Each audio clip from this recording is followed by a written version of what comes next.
Hi, welcome to Video Books YouTube channel. Here you can listen free video books. For more video books, subscribe to our channel and click bell button. All video books come under public domain. For more information, kindly contact us. Today we are going to listen The Adventures of Sherlock Holmes by Sir Arthur Conan Doyle. Chapter 1: A Scandal in Bohemia. To Sherlock Holmes she is always the woman. I have seldom heard him mention her under any other name. In his eyes she eclipses and predominates the whole of her sex. It was not that he felt any emotion akin to love for Irene Adler. All emotions, and that one particularly, were abhorrent to his cold, precise but admirably balanced mind. He was, I take it, the most perfect reasoning and observing machine that the world has seen, but as a lover he would have placed himself in a false position. He never spoke of the softer passions, save with a jibe and a sneer. They were admirable things for the observer, excellent for drawing the veil from men's motives and actions. But for the trained reasoner to admit such intrusions into his own delicate and finely adjusted temperament was to introduce a distracting factor which might throw a doubt upon all his mental results. Grit in a sensitive instrument, or a crack in one of his own high-power lenses, would not be more disturbing than a strong emotion in a nature such as his. And yet there was but one woman to him, and that woman was the late Irene Adler, of dubious and questionable memory. I had seen little of Holmes lately. My marriage had drifted us away from each other. My own complete happiness, and the home-centered interests which rise up around the man who first finds himself master of his own establishment, were sufficient to absorb all my attention, while Holmes, who loathed every form of society with his whole Bohemian soul, remained in our lodgings in Baker Street, buried among his old books, and alternating from week to week between cocaine and ambition, the drowsiness of the drug, and the fierce energy of his own keen nature. He was still, as ever, deeply attracted by the study of crime, and occupied his immense faculties and extraordinary powers of observation in following out those clues, and clearing up those mysteries which had been abandoned as hopeless by the official police. From time to time I heard some vague account of his doings, of his summons to Odessa in the case of the Trepoff murder, of his clearing up of the singular tragedy of the Atkinson brothers at Trincomalee, and finally of the mission which he had accomplished so delicately and successfully for the reigning family of Holland. Beyond these signs of his activity, however, which I merely shared with all the readers of the daily press, I knew little of my former friend and companion. One night, it was on the 20th of March, 1888, I was returning from a journey to a patient, for I had now returned to civil practice, when my way led me through Baker Street. As I passed the well-remembered door, which must always be associated in my mind with my wooing, and with the dark incidents of the study in scarlet, I was seized with a keen desire to see Holmes again, and to know how he was employing his extraordinary powers. His rooms were brilliantly lit, and, even as I looked up, I saw his tall, spare figure pass twice in a dark silhouette against the blind. He was pacing the room swiftly, eagerly, with his head sunk upon his chest and his hands clasped behind him. To me, who knew his every mood and habit, his attitude and manner told their own story. He was at work again. He had risen out of his drug-created dreams and was hot upon the scent of some new problem. I rang the bell and was shown up to the chamber which had formerly been in part my own. His manner was not effusive. It seldom was, but he was glad, I think, to see me. With hardly a word spoken, but with a kindly eye, he waved me to an armchair, threw across his case of cigars, and indicated a spirit case and a gasogene in the corner. Then he stood before the fire and looked me over in his singular introspective fashion. "Wedlock suits you," he remarked. "I think, Watson, that you have put on 7.5 pounds since I saw you." 7. I answered. "Indeed, I should have thought a little more. Just a trifle more, I fancy, Watson. And in practice again, I observe. You did not tell me that you intended to go into harness." "Then, how do you know?" "I see it, I deduce it. How do I know that you have been getting yourself very wet lately, and that you have a most clumsy and careless servant girl?" "My dear Holmes," said I, "this is too much. You would certainly have been burned, had you lived a few centuries ago. It is true that I had a country walk on Thursday and came home in a dreadful mess, but as I have changed my clothes I can't imagine how you deduce it. As to Mary Jane, she is incorrigible, and my wife has given her notice, but there, again, I fail to see how you work it out."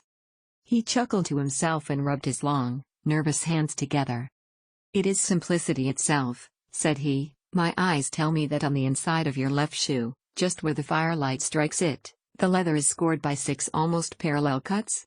Obviously they have been caused by someone who has very carelessly scraped round the edges of the sole in order to remove crusted mud from it.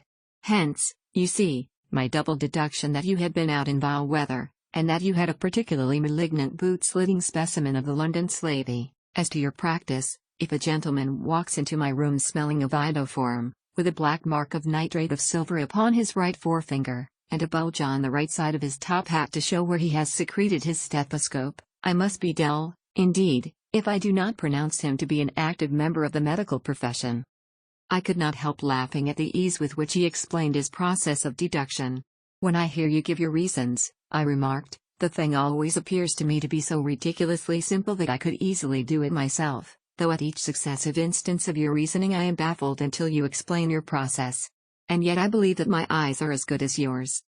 Quite so, he answered, lighting a cigarette, and throwing himself down into an armchair. You see, but you do not observe. The distinction is clear.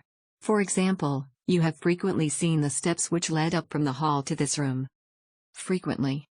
How often? Well, some hundreds of times. Then how many are there? How many? I don't know. Quite so. You have not observed. And yet you have seen. That is just my point. Now, I know that there are 17 steps, because I have both seen and observed. By the way, since you are interested in these little problems, and since you are good enough to chronicle one or two of my trifling experiences, you may be interested in this. He threw over a sheet of thick, pink-tinted notepaper which had been lying open upon the table. It came by the last post, said he. Read it aloud.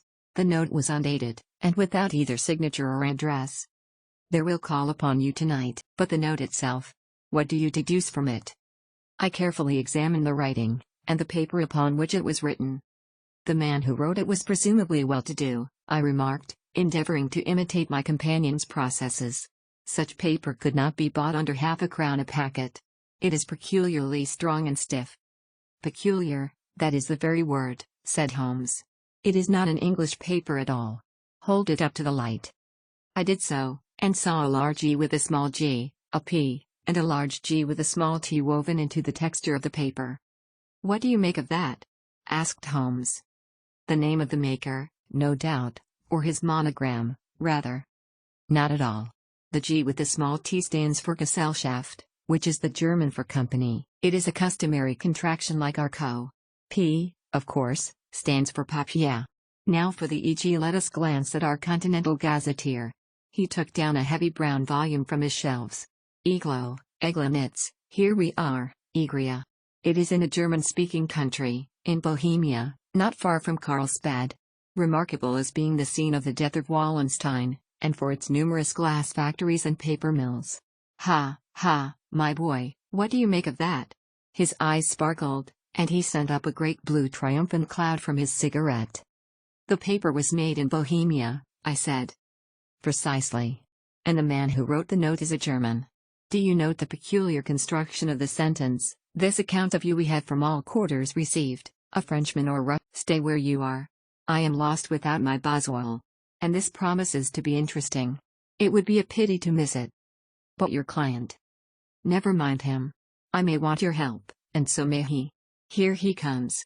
Sit down in that armchair, doctor, and give us your best attention. A slow and heavy step, which had been heard upon the stairs and in the passage, paused immediately outside the door. Then there was a loud and authoritative tap. Come in, said Holmes. A man entered who could hardly have been less than 6 feet 6 inches in height. Boots which extended halfway up his calves, and which were trimmed at the tops with rich brown fur, completed the impression of barbaric opulence which was suggested by his whole appearance.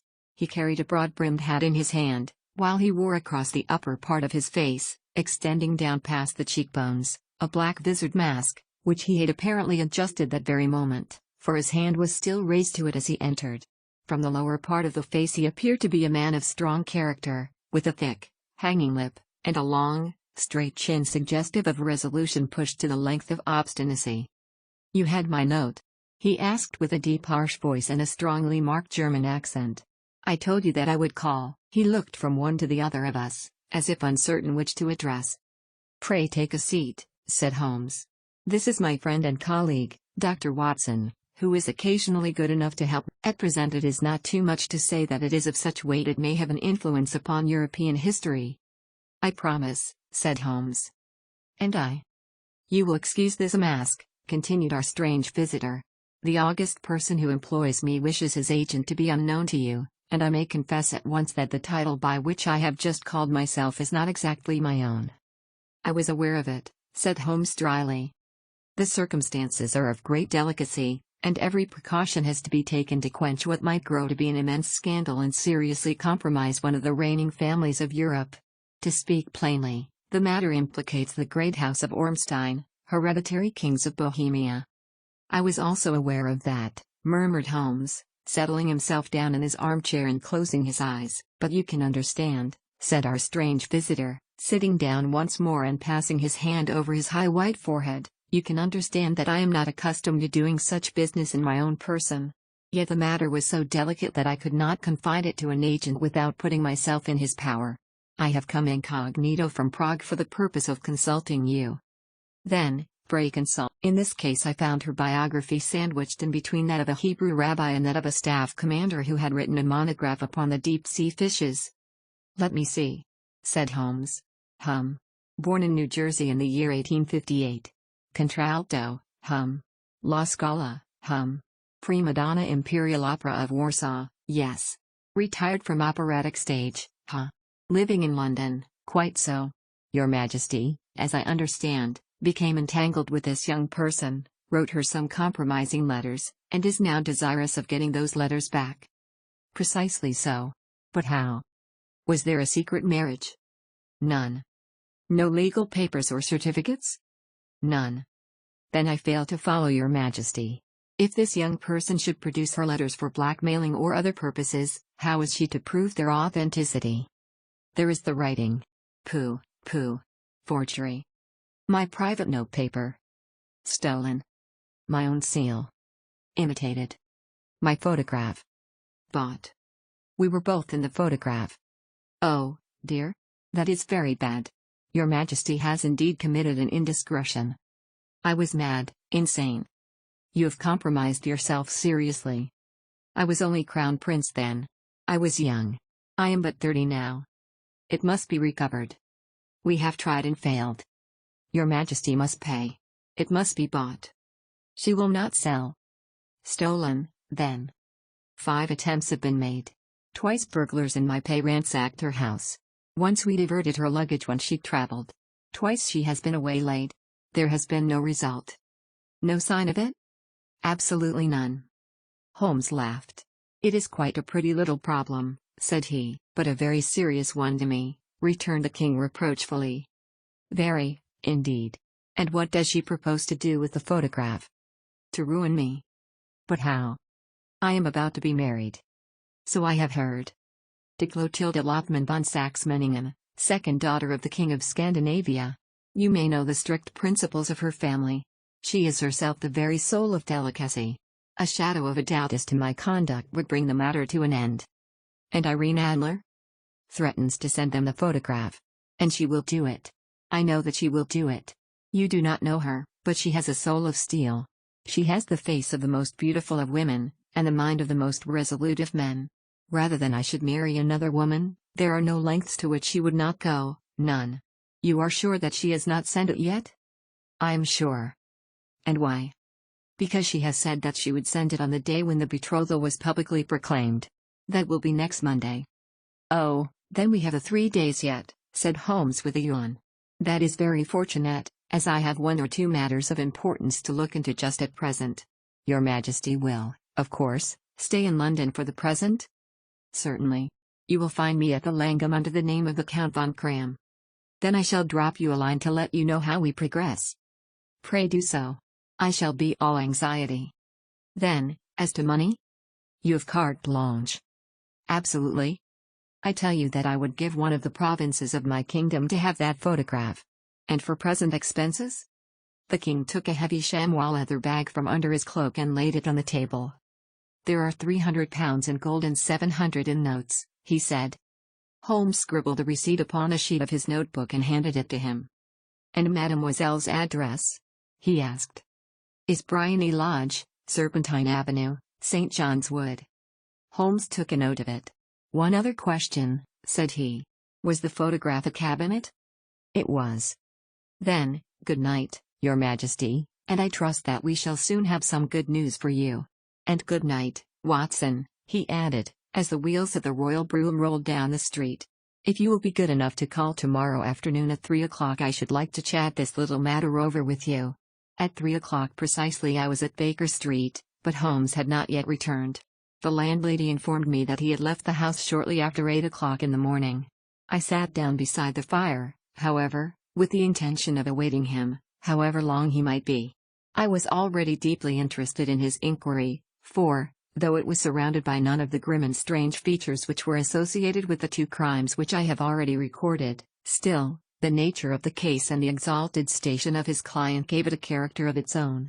Indeed, apart from the nature of the investigation which my friend had on hand, there was something in his masterly grasp of a situation, and his keen, incisive reasoning, which made it a pleasure to me to study his system of work, and to follow the quick, subtle methods by which he disentangled the most inextricable mysteries. So accustomed was I to his invariable success that the very possibility of his failing had ceased to enter into my head.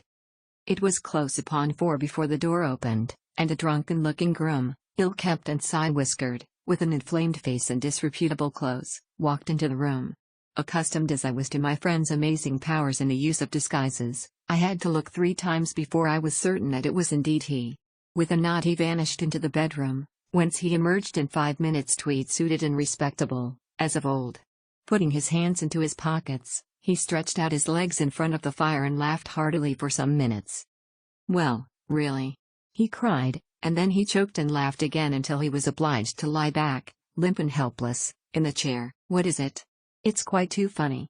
I am sure you could never guess how I employed my morning, or what I ended by doing. I can't imagine.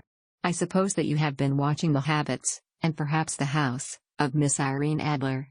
"Quite so, but the sequel was rather unusual. I will tell you, however.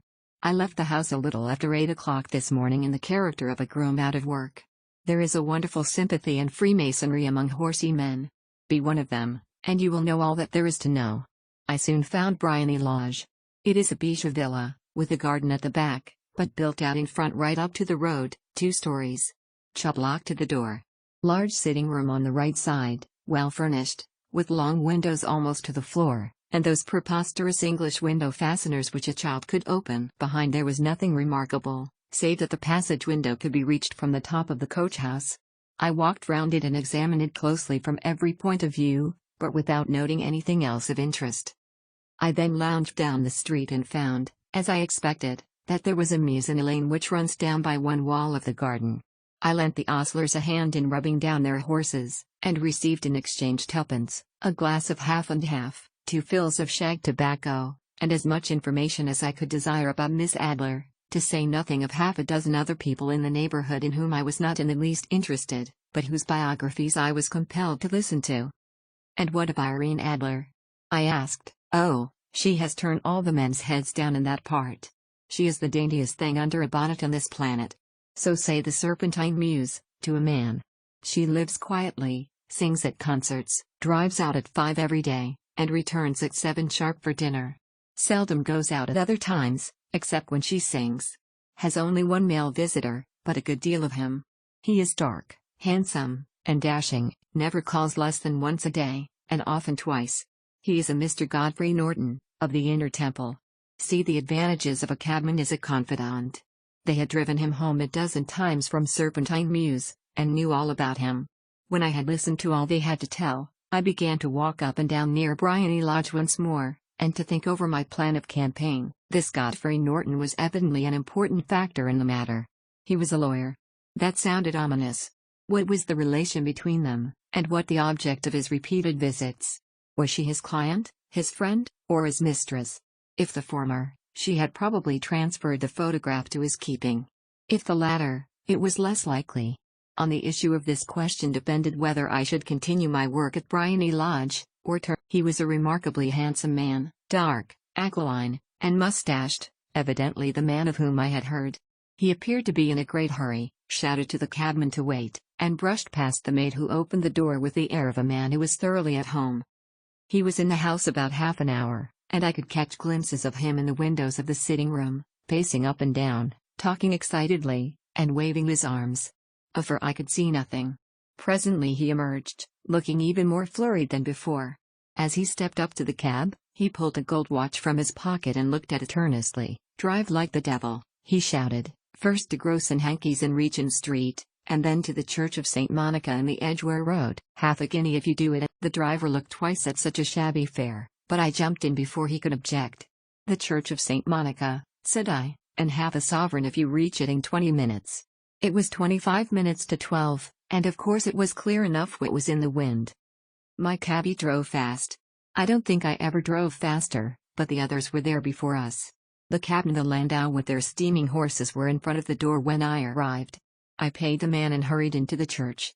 There was not a soul there save the two whom I had followed and a surpliced clergyman, who seemed to be expostulating with them.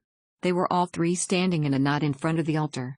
I lounged up the side aisle like any other idler who has dropped into a church. Suddenly, to my surprise, the three at the altar faced round to me, and Godfrey Norton came running as hard as he could towards me. "Thank God," he cried. "You'll do. Come. Come." "What then?" I asked. "Come, man, come, only 3 minutes, or it won't be legal."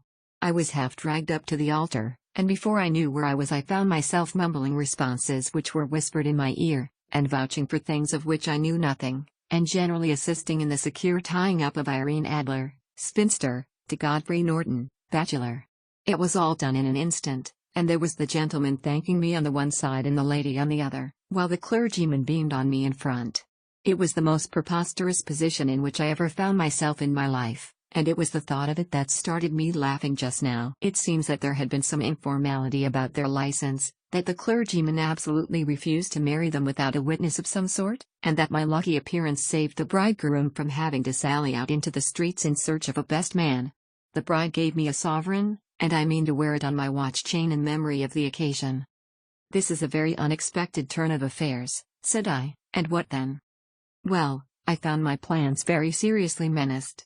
It looked as if the pair might take an immediate departure, and so necessitate very prompt and energetic measures on my part. At the church door, however, I heard no more. They drove away in different directions, and I went off to make my own arrangements. "Which are?" "Some cold beef and a glass of beer," he answered, ringing the bell. "I have been too busy to think of food, and I am likely to be busier still this evening. By the way, Doctor, I shall want your cooperation." "I shall be delighted." "You don't mind breaking the law?"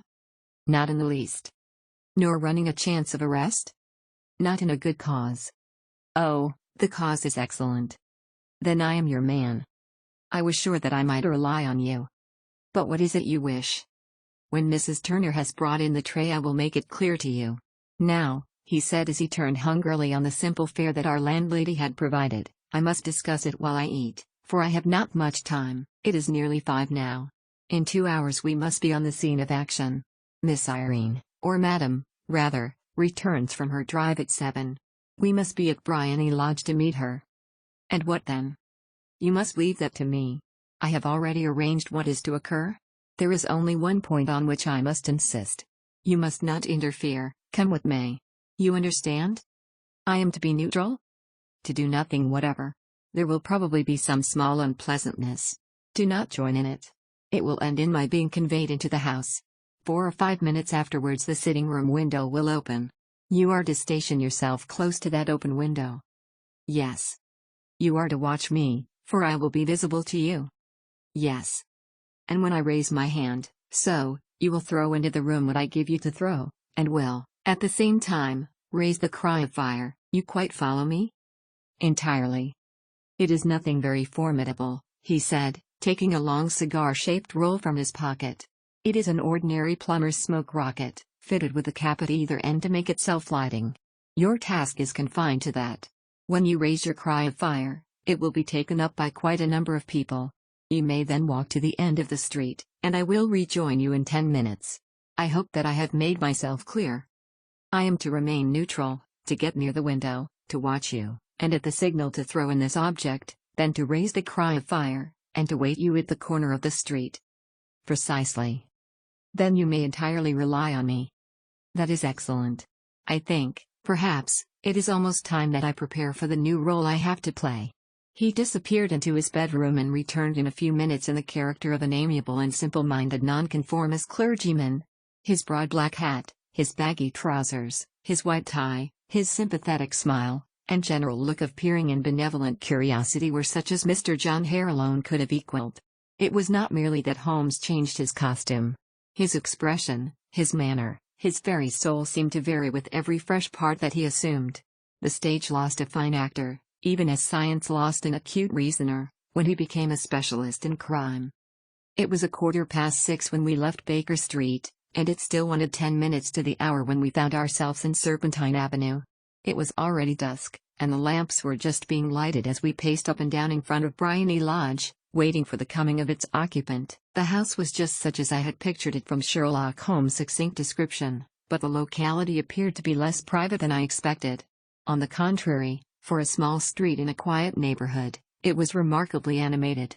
There was a group of shabbily dressed men smoking and laughing in a corner, a scissors grinder with his wheel, 2 guardsmen who were flirting with a nurse girl, and several well-dressed young men who were lounging up and down with cigars in their mouths.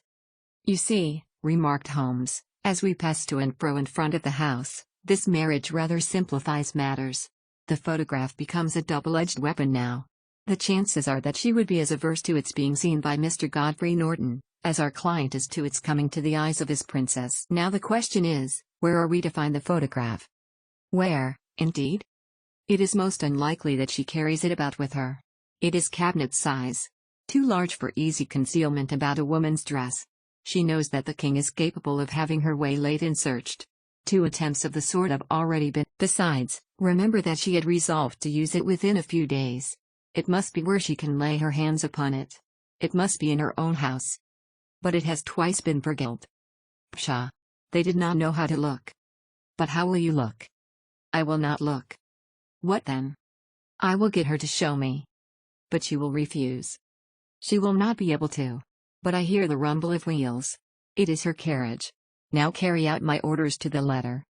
As he spoke, the gleam of the sidelights of a carriage came round the curve of the avenue. It was a smart little landau which rattled up to the door of Bryony Lodge. As it pulled up, one of the loafing men at the corner dashed forward to open the door in the hope of earning a copper, but was elbowed away by another loafer, who had rushed up with the same intention. A fierce quarrel broke out, which was increased by the 2 guardsmen, who took sides with one of the loungers, and by the scissors grinder, who was equally hot upon the other side. A blow was struck, and in an instant the lady, who had stepped from her carriage, was the center of a little knot of flushed and struggling men, who struck savagely at each other with their fists and sticks. Holmes dashed into the crowd to protect the lady, but, just as he reached her, he gave a cry and dropped to the ground, with the blood running freely down his face. At his fall the guardsmen took to their heels in one direction and the loungers in the other, while a number of better-dressed people, who had watched the scuffle without taking part in it, crowded in to help the lady and to attend to the injured man. Irene Adler, as I will still call her, had hurried up the steps, but she stood at the top with her superb figure outlined against the lights of the hall, looking back into the street. "Is the poor gentleman much hurt?" she asked. "He is dead," cried several voices. "No, no, there's life in him," shouted another. "But he'll be gone before you can get him to hospital." "He's a brave fellow," said a woman. "They would have had the lady's purse and watch if it hadn't been for him. They were a gang, and a rough one, too. Ah, he's breathing now. He can't lie in the street. May we bring him in, marm?" "Surely. Bring him into the sitting room. There is a comfortable sofa. This way, please." Slowly and solemnly he was borne into Bryony Lodge and laid out in the principal room, while I still observed the proceedings from my post by the window. The lamps had been lit, but the blinds had not been drawn, so that I could see Holmes as he lay upon the couch. I do not know whether he was seized with compunction at that moment for the part he was playing, but I know that I never felt more heartily ashamed of myself in my life than when I saw the beautiful creature against whom I was conspiring, or the grace and kindliness with which she waited upon the injured man. And yet it would be the blackest treachery to Holmes to draw back now from the part which he had entrusted to me. I hardened my heart, and took the smoke rocket from under my ulster. After all, I thought, we are not injuring her. We are but preventing her from injuring another. Holmes had sat up upon the couch, and I saw him motion like a man who is in need of air. A maid rushed across and threw open the window. At the same instant I saw him raise his hand and at the signal I tossed my rocket into the room with a cry of fire. The word was no sooner out of my mouth than the whole crowd of spectators, well-dressed and ill, gentlemen, ostlers, and servant maids, joined in a general shriek of fire. Thick clouds of smoke curled through the room and out at the open window. I caught a glimpse of rushing figures, and a moment later the voice of Holmes from within assuring them that it was a false alarm. Slipping through the shouting crowd I made my way to the corner of the street, and in 10 minutes was rejoiced to find my friend's arm in mine, and to get away from the scene of uproar. He walked swiftly and in silence for some few minutes until we had turned down one of the quiet streets which lead towards the Edgware Road. "You did it very nicely, Doctor," he remarked. "Nothing could have been better. It is all right. You have the photograph?" "I know where it is." "And how did you find out?" "She showed me, as I told you she would." "I am still in the dark." "I do not wish to make a mystery," said he, laughing. "The matter was perfectly simple. You, of course, saw that everyone in the street was an accomplice. They were all engaged for the evening." "I guessed as much." "Then, when the row broke out, I had a little moist red paint in the palm of my hand. I rushed forward, fell down, clapped my hand to my face, and became a piteous spectacle. It is an old trick. That also I could fathom. Then they carried me in. She was bound to have me in. What else could she do? And into her sitting room, which was the very room which I suspected. It lay between that and her bedroom, and I was determined to see which. They laid me on a couch, I motioned for air, they were compelled to open the window, and you had your chance." "How did that help you?" "It was all important. When a woman thinks that her house is on fire, her instinct is at once to rush to the thing which she values most. It is a perfectly overpowering impulse, and I had more than once taken advantage of it.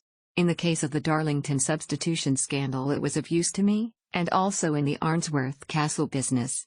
A married woman grabs at her baby, an unmarried one reaches for her jewel box. Now it was clear to me that Our Lady of today had nothing in the house more precious to her than what we are in quest of. She would rush to secure it. The alarm of fire was admirably done.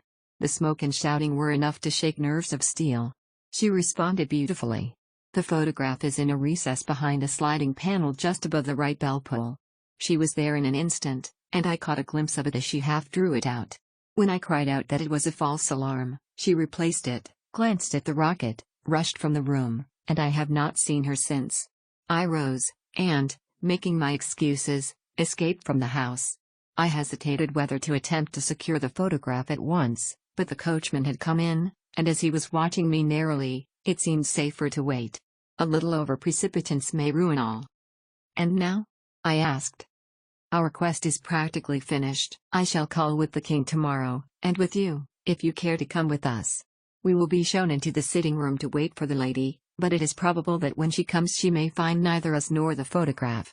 It might be a satisfaction to His Majesty to regain it." "I've heard that voice before," said Holmes, staring down the dimly lit street. "Now, I wonder who the deuce that could have been." I slept at Baker Street that night, and we were engaged upon our toast and coffee in the morning when the King of Bohemia rushed into the room. "You have really got it?" he cried, grasping Sherlock Holmes by either shoulder and looking eagerly into his face. "Not yet." "But you have hopes?" "I have hopes." "Then, come. I'm all impatience to be gone." "We must have a cab." "No, my brougham is waiting." "Then that will simplify matters." We descended and started off once more for Briony Lodge. "Irene Adler is married," remarked Holmes. "Married? When?" "Yesterday." "But to whom?" "To an English lawyer named Norton. But she could not love him." "I am in hopes that she does." "And why in hopes?" "Because it would spare your Majesty all fear of future annoyance. If the lady loves her husband, she does not love your Majesty. If she does not love your Majesty, there is no reason why she should interfere with your Majesty's plan." "It is true. And yet, well, I wish she had been of my own station. What a queen she would have made." He relapsed into a moody silence, which was not broken until we drew up in Serpentine Avenue. The door of Briony Lodge was open, and an elderly woman stood upon the steps. She watched us with a sardonic eye as we stepped from the brougham. "Mr. Sherlock Holmes, I believe?" said she. "I am Mr. Holmes," answered my companion. "Indeed. My mistress told me that you were likely to call. She left this morning with her husband by the 5:15 train from Charing Cross for the Continent." "What?" Sherlock Holmes staggered back, white with chagrin and surprise. "Do you mean that she has left England? Never to return?" "And the papers?" asked the king hoarsely. "All is lost." "We shall see." He pushed past the servant and rushed into the drawing room, followed by the king and myself.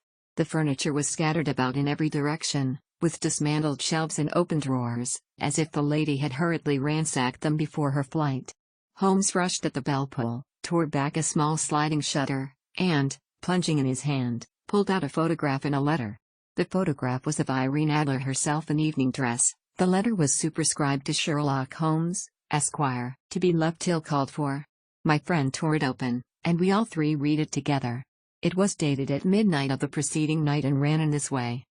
"My dear Mr. Sherlock Holmes, you really did it very well. You took me in completely. Until after the alarm of fire, I had not a suspicion. But then, when I found how I had betrayed myself, I began to think. I had been warned against you months ago. I had been told that, if the king employed an agent, it would certainly be you. And your address had been given me. Yet, with all this, you made me reveal what you wanted to know. Even after I became suspicious, I found it hard to think evil of such a dear, kind old clergyman. But, you know, I have been trained as an actress myself. Male costume is nothing new to me. I often take advantage of the freedom which it gives. I sent John, the coachman, to watch you, ran upstairs, got into my walking clothes, as I call them, and came down just as you departed. Well, I followed you to your door, and so made sure that I was really an object of interest to the celebrated Mr. Sherlock Holmes.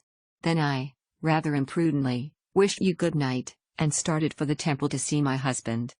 We both thought the best resource was flight, when pursued by so formidable an antagonist, so you will find the nest empty when you call tomorrow. As to the photograph, your client may rest in peace. I love and am loved by a better man than he. The king may do what he will without hindrance from one whom he has cruelly wronged. I keep it only to safeguard myself, and to preserve a weapon which will always secure me from any steps which he might take in the future. I leave a photograph which he might care to possess, and I remain, dear Mr. Sherlock Holmes, very truly yours, Irene Norton, née Adler. What a woman, oh, what a woman! Cried the King of Bohemia, when we had all three read this epistle. Did I not tell you how quick and resolute she was? Would she not have made an admirable queen? Is it not a pity that she was not on my level? From what I have seen of the lady, she seems, indeed, to be on a very different level to your Majesty, said Holmes coldly. I am sorry that I have not been able to bring your Majesty's business to a more successful conclusion. On the contrary, my dear sir, cried the king, nothing could be more successful. I know that her word is inviolate. The photograph is now as safe as if it were in the fire. I am glad to hear your Majesty say so. I am immensely indebted to you. Pray tell me in what way I can reward you. This ring, he slipped an emerald snake ring from his finger and held it out upon the palm of his hand. Your Majesty has something which I should value even more highly, said Holmes. You have but to name it. This photograph. The king stared at him in amazement. Irene's photograph, he cried. Certainly, if you wish it. I thank your Majesty. Then there is no more to be done in the matter. I have the honor to wish you a very good morning. He bowed, and, turning away without observing the hand which the king had stretched out, and that was how a great scandal threatened to affect the kingdom of Bohemia, and how the best plans of Mr. Sherlock Holmes were beaten by a woman's wit. He used to make merry over the cleverness of women, but I have not heard him do it of late. And when he speaks of Irene Adler, or when he refers to her photograph, it is always under the honorable title of the woman. Chapter 2: The Red-Headed Leak. I had called upon my friend, Mr. Sherlock Holmes, one day in the autumn of last year and found him in deep conversation with a very stout, Try the settee, said Holmes, relapsing into his armchair and putting his fingertips together, as was his custom when in judicial moods. I know, my dear Watson, that you share my love of all that is bizarre and outside the conventions and humdrum routine of everyday life. You have shown your relish for it by the enthusiasm which has prompted you to chronicle, and, if you will excuse my saying so, somewhat to embellish so many of my own little adventures. Your cases have indeed been of the greatest interest to me, I observed.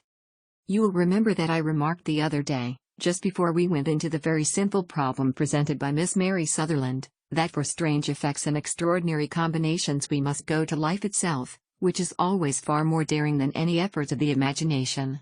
A proposition which I took the liberty of doubting. You did, Doctor, but nonetheless you must come round to my view, for otherwise I shall keep on piling fact upon fact on you until your reason breaks down under them and acknowledges me to be right.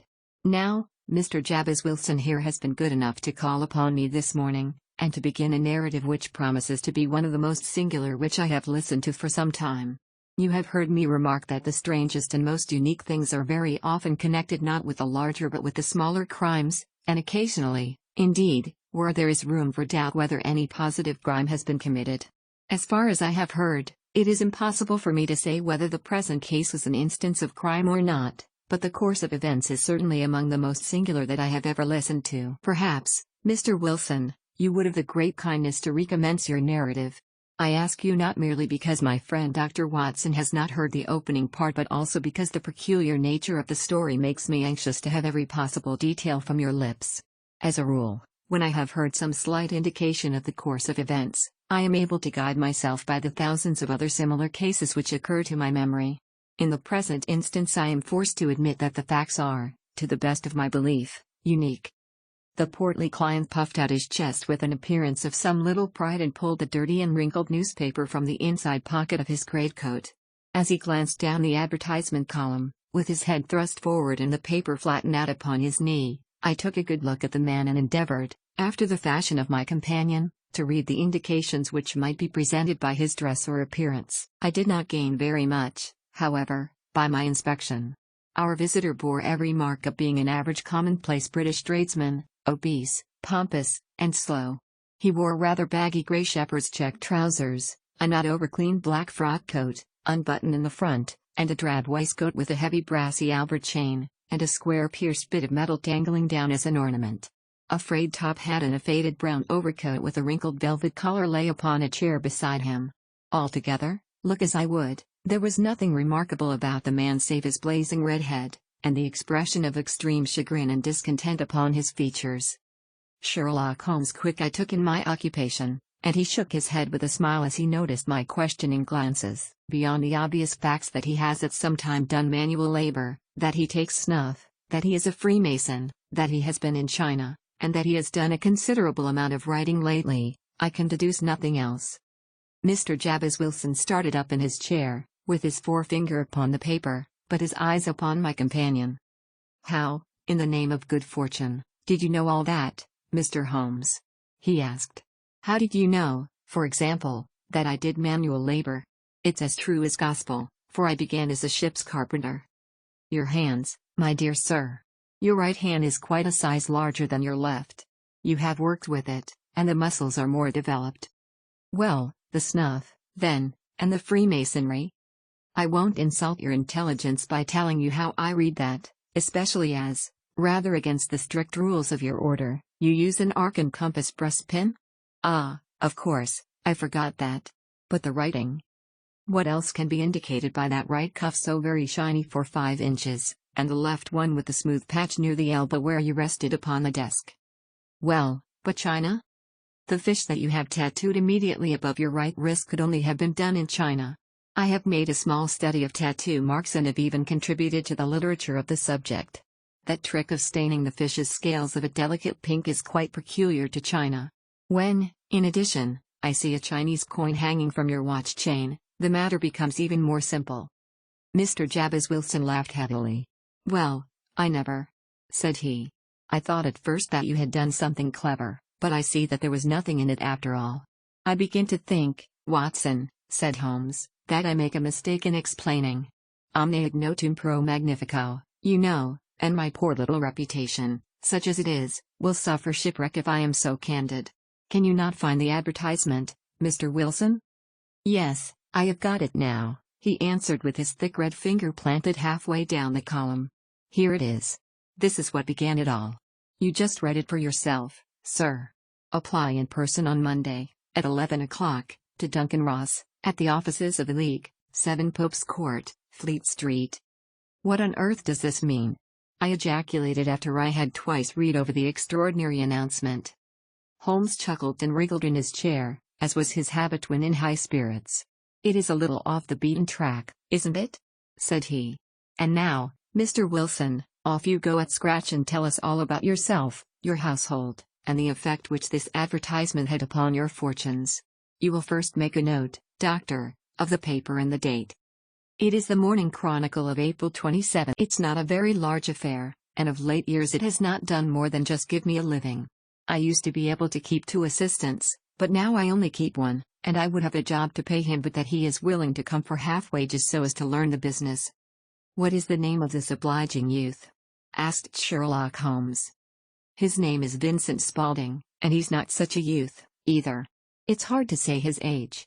I should not wish a smarter assistant, Mr. Holmes, and I know very well that he could better himself and earn twice what I am able to give him. But, after all, if he is satisfied, why should I put ideas in his head?"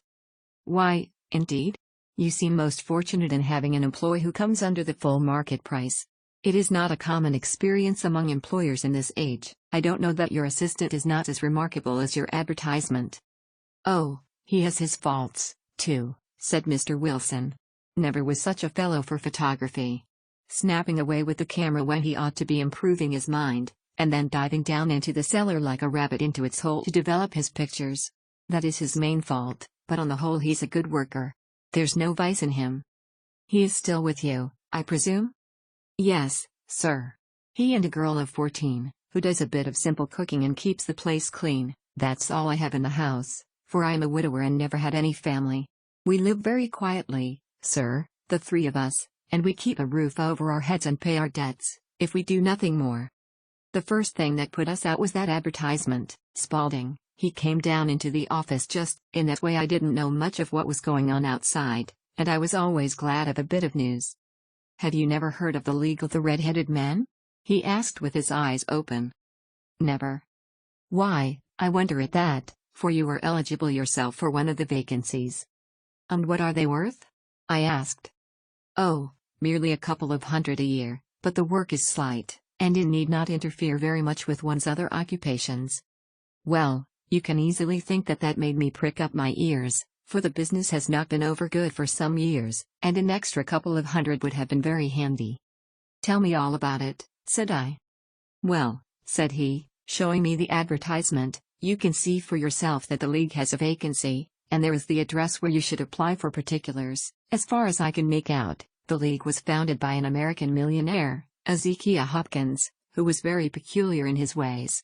He was himself red-headed, and he had a great sympathy for all red-headed men, so, when he died, it was found that he had left his enormous fortune in the hands of trustees, with instructions to apply the interest to the providing of easy berths to men whose hair is of that color. From all I hear it is splendid pay and very little to do." "But," said I, "there would be millions of red-headed men who would apply." "Not so many as you might think," he answered.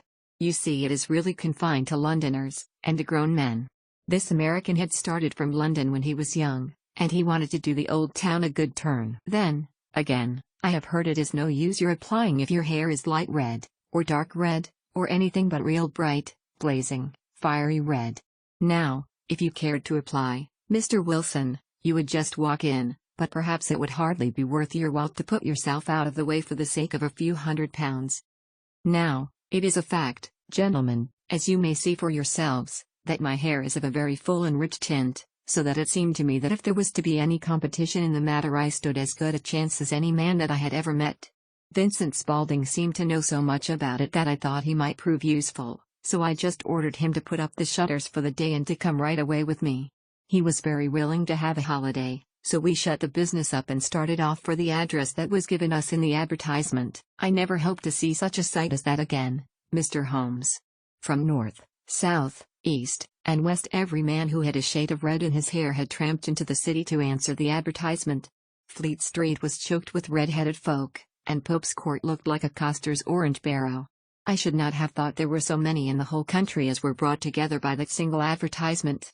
Every shade of color they were: straw, lemon, orange, brick, Irish setter, liver, clay, but, as Spaulding said, there were not many who had the real vivid flame-colored tint. When I saw how many were waiting, I would have given it up in despair, but Spaulding would not hear of it. How he did it I could not imagine, but he pushed and pulled and butted until he got me through the crowd, and right up to the steps which led to the office. There was a double stream upon the stair, some going up in hope, and some coming back dejected, but we wedged in as well as we could and soon found ourselves in the office. "Your experience has been a most entertaining one," remarked Holmes as his client paused and refreshed his memory with a huge pinch of snuff. "Pray continue your very interesting statement." There was nothing in the office but a couple of wooden chairs and a deal table, behind which sat a small man with a head that was even redder than mine. He said a few words to each candidate as he came up, and then he always managed to find some fault in them which would disqualify them. Getting a vacancy did not seem to be such a very easy matter, after all. However, when our turn came the little man was much more favorable to me than to any of the others, and he closed the door as we entered, so that he might have a private word with us. "This is Mr. Jabez Wilson," said my assistant, "and he is willing to fill a vacancy in the league." "And he is admirably suited for it," the other answered. "He has every requirement. I cannot recall when I have seen anything so fine." He took a step backward, cocked his head on one side, and gazed at my hair until I felt quite bashful. Then suddenly he plunged forward, wrung my hand, and congratulated me warmly on my success. "It would be injustice to hesitate," said he. "You will, however, I am sure, excuse me for taking an obvious precaution." With that he seized my hair in both his hands, and tugged until I yelled with the pain. "There is water in your eyes," said he as he released me. "I perceive that all is as it should be. But we have to be careful, for we have twice been deceived by wigs and once by paint. I could tell you tales of cobbler's wax which would disgust you with human nature." He stepped over to the window and shouted through it at the top of his voice that the vacancy was filled.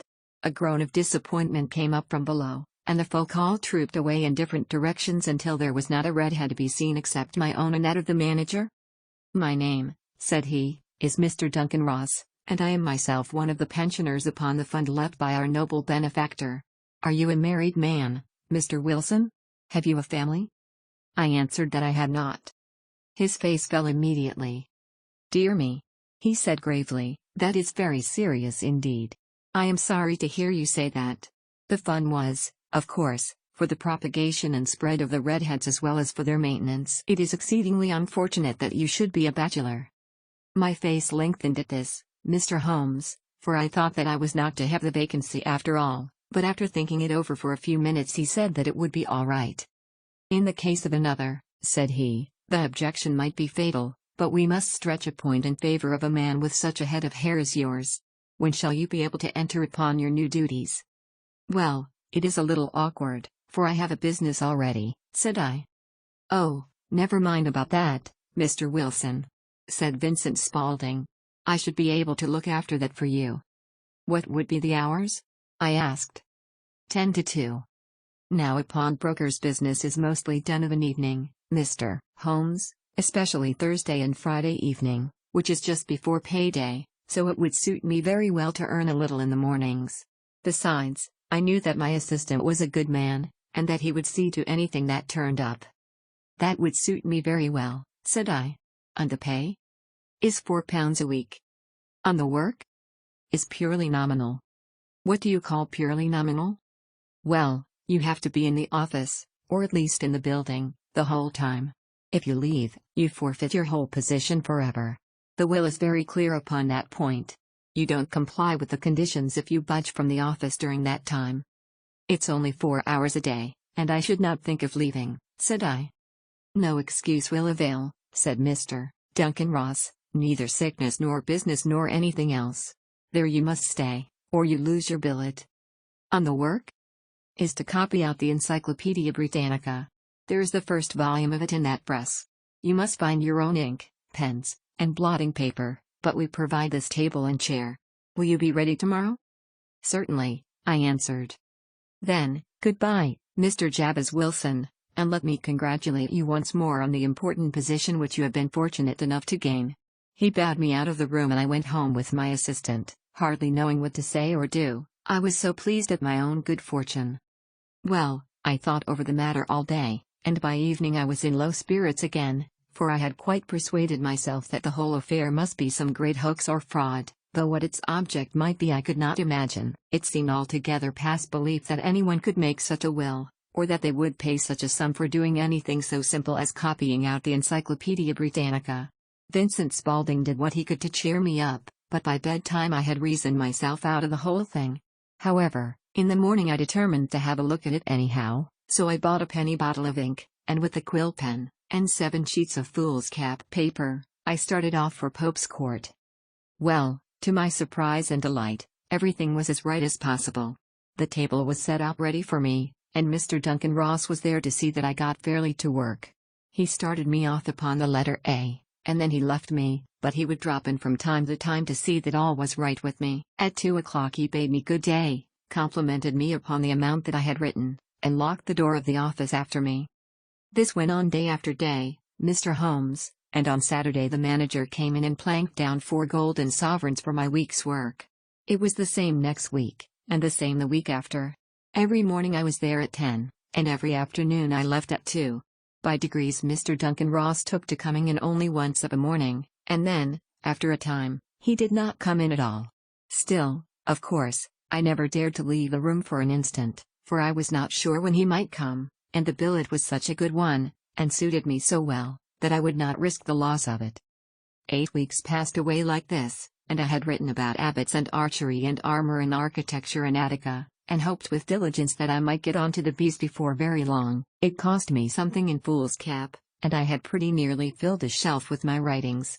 And then suddenly the whole business came to an end. To an end? Yes, sir. And no later than this morning. I went to my work as usual at 10 o'clock, but the door was shut and locked, with a little square of cardboard hammered onto the middle of the panel with a tack. Here it is, and you can read for yourself. He held up a piece of white cardboard about the size of a sheet of notepaper. It read in this fashion. Sherlock Holmes and I surveyed this curt announcement and the rueful face behind it, until the comical side of the affair so completely overtopped every other consideration that we both burst out into a roar of laughter. "I cannot see that there is anything very funny," cried our client, flushing up to the roots of his flaming head. "If he can do nothing better than laugh at me, I can go elsewhere." "No, no," cried Holmes, shoving him back into the chair from which he had half risen. "I really wouldn't miss your case for the world. It is most refreshingly unusual. But there is, if you will excuse my saying so, something just a little funny about it. Pray what steps did you take when you found the card upon the door?" "I was staggered, sir. I did not know what to do. Then I called at the offices round, but none of them seemed to know anything about it. Finally, I went to the landlord, who is an accountant living on the ground floor, and I asked him if he could tell me what had become of the red-headed leak. He said that he had never heard of any such body. Then I asked him who Mr. Duncan Ross was. He answered that the name was new to him. "Well," said I, "the gentleman at number 4. "What, the red-headed man?" "Yes." "Oh," said he, "his name was William Morris. He was a solicitor and was using my room as a temporary convenience until his new premises were ready. He moved out yesterday." "Where could I find him?" "Oh, at his new offices. He did tell me the address. Yes, 17 King Edward Street, near St. Paul's." I started off, Mr. Holmes, but when I got to that address it was a manufactory of artificial kneecaps, and no one in it had ever heard of either Mr. William Morris or Mr. Duncan Ross. "And what did you do then?" asked Holmes. "I went home to Saxe Coburg Square, and I took the advice of my assistant. But he could not help me in any way. He could only say that if I waited I should hear by post. But that was not quite good enough, Mr. Holmes. I did not wish to lose such a place without a struggle, so, as I had heard that you were good enough to give advice to poor folk who were in need of it, I came right away to you." "And you did very wisely," said Holmes. "Your case is an exceedingly remarkable one, and I shall be happy to look into it. From what you have told me I think that it is possible that graver issues hang from it than might at first sight appear." "Grave enough," said Mr. Jabez Wilson. "Why, I have lost £4 a week." "As far as you are personally concerned," remarked Holmes, "I do not see that you have any grievance against this extraordinary league. On the contrary, you are, as I understand, richer by some £30, to say nothing of the minute knowledge which you have gained on every subject which comes under the letter A. You have lost nothing by them." "No, sir. But I want to find out about them, and who they are, and what their object was in playing this prank, if it was a prank, upon me. It was a pretty expensive joke for them, for it cost them £32. We shall endeavour to clear up those points for you. And, first, one or two questions, Mr. Wilson. This assistant of yours who first called your attention to the advertisement, how long had he been with you? About a month then. How did he come? In answer to an advertisement. Was he the only applicant? No, I had a dozen. Why did you pick him? Because he was handy and would come cheap. At half wages, in fact. Yes. What is he like, this Vincent Spaulding? Small, stout-built, very quick in his ways, no hair on his face, though he's not short of 30. Has a white splash of acid upon his forehead. Holmes sat up in his chair in considerable excitement. I thought as much, said he. Have you ever observed that his ears are pierced for earrings? Yes, sir. He told me that a gypsy had done it for him when he was a lad. Said Holmes, sinking back in deep thought. He is still with you? Oh, yes, sir, I have only just left him. And has your business been attended to in your absence? Nothing to complain of, sir. There's never very much to do of a morning. That will do, Mr. Wilson. I shall be happy to give you an opinion upon the subject in the course of a day or two. Today is Saturday, and I hope that by Monday we may come to a conclusion. Well, Watson, said Holmes when our visitor had left us, what do you make of it all?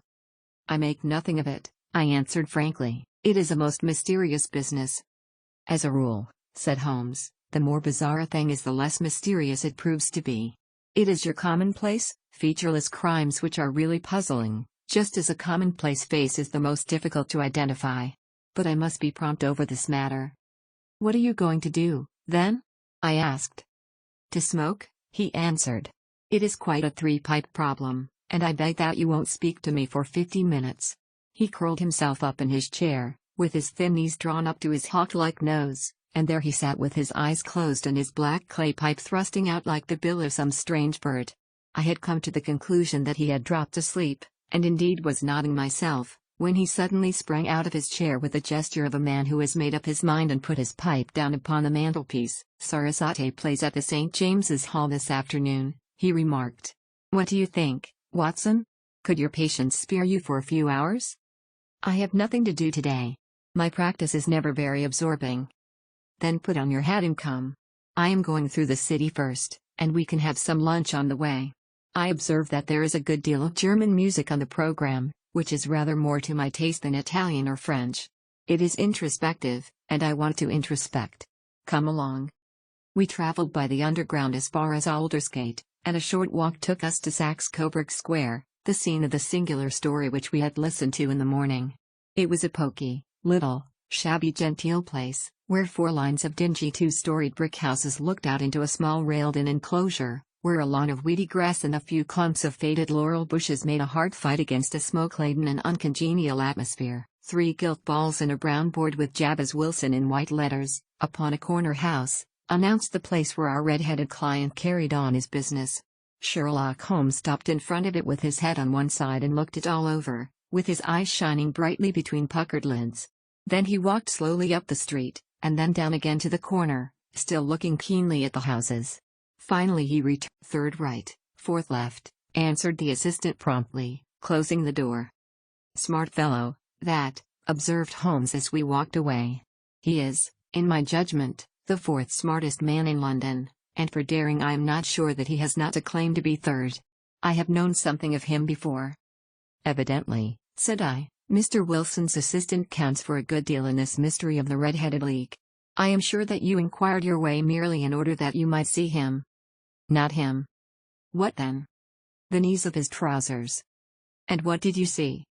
What I expected to see. Why did you beat the pavement? My dear doctor, this is a time for observation, not for talk. We are spies in an enemy's country. We know something of Saxe-Coburg Square. Let us now explore the parts which lie behind it. The road in which we found ourselves as we turned round the corner from the retired Saxe-Coburg Square presented as great a contrast to it as the front of a picture does to the back. It was one of the main arteries which conveyed the traffic of the city to the north and west. The roadway was blocked with the immense stream of commerce flowing in a double tide inward and outward, while the footpaths were black with a hurrying swarm of pedestrians. It was difficult to realize as we looked at the line of fine shops and stately business premises that they really abutted on the other side upon the faded and stagnant square which we had just quitted. "Let me see," said Holmes, standing at the corner and glancing along the line. "I should like just to remember the order of the houses here. It is a hobby of mine to have an exact knowledge of London. There is Mortimer's, the tobacconist, the little newspaper shop, the Coburg branch of the City and Suburban Bank, the vegetarian restaurant, and McFarlane's carriage building depot. That carries us right onto the other block.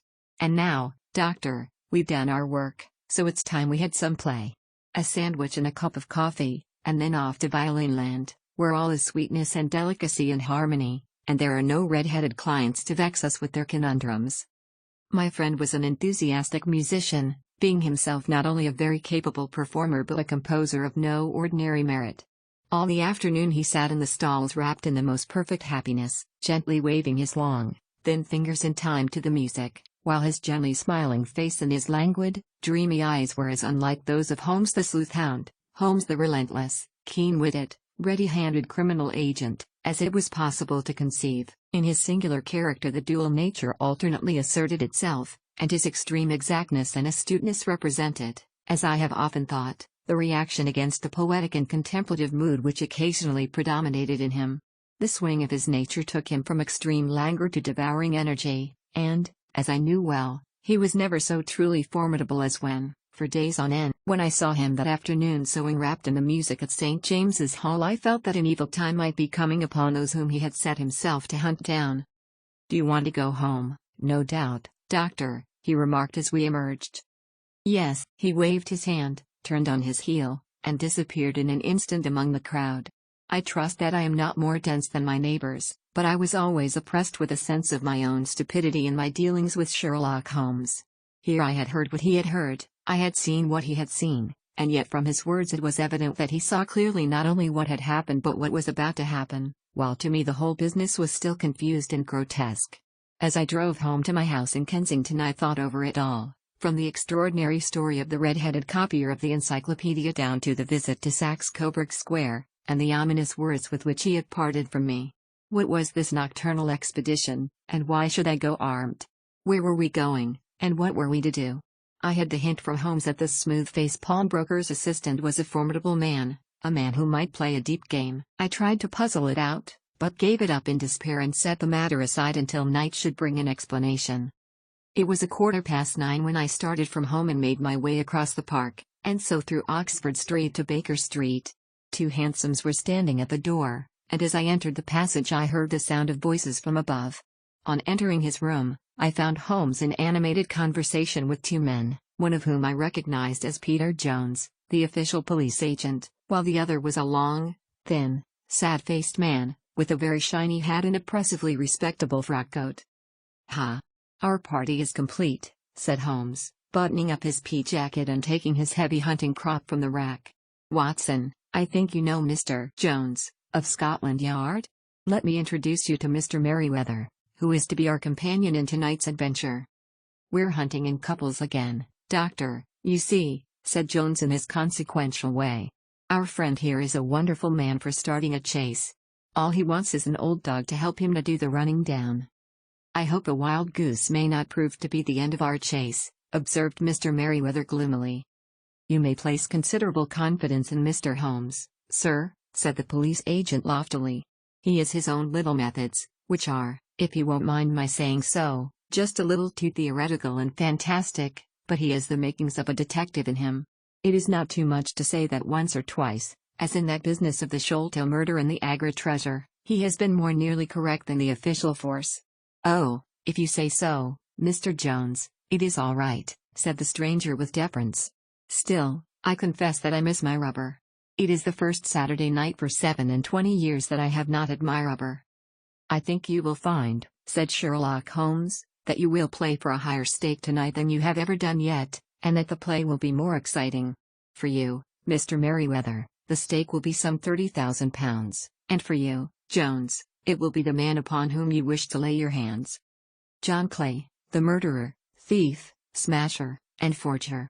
He's a young man, Mr. Merryweather, But he is at the head of his profession, and I would rather have my bracelets on him than on any criminal in London. He's a remarkable man, is young John Clay. His grandfather was a royal duke, and he himself has been to Eton and Oxford. His brain is as cunning as his fingers, and though we meet signs of him at every turn, we never know where to find the man himself. He'll crack a crib in Scotland one week, and be raising money to build an orphanage in Cornwall the next. I've been on his track for years and have never set eyes on him yet. I hope that I may have the pleasure of introducing you tonight. I've had one or two little turns also with Mr. John Clay, and I agree with you that he is at the head of his profession. It is past 10, however, and quite time that we started. If you two will take the first hansom, Watson and I will follow in the second.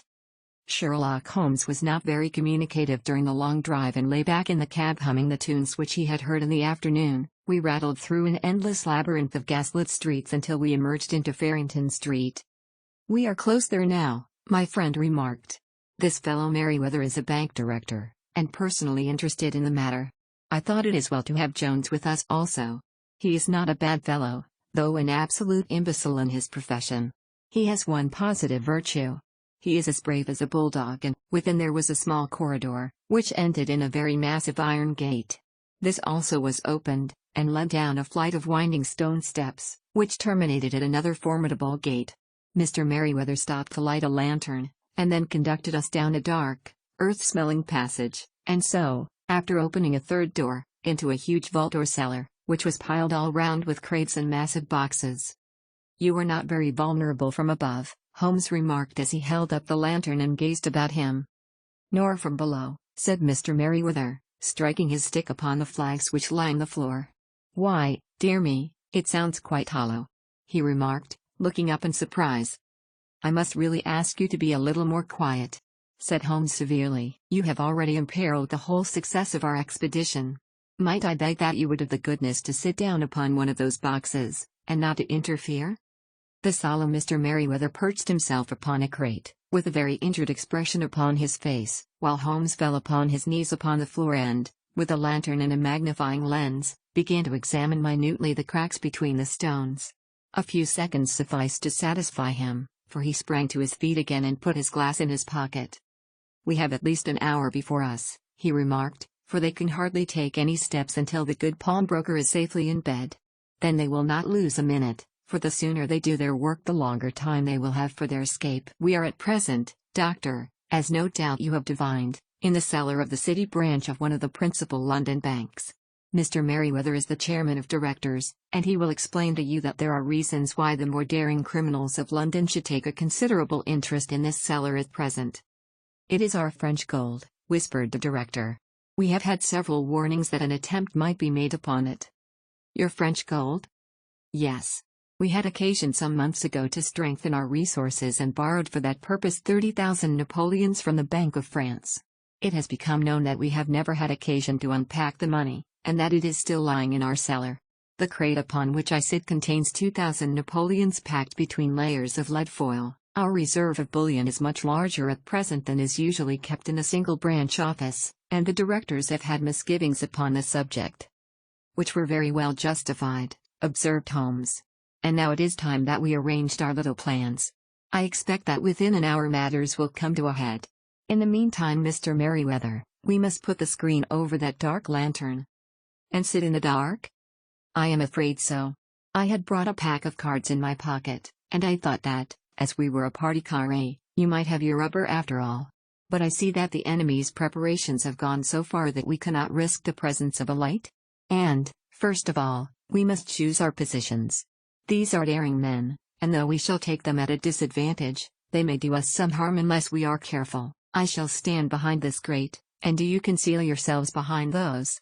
Then, when I flash a light upon them, close in swiftly. If they fire, Watson, have no compunction about shooting them down."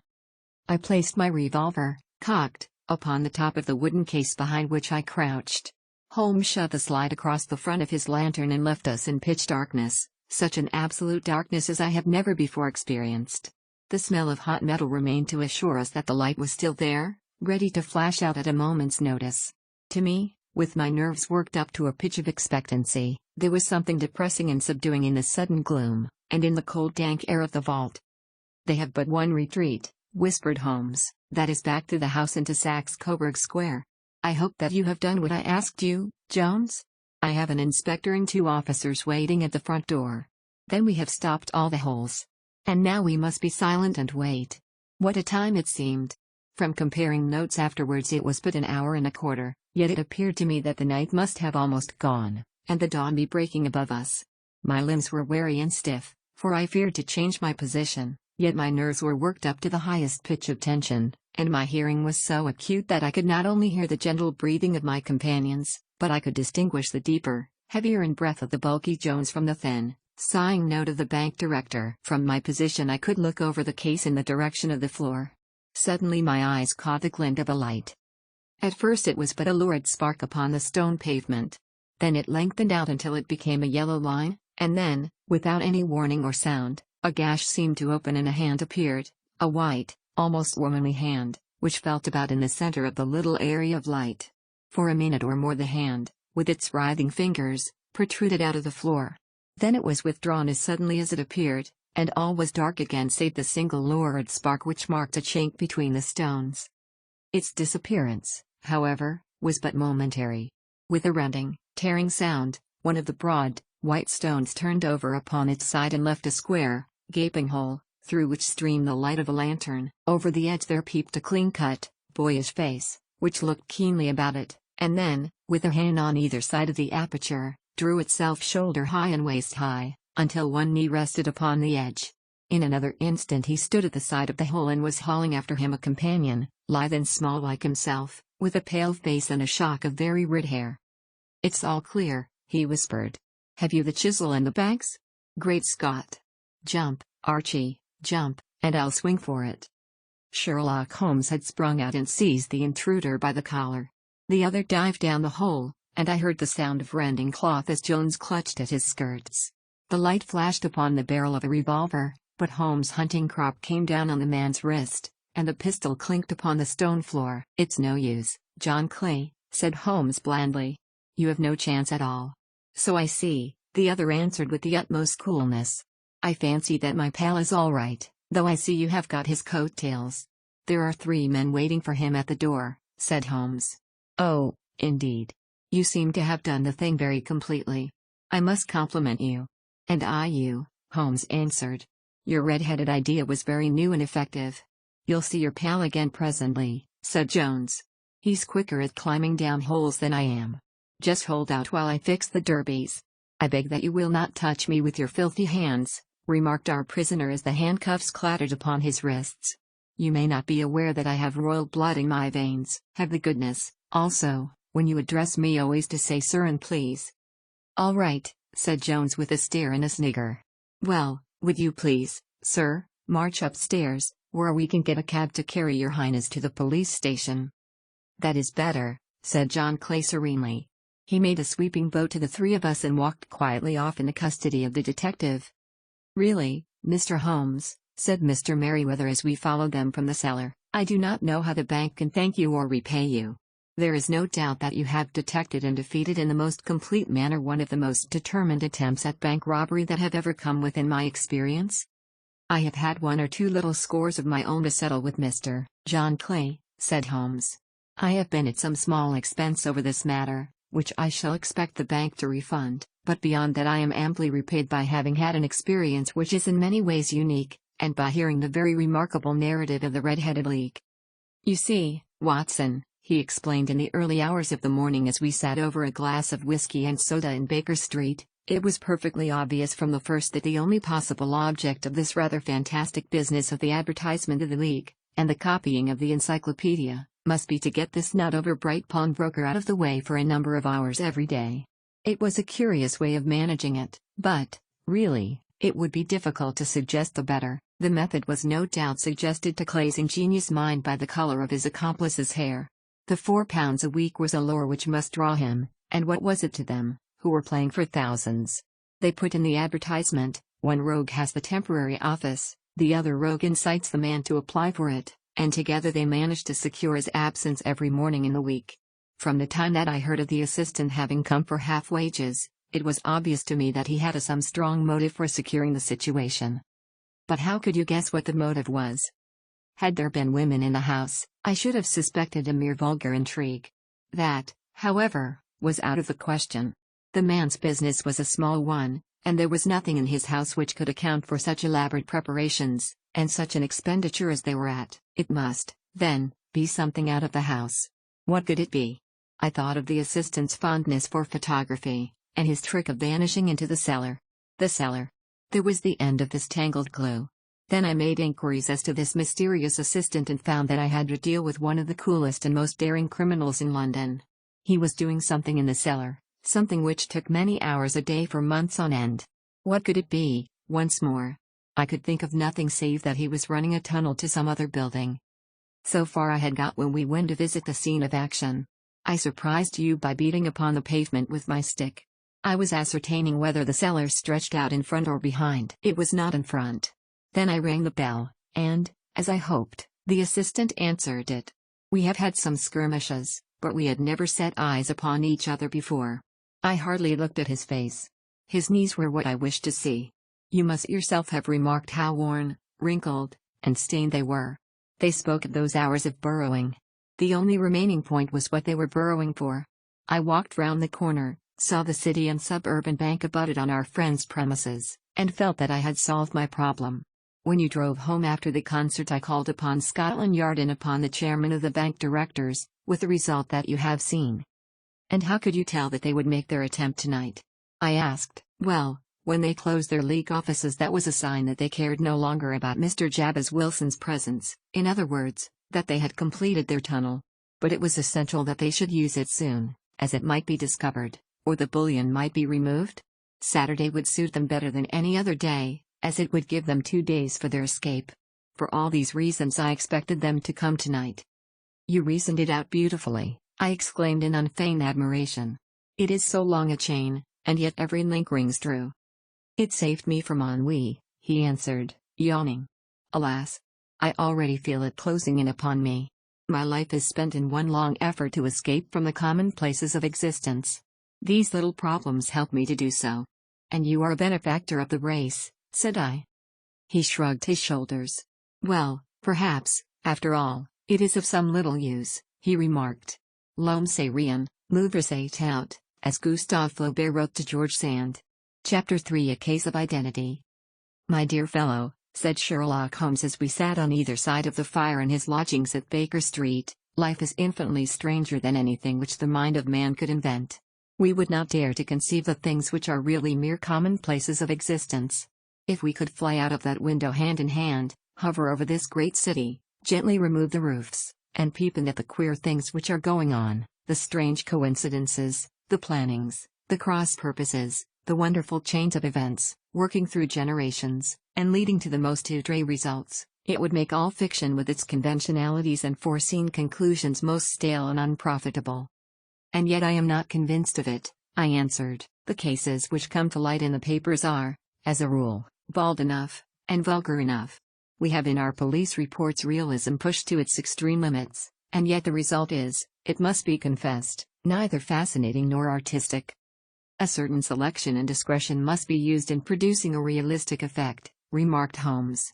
This is wanting in the police report, where more stress is laid, perhaps, upon the platitudes of the magistrate than upon the details, which to an observer contain the vital essence of the whole matter. Depend upon it, there is nothing so unnatural as the commonplace. I smiled and shook my head. I can quite understand your thinking so, I said. Of course, in your position of unofficial advisor and helper to everybody who is absolutely puzzled, throughout 3 continents, you are brought in contact with all that is strange and bizarre. But here I picked up the morning paper from the ground. Let us put it to a practical test. Here is the first heading upon which I come. A husband's cruelty to his wife. There is half a column of print, but I know without reading it that it is all perfectly familiar to me. There is, of course, the other woman, the drink, the push, the blow, the bruise, the sympathetic sister or landlady. The crudest of writers could invent nothing more crude. Indeed, your example is an unfortunate one for your argument, said Holmes, taking the paper and glancing his eye down it. This is the Dundas separation case, and, as it happens, I was engaged in clearing up some small points in connection with it. The husband was a teetotaler, there was no other woman, and the conduct complained of was that he had drifted into the habit of winding up every meal by taking out his false teeth and hurling them at his wife, which, you will allow, is not an action likely to occur to the imagination of the average storyteller. Take a pinch of snuff, doctor, and acknowledge that I have scored over you in your example. He held out his snuff box of old gold, with a great amethyst in the center of the lid. Its splendor was in such contrast to his homely ways and simple life that I could not help commenting upon it. "Ah," said he, "I forgot that I had not seen you for some weeks. It is a little souvenir from the King of Bohemia in return for my assistance in the case of the Irene Adler papers." "And the ring?" I asked, glancing at a remarkable brilliant which sparkled upon his finger. "It was from the reigning family of Holland, though the matter in which I served them was of such delicacy that I cannot confide it even to you, who have been good enough to chronicle one or two of my little problems. And have you any on hand just now?" I asked with interest. "Some 10 or 12, but none which present any feature of interest. They are important, you understand, without being interesting. Indeed, I have found that it is usually in unimportant matters that there is a field for the observation, and for the quick analysis of cause and effect which gives the charm to an investigation. The larger crimes are apt to be the simpler, for the bigger the crime the more obvious, as a rule, is the motive. In these cases, save for one rather intricate matter which has been referred to me from Marseille, there is nothing which presents any features of interest. It is possible, however, that I may have something better before very many minutes are over, for this is one of my clients, or I am much mistaken." He had risen from his chair and was standing between the parted blinds gazing down into the dull neutral-tinted London street. Looking over his shoulder, I saw that on the pavement opposite there stood a large woman with a heavy fur bow around her neck, and a large curling red feather in a broad-brimmed hat which was tilted in a coquettish Duchess of Devonshire fashion over her ear. From under this great panoply she peeped up in a nervous, hesitating fashion at our windows, while her body oscillated backward and forward, and her fingers fidgeted with her glove buttons. Suddenly, with a plunge, as of the swimmer who leaves the bank, she hurried across the road, and we heard the sharp clang of the bell. "I have seen those symptoms before," said Holmes, throwing his cigarette into the fire. "Oscillation upon the pavement always means an affaire de cœur. She would like advice, but is not sure that the matter is not too delicate for communication. And yet even here we may discriminate. When a woman has been seriously wronged by a man she no longer oscillates, and the usual symptom is a broken bell wire. Here we may take it that there is a love matter, but that the maiden is not so much angry as perplexed, or grieved. But here she comes in person to resolve our doubts." As he spoke there was a tap at the door, and the boy in buttons entered to announce Miss Mary Sutherland, while the lady herself loomed behind his small black figure like a full-sailed merchantman behind a tiny pilot boat. Sherlock Holmes welcomed her with the easy courtesy for which he was remarkable, and, having closed the door and bowed her into an armchair, he looked her over in a minute and yet abstracted fashion which was peculiar to him. "Do you not find," he said, "that with your short sight it is a little trying to do so much typewriting?"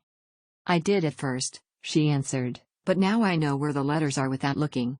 Then, suddenly realizing the full purport of his words, she gave a violent start and looked up, with fear and astonishment upon her broad, good-humored face.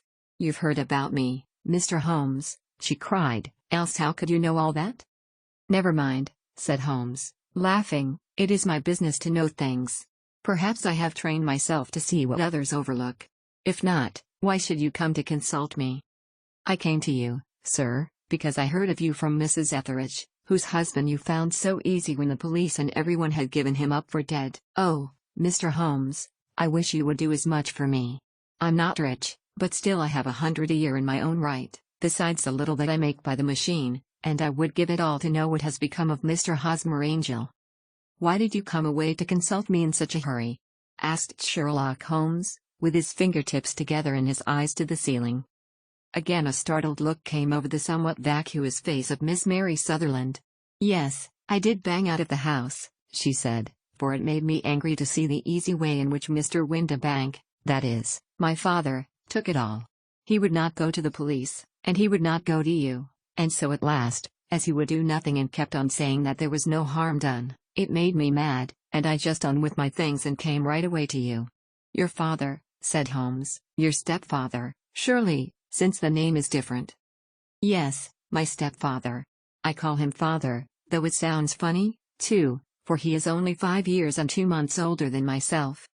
And your mother is alive? Oh, yes, mother is alive and well. I wasn't best pleased, Mr. Holmes, when she married again so soon after father's death, and a man who was nearly 15 years younger than herself.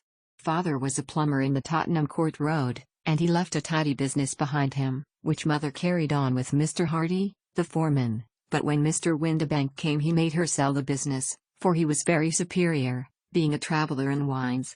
They got £4,700 for the goodwill and interest, which wasn't near as much as father could have got if he had been alive. I had expected to see Sherlock Holmes impatient under this rambling and inconsequential narrative, but, on the contrary, he had listened with the greatest concentration of attention. "Your own little income," he asked, "does it come out of the business?" "Oh, no, sir. It is quite separate and was left me by my Uncle Ned in Auckland. It is in New Zealand stock, paying 4.5%. £2,500 was the amount, but I can only touch the interest." "You interest me extremely," said Holmes. "And since you draw so large a sum as 100 a year, with what you earn into the bargain, you no doubt travel a little and indulge yourself in every way. I believe that a single lady can get on very nicely upon an income of about £60. I could do with much less than that, Mr. Holmes, but you understand that as long as I live at home I don't wish to be a burden to them, and so they have the use of the money just while I am staying with them. Of course, that is only just for the time. Mr. Windibank draws my interest every quarter and pays it over to mother, and I find that I can do pretty well with what I earn at typewriting. It brings me twopence a sheet, and I can often do from 15 to 20 sheets in a day." "You have made your position very clear to me," said Holmes. "This is my friend, Dr. Watson, before whom you can speak as freely as before myself. Kindly tell us now all about your connection with Mr. Hosmer Angel." A flush stole over Miss Evelyn's face, and she picked nervously at the fringe of her jacket. "I met him first at the gasfitters' ball," she said. "They used to send father tickets when he was alive, and then afterwards they remembered us, and sent them to mother. Mr. Windibank did not wish us to go. He never did wish us to go anywhere. He would get quite mad if I wanted so much as to join a Sunday school treat. But this time I was set on going, and I would go, for what right had he to prevent? He said the folk were not fit for us to know, when all father's friends were to be there. And he said that I had nothing fit to wear, when I had my purple plush that I had never so much as taken out of the drawer. At last, when nothing else would do, he went off to France upon the business of the firm, but we went, mother and I, with Mr. Hardy, who used to be our foreman, and it was there I met Mr. Hosmer Angel." "I suppose," said Holmes, "that when Mr. Windibank came back from France he was very annoyed at your having gone to the ball." "Oh, well, he was very good about it. He laughed, I remember, and shrugged his shoulders, and said there was no use denying anything to a woman, for she would have her way." "I see. Then at the gasfitters' ball you met, as I understand, a gentleman called Mr. Hosmer Angel." "Yes, sir. I met him that night, and he called next day to ask if we had got home all safe, and after that we met him, that is to say, Mr. Holmes, I met him twice for walks, but after that father came back again, and Mr. Hosmer Angel could not come to the house any more." "No? Well, you know father didn't like anything of the sort. He wouldn't have any visitors if he could help it, and he used to say that a woman should be happy in her own family circle. But then, as I used to say to mother, a woman wants her own circle to begin with, and I had not got mine yet." "But how about Mr. Hosmer Angel? Did he make no attempt to see you?" "Well, father was going off to France again in a week, and Hosmer wrote and said that it would be safer and better not to see each other until he had gone. We could write in the meantime, and he used to write every day. I took the letters in the morning, so there was no need for father to know." "Were you engaged to the gentleman at this time?" "Oh, yes, Mr. Holmes. We were engaged after the first walk that we took. Hosmer, Mr. Angel, was a cashier in an office in Leadenhall Street, and—" "What office?" "That's the worst of it, mister. It has long been an axiom of mine that the little things are infinitely the most important. Can you remember any other little things about Mr. Hosmer Angel?" "He was a very shy man, Mr. Holmes. He would rather walk with me in the evening than in the daylight, for he said that he hated to be conspicuous. Very retiring and gentlemanly he was. Even his voice was gentle. He'd had the quinsy and swollen glance when he was young, he told me, and it had left him with a weak throat, and a hesitating, whispering fashion of speech. He was always well dressed, very neat and plain, but his eyes were weak, just as mine are, and he wore tinted glasses against the glare. Well, and what happened when Mr. Windibank, your stepfather, returned to France? Mr. Hosmer Angel came to the house again and proposed that we should marry before father came back. He was in dreadful earnest and made me swear, with my hands on the testament, that whatever happened I would always be true to him. Mother said he was quite right to make me swear, and that it was a sign of his passion. Mother was all in his favor from the first and was even fonder of him than I was. Then, when they talked of marrying within the week, I began to ask about father, but they both said never to mind about father, but just to tell him afterwards, and mother said she would make it all right with him. I didn't quite like that, Mr. Holmes. It seemed funny that I should ask his leave, as he was only a few years older than me, but I didn't want to do anything on the sly, so I wrote to father at Bordeaux, where the company has its French offices, but the letter came back to me on the very morning of the wedding. It missed him, then? Yes, sir, for he had started to England just before it arrived. Ha! That was unfortunate. Your wedding was arranged, then, for the Friday. Was it to be in church? Yes, sir, but very quietly. It was to be at St. Saviour's, near King's Cross, and we were to have breakfast afterwards at the St. Pancras Hotel. Hosmer came for us in a hansom, but as there were two of us he put us both into it and stepped himself into a four-wheeler, which happened to be the only other cab in the street. We got to the church first, and when the four-wheeler drove up we waited for him to step out, but he never did, and when the cabman got down from the box and looked there was no one there. The cabman said that he could not imagine what had become. That was last Friday, Mr. Holmes, and I have never seen or heard anything since then to throw any light upon what became of him. It seems to me that you have been very shamefully treated, said Holmes. Oh, no, sir. He was too good and kind to leave me so. Why, all the morning he was saying to me that, whatever happened, I was to be true, and that even if something quite unforeseen occurred to separate us, I was always to remember that I was pledged to him, and that he would claim his pledge sooner or later. It seems strange talk for a wedding morning, but what has happened since gives a meaning to it. Most certainly it does. Your own opinion is, then, that some unforeseen catastrophe has occurred to him? Yes, sir. I believe that he foresaw some danger, or else he would not have talked so, and then I think that what he foresaw happened. But you have no notion as to what it could have been? None. One more question. How did your mother take the matter? She was angry, and said that I was never to speak of the matter again. And your father? Did you tell him? Yes, and he seemed to think, with me, that something had happened, and that I should hear of Hosmer again. As he said, what interest could anyone have in bringing me to the doors of the church, and then leaving me?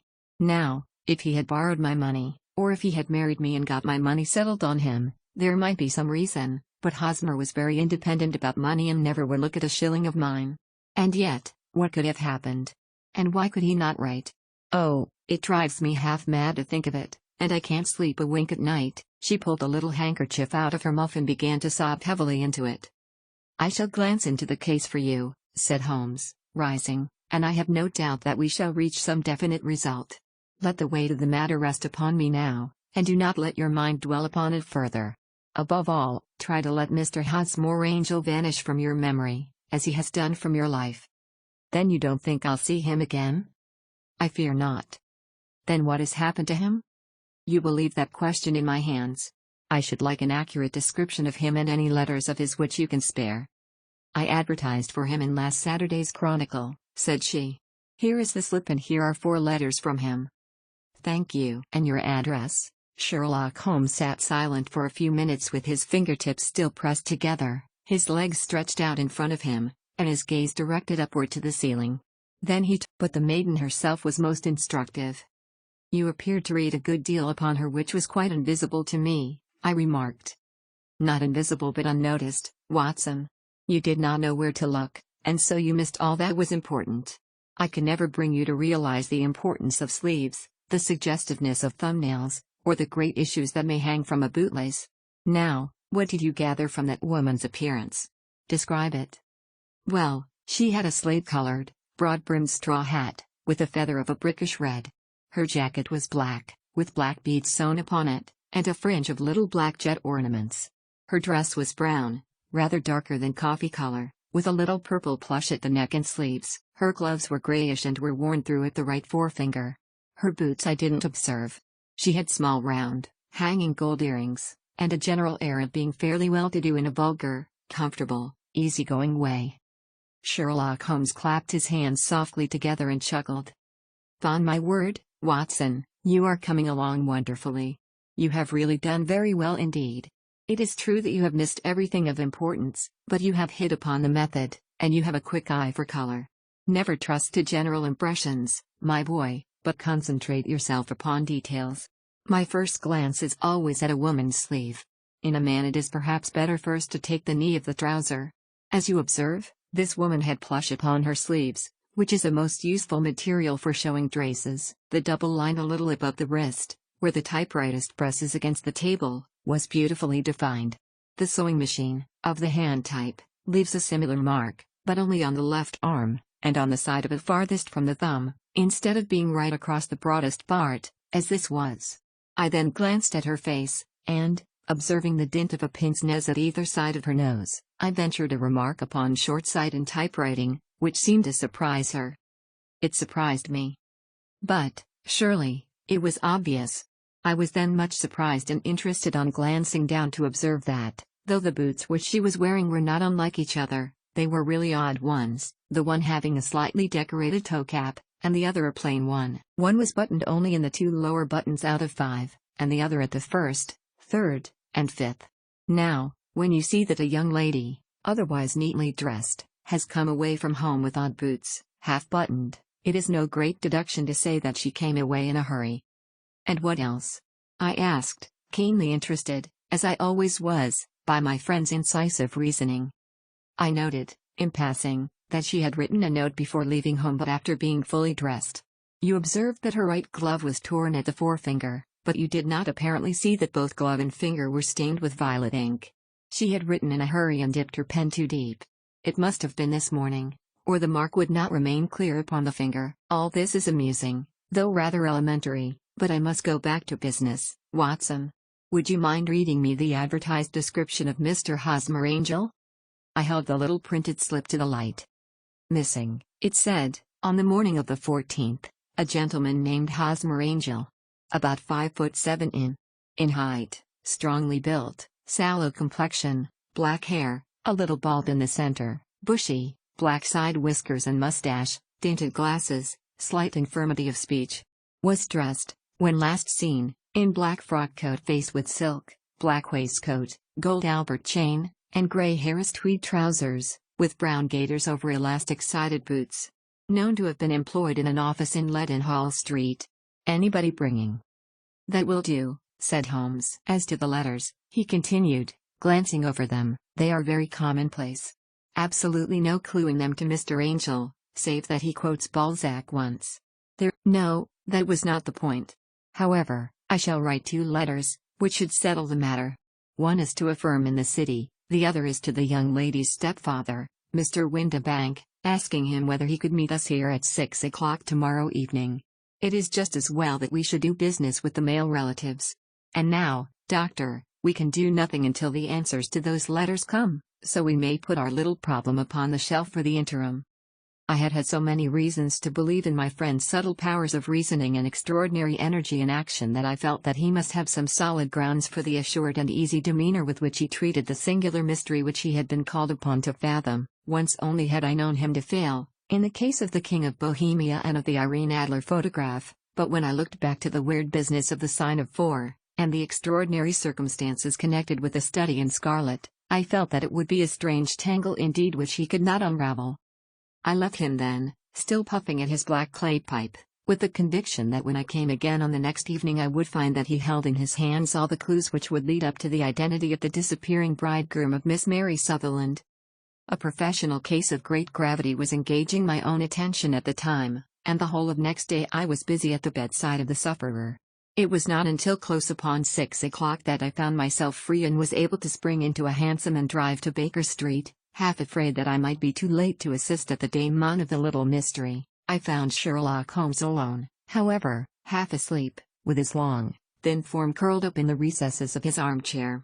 A formidable array of bottles and test tubes, with the pungent cleanly smell of hydrochloric acid, told me that he had spent his day in the chemical work which was so dear to him. "Well, have you solved it?" I asked as I entered. "Yes. It was the bisulfate of baryta."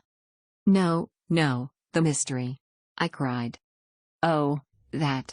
I thought of the salt that I have been working upon. There was never any mystery in the matter, though, as I said yesterday, some of the details are of interest. The only drawback is that there is no law, I fear, that can touch the scoundrel." Who was he, then, and what was his object in deserting Miss Sutherland? The question was hardly out of my mouth, and Holmes had not yet opened his lips to reply, when we heard a heavy footfall in the passage and a tap at the door. "This is the girl's stepfather, Mr. James Windibank," said Holmes.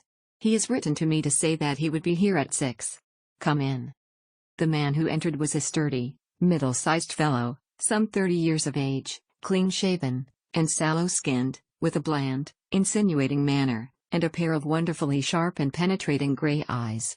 He shot a questioning glance at each of us, placed his shiny top hat upon the sideboard, and with a slight bow sidled down into the nearest chair. "Good evening, Mr. James Windibank," said Holmes. "I think that this typewritten letter is from you, in which you made an appointment with me for 6 o'clock?" "Yes, sir. I am afraid that I am a little late, but I am not quite my own master, you know.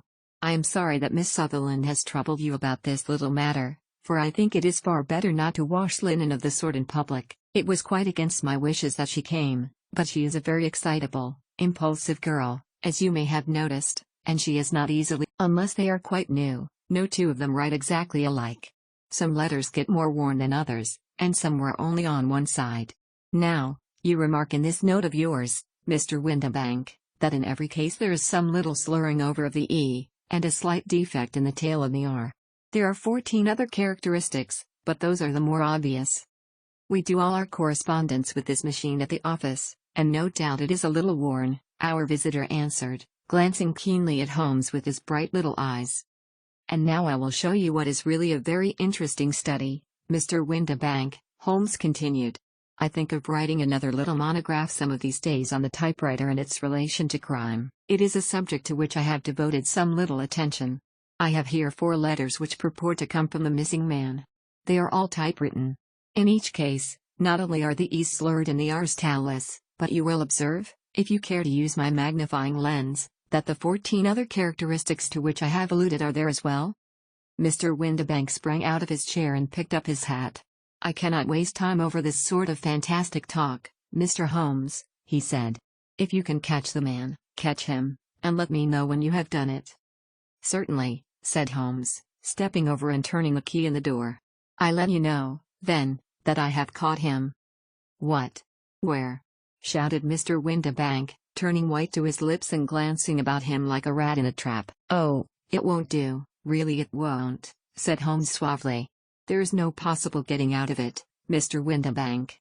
It is quite too transparent, and it was a very bad compliment when you said that it was impossible for me to solve so simple a question. That's right. Sit down and let us talk it over." Our visitor collapsed into a chair, with a ghastly face and a glitter of moisture on his brow. It's not actionable," he stammered. "I am very much afraid that it is not.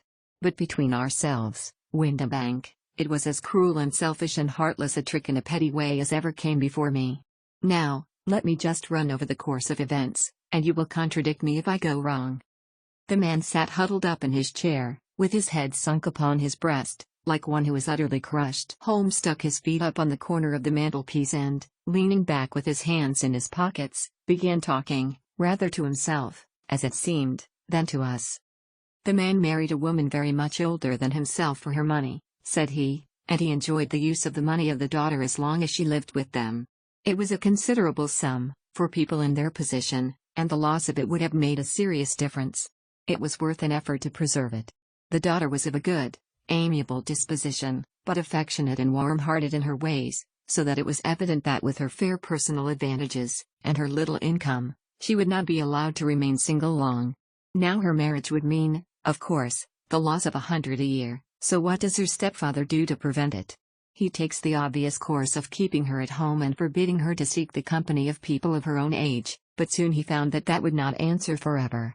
She became restive, insisted upon her rights, and finally announced her positive intention of going to a certain ball. What does her clever stepfather do then? He conceives an idea more creditable to his head than to his heart. With the connivance and assistance of his wife, he disguised himself, covered those keen eyes with tinted glasses, masked the face with a mustache and a pair of bushy whiskers, sunk that clear voice into an insinuating whisper, and doubly secure on account of the girl's short sight, he appears as Mr. Hosmore Angel, and very likely not. However that may be, the young lady was very decidedly carried away, and, having quite made up her mind that her stepfather was in France, the suspicion of treachery never for an instant entered her mind. She was flattered by the gentleman's attentions, and the effect was increased by the loudly expressed admiration of her mother. Then Mr. Angel began to call, for it was obvious that the matter should be pushed as far as it would go if a real effect were to be produced. There were meetings, and an engagement, which would finally secure the girl's affections from turning towards anyone else. But the deception could not be kept up forever. These pretended journeys to France were rather cumbrous. The thing to do was clearly to bring the business to an end in such a dramatic manner that it would leave a permanent impression upon the young lady's mind and prevent her from looking upon any other suitor for some time to come, hence those vows of fidelity exacted upon a testament, and hence also the allusions to a possibility of something happening on the very morning of the wedding.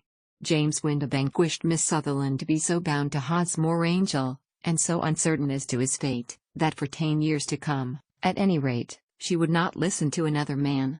As far as the church door he brought her, and then, as he could go no farther, he conveniently vanished away by the old trick of stepping in at one door of a four-wheeler and out at the other. I think that was the chain of events, Mr. Windibank. Our visitor had recovered something of his assurance while Holmes had been talking, and he rose from his chair now with a cold sneer upon his pale face. "It may be so, Holmes," said he, "but if you are so very sharp you ought to be sharp enough to know that it is you who are breaking the law now, and not me. I have done nothing actionable from the first, but as long as you keep that door locked you lay yourself open to an action for assault and illegal constraint. The law cannot, as you say, touch you," said Holmes, unlocking and throwing open the door, "yet there never was a man who deserved punishment more.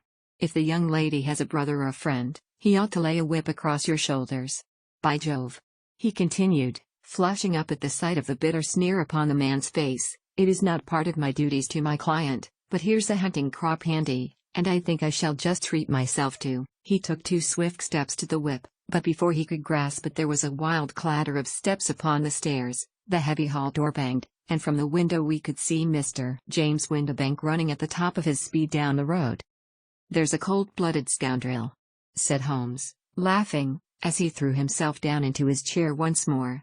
"That fellow will rise from crime to crime until he does something very bad, and ends on a gallows.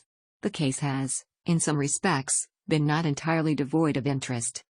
"I cannot now entirely see all the steps of your reasoning," I remarked. "Well, of course it was obvious from the first that this Mr. Hosmore Angel must have some strong object for his curious conduct, and it was equally clear that the only man who really profited by the incident, as far as we could see, was the stepfather. Then the fact that the 2 men were never together, but that the one always appeared when the other was away, was suggestive. So were the tinted spectacles and the curious voice, which both hinted at a disguise, as did the bushy whiskers. My suspicions were all confirmed by his peculiar action in typewriting his signature, which, of course, inferred that his handwriting was so familiar to her that she would recognize even the smallest sample of it. You see, all these isolated facts, together with many minor ones, all pointed in the same direction. "And how did you verify them?" "Having once spotted my man, it was easy to get corroboration. I knew the firm for which this man worked. Having taken the printed description, I eliminated everything from it which could be the result of a disguise, the whiskers, the glasses, the voice, and I sent it to the firm, with a request that they would inform me whether it answered to the description of any of their travelers. I had already noticed the peculiarities of the typewriter, and I wrote to the man himself at his business address asking him if he would come here. As I expected, his reply was typewritten and revealed the same trivial but characteristic defects. The same post brought me a letter from Westhouse and Marbank, of Fenchurch Street, to say that the description tallied in every respect with that of their employee, James Windibank. Voila out. And Miss Sutherland? If I tell her she will not believe me. You may remember the old Persian saying, there is danger for him who taketh the tiger cub, and danger also for whoso snatches a delusion from a woman. There is as much sense in Hafiz as in Horace, and as much knowledge of the world. Chapter 4: The Boscombe Valley Mystery. We were seated at breakfast one morning, my wife and I, when the maid brought in a telegram. It was from Sherlock Holmes and ran in this way. Have you a couple of days to spare? Have just been wired for from the west of England in connection with Boscombe Valley tragedy. Shall be glad if you will come with me. Air and scenery perfect. Leave Paddington by the 11:15. What do you say, dear? Said my wife, looking across at me. Will you go? I really don't know what to say. I have a fairly long list at present. Oh, answer would dear work for you. You have been looking a little pale lately. I think that the change would do you good, and you are always so interested in Mr. Sherlock Holmes' cases. I should be ungrateful if I were not, seeing what I gained through one of them, I answered. But if I am to go, I must pack at once, for I have only half an hour. My experience of camp life in Afghanistan had at least had the effect of making me a prompt and ready traveler. My wants were few and simple, so that in less than the time stated I was in a cab with my valise, rattling away to Paddington Station. Sherlock Holmes was pacing up and down the platform, his tall, gaunt figure made even gaunter and taller by his long grey travelling cloak and close-fitting cloth cap. "It is really very good of you to come, Watson," said he. "It makes a considerable difference to me, having someone with me on whom I can thoroughly rely. Local aid is always either worthless or else biased. If you will keep the two corner seats, I shall get the tickets." We had the carriage to ourselves save for an immense litter of papers which Holmes had brought with him. Among these he rummaged and read, with intervals of note-taking and of meditation, until we were past reading. Then he suddenly rolled them all into a gigantic ball and tossed them up onto the rack. "Have you heard anything of the case?" he asked. "Not a word. I have not seen a paper for some days.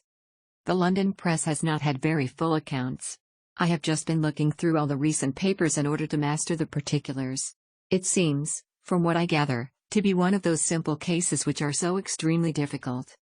That sounds a little paradoxical. But it is profoundly true. Singularity is almost invariably a clue. The more featureless and commonplace a crime is, the more difficult it is to bring it home. In this case, however, they have established the very serious case against the son of the murdered man. It is a murder, then? Well, it is conjectured to be so. I shall take nothing for granted until I have the opportunity of looking personally into it.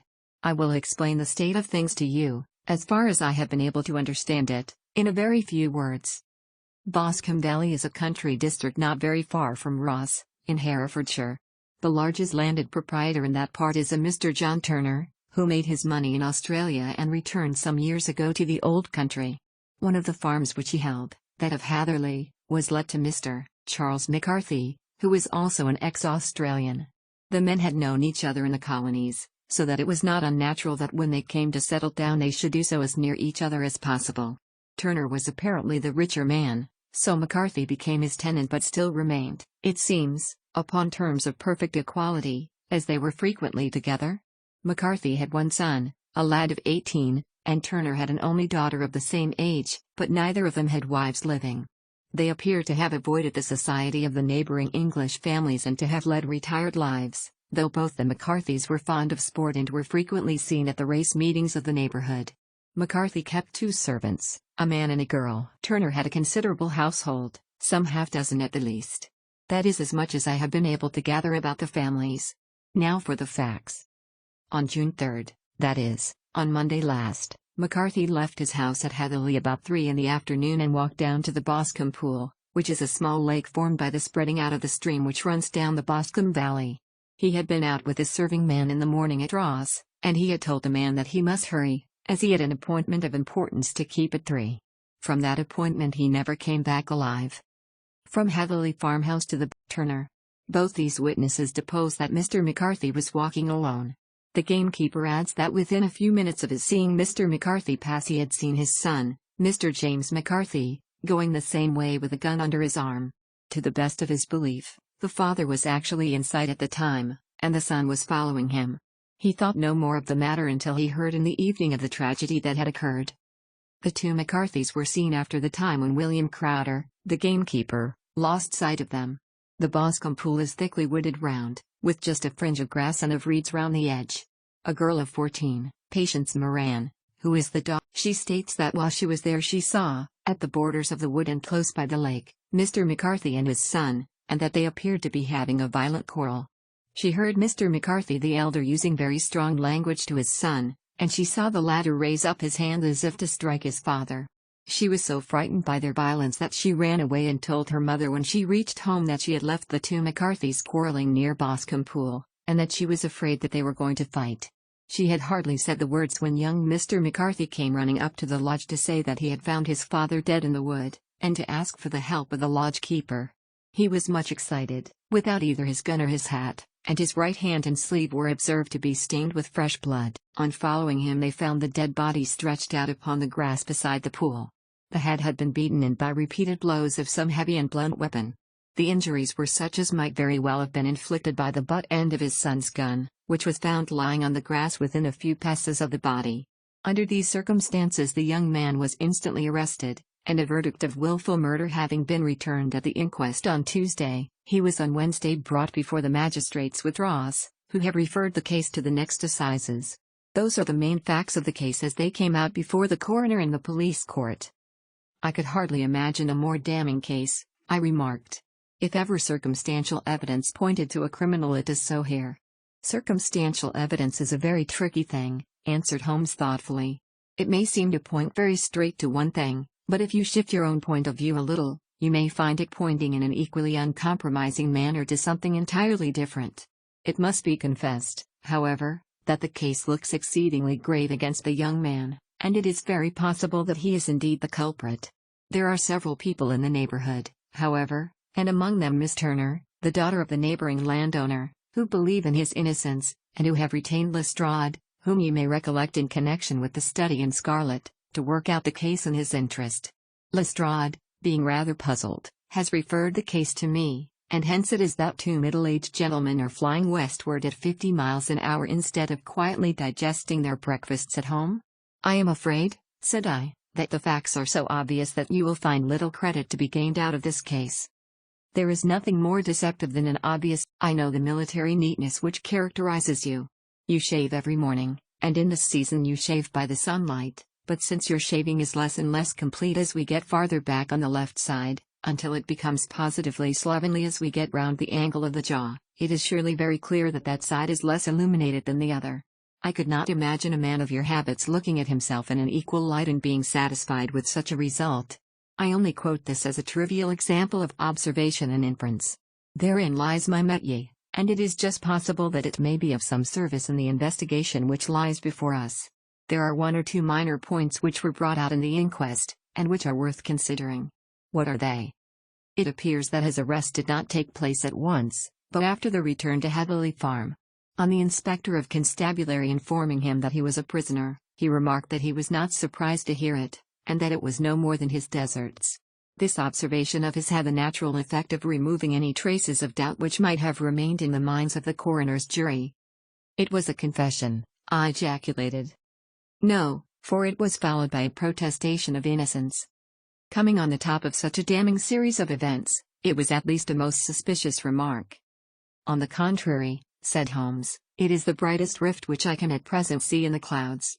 However innocent he might be, he could not be such an absolute imbecile as not to see that the circumstances were very black against him. Had he appeared surprised at his own arrest, or faint indignation at it, I should have looked upon it as highly suspicious, because such surprise or anger would not be natural under the circumstances, and yet might appear to be the best policy to a scheming man. His frank acceptance of the situation marks him as either an innocent man, or else as a man of considerable self-restraint and firmness. As to his remark about his deserts, it was also not unnatural if he considered that he stood beside the dead body of his father, and that there is no doubt that he had that very day so far forgotten his filial duty as to bandy words with him, and even, according to the little girl whose evidence is so important, to raise his hand as if to strike him. The self-reproach and contrition which are displayed in his remark appear to me to be the signs of a healthy mind rather than of a guilty one. I shook my head. Many men have been hanged on far slighter evidence, I remarked. So they have. And many men have been wrongfully hanged. What is the young man's own account of the matter? It is, I am afraid, Not very encouraging to his supporters, though there are one or two points on it which are suggestive. You will find it here, and may read it for yourself. He picked out from his bundle a copy of the local Herefordshire paper, and having turned down the sheet he pointed out the paragraph in which the unfortunate young man had given his own statement of what had occurred. I settled myself down in the corner of the carriage and read it very carefully. It ran in this way: Mr. James McCarthy, the only son of the deceased, was then called and gave evidence as follows. I had been away from home for 3 days at Bristol, and had only just returned upon the morning of last Monday, the 3rd. My father was absent from home at the time of my arrival, and I was informed by the maid that he had driven over to Ross with John Cobb, the groom. Shortly after my return I heard the wheels of his trap in the yard, and, looking out of my window, I saw him get out and walk rapidly out of the yard, though I was not aware in which direction he was going. I then took my gun and strolled out in the direction of the Boscombe pool, with the intention of visiting the rabbit warren which is upon the other side. On my way I saw William Crowder, the gamekeeper, as he had stated in his evidence, but he is mistaken in thinking that I was following my father. I had no idea that he was in front of me. When about 100 yards from the pool I heard a cry of cooey, which was a usual signal between my father and myself. I then hurried forward, and found him standing by the pool. He appeared to be much surprised at seeing me and asked me rather roughly what I was doing there. A conversation ensued which led to high words and almost to blows, for my father was a man of a very violent temper. Seeing that his passion was becoming ungovernable, I left him and returned towards Heatherley Farm. I had not gone more than 150 yards, however, when I heard a hideous outcry behind me, which caused me to run back again. I found my father expiring upon the ground, with his head terribly injured. I dropped my gun and held him in my arms, but he almost instantly expired. I knelt beside him for some minutes, and then made my way to Mr. Turner's lodge-keeper, his house being the nearest, to ask for assistance. I saw no one near my father when I returned, and I have no idea how he came by his injuries. He was not a popular man, being somewhat cold and forbidding in his manners, but he had, as far as I know, no active enemies. I know nothing further of the matter. The coroner: Did your father make any statement to you before he died? Witness: He mumbled the coroner: I am afraid that I must press it. Witness: It is really impossible for me to tell you. I can assure you that it has nothing to do with the sad tragedy which followed. The coroner: That is for the court to decide. I need not point out to you that your refusal to answer will prejudice your case considerably in any future proceedings which may arise. Witness: I must still refuse. The coroner: I understand that the cry of cooey was a common signal between you and your father? Witness: It was. The coroner: How was it, then, that he uttered it before he saw you, and before he even knew that you had returned from Bristol? Witness: With considerable confusion, I do not know. A juryman: Did you see nothing which aroused your suspicions when you returned on hearing the cry and found your father fatally injured? Witness: Nothing definite. The coroner: What do you mean? Witness: I was so disturbed and excited as I rushed out into the open, that I could think of nothing except of my father. Yet I have a vague impression that as I ran forward something lay upon the ground to the left of me. It seemed to me to be something grey in color, a coat of some sort, or a plaid perhaps. When I rose from my father I looked round for it, but it was gone. Do you mean that it disappeared before you went for help? Yes, it was gone. You cannot say what it was? No, I had a feeling something was there. How far from the body? A dozen yards or so. And how far from the edge of the wood? About the same. Then if it was removed it was while you were within a dozen yards of it? Yes, but with my back towards it. This concluded the examination of the witness. I see, said I as I glanced down the column, that the coroner in his concluding remarks was rather severe upon young McCarthy. He calls attention, and with reason, to the discrepancy about his father having signaled to him before seeing him, also to his refusal to give details of his conversation with his father, and his singular account of his father's dying words. They are all, as he remarks, very much against the son. Holmes laughed softly to himself and stretched himself out upon the cushioned seat. Both you and the coroner have been at some pains, said he, to single out the very strongest points in the young man's favor. Don't you see that you alternately give him credit for having too much imagination and too little? Too little, if he could not invent a cause of quarrel which would give him the sympathy of the jury; too much, if he evolved from his own inner consciousness anything so outré as a dying reference to a rat, And the incident of the vanishing cloth. No, sir, I shall approach this case from the point of view that what this young man says is true, and we shall see whither that hypothesis will lead us. And now here is my pocket Petrarch, and not another word shall I say of this case until we are on the scene of action. We lunch at Swindon, and I see that we shall be there in 20 minutes. It was nearly 4 o'clock when we at last, after passing through the beautiful Stroud Valley, and over the broad gleaming Severn, found ourselves at the pretty little country town of Ross. A lean, ferret-like man, furtive and sly-looking, was waiting for us upon the platform. In spite of the light brown dust coat and leather leggings which he wore in deference to his rustic surroundings, I had no difficulty in recognizing Lestrade, of Scotland Yard. With him we drove to the Hereford Arms where a room had already been engaged for us. "I have ordered a carriage," said Lestrade as we sat over a cup of tea. "I knew your energetic nature, and that you would not be happy until you had been on the scene of the crime." "It was very nice and complimentary of you," Holmes answered. "It is entirely a question of barometric pressure." Lestrade looked startled. "I do not quite follow," he said. "How is the glass?" 29, I see. No wind, and not a cloud in the sky. I have a case full of cigarettes here which need smoking, and the sofa is very much superior to the usual country hotel abomination. I do not think that it is probable that I shall use the carriage tonight." Lestrade laughed indulgently. "You have, no doubt, already formed your conclusions from the newspapers," he said. "The case is as plain as a pikestaff, and the more one goes into it the plainer it becomes. Still, of course, one can't refuse a lady, and such a very positive one, too. She has heard of you, and would have your opinion, though I repeatedly told her that there was nothing which you could do which I had not already done. Why, bless my soul! Here's her carriage at the door." He had hardly spoken before there rushed into the room one of the most lovely young women that I have ever seen in my life. Her violet eyes shining, her lips parted, a pink flush upon her cheeks, all thought of her natural reserve lost in her overpowering excitement and concern. "Oh, Mr. Sherlock Holmes!" she cried, glancing from one to the other of us, and finally, with a woman's quick intuition, fastening upon my companion, "I am so glad that you have come. I have driven down to tell you so. I know that James didn't do it. I know it, and I want you to start upon your work knowing it, too. Never let yourself doubt upon that point. We have known each other since we were little children, and I know his faults as no one else does, but he is too tender-hearted to hurt the fly. Such a charge is absurd to anyone who really knows him."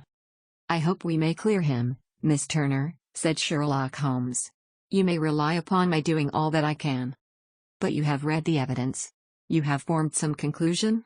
Do you not see some loophole, some flaw? Do you not yourself think that he is innocent?" "I think that it is very probable." "There, now!" she cried, throwing back her head and looking defiantly at Lestrade. "You hear? He gives me hopes." Lestrade shrugged his shoulders. "I am afraid that my colleague has been a little quick in forming his conclusions," he said.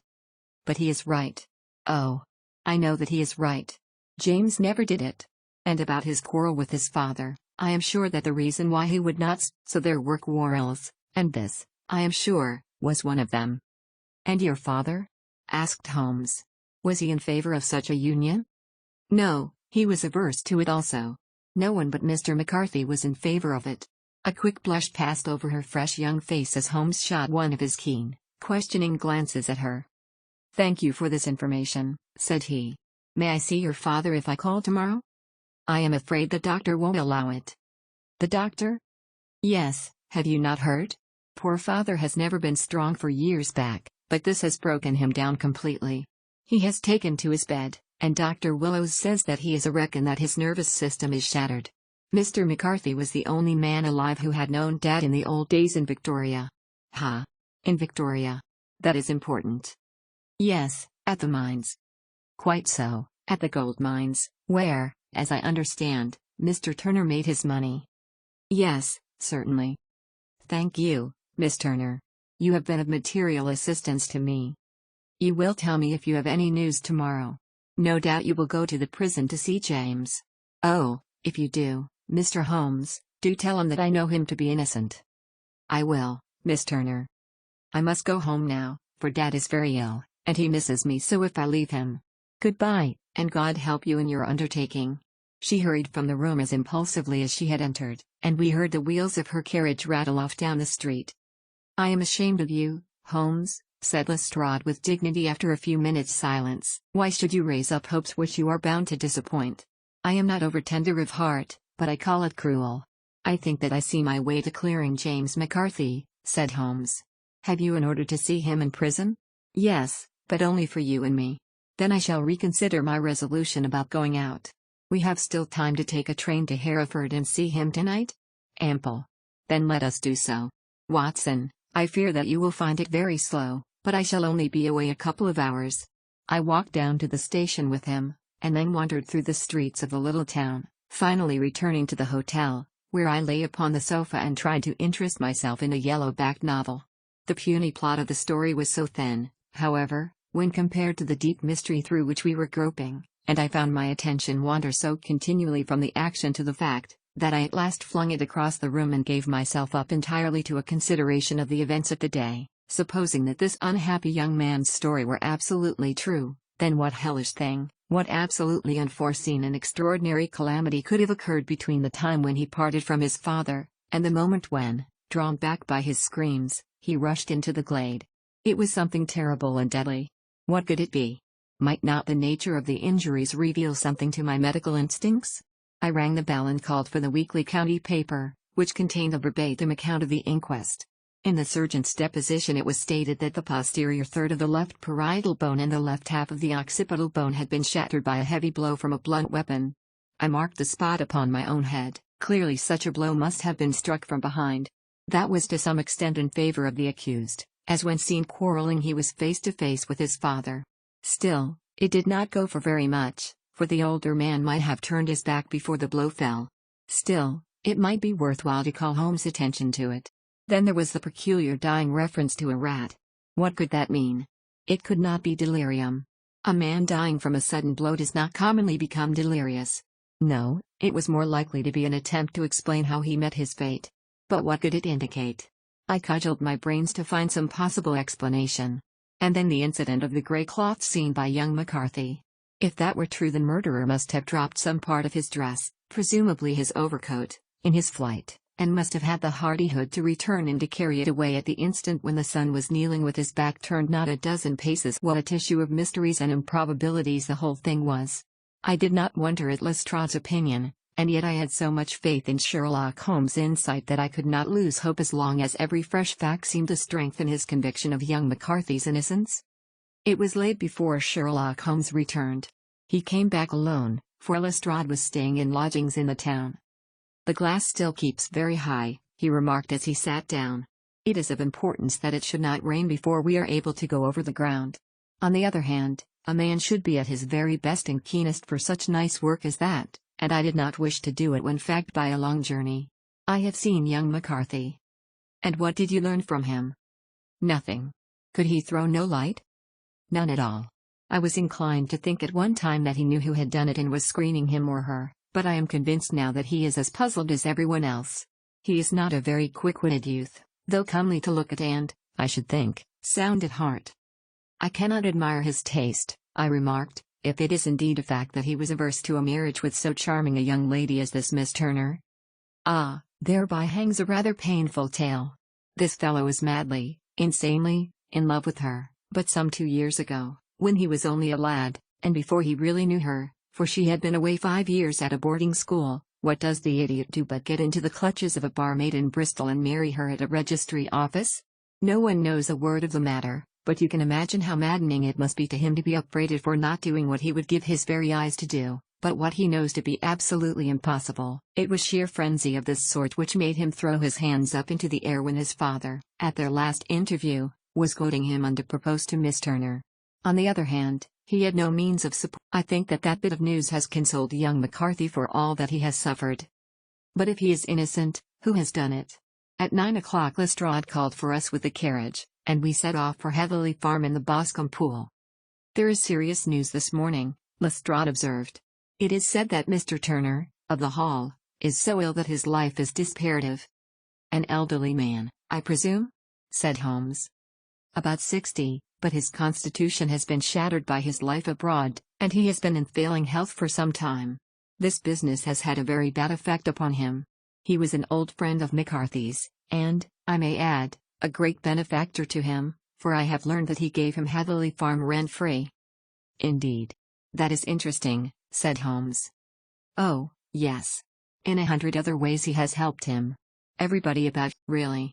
Does it not strike you as a little singular that this McCarthy, who appears to have had little of his own, and to have been under such obligations to Turner, should still talk of marrying his son to Turner's daughter, who is, presumably, heiress to the estate, and that in such a very cocksure manner, as if it were merely a case of a proposal and all else would follow? It is the more strange, since we know that Turner himself was averse to the idea. The daughter told us as much. Do you not deduce something from that?" "We have got to the deductions and the inferences," said Lestrade, winking at me. "I find it hard enough to tackle facts, Holmes, without flying away after theories and fancies." "You are right," said Holmes demurely, "you do find it very hard to tackle the facts. Anyhow, I have grasped one fact which you seem to find it difficult to get hold of," replied Lestrade with some warmth. "And that is?" "That McCarthy Sr. met his death from McCarthy Jr. and that all theories to the contrary are the merest moonshine." "Well, moonshine is a brighter thing than fog," said Holmes, laughing. "But I am very much mistaken if this is not Heatherley Farm upon the left." "Yes, that is it. It was a widespread, comfortable-looking building, two-storied, slate-roofed, with great yellow blotches of lichen upon the grille walls. The drawn blinds and the smokeless chimneys, however, gave it a stricken look, as though the weight of this horror still lay heavy upon it. We called at the door, when the maid, at Holmes' request, showed us the boots which your master wore at the time of his death, and also a pair of the son's, though not the pair which he had. Having measured these very carefully from 7 or 8 different points, Holmes desired to be led to the courtyard, from which we all followed the winding track which led to Boscombe Pool. Sherlock Holmes was transformed when he was hot upon such a scent as this. Men who had only known the quiet thinker and logician of Baker Street would have failed to recognize him. His face flushed and darkened. His brows were drawn into 2 hard black lines, while his eyes shone out from beneath them with a steely glitter. His face was bent downward, his shoulders bowed, his lips compressed, and the veins stood out like whipcord in his long, sinewy neck.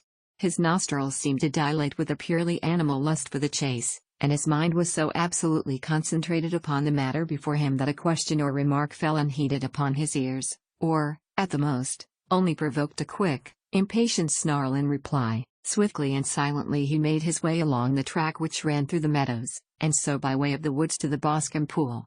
It was damp, marshy ground, as is all that district, and there were marks of many feet, both upon the path and amid the short grass which bounded it on either side. Sometimes Holmes would hurry on, sometimes stop dead, and once he made quite a little detour into the meadow. Lestrade and I walked behind him, the detective indifferent and contemptuous, while I watched my friend with the interest which sprang from the conviction that every one of his actions was directed towards a definite end. The Boscombe Pool, which is a little reed-girt sheet of water some 50 yards across, is situated at the boundary between the Heatherley Farm and the private park of the wealthy Mr. Turner. Above the woods which lined it upon the farther side we could see the red, jutting pinnacles which marked the site of the rich landowner's dwelling. On the Heatherley side of the pool the woods grew very thick, and there was a narrow belt of sodden grass 20 paces across between the edge of the trees and the reeds which lined the lake.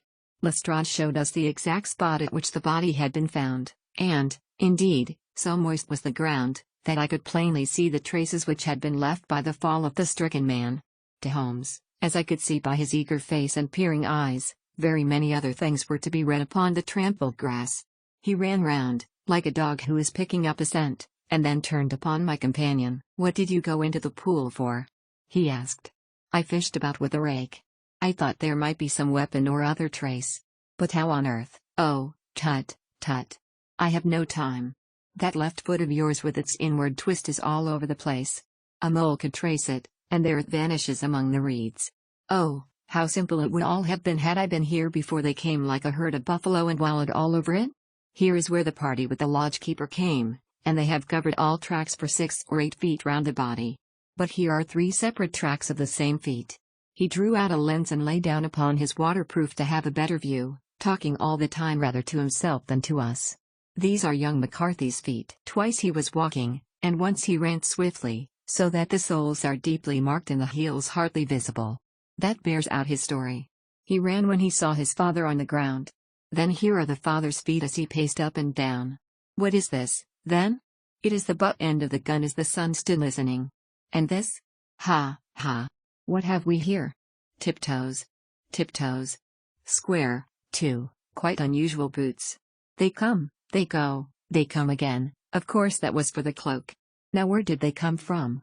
He ran up and down, sometimes losing, sometimes finding the track until we were well within the edge of the wood and under the shadow of a great beech, the largest tree in the neighborhood. Holmes traced his way to the farther side of this and lay down once more upon his face with a little cry of satisfaction. For a long time he remained there, turning over the leaves and dried sticks, gathering up what seemed to me to be dust into an envelope and examining with his lens not only the ground but even the bark of the tree as far as he could reach. A jagged stone was lying among the moss, and this also he carefully examined and retained. Then he followed a pathway through the wood until he came to the high road, where all traces were lost. It has been a case of considerable interest, he remarked, returning to his natural manner. I fancy that this grey house on the right must be the lodge. I think that I will go in and have a word. It was about 10 minutes before we regained our cab and drove back into Ross, Holmes still carrying with him the stone which he had picked up in the wood. This may interest you, Lestrade, he remarked, holding it out. The murder was done with it. I see no marks. There are none. How do you know, then? The grass was growing under it. It had only lain there a few days. There was no sign of a place whence it had been taken. It corresponds with the injuries.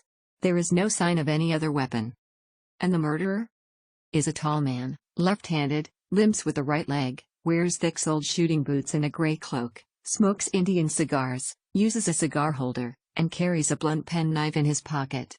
There are several other indications, but these may be enough to aid us in our search. Lestrade laughed. I am afraid that I am still a skeptic, he said.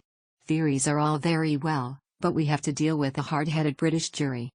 New barons, answered Holmes calmly. You work your own method, and I shall work mine. I shall be busy this afternoon, and shall probably return to London by the evening train. And leave your case unfinished? No, finished. But the mystery? It is solved. Who was the criminal, then? The gentleman I describe. But who is he? Surely it would not be difficult to find out. This is not such a populous neighborhood. Lestrade shrugged his shoulders. I am a practical man, he said, and I really cannot undertake to go about the country looking for a left-handed gentleman with a game leg. I should become the laughing-stock of Scotland Yard. All right, said Holmes quietly. I have given you the chance. Here are your lodgings. Goodbye. I shall drop you a line before I leave. Having left Lestrade at his rooms, we drove to our hotel, where we found lunch upon the table. Holmes was silent and buried in thought with a pained expression upon his face, as one who finds himself in a perplexing position. Look here, Watson, he said when the cloth was cleared, just sit down in this chair and let me preach to you for a little. I don't know quite what to do, and I should value your advice. Light a cigar and let me expound. Pray do so. Well, now, in considering this case there are 2 points about young McCarthy's narrative which struck us both instantly, although they impressed me in his favor and you against him. One was the fact that his father should, according to his account, cry cooey before seeing him. The other was his singular dying reference to a rat. He mumbled several words, you understand, but that was all that caught the son's ear. Now from this double point our research must commence, and we will begin it by presuming that what the lad says is absolutely true. What of this cooey, then? Well, obviously it could not have been meant for the son. The son, as far as he knew, was in Bristol. It was mere chance that he was within earshot. The cooey was meant to attract the attention of whoever it was that he had the appointment with. But cooey is a distinctly Australian cry, and one which is used between Australians. There is a strong presumption that the person whom McCarthy expected to meet him at Boscombe Pool was someone who had been in Australia. What of the rat, then? Sherlock Holmes took a folded paper from his pocket and flattened it out on the table. This is a map of the colony of Victoria, he said. I wired to Bristol for it last night. He put his hand over part of the map. What do you read? Arid, I read. And now? He raised his hand. Ballarat. Quite so. Was the word the man uttered, and of which his son only caught the last 2 syllables. He was trying to utter the name of his murderer. So and so, of Ballarat. "It is wonderful," I exclaimed. "It is obvious. And now, you see, I had narrowed the field down considerably. The possession of a grey garment was a third point which, granting the son's statement to be correct, was a certainty. We have come now out of mere vagueness to the definite conception of an Australian from Ballarat with a grey cloak. Certainly. And one who is at home in the district, for the pool can only be approached by the farm or by the estate, where strangers could hardly wander." "Quite so. Then comes our expedition of today. By an examination of the ground I gained the trifling details which I gave to that imbecile Lestrade, as to the personality of the criminal." "But how did you gain them?" "You know my method. It is founded upon the observation of trifles. His height I know that you might roughly judge from the length of his stride. His boots, too, might be told from their traces." "Yes, they were peculiar boots." "But his lameness?" "The impression of his right foot was always less distinct than his left. He put less weight upon it." "Why?" "Because he limped, he was lame. But his left-handedness—" "You were yourself struck by the nature of the injury as recorded by the surgeon at the inquest. The blow was struck from immediately behind, and yet was upon the left side. Now, how can that be unless it were by a left-handed man? He had stood behind that tree during the interview between the father and son. He had even smoked there. I found the ash of a cigar, which my special knowledge of tobacco ashes enables me to pronounce as an Indian cigar.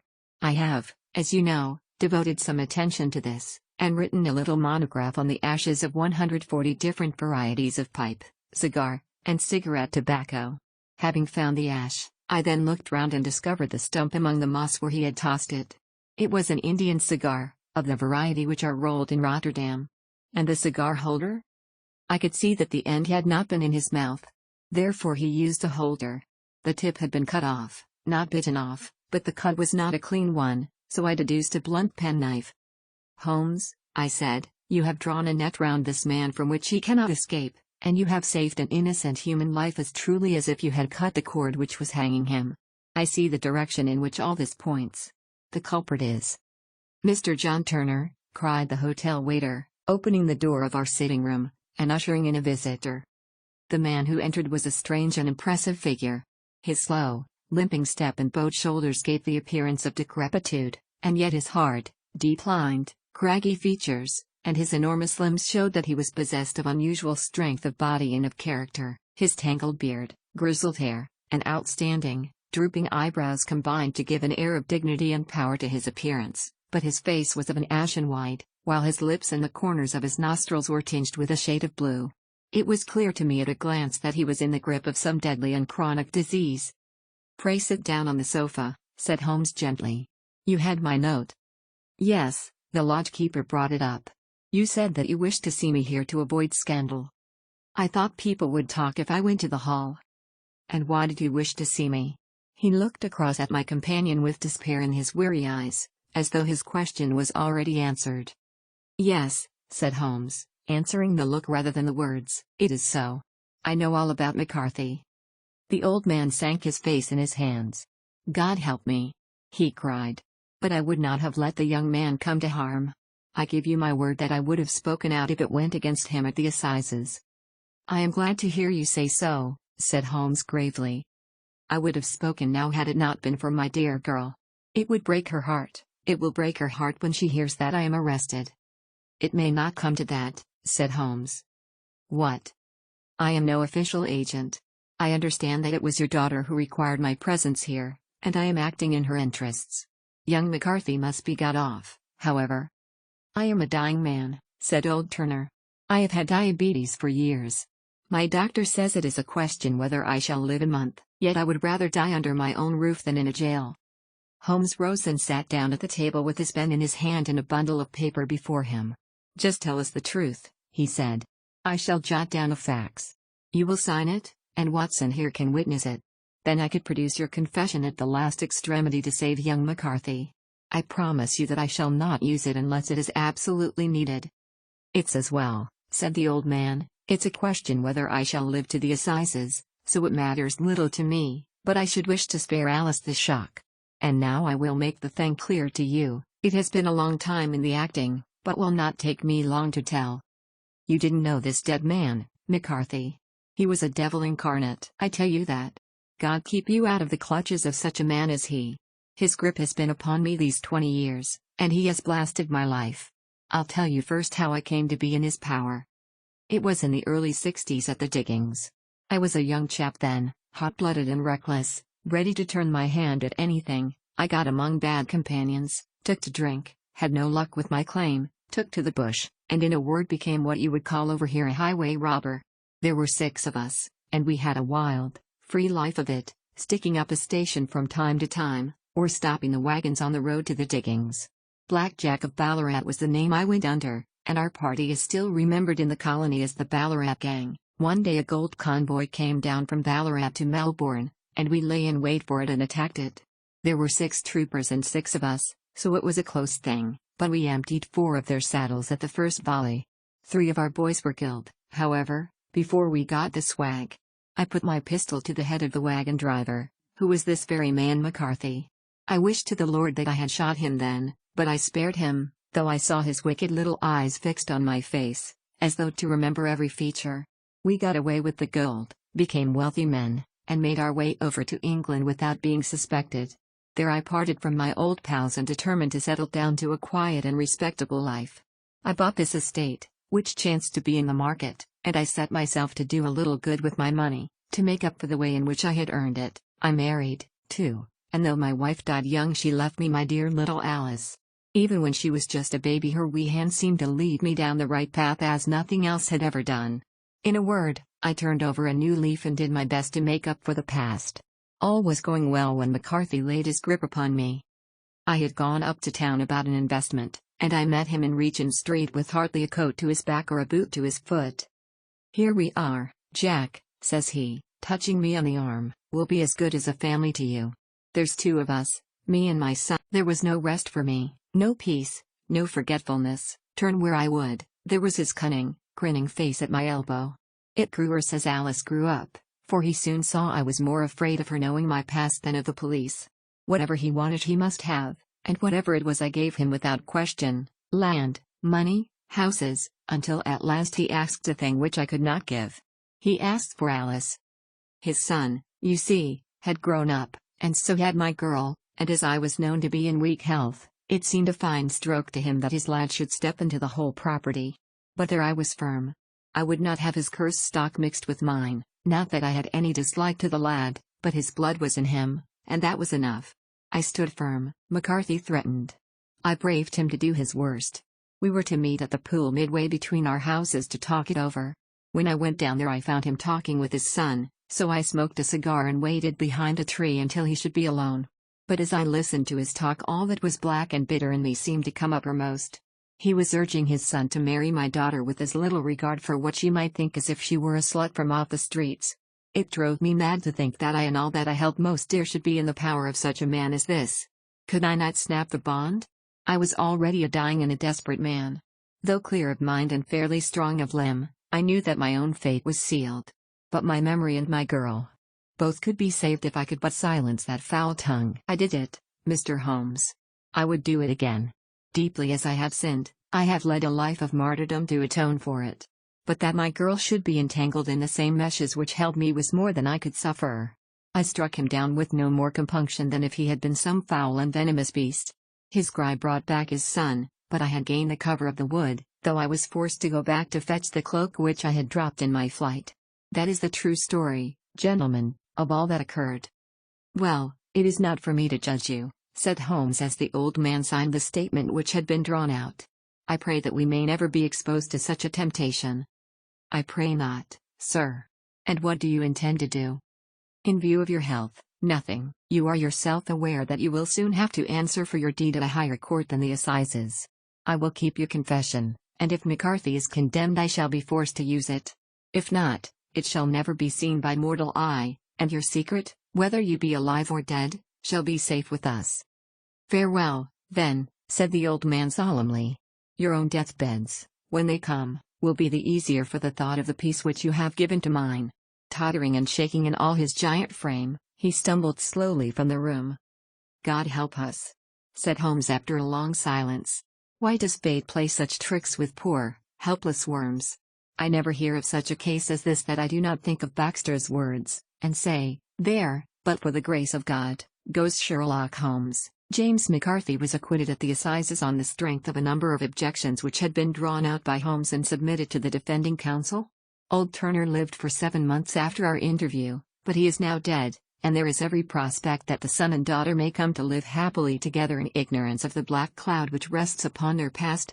Chapter 5 The 5 Orange Pips. When I glance over my notes and records of the Sherlock Holmes cases between the years 82 and 90, I am faced by so many which present strange and interesting features that it is no easy matter to know which to choose. There is, however, one of those last which was so remarkable in its details and so startling in its results that I am tempted to give some account of it in spite of the fact that there are points in connection with it which never have been, and probably never will be, entirely cleared up.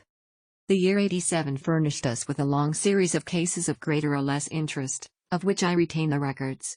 Among my headings under this one 12 months I find an account of the adventure of the Paradol Chamber, of the Amateur Mendicant Society, who held a luxurious club in the lower vault of a furniture warehouse, of the facts connected with the loss of the British bark Sophie Anderson, of the singular adventures of the Grice Pattersons in the island of Uffa, and finally of the Camberwell poisoning case. In the latter, as may be remembered, Sherlock Holmes was able, by winding up the dead man's watch, to prove that it had been wound up 2 hours before, and that therefore the deceased had gone to bed within that time, a deduction which was of the greatest importance in clearing up the case. All these I may sketch out at some future date, but none of them present such singular features as the strange train of circumstances which I have now taken up my pen to describe. It was in the latter days of September, and the equinoctial gales had set in with exceptional violence. As evening drew in, the storm grew higher and louder, and the wind cried and sobbed like a child in the chimney. Sherlock Holmes sat moodily at one side of the fireplace cross-indexing his records of crime, while I at the other was deep in one of Clark Russell's fine sea stories until the howl of the gale from without seemed to blend with the text, and the splash of the rain to lengthen out into the long swash of the sea waves. My wife was on a visit to her mother's, and for a few days I was a dweller once more in my old quarters at Baker Street. "Why," said I, glancing up at my companion, "that was surely the bell. Who could come tonight? Some friend of yours, perhaps?" "Except yourself I have none," he answered. "I do not encourage visitors." "A client, then?" "If so, it is a serious case. Nothing less would bring a man out on such a day and at such an hour. But I take it that it is more likely to be some crony of the landlady's." Sherlock Holmes was wrong in his conjecture, however, for there came a step in the passage and a tapping at the door. He stretched out his long arm to turn the lamp away from himself and towards the vacant chair upon which a newcomer must sit. "Come in," said he. The man who entered was young, some 22 at the outside, well-groomed and trimly clad, with something of refinement and delicacy in his bearing. The streaming umbrella which he held in his hand, and his long shining waterproof told of the fierce weather through which he had come. He looked about him anxiously in the glare of the lamp, and I could see that his face was pale and his eyes heavy, like those of a man who is weighed down with some great anxiety. "I owe you an apology," he said, raising his golden pince-nez to his eyes. "I trust that I am not intruding. I fear that I have brought some traces of the storm and rain into your snug chamber." "Give me your coat and umbrella," said Holmes. "They may rest here on the hook and will be dry presently. You have come up from the southwest, I see." "Yes, from Horsham. That clay and chalk mixture which I see upon your toe-caps is quite distinctive." "I have come for advice." "That is easily got." "And help." "That is not always so easy." "I have heard of you, Mr. Holmes. I heard from Major Prendergast how you saved him in the Tankerville Club scandal." "Ah, of course. He was wrongfully accused of cheating at cards. He said that you could solve anything." "He said too much." "That you are never beaten." "I have been beaten 4 times, 3 times by men, and once by a woman." "But what is that compared with the number of your successes?" "It is true that I have been generally successful." "Then you may be so with me." "I beg that you will draw your chair up to the fire and favor me with some details as to your case." "It is no ordinary one." "None of those which come to me are. I am the last court of appeal." "And yet I question, sir, whether, in all your experience, you have ever listened." The young man pulled his chair up and pushed his wet feet out towards the blaze. "My name," said he, "is John Openshaw, but my own affairs have, As far as I can understand, little to do with this awful business. It is a hereditary matter, so in order to give you an idea of the facts, I must go back to the commencement of the affair. You must know that my grandfather had 2 sons, my uncle Elias and my father Joseph. My father had a small factory at Coventry, which he enlarged at the time of the invention of bicycling. He was a patentee of the Openshaw unbreakable tire, and his business met with such success that he was able to sell it and to retire upon a handsome competence. My uncle Elias emigrated to America when he was a young man and became a planter in Florida, where he was reported to have done very well. At the time of the war he fought in Jackson's army, and afterwards under Hood, where he rose to be a colonel. When Lee laid down his arms, my uncle returned to his plantation, where he remained for 3 or 4 years. About 1869 or 1870 he came back to Europe and took a small estate in Sussex, near Horsham. He had made a very considerable fortune in the States, and his reason for leaving them was his aversion to the Negroes, and his dislike of the Republican policy in extending the franchise to them. He was a singular man, fierce and quick-tempered, very foul-mouthed when he was angry, and of a most retiring disposition. During all the years that he lived at Horsham, I doubt if ever he set foot in the town. He had a garden and 2 or 3 fields round his house, and there he would take his exercise, though very often for weeks on end he would never leave his room. He drank a great deal of brandy and smoked very heavily, but he would see no society and did not want any friends, not even his own brother. He didn't mind me, in fact, he took a fancy to me, for at the time when he saw me first I was a youngster of 12 or so. This would be in the year 1878, after he had been 8 or 9 years in England. He begged my father to let me live with him, and he was very kind to me in his way.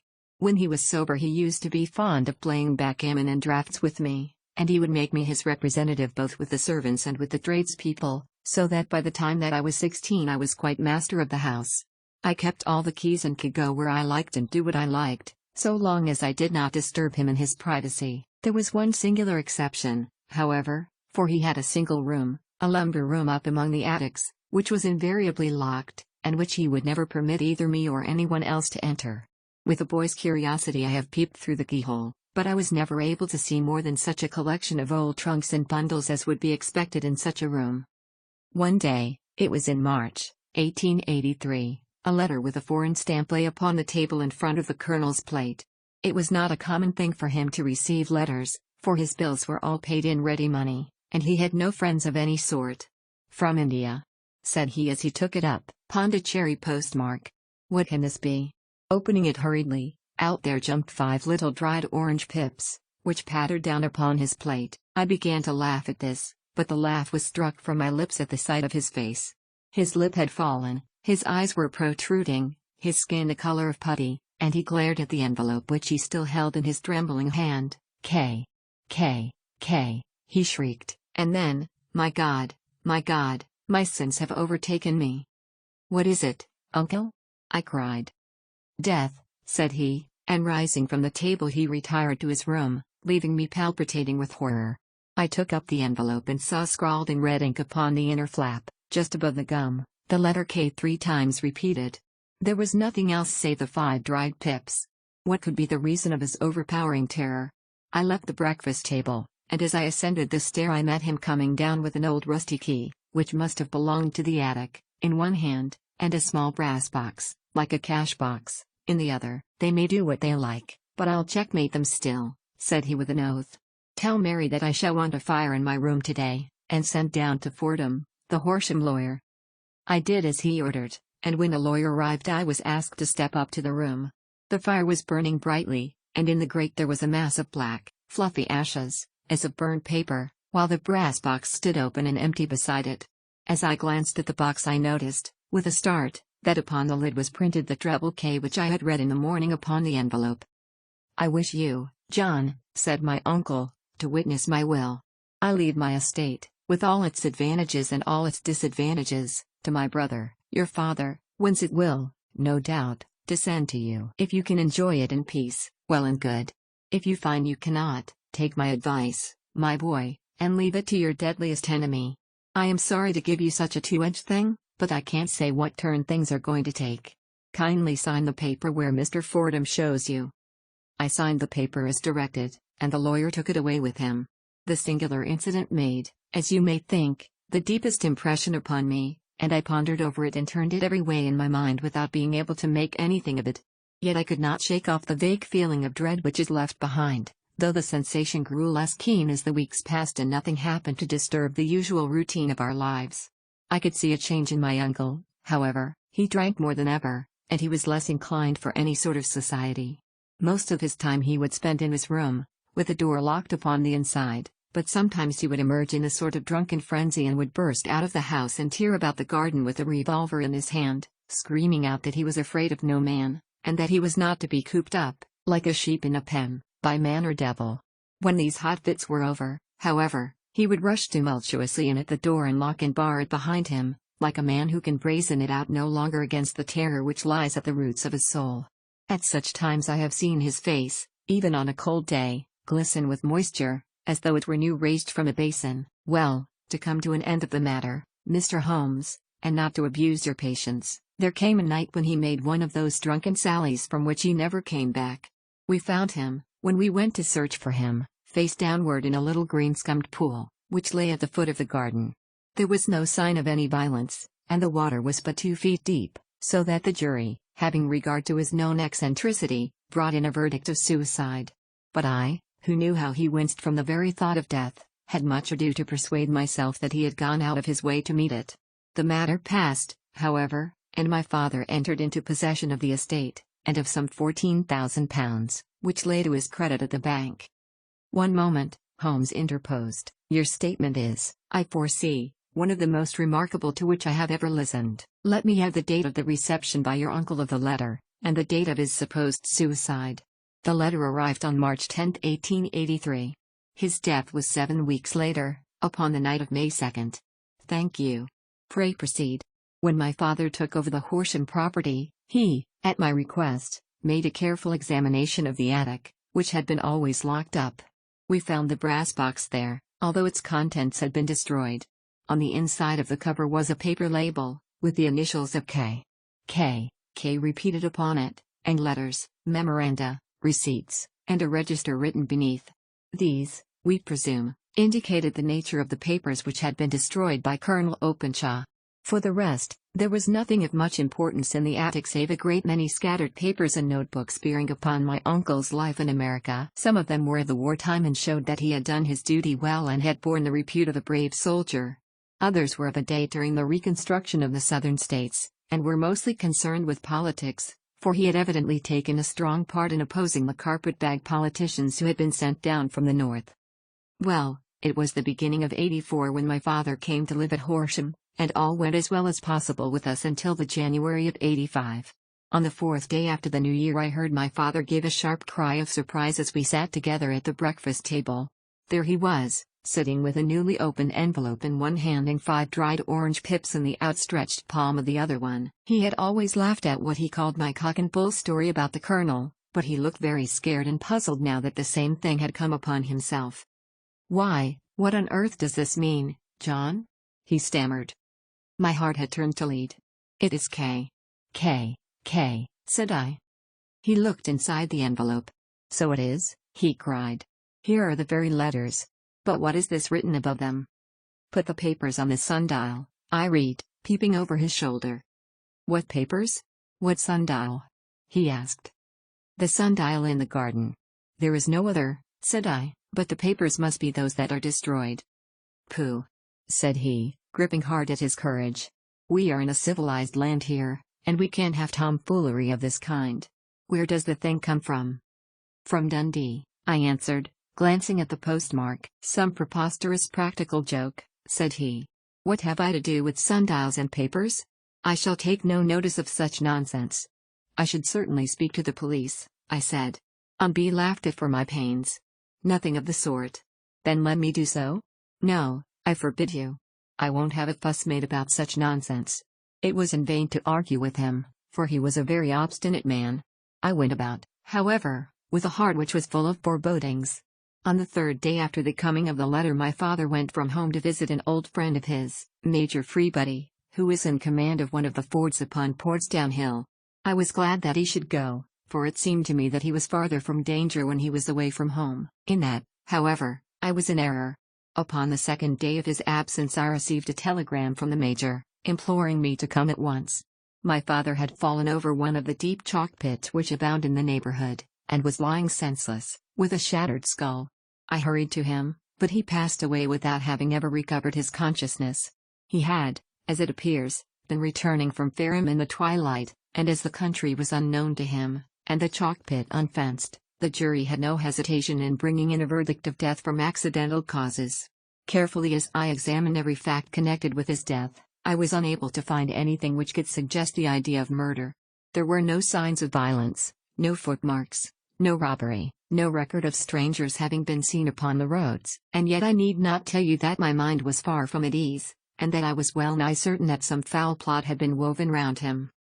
In this sinister way I came into my inheritance. You will ask me why I did not dispose of it? I answer, because I was well convinced that our troubles were in some way dependent upon an incident in my uncle's life, and that the danger would be as pressing in one house as in another. It was in January, '85, that my poor father met his end, and 2 years and 8 months have elapsed since then.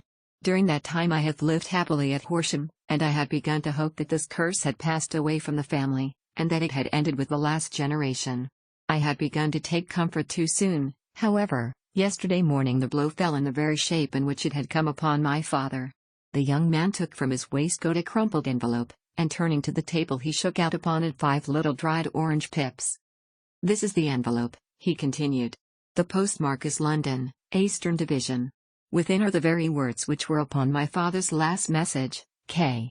K. K, and then put the papers on the sundial." "What have you done?" asked Holmes. "Nothing." "Nothing?" To tell the truth, he sank his face into his thin, white hands. "I have felt helpless. I have felt like one of those poor rabbits when the snake is writhing towards it. I seem to be in the grasp of some resistless, inexorable evil, which no foresight and no precautions can guard against." "Tut! Tut!" cried Sherlock Holmes. "You must act, man, or you are lost. Nothing but energy can save you. This is no time for despair. I have seen the police. Ah! But they listened to my story with a smile. I am convinced that the inspector has formed the opinion that the letters are all practical jokes, and that the deaths of my relations were really accidents, as the jury stated, and were not to be connected with the warnings." Holmes shook his clenched hands in the air. "Incredible imbecility!" he cried. "They have, however, allowed me a policeman, who may remain in the house with me." "Has he come with you tonight?" "No. His orders were to stay in the house." Again Holmes raved in the air. "Why did you come to me?" he cried, "and, above all, why did you not come at once?" "I did not know. It was only today that I spoke to Major Prendergast about my troubles and was advised by him to come to you. It is really 2 days since you had the letter. We should have acted before this. You have no further evidence, I suppose, than that which you have placed before us, no suggestive detail which might help us?" "There is one thing," said John Openshaw. He rummaged in his coat pocket, and, drawing out a piece of discolored, blue-tinted paper, he laid it out upon the table. "I have some remembrance," said he, "that on the day when my uncle burned the papers I observed that the small, beyond the mention of pips, I do not see that it helps us much.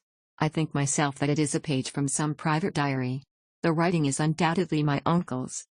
Holmes moved the lamp, and we both bent over the sheet of paper, which showed by its ragged edge that it had indeed been torn from a book. It was headed, March, 1869, and beneath were the following enigmatical notices. 4th. Hudson came. Same old platform. 7th. Set the pips on Macaulay, Paramore, and John Swain, of St. Augustine. 9th. Macaulay cleared. 10th. John Swain cleared. 12th. Visited Paramore. All well. "Thank you," said Holmes, folding up the paper and returning it to our visitor. "And now you must on no account lose another instant. We cannot spare time even to discuss what you have told me. You must get home instantly and act." "What shall I do?" "There is but one thing to do. It must be done at once. You must put this piece of paper which you have shown us into the brass box which you have described. You must also put in a note to say that all the other papers were burned by your uncle, and that this is the only one which remains. You must assert that in such words as will carry conviction with them. Having done this, You must at once put the box out upon the sundial, as directed. Do you understand? Entirely. Do not think of revenge, or anything of the sort, at present. I think that we may gain that by means of the law, but we have our web to weave, while theirs is already woven. The first consideration is to remove the pressing danger which threatens you. The second is to clear up the mystery and to punish the guilty parties. I thank you, said the young man, rising and pulling on his overcoat. You have given me fresh life and hope. I shall certainly do as you advise. Do not lose an instant. And, above all, take care of yourself in the meanwhile, for I do not think that there can be a doubt that you are threatened by a very real and imminent danger. How do you go back? By train from Waterloo. It is not yet 9. The streets will be crowded, so I trust that you may be in safety. And yet you cannot guard yourself too close. Then I shall call upon you in a day, or in 2 days, with news as to the box and the papers. I shall take your advice in every particular. He shook hands with us and took his leave. Outside the wind still screamed and the rain splashed and pattered against the windows. This strange, wild story seemed to have come to us from amid the mad elements, blown in upon us like a sheet of seaweed in a gale, and now to have been reabsorbed by them once more. Sherlock Holmes sat for some time in silence, with his head sunk forward and his eyes bent upon the red glow of the fire.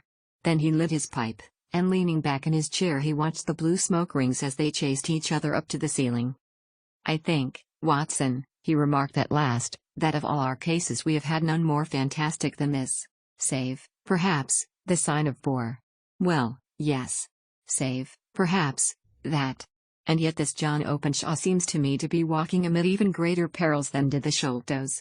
But we have not yet grasped the results which the reason alone can attain to. Problems may be solved in the study which have baffled all those who have sought a solution by the aid of their senses. To carry the art, however, to its highest pitch, it is necessary that the reasoner should be able to utilize all the facts which have come to his knowledge, and this in itself implies, as you will readily see, a possession of all knowledge, which, even in these days of free education and encyclopedias, is a somewhat rare accomplishment. It is not so impossible, however, that a man should possess all knowledge which is likely to be useful to him in his work, and this I have endeavored in my case to do. If I remember rightly, you on one occasion, in the early days of our friendship, defined my limits in a very precise fashion. Yes, I answered, laughing. It was a singular document. Philosophy, astronomy, and politics were marked at 0, I remember. Botany variable, geology profound as regards the mud stains from any region within 50 miles of town, chemistry eccentric, anatomy unsystematic, sensational literature and crime records unique, violin player, boxer, swordsman, lawyer, and self-poisoner by cocaine and tobacco. Those, I think, were the main points of my analysis. Holmes grinned at the last item. Well, he said, I say now, as I said then, that a man should keep his little brain attic stocked with all the furniture that he is likely to use, and the rest he can put away in the lumber room of his library, where he can get it if he wants it. Now, for such a case as the one which has been submitted to us tonight, we need certainly to muster all our resources. Kindly hand me down the letter K of the American Encyclopedia which stands upon the shelf beside you. Thank you. Now let us consider the situation and see what may be deduced from it. In the first place, we may start with a strong presumption that Colonel Openshaw had some very strong reason for leaving America. Men at his time of life do not change all their habits and exchange willingly the charming climate of Florida for the lonely life of an English provincial town. His extreme love of solitude in England suggests the idea that he was in fear of someone or something, so we may assume as a working hypothesis that it was fear of someone or something which drove him from America. As to what it was he feared, we can only deduce that by considering the formidable letters which were received by himself and his successors. Did you remark the postmarks of those letters? The first was from Pondicherry, the second from Dundee, and the third from London. From East London. What do you deduce from that? They are all seaports. That the writer was on board of a ship. Excellent. We have already a clue. There can be no doubt that the probability, the strong probability, is that the writer was on board of a ship. And now let us consider another point. In the case of Pondicherry, 7 weeks elapsed between the threat and its fulfillment. In Dundee it was only some 3 or 4 days. Does that suggest anything? A greater distance to travel. But the letter had also a greater distance to come. Then I do not see the point. There is at least a presumption that the vessel in which the man or men are is a sailing ship. Good God! I cried. What can it mean, this relentless persecution? The papers which Openshaw carried are obviously of vital importance to the person or persons in the sailing ship. I think that it is quite clear that there must be more than one of them. A single man could not have carried out 2 deaths in such a way as to deceive a coroner's jury. There must have been several in it, and they must have been men of resource and determination. Their papers they mean to have, be the holder of them who it may. In this way you see Holmes turned over the leaves of the book upon his knee. Here it is, said he presently, Ku Klux Klan. A name derived from the fanciful resemblance to the sound produced by cocking a rifle. This terrible secret society was formed by some ex-Confederate soldiers in the southern states after the Civil War, and it rapidly formed local branches in different parts of the country, notably in Tennessee, Louisiana, the Carolinas, Georgia, and Florida. Its power was used for political purposes, principally for the terrorizing of the Negro voters and the murdering and driving from the country of those who were opposed to its views. Its outrages were usually on receiving this the victim might either openly abjure his former ways, or might fly from the country. If he braved the matter out, death would unfailingly come upon him, and usually in some strange and unforeseen manner. So perfect was the organization of the society, and so systematic its methods, that there is hardly a case upon record where any man succeeded in braving it with impunity, or in which any of its outrages were traced home to the perpetrators. For some years the organization flourished in spite of the efforts of the United States government and of the better classes of the community in the South. Eventually, in the year 1869, the movement rather suddenly collapsed, although there have been sporadic outbreaks of the same sort since that date. You will observe, said Holmes, laying down the volume, that the sudden breaking up of the society was coincident with the disappearance of Openshaw from America with their papers. It may well have been cause and effect. It is no wonder that he and his family have some of the more implacable spirits upon their track. You can understand that this register and diary may implicate some of the first men in the South, and that there may be many who will not sleep easy at night until it is recovered. Then the page we have seen is such as we might expect. It ran, if I remember right, sent the pips to A, B, and C, that is, sent the society's warning to them. Then there are successive entries that A and B cleared, or left the country, and finally that C was visited, with, I fear, a sinister result for C. Well, I think, Doctor, that we may let some light into this dark place, and I believe that the only chance young Openshaw has in the meantime is to do what I have told him. There is nothing more to be said or to be done tonight, so hand me over my violin and let us try to forget for half an hour the miserable weather and the still more miserable ways of our fellow men. It had cleared in the morning, and the sun was shining with a subdued brightness through the dim veil which hangs over the great city. Sherlock Holmes was already at breakfast when I came down. "You will excuse me for not waiting for you," said he. "I have, I foresee, a very busy day before me in looking into this case of young Openshaw's." "What steps will you take?" I asked. "It will very much depend upon the results of my first inquiries. I may have to go down to Horsham, after all." "You will not go there first?" "No, I shall commence with the city. Just ring the bell and the maid will bring up your coffee." As I waited, I lifted the unopened newspaper from the table and glanced my eye over it.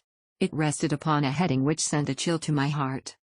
"Holmes," I cried, "you are too late." "Ah," said he, laying down his cup, "I feared as much. How was it done?" He spoke calmly, but I could see that he was deeply moved. My eye caught the name of Openshaw, and the heading "Tragedy near Waterloo Bridge." Here is the account. "Between 9 and 10 last night, Police Constable Cook, of the H Division, on duty near Waterloo Bridge, heard a cry for help and a splash in the water. The night, however, was extremely dark and stormy, so that, in spite of the help of several passers-by, it was quite impossible to effect a rescue. The alarm, however, was given, and, by the aid of the water police, the body was eventually recovered. It proved to be that of a young gentleman whose name, as it appears from an envelope which was found in his pocket, was John Openshaw, and whose residence is near Horsham. It is conjectured that he may have been hurrying down to catch the last train from Waterloo Station, and that in his haste and the extreme darkness he missed his path and walked over the edge of one of the small landing places for river steamboats. The body exhibited no traces of violence, and there can be no doubt that the deceased had been the victim of an unfortunate accident, which should have the effect of calling the attention of the authorities to the condition of the riverside landing stages. We sat in silence for some minutes, Holmes more depressed and shaken than I had ever seen him. "That hurts my pride, Watson," he said at last. "It is a petty feeling, no doubt, but it hurts my pride. It becomes a personal matter with me now, and, if God sends me health, I shall set my hand upon this gang. That he should come to me for help, and that I should send him away to his death." He sprang from his chair and paced about the room in uncontrollable agitation, with a flush upon his sallow cheeks and a nervous clasping and unclasping of his long thin hands. "They must be cunning devils," he exclaimed at last. "How could they have decoyed him down there? The embankment is not on the direct line to this station. The bridge, no doubt, was too crowded, even on such a night, for their purpose. Well, Watson, we shall see who will win in the long run. I'm going out now." "To the police?" "No, I shall be my own police. When I have spun the web they may take the flies, but not before." All day I was engaged in my professional work, and it was late in the evening before I returned to Baker Street. Sherlock Holmes had not come back yet. It was nearly 10 o'clock before he entered, looking pale and worn. He walked up to the sideboard, and tearing a piece from the loaf he devoured it voraciously, washing it down with a long draught of water. "You are hungry," I remarked. "Starving." It had escaped my memory. "I have had nothing since breakfast." "Nothing?" "Not a bite. I had no time to think of it." "And how have you succeeded?" "Well." "You have a clue?" "I have them in the hollow of my hand. Young Openshaw shall not long remain unavenged. Why, Watson, let us put their own devilish trademark upon them. It is well thought of." "What do you mean?" He took an orange from the cupboard, and tearing it to pieces he squeezed out the pips upon the table. Of these he took 5 and thrust them into an envelope. On the inside of the flap he wrote S. H for J. O. Then he sealed it and addressed it to Captain James Calhoun, Bark Lone Star, Savannah, Georgia. "That will await him when he enters port," said he, chuckling. "It may give him a sleepless night. He will find it as sure a precursor of his fate as Openshaw did before him." "And who is this Captain Calhoun?" "The leader of the gang. I shall have the others, but he first." "How did you trace it, then?" He took a large sheet of paper from his pocket, all covered with dates and names. "I have spent the whole day," said he, "over Lloyd's registers and files of the old papers, following the future career of every vessel which touched at Pondicherry in January and February in '83. There were 36 ships of fair tonnage which were reported there during those months. Of these, one, the Lone Star, instantly attracted. Yes? The Lone Star had arrived here last week. I went down to the Albert Dock and found that she had been taken down the river by the early tide this morning, homeward bound to Savannah. I wired to Gravesend and learned that she had passed some time ago, and as the wind is easterly I have no doubt that she is now past the Goodwins and not very far from the Isle of Wight." "What will you do, then?" "Oh, I have my hand upon him. He and the 2 mates are, as I learn, the only native-born Americans in the ship. The others are Finns and Germans. I know, also, that they were all 3 away from the ship last night. I had it from the stevedore who has been loading their cargo. By the time that their sailing ship reaches Savannah the mailboat will have carried this letter, and the cable will have informed the police of Savannah that these 3 gentlemen are badly wanted here upon a charge of murder. There is ever a flaw, however, in the best laid of human plans, and the murderers of John Openshaw were never to receive the orange pips which would show them that another, as cunning and as resolute as themselves, was upon their track. Very long and very severe were the equinoctial gales that year. We waited long for news of the Lone Star of Savannah, but none ever reached us. We did at last hear that somewhere far out in the Atlantic a shattered stern post of a boat was seen swinging in the trough of a wave, with the letters L. S. carved upon it, and that is all which we shall ever know of the fate of the Lone Star. Chapter 6 The man with the twisted lip. Asa Whitney, brother of the late Elias Whitney, D.D., principal of the Theological College of St. George's, was much addicted to opium. The habit grew upon him, as I understand, from some foolish freak when he was at college, for having read De Quincey's description of his dreams and sensations, he had drenched his tobacco with laudanum in an attempt to produce the same effects. He found, as so many more have done, that the practice is easier to attain than to get rid of, and for many years he continued to be a slave to the drug, an object of mingled horror and pity to his friends and relatives. I can see him now, with yellow, pasty face, drooping lids, and pinpoint pupils, all huddled in a chair, the wreck and ruin of a nobleman. One night, it was in June, '89, there came a ring to my bell, about the hour when a man gives his first yawn and glances at the clock. I sat up in my chair, and my wife laid her needlework down in her lap and made a little face of disappointment. "A patient," said she. "You'll have to go out." I groaned, for I was newly come back from a weary day. We heard the door open, a few hurried words, and then quick steps upon the linoleum. Our own door fell open, and a lady, clad in some dark-colored stuff, with a black veil, entered the room. "You will excuse my calling so late," she began, and then, suddenly losing her self-control, she ran forward, threw her arms about my wife's neck, and sobbed upon her shoulder. "Oh, I'm in such trouble," she cried, "I do so want a little help." "Why," said my wife, pulling up her veil, "it is Kate Whitney. How you startled me, Kate. I had not an idea who you were when you came in. I didn't know what to do, so I came straight to you. That was always the way. Folk who were in grief came to my wife like birds to a lighthouse. It was very sweet of you to come. Now, you must have some wine and water, and sit here comfortably and tell us all about it. Or should you rather that I sent James off to bed?" "Oh, no, no. I want the doctor's advice and help, too. It's about Isa. He has not been home for 2 days. I am so frightened about him." It was not the first time that she had spoken to us of her husband's trouble, to me as a doctor, to my wife as an old friend and school companion. We soothed and comforted her by such words as we could find. Did she know where her husband was? Was it possible that we could bring him back to her? It seems that it was. She had the surest information that of late he had, when the fit was on him, made use of an opium den in the farthest east of the city. Hitherto his orgies had always been confined to one day, and he had come back, twitching and shattered, in the evening.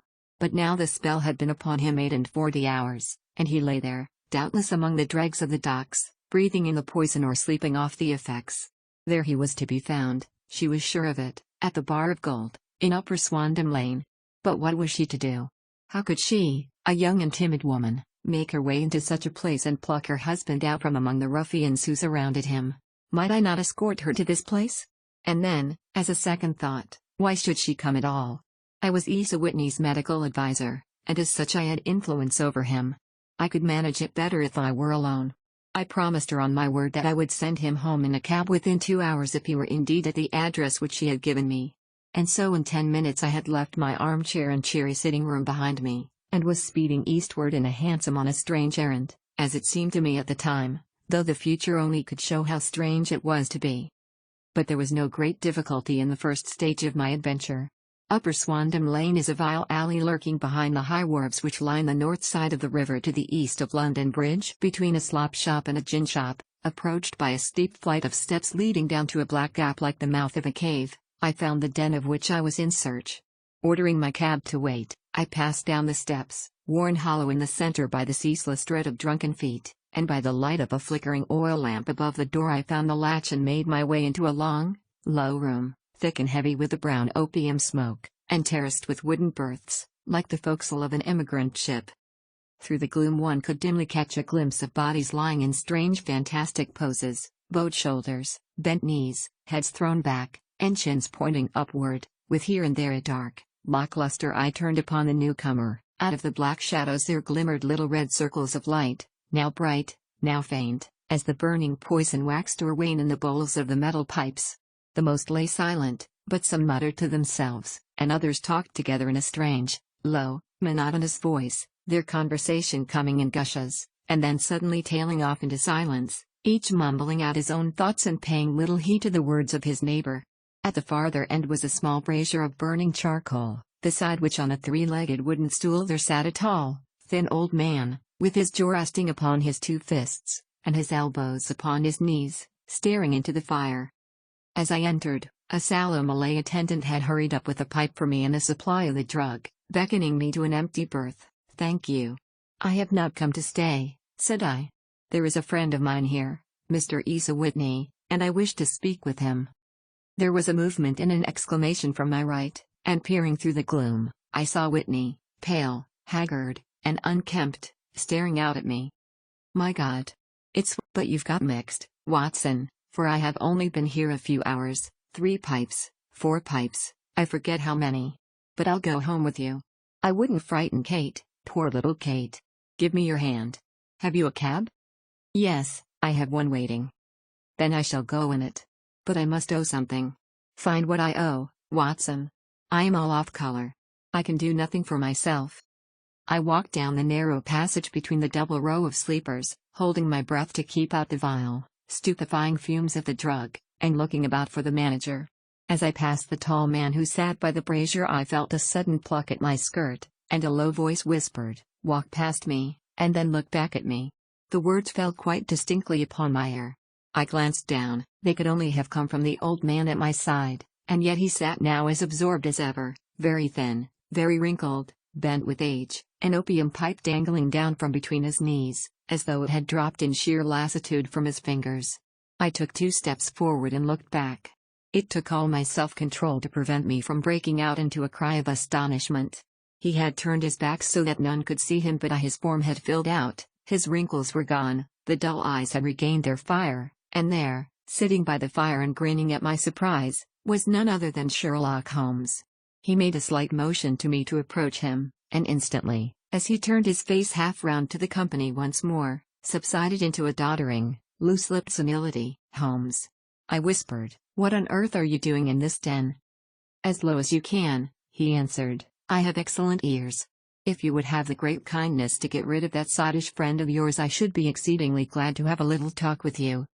I have a cab outside." "Then pray send him home in it. You may safely trust him, for he appears to be too limp to get into any mischief.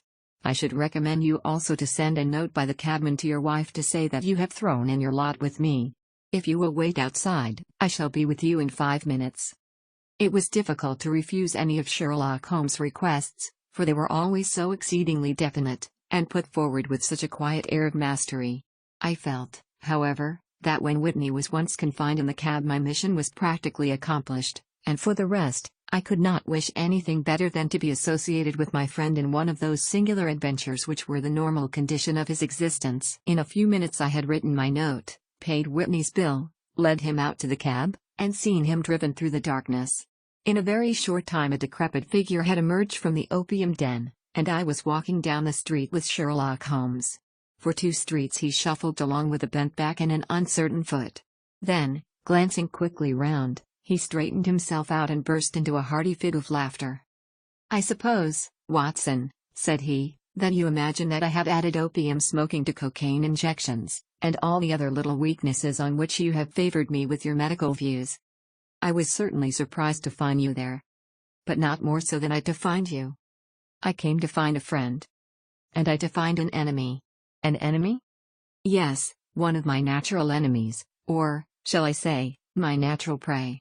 Briefly, Watson, I am in the midst of a very remarkable inquiry, and I have hoped to find a clue in the incoherent ramblings of these sots, as I have done before now. Had I been recognized in that den, my life would not have been worth an hour's purchase, for I have used it before now for my own purposes, and the rascally Lascar who runs it has sworn to have vengeance upon me. There is a trapdoor at the back of that building, near the corner of Paul's Wharf, which could tell some strange tales of what has passed through it upon the moonless nights." "What? You do not mean bodies?" Bodies, Watson. We should be rich men if we had £1,000 for every poor devil who has been done to death in that den. It is the vilest murder trap on the whole riverside, and I fear that Neville St. Clair has entered it never to leave it more. But our trap should be here." He put his 2 forefingers between his teeth and whistled shrilly, a signal which was answered by a similar whistle from the distance, followed shortly by the rattle of wheels and the clink of horses' hoofs. "Now, Watson," said Holmes, as a tall dog-cart dashed up through the gloom, throwing out 2 golden tunnels of yellow light from its side lanterns. "You'll come with me, won't you? If I can be of use." "Oh, a trusty comrade is always of use, and a chronicler still more so. My room at the Cedars is a double-bedded one." "The Cedars?" "Yes, that is Mr. St. Clair's house. I am staying there while I conduct the inquiry." "Where is it, then?" "Nearly, in Kent. We have a 7-mile drive before us." "But I am all in the dark." "Of course you are. You'll know all about it presently. Jump up here.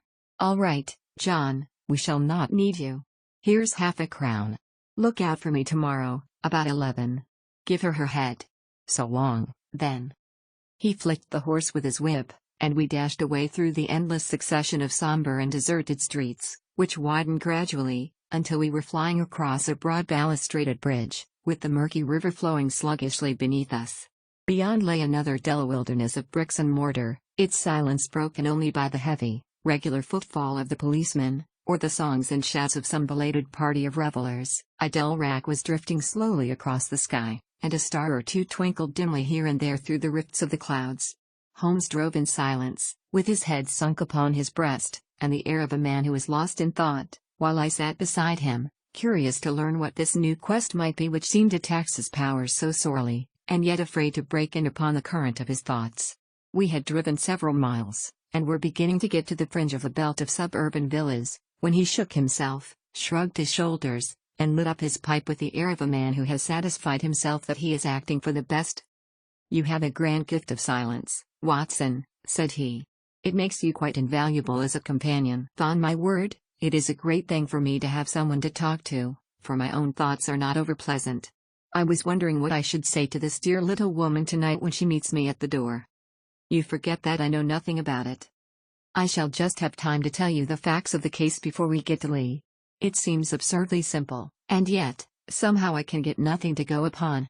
There's plenty of thread, no doubt, but I can't get the end of it into my hand. Now, I'll state the case clearly and concisely to you, Watson, and maybe you can see a spark where all is dark to me. Proceed, then. Some years ago, to be definite, in May, 1884, there came to Lee a gentleman, Neville St. Clair by name, who appeared to have plenty of money. He took a large villa, laid out the grounds very nicely, and lived generally in good style. By degrees he made friends in the neighborhood, and in 1887 he married the daughter of a local brewer, by whom he now has 2 children.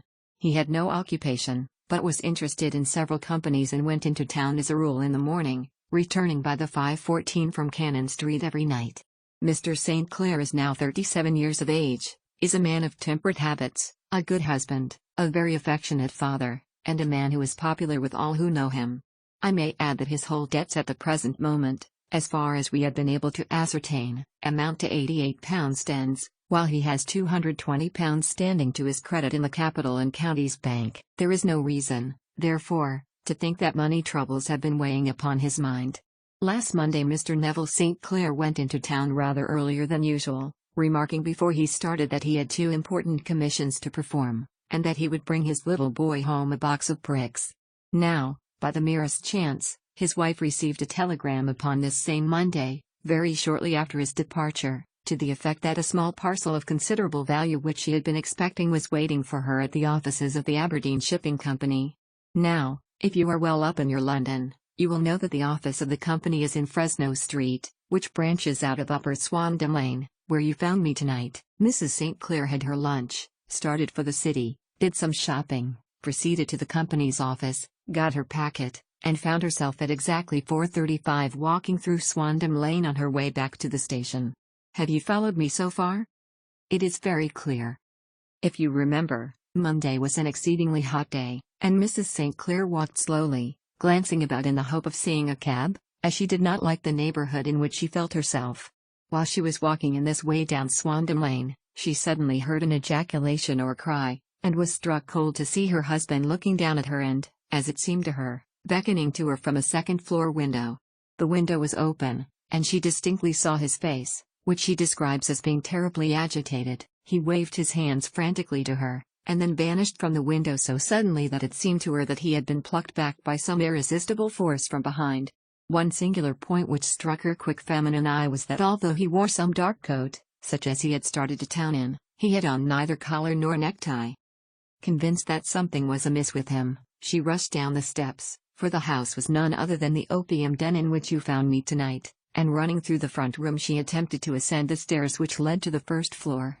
At the foot of the stairs, however, she met this Lascar scoundrel of whom I have spoken, who thrust her back and, aided by a Dane, who acts as assistant there, pushed her out into the street. Filled with the most maddening doubts and fears, she rushed down the lane and, by rare good fortune, met in Fresno Street a number of constables with an inspector, all on their way to their beat. The inspector and 2 men accompanied her back, and in spite of the continued resistance of the proprietor, they made their way to the room in which Mr. St. Clair had last been seen. There was no sign of him there. In fact, in the whole of that floor there was no one to be found save a crippled wretch of hideous aspect, who, it seems, made his home there. Both he and the Lascar stoutly swore that no one else had been in the front room during the afternoon. So determined was their denial that the inspector was staggered, and had almost come to believe that Mrs. St. Clair had been deluded when, with a cry, she sprang at a small deal box which lay upon the table and tore the lid from it. Out there fell a cascade of children's bricks. It was the toy which he had promised to bring home. This discovery, and the evident confusion which the cripple showed, made the inspector realize that the matter was serious. The rooms were carefully examined, and results all pointed to an abominable crime. The front room was plainly furnished as a sitting room and led into a small bedroom, which looked out upon the back of one of the wharves. Between the wharf and the bedroom window is a narrow strip, which is dry at low tide but is covered at high tide with at least 4.5 feet of water.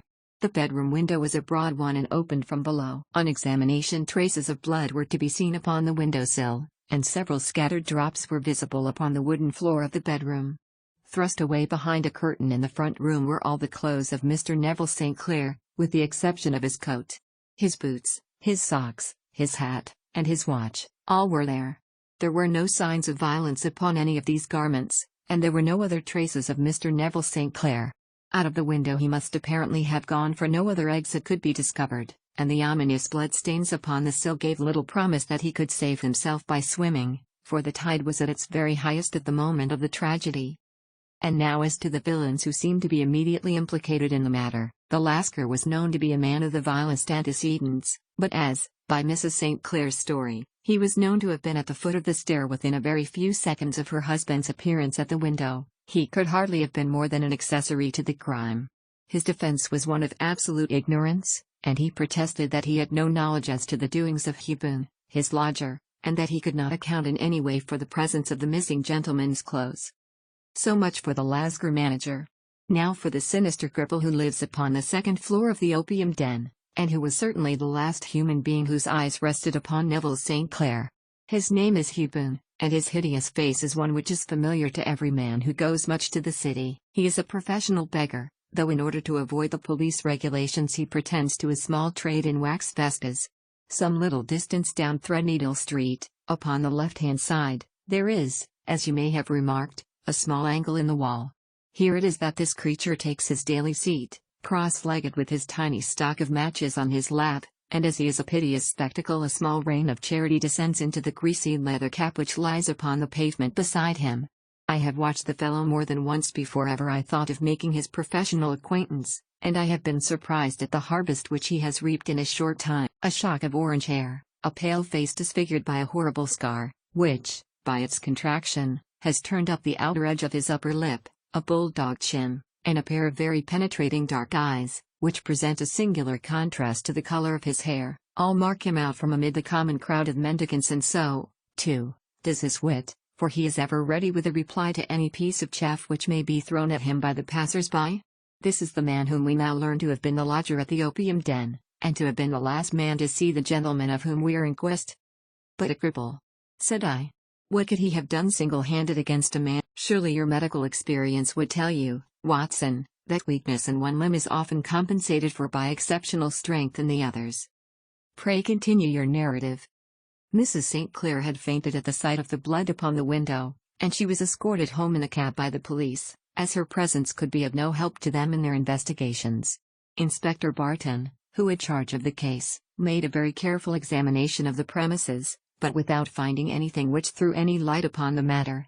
One mistake had been made in not arresting Boone instantly, as he was allowed some few minutes during which he might have communicated with his friend the Lascar, but this fault was soon remedied, and he was seized and searched, without anything being found which could incriminate him. There were, it is true, some bloodstains upon his right shirt sleeve, but he pointed to his ring finger, which had been cut near the nail, and explained that the bleeding came from there, adding that he had been to the window not long before, and that the stains which had been observed there came doubtless from the same source.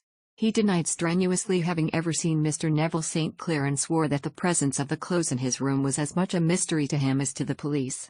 As to Mrs. St. Clair's assertion that she had actually seen her husband at the window, he declared that she must have been either mad or dreaming. He was removed, loudly protesting, to the police station, while the inspector remained upon the premises in the hope that the ebbing tide might afford some fresh clue, and it did, though they hardly found upon the mudbank what they had feared to find. It was Neville St. Clair's coat, and not Neville St. Clair, which lay uncovered as the tide receded. And what do you think they found in the pockets? I cannot imagine. No, I don't think you would guess. Every pocket stuffed with pennies and halfpennies, 421 pennies and 270 halfpennies. It was no wonder that it had not been swept away by the tide.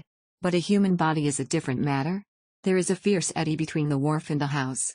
It's supposed that this man Boone had thrust Neville St. Clair through the window. There is no human eye which could have seen the deed. What would he do then? It would of course instantly strike him that he must get rid of the telltale garments. He would seize the coat, then, and be in the act of throwing it out, when it would occur to him that it would swim and not sink. He has little time, for he has heard the scuffle downstairs when the wife tried to force her way up, and perhaps he has already heard from his Lascar confederate that the police are hurrying up the street. There is not an instant to be lost. He rushes to some secret hoard, where he has accumulated the fruits of his beggary, and he stuffs all the coins upon which he can lay his hands into the pockets to make sure of the coat's sinking. He throws it out, and would have done the same with the other garments had not he heard the rush of steps below, and only just had time to close the window when the police appeared. It certainly sounds feasible. Well, we will take it as a working hypothesis for want of a better. Boone, as I have told you, was arrested and taken to the station, but it could not be shown that there had ever before been anything against him. He had for years been known as a professional beggar, but his life appeared to have been a very quiet and innocent one. There the matter stands at present, and the questions which have to be solved, what Neville St. Clair was doing in the opium den, what happened to him when there, where is he now, and what Hugh Boone had to do with his disappearance, are all as far from a solution as ever. I confess that I cannot recall any case within my experience which looked at the first glance so simple and yet which presented such difficulties. While Sherlock Holmes had been detailing this singular series of events, we had been whirling through the outskirts of the great town until the last straggling houses had been left behind, and we rattled along with the country hedge upon either side of us. Just as he finished, however, we drove through two scattered villages, where a few lights still glimmered in the windows. "We are in the outskirts of Lee," said my companion. "We have touched on 3 English counties in our short drive, starting in Middlesex, passing over an angle of Surrey, and ending in Kent. See that light among the trees? That is the Cedars, and beside that lamp sits a woman whose anxious ears have already, I have little doubt, caught the clink of our horses' feet." "But why are you not conducting the case from Baker Street?" I asked. "Because there are many inquiries which must be made out here. Mrs. St. Clair has most kindly put 2 rooms at my disposal, and you may rest assured that you will have nothing but a welcome for my friend and colleague. I hate to meet her, Watson, when I have no news of her husband. Here we are. Whoa, there, whoa." We had pulled up in front of a large villa which stood within its own grounds. A stable boy had run out to the horse's head, and springing down, I followed Holmes up the small, winding gravel drive which led to the house. As we approached, the door fell open, and a little blonde woman stood in the opening, clad in some sort of light mousseline de soie, with a touch of fluffy pink chiffon at her neck and wrists. She stood with her figure outlined against the flood of light, one hand upon the door, one half raised in her eagerness, her body slightly bent, her head and face protruded, with eager eyes and parted lips, a standing question. "Well?" she cried. "Well?"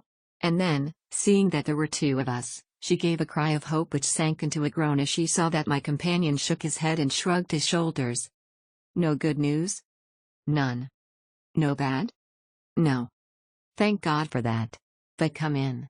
You must be weary, for you have had a long day. This is my friend, Dr. Watson. He has been of most vital use to me in several of my cases, and a lucky chance has made it possible for me to bring him out and associate him with this investigation." "I am delighted to see you," said she, pressing my hand warmly. "You will, I am sure, forgive anything that may be wanting in our arrangements, when you consider the blow which has come so suddenly upon us." "My dear madam," said I am an old campaigner, and if I were not, I can very well see that no apology is needed. If I can be of any assistance, either to you or to my friend here, I shall be indeed happy. Now, Mr. Sherlock Holmes, said the lady as we entered a well-lit dining room, upon the table of which a cold supper had been laid out, I should very much like to ask you one or two plain questions, to which I beg that you will give a plain answer. Certainly, madam. Do not trouble about my feelings. I am not hysterical, nor given to fainting. I simply wish to hear your real opinion. Upon what point? In your heart of hearts, do you think that Neville is alive? Sherlock Holmes seemed to be embarrassed by the question. Frankly, now, she repeated, standing upon the rug and looking keenly down at him as he leaned back in a basket chair. Frankly, then, madam, I do not. You think that he is dead? I do. Murdered? I don't say that.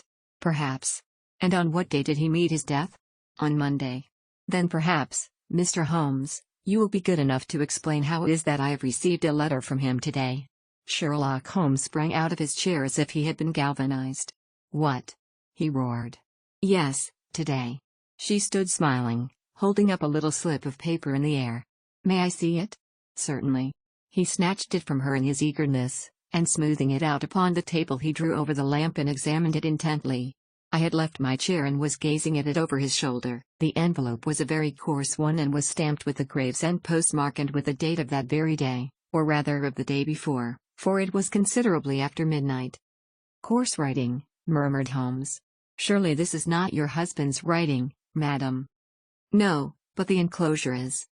I perceive also that whoever addressed the envelope had to go and inquire as to the address. How can you tell that?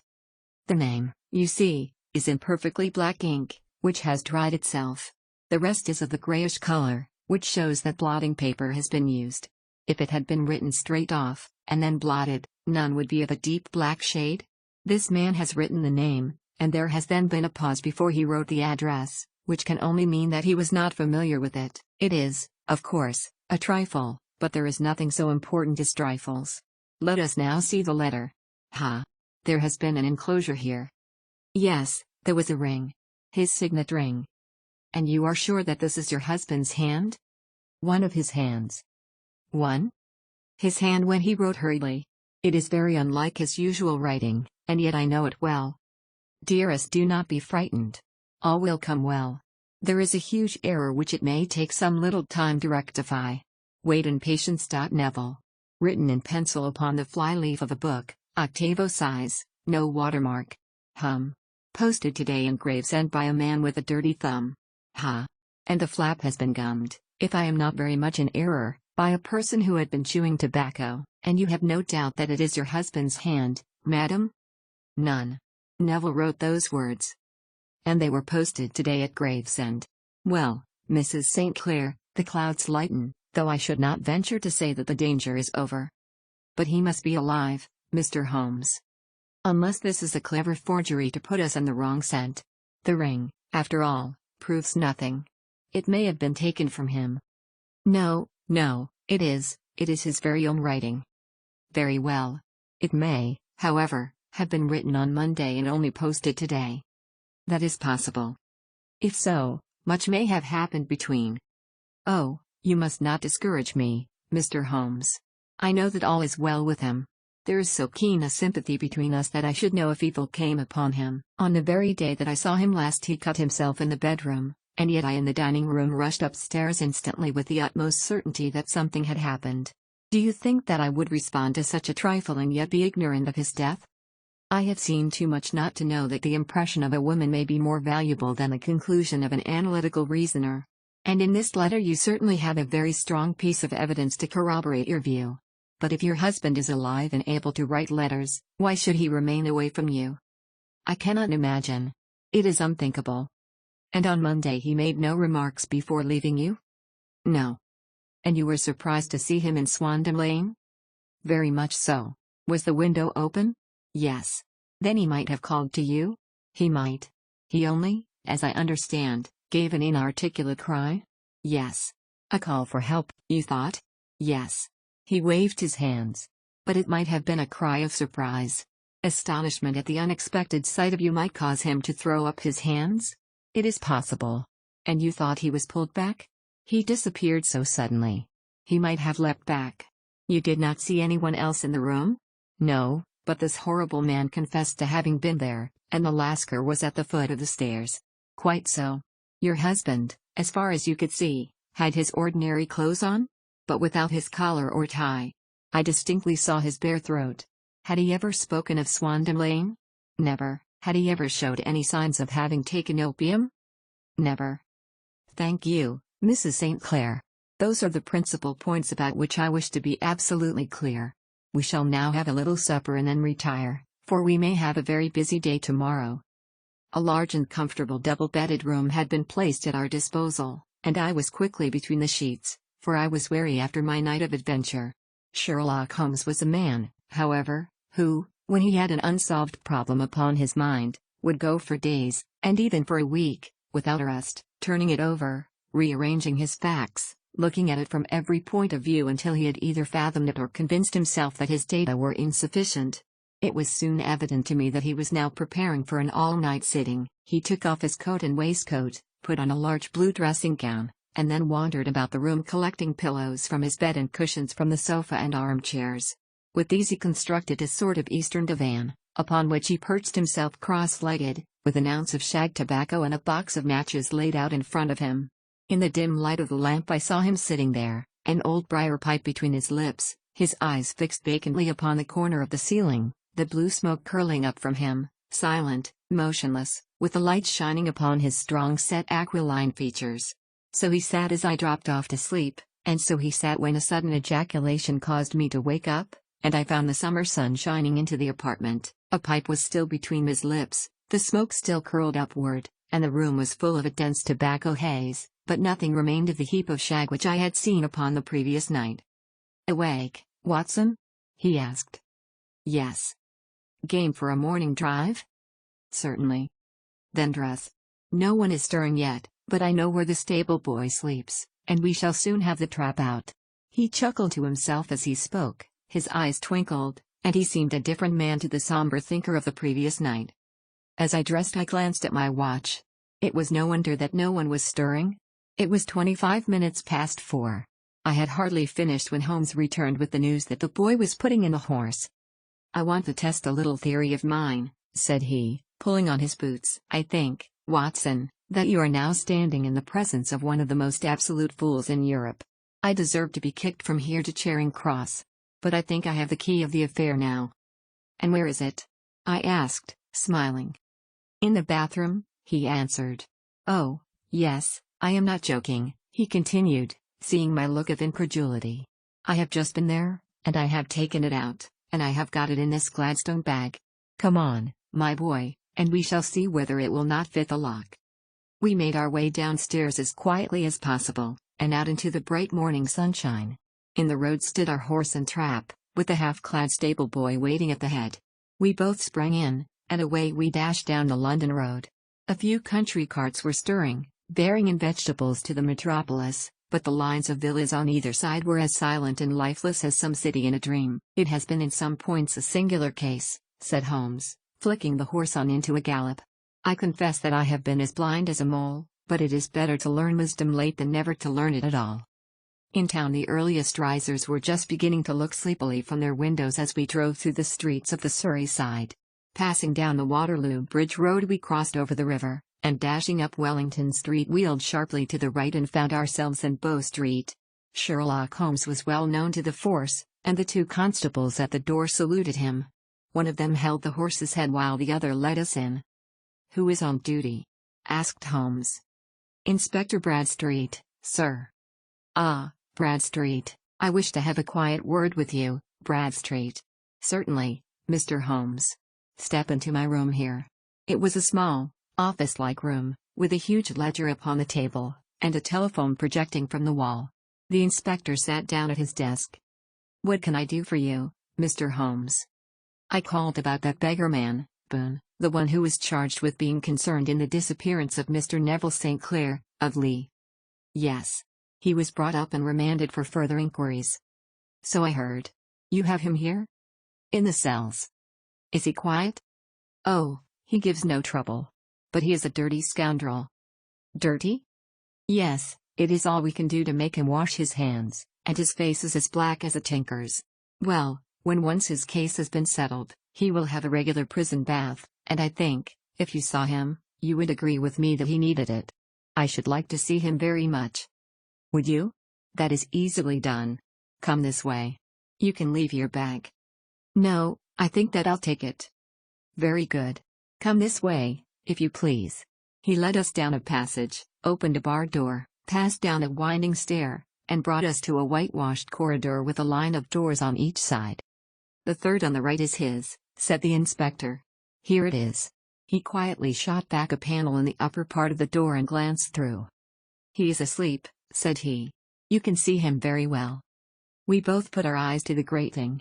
The prisoner lay with his face towards us, in a very deep sleep, breathing slowly and heavily. He was a middle-sized man, coarsely clad as became his calling, with a colored shirt protruding through the rent in his tattered coat. Well, I don't know why not, said the inspector. He doesn't look a credit to the Bow Street cells, does he? He slipped his key into the lock, and we all very quietly entered the cell. The sleeper half turned, and then settled down once more into a deep slumber. Holmes stooped to the water jug, moistened his sponge, and then rubbed it twice vigorously across and down the prisoner's face. Let me introduce you, he shouted, to Mr. Neville St. Clair, of Lee, in the county of Kent. Never in my life have I seen such a sight. The man's face peeled off under the sponge like the bark from a tree. Gone was the coarse brown tint. Gone, too, was the horrid scar which had seamed it across, and the twisted lip which had given the repulsive sneer to the face. A twitch brought away the tangled red hair, and there, sitting up in his bed, was a pale, sad-faced, refined-looking man, black-haired and smooth-skinned, rubbing his eyes and staring about him with sleepy bewilderment. Then suddenly realizing the exposure, you would have done better to have trusted your wife. It was not the wife, it was the children, groaned the prisoner. God help me, I would not have them ashamed of their father. My God! What an exposure! What can I do? Sherlock Holmes sat down beside him on the couch and patted him kindly on the shoulder. If you leave it to a court of law to clear the matter up, said he, of course you can hardly avoid publicity. On the other hand, if you convince the police authorities that there is no possible case against you, I do not know that there is any reason that the details should find their way into the papers. Inspector Bradstreet would, I am sure, make notes upon anything which you might tell us and submit it to the proper authorities. The case would then never go into court at all. God bless you! Cried the prisoner passionately. I would have endured imprisonment, even execution, rather than have left my miserable secret as a family blot to my children. You are the first who have ever heard my story. My father was a schoolmaster in Chesterfield, where I received an excellent education. I traveled in my youth, took to the stage, and finally became a reporter on an evening paper in London. One day my editor wished to have a series of articles upon begging in the metropolis, and I volunteered to supply them. There was the point from which all my adventures started. It was only by trying begging as an amateur that I could get the facts upon which to base my articles. When an actor I had, of course, learned all the secrets of making up, and had been famous in the green room for my skill. I took advantage now of my attainments. I painted my face, and to make myself as pitiable as possible I made a good scar and fixed one side of my lip in a twist by the aid of a small slip of flesh-colored plaster. Then with a red head of hair, and an appropriate dress, I took my station in the business part of the city, ostensibly as a match seller but really as a beggar. For 7 hours I plied my trade, and when I returned home in the evening I found to my surprise that I had received no less than 26s. 4d. I wrote my articles and thought little more of the matter until, some time later, I backed a bill for a friend and had a writ served upon me for £25. I was at my wits' end where to get the money, but a sudden idea came to me. I begged a fortnight's grace from the creditor, asked for a holiday from my employers, and spent the time in begging in the city under my disguise. In 10 days I had the money and had paid the debt. Well, you can imagine how hard it was to settle down to arduous work at £2 a week when I knew that I could earn as much in a day by smearing my face with a little paint, laying my cap on the ground, and sitting still. It was a long fight between my pride and the money, but the dollars won at last, and I threw up reporting and sat day after day in the corner which I had first chosen, inspiring pity by my ghastly face and filling my pockets with coppers. Only one man knew my secret. He was the keeper of a low den in which I used to lodge in Swandam Lane, where I could every morning emerge as a squalid beggar and in the evenings transform myself into a well-dressed man about town. This fellow, a Lascar, was well paid by me for his rooms, so that I knew that my secret was safe in his possession. Well, very soon I found that I was saving considerable sums of money. I do not mean that any beggar in the streets of London could earn £700 a year, which is less than my average takings, but I had exceptional advantages in my power of making up, and also in a facility of repartee, which improved by practice and made me quite a recognized character in the city. All day a stream of pennies, varied by silver, poured in upon me, and it was a very bad day in which I failed to take £2. As I grew richer I grew more ambitious. Even a wife's eyes could not pierce so complete a disguise. But then it occurred to me that there might be a search in the room, and that the clothes might betray me. I threw open the window, reopening by my violence a small cut which I had inflicted upon myself in the bedroom that morning. Then I seized my coat, which was weighted by the coppers which I had just transferred to it from the leather bag in which I carried my takings. I hurled it out of the window, and it disappeared into the Thames. The other clothes would have followed, but at that moment there was a rush of constables up the stair, and a few minutes after I found, rather, I confess, to my relief, that instead of being identified as Mr. Neville St. Clair, I was arrested as his murderer. I do not know that there is anything else for me to explain. I was determined to preserve my disguise as long as possible, and hence my preference for a dirty face. Knowing that my wife would be terribly anxious, I slipped off my ring and confided it to the Lascar at a moment when no constable was watching me, together with a hurried scrawl, telling her that she had no cause to fear. That note only reached her yesterday, said Holmes. Good God! What a week she must have spent. A police have watched this Lascar, said Inspector Bradstreet, and I can quite understand that he might find it difficult to post a letter unobserved. Probably he handed it to some sailor customer of his, who forgot all about it for some days. That was it, said Holmes, nodding approvingly. I have no doubt of it. But have you never been prosecuted for begging? Many times, but what was a fine to me? It must stop here, however, said Bradstreet. If the police are to hush this thing up, there must be no more of Huban. I have sworn it by the most solemn oaths which a man can take. In that case I think that it is probable that no further steps may be taken. But if you are found again, then all must come out. I am sure, Mr. Holmes, that we are very much indebted to you for having cleared the matter up. I wish I knew how you reach your results. I reached this one, said my friend, by sitting upon 5 pillows and consuming an ounce of shag. I think, Watson, that if we drive to Baker Street we shall just be in time for breakfast. Chapter 7 The Adventure of the Blue Carbuncle. I had called upon my friend Sherlock Holmes upon the second morning after Christmas, with the intention of wishing him the compliments of the season. He was lounging upon the sofa in a purple dressing gown, a pipe rack within his reach upon the right, and a pile of crumpled morning papers, evidently newly studied, near at hand. Beside the couch was a wooden chair, and on the angle of the back hung a very seedy and disreputable hard felt hat, much the worse for wear, and cracked in several places. A lens and a forceps lying upon the seat of the chair suggested that the hat had been suspended in this manner for the purpose of examination. You are engaged, said I. Perhaps I interrupt you.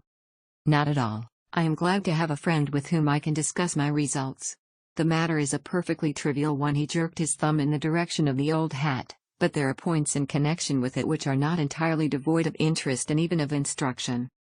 I seated myself in his armchair and warmed my hands before his crackling fire, for a sharp frost had set in, and the windows were thick with the ice crystals. I suppose, I remarked, that, homely as it looks, this thing has some deadly story linked onto it, that it is the clue which will guide you in the solution of some mystery and the punishment of some crime? No crime, said Sherlock Holmes, laughing. Only one of those whimsical little incidents which will happen when you have 4 million human beings all jostling each other within the space of a few square miles. Amid the action and reaction of so dense a swarm of humanity, every possible combination of events may be expected to take place, and many a little problem will be presented which may be striking and bizarre without being criminal. We have already had experience of such. So much so, I remarked, that if the last 6 cases, it is his hat. No, he found it. Its owner is unknown. I beg that you will look upon it not as a battered billycock but as an intellectual problem. And, first, as to how it came here. It arrived upon Christmas morning, in company with a good fat goose, which is, I have no doubt, roasting at this moment in front of Peterson's fire. The facts are these: about 4 o'clock on Christmas morning, Peterson, who, as you know, is a very honest fellow, was returning from some small jollification and was making his way homeward down Tottenham Court Road. In front of him he saw, in the gaslight, a tallish man, walking with a slight stagger, and carrying a white goose slung over his shoulder. As he reached the corner of Goodge Street, a row broke out between this stranger and a little knot of roughs. One of the latter knocked off the man's hat, on which he raised his stick to defend himself and, swinging it over his head, smashed the shop window behind him. Peterson had rushed forward to protect the stranger from his assailants, but the man, shocked at having broken the window, and seeing an official-looking person in uniform rushing towards him, dropped his goose, took to his heels, and vanished amid the labyrinth of... It is true that "For Mrs. Henry Baker" was printed upon a small card which was tied to the bird's left leg, and it is also true that the initials H.B. are legible upon the lining of this hat, but as there are some thousands of Bakers, and some hundreds of Henry Bakers in this city of ours, it is not easy to restore lost property to any one of them. What, then, did Peterson do? He brought round both head and goose to me on Christmas morning, knowing that even the smallest problems are of interest to me.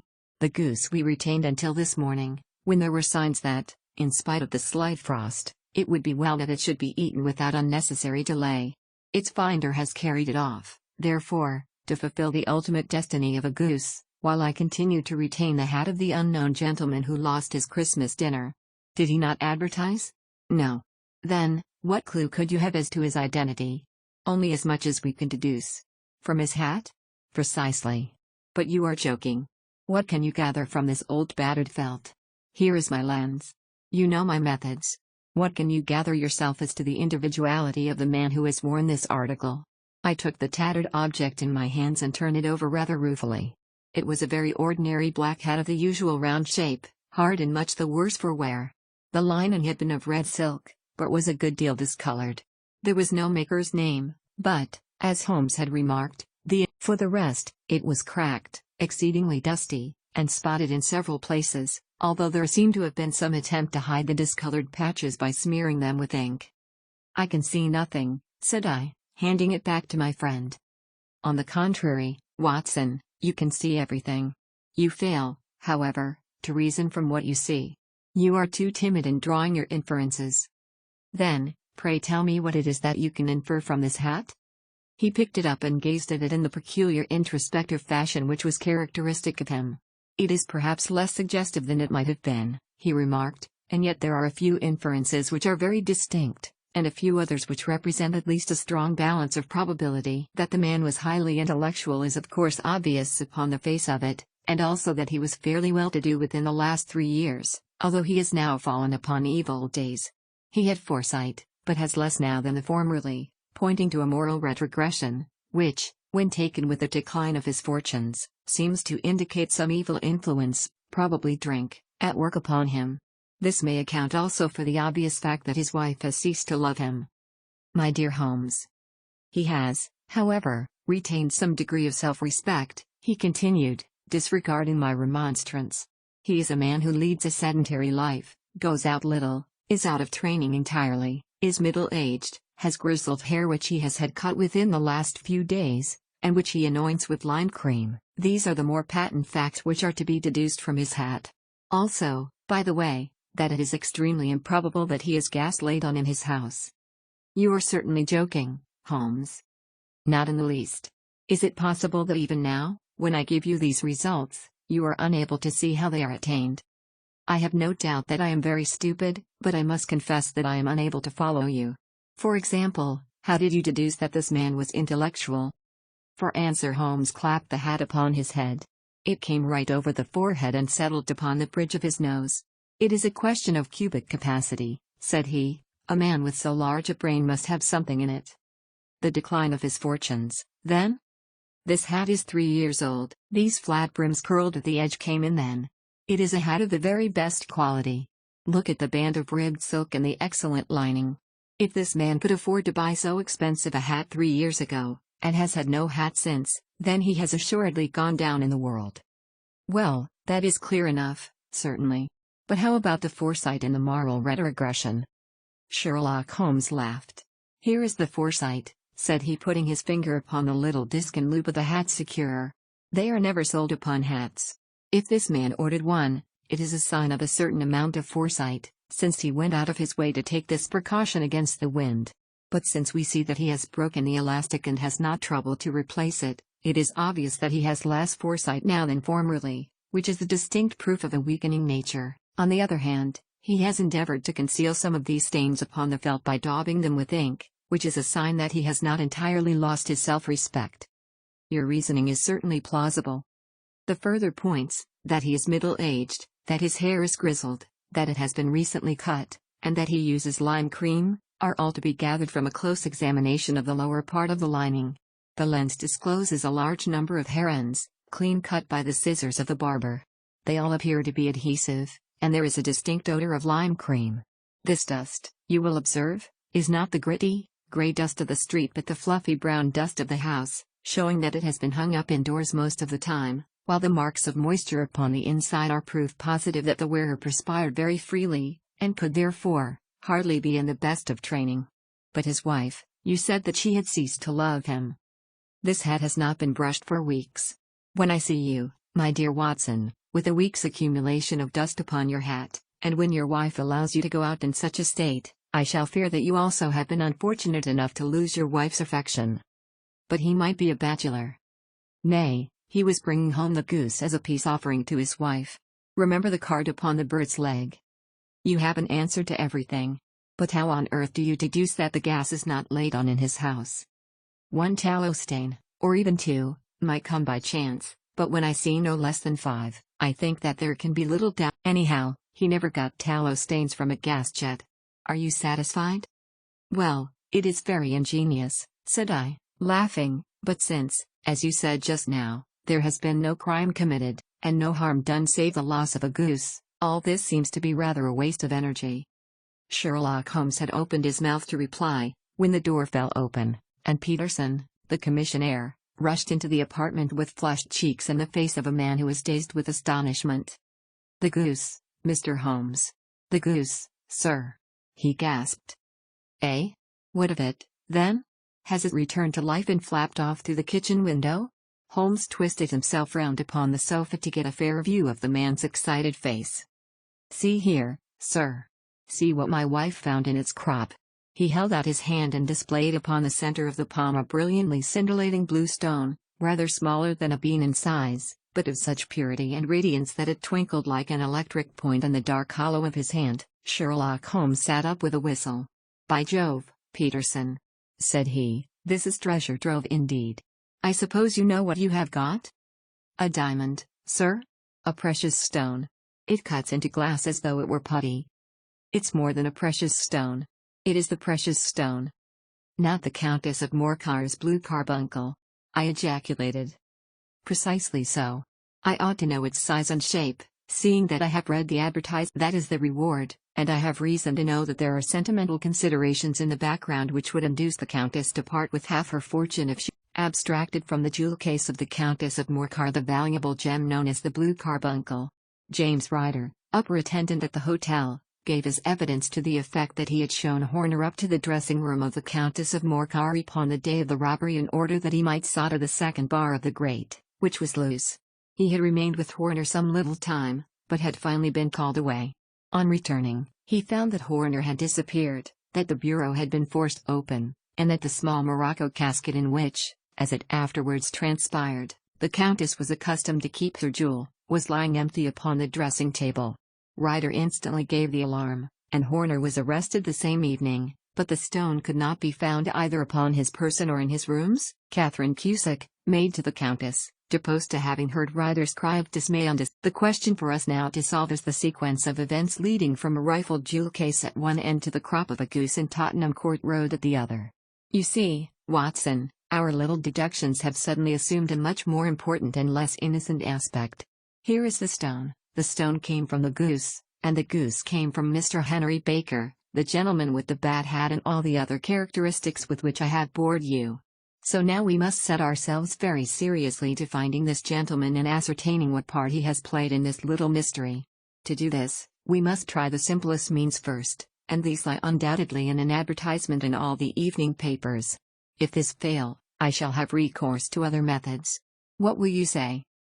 Give me a pencil and that slip of paper. Now, then, found at the corner of Goodge Street, a goose and a black felt hat. Mr. Henry Baker can have the same by applying at 6:30 this evening at 221B, Baker Street. That is clear and concise. Very. But will he see it? Well, he is sure to keep an eye on the papers, since, to a poor man, the loss was a heavy one. He was clearly so scared by his mischance in breaking the window and by the approach of Peterson that he thought of nothing but flight, but since then he must have bitterly regretted the impulse which caused him to drop his bird. Then, again, the introduction of his name will cause him to see it, for everyone who knows him will direct his attention to it. Here you are, Peterson, run down to the advertising agency and have this put in the evening papers. In which, sir? Oh, in the Globe, Star, Pall Mall, St. James's, Evening News, Standard, Echo, and any others that occur to you. Very well, sir. And the stone? Ah, yes, I shall keep the stone. Thank you. And, I say, Peterson, just buy a goose on your way back and leave it here with me, for we must have one to give to this gentleman in place of the one which your family is now devouring. When the commissionaire had gone, Holmes took up the stone and held it against the light. It's a bonny thing, said he. Just see how it glints and sparkles. Of course it is a nucleus and focus of crime. Every good stone is. They are the devil's pet baits. In the larger and older jewels every facet may stand for. It was found in the banks of the Ami River in southern China and is remarkable in having every characteristic of the carbuncle, save that it is blue in shade instead of ruby red. In spite of its youth, it is already a sinister history. There have been 2 murders, a vitriol throwing, a suicide, and several robberies brought about for the sake of this 40-grain weight of crystallized charcoal. Who would think that so pretty a toy would be a purveyor to the gallows and the prison? I'll lock it up in my strong box now and drop a line to the Countess to say that we have it. Do you think that this man Horner is innocent? I cannot tell. Well, then, do you imagine that this other one, Henry Baker, had anything to do with the matter? It is, I think, much more likely that Henry Baker is an absolutely innocent man, who had no idea that the bird which he was carrying was of considerably more value than if it were made of solid gold. That, however, I shall determine by a very simple test if we have an answer to our advertisement. And you can do nothing until then? Nothing. In that case I shall continue my professional round. But I shall come back in the evening at the hour you have mentioned, for I should like to see the solution of so tangled a business. Very glad to see you. I dine at 7. There is a woodcock, I believe. By the way, in view of recent occurrences, perhaps I ought to ask Mrs. Hudson to examine its crop. I had been delayed at a case, and it was a little after 6:30 when I found myself in Baker Street once more. As I approached the house I saw a tall man in a Scotch bonnet with a coat which was buttoned up to his chin waiting outside in the bright semicircle which was thrown from the fanlight. Just as I arrived the door was opened, and we were shown up together to Holmes' room. Mr. Henry Baker, I believe, said he, rising from his armchair and greeting his visitor with the easy air of geniality which he could so readily assume. Pray take this chair by the fire, Mr. Baker. It is a cold night, and I observe that your circulation is more adapted for summer than for winter. Ah, Watson, you have just come at the right time. Is that your hat, Mr. Baker? Yes, sir, that is undoubtedly my hat. He was a large man with rounded shoulders, a massive head, and a broad, intelligent face, sloping down to a pointed beard of grizzled brown. A touch of red in nose and cheeks, with a slight tremor of his extended hand, recalled Holmes' surmises to his habits. His rusty black frock coat was buttoned right up in front, with the collar turned up, and his lank wrists protruded from his sleeves without a sign of cuff or shirt.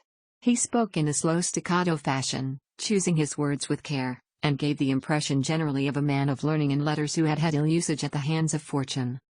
"We have retained these things for some days," said Holmes, "because we expected to see an advertisement from you giving your address. I am at a loss to know now why you did not advertise."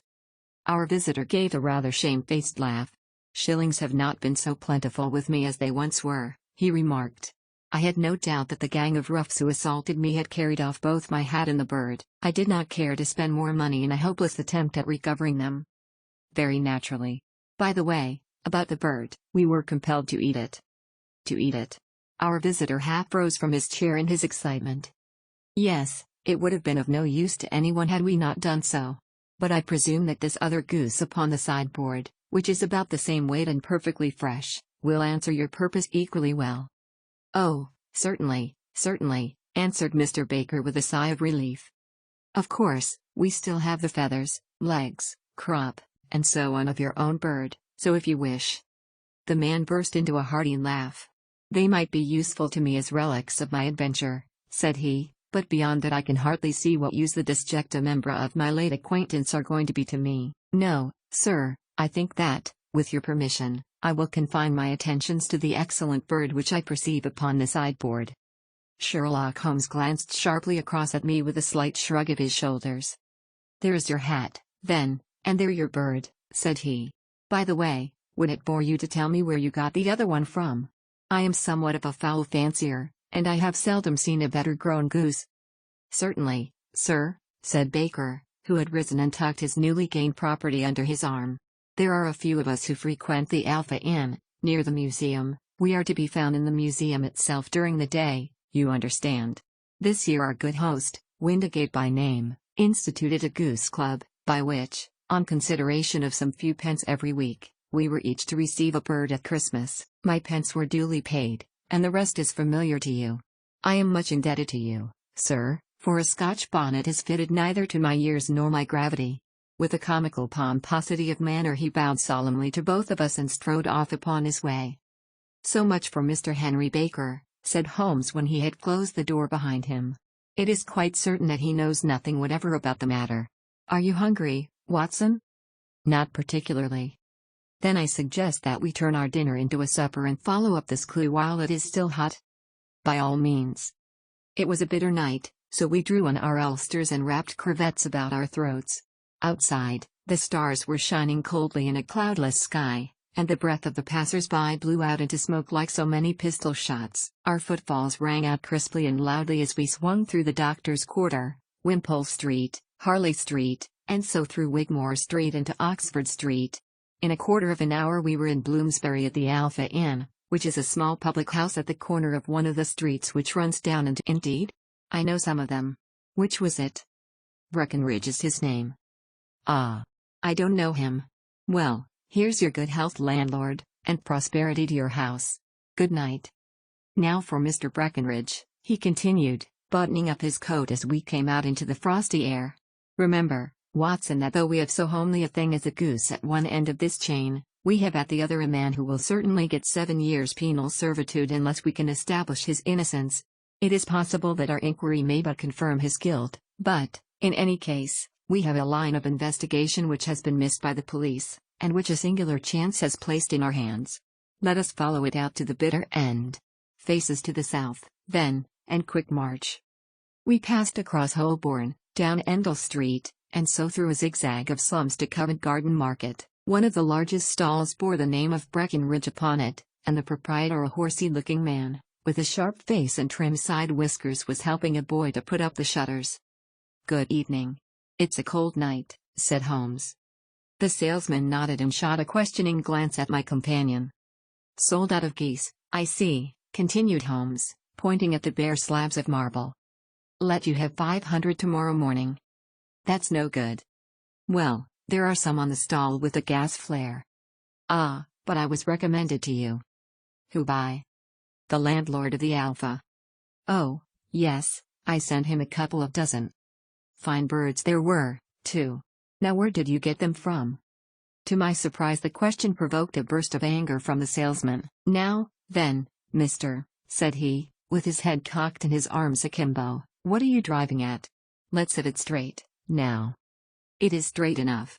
I should like to know who sold you the geese which you supplied to the Alpha. Well then, I shan't tell you. So now. Oh, it is a matter of no importance, but I don't know why you should be so warm over such a trifle. Warm? You'd be as warm, maybe, if you were as pestered as I am. When I pay good money for a good article there should be an end of the business, but it's where are the geese? And who did you sell the geese to? And what will you take for the geese? One would think they were the only geese in the world, to hear the fuss that is made over them. Well, I have no connection with any other people who have been making inquiries, said Holmes carelessly. If you won't tell us the bet is off, that is all. But I'm always ready to back my opinion on a matter of fowls, and I have a fiver on it that the bird I ate is country bred. Well, then, you've lost your fiver, for it's town bred, snapped the salesman. It's nothing of the kind. I say it is. I don't believe it. Do you think you know more about fowls than I, who have handled them ever since I was a nipper? I tell you, all those birds that went to the Alpha were town bred. You'll never persuade me to believe that. Will you bet, then? It's merely taking your money, for I know that I am right. But I'll have a sovereign on with you, just to teach you not to be obstinate. The salesman chuckled grimly. Bring me the books, Bill, said he. The small boy brought round a small thin volume and a great greasy-backed one, laying them out together beneath the hanging lamp. Now then, Mr. Cocksure, said the salesman, I thought that I was out of geese, but before I finish you'll find that there is still one left in my shop. You see this little book? Well? That's the list of the folk from whom I buy. Do you see? Well, then, here on this page are the country folk, and the numbers after their names are where their accounts are in the big ledger. Now, then. You see this other page in red ink? Well, that is a list of my town suppliers. Now, look at that third name. Just read it out to me. Mrs. Oakshott, 117, Brixton Road, 249, Reed Holmes. Quite so. Now turn that up in the ledger. Holmes turned to the page indicated. Here you are, Mrs. Oakshott, 117, Brixton Road, Egg and Poultry Supplier. Now, then, what's the last entry? December 22nd. 24 geese at sevens. 6 die. Quite so. There you are. And underneath? Sold to Mr. Windigate of the Alpha, at 12s. What have you to say now? Sherlock Holmes looked deeply chagrined. He drew a sovereign from his pocket and threw it down upon the slab, turning away with the air of a man whose disgust is too deep for words. A few yards off he stopped under a lamp-post and laughed in the hearty, noiseless fashion which was peculiar to him. When you see a man with whiskers of that cut and the pink un protruding out of his pocket, you can always draw him by a bet, said he. I dare say that if I had put £100 down in front of him, that man would not have given me such complete information as was drawn from him by the idea that he was doing me on a wager. Well, Watson, we are, I fancy, nearing the end of our quest, and the only point which remains to be determined is whether we should go on to this Mrs. Oakshott tonight, or whether we should reserve it for tomorrow. It is clear from what that surly fellow said that there are others besides ourselves who are anxious about the matter, and I should. His remarks were suddenly cut short by a loud hubbub which broke out from the stall which we had just left. Turning round we saw a little rat-faced fellow standing in the center of the circle of yellow light which was thrown by the swinging lamp, while Breckenridge, the salesman, framed in the door of his stall, was shaking his fists fiercely at the cringing figure. I've had enough of you and your geese, he shouted. I wish you were all at the devil together. If you come pestering me any more with your silly talk I'll set the dog at you. You bring Mrs. Oakshott here and I'll answer her, but what have you to do with it? Did I buy the geese off you? No, but one of them was mine all the same, whined the little man. Well, then, ask Mrs. Oakshott for it. She told me to ask you. Well, you can ask the King of Prussia, for all I care. I've had enough of it. Get out of this. He rushed fiercely forward, and the inquirer flitted away into the darkness. Ha! This may save us a visit to Brixton Road, whispered Holmes. Come with me, and we will see what is to be made of this fellow. Striding through the scattered knots of people who lounged round the flaring stalls, my companion speedily overtook the little man and touched him upon the shoulder. He sprang round, and I could see in the gaslight that every vestige of color had been driven from his face. Who are you, then? What do you want? He asked in a quavering voice. You will excuse me, said Holmes blandly, but I could not help overhearing the questions which you put to the salesman just now. I think that I could be of assistance to you. You? Who are you? How could you know anything of the matter? Henry Baker is a member. Oh, sir, you are the very man whom I have longed to meet, cried the little fellow with outstretched hands and quivering fingers. I can hardly explain to you how interested I am in this matter. Sherlock Holmes hailed a four-wheeler which was passing. In that case we had better discuss it in a cozy room rather than in this windswept marketplace, said he. But pray tell me, before we go farther, Who it is that I have the pleasure of assisting?" The man hesitated for an instant. "My name is John Robinson," he answered with a sidelong glance. "No, no, the real name," said Holmes sweetly. "It is always awkward doing business with an alias." A flush sprang to the white cheeks of the stranger. "Well then," said he, "my real name is James Ryder." "Precisely so. Head attendant at the Hotel Cosmopolitan. Pray step into the cab, and I shall soon be able to tell you everything which you would wish to know." The little man stood glancing from one to the other of us with half-frightened, half-hopeful eyes, as one who is not sure whether he is on the verge of a windfall or the catastrophe. Then he stepped into the cab, and in half an hour we were back in the sitting room at Baker Street. Nothing had been said during our drive, but the high, thin breathing of our new companion, and the claspings and unclaspings of his hands, spoke of the nervous tension within him. "Here we are," said Holmes cheerily as we filed into the room. "The fire looks very seasonable in this weather. You look cold, Mr. Ryder. Pray take the basket chair.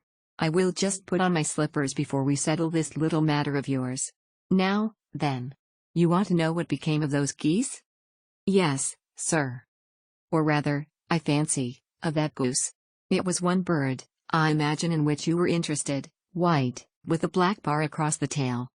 Ryder quivered with emotion. "Oh, sir," he cried, "can you tell me where it went to?" "It came here." "Here?"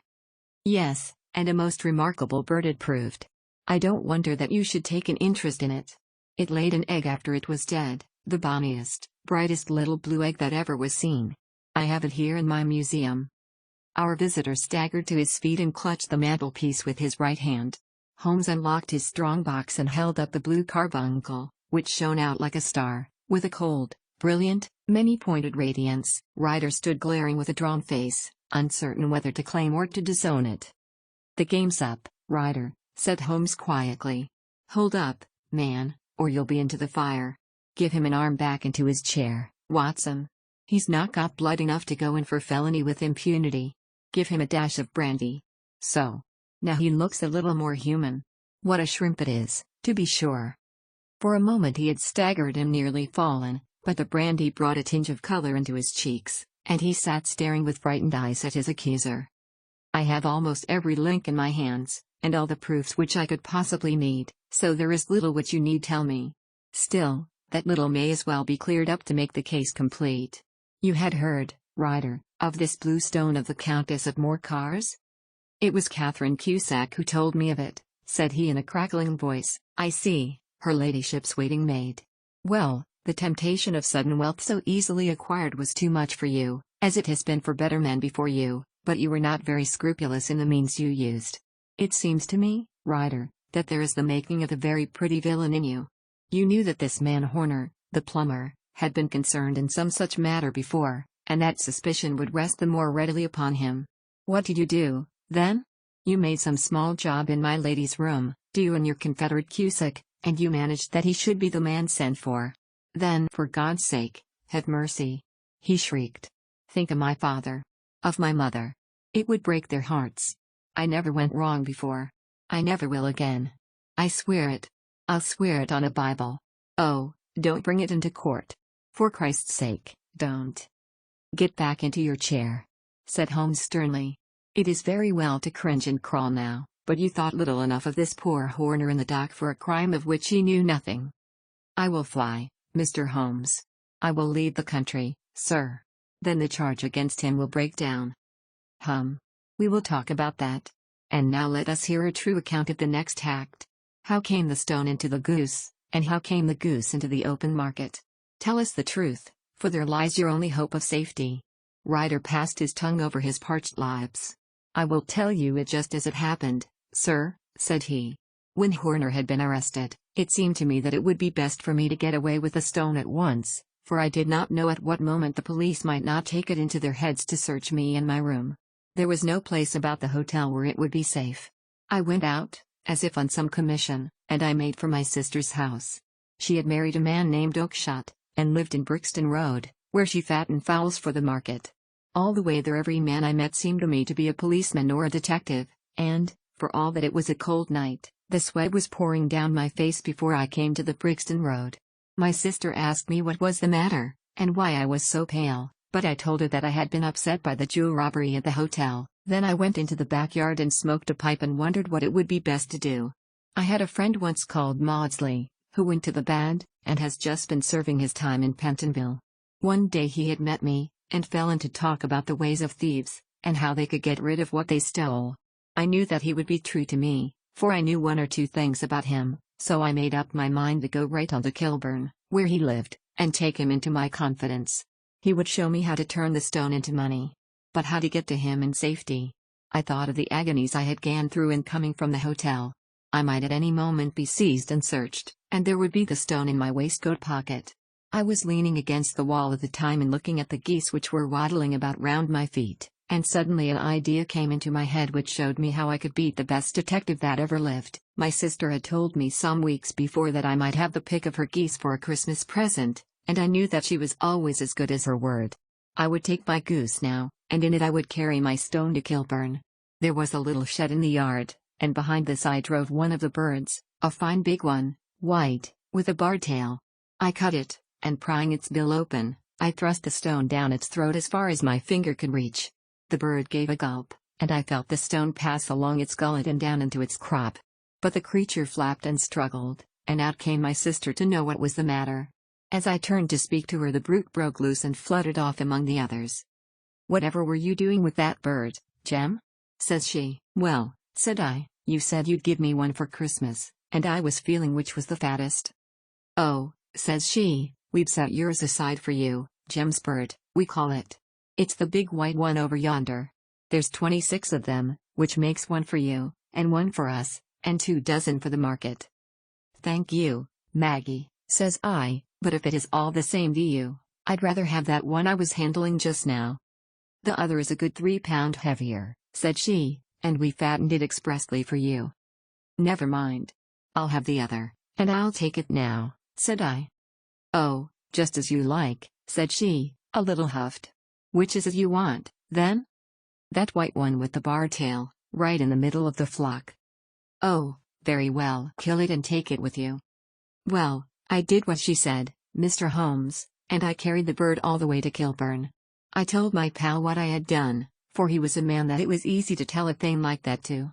He laughed until he choked, and we got a knife and opened the goose.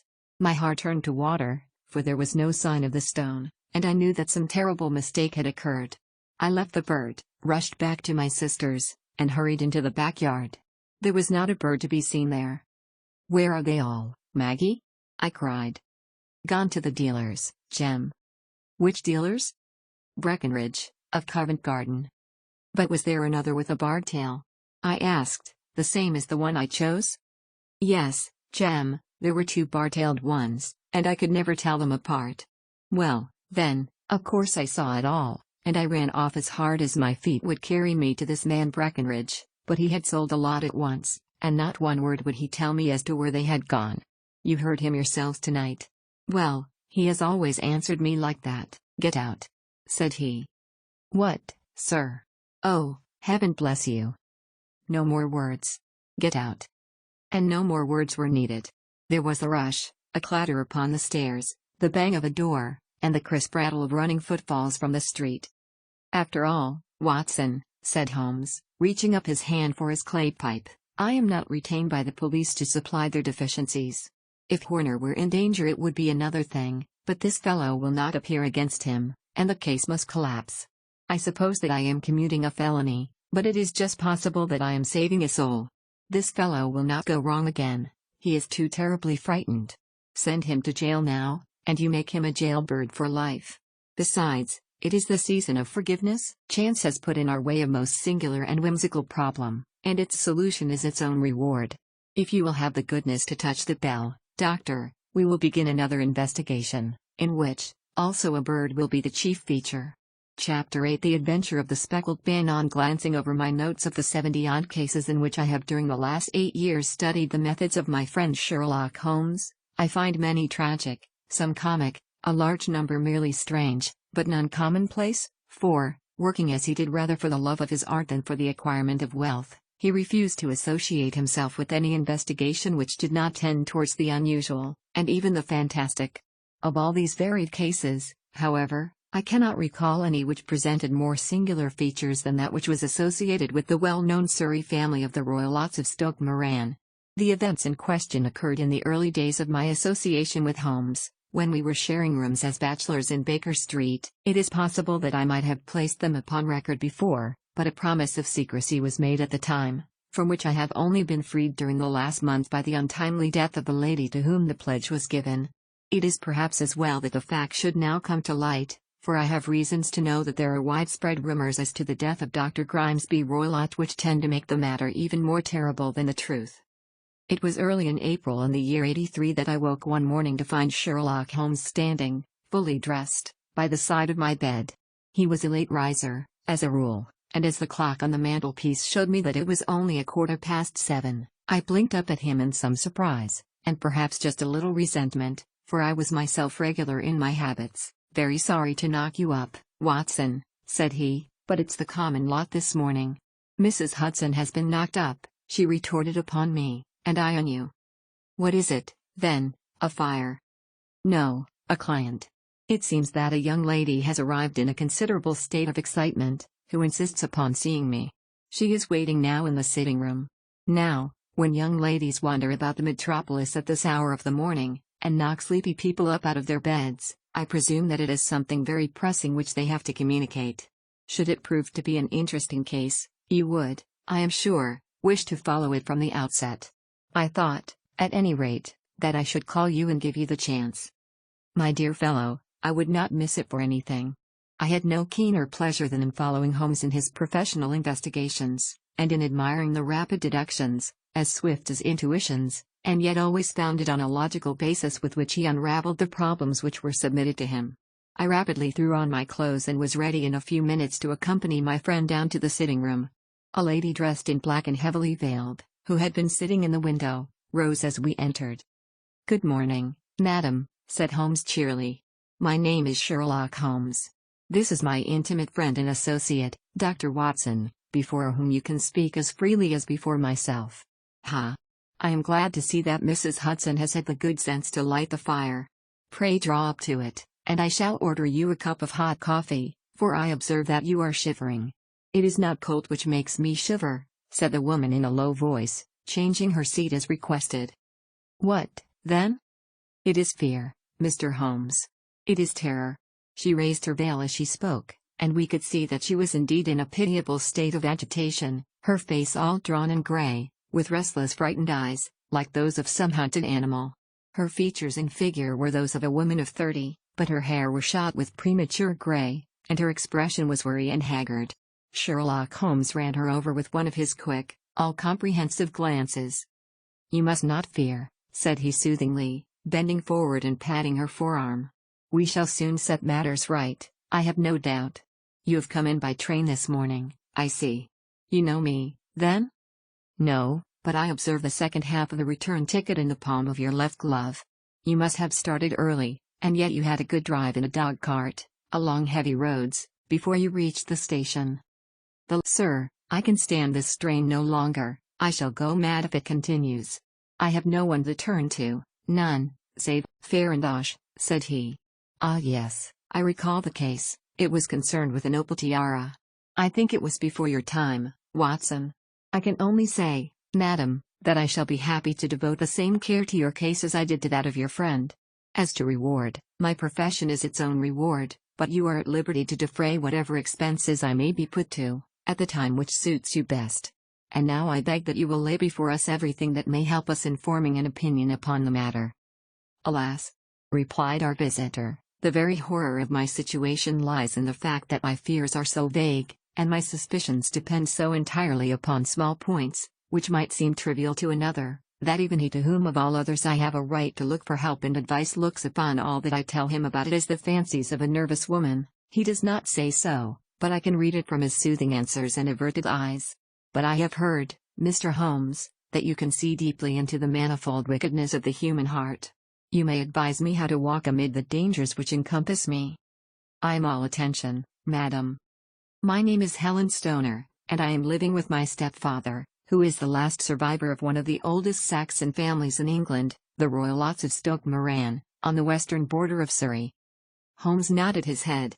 "The name is familiar to me," said he.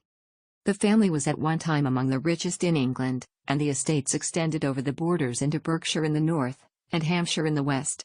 In the last century, however, 4 successive heirs were of a dissolute and wasteful disposition, and the family ruin was eventually completed by a gambler in the days of the Regency. Nothing was left save a few acres of ground, and the 200-year-old house, which is itself crushed under a heavy mortgage.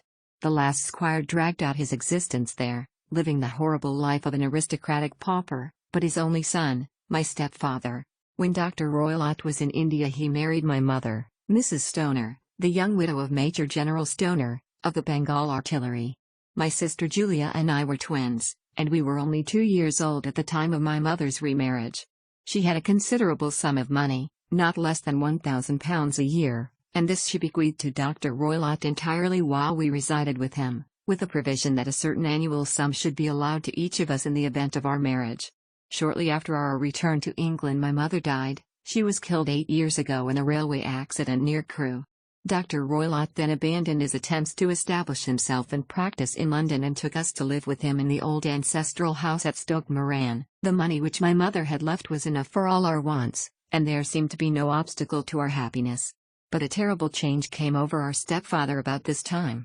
Instead of making friends and exchanging visits with our neighbours, who had at first been overjoyed to see a Roylott of Stoke Moran back in the old family seat, he shut himself up in his house and seldom came out save to indulge in ferocious quarrels with whoever might cross his path. Violence of temper approaching to mania has been hereditary in the men of the family, and in my stepfather's case it had, I believe, been intensified by his long residence in the tropics.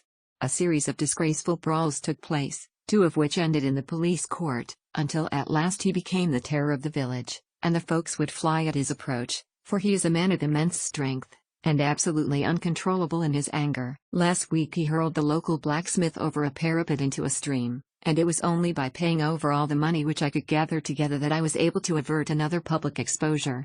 He had no friends at all save the wandering gypsies, and he would give these vagabonds leave to encamp upon the few acres of bramble-covered land which represent the family estate, and would accept in return the hospitality of their tents, wandering away with them sometimes for weeks on end.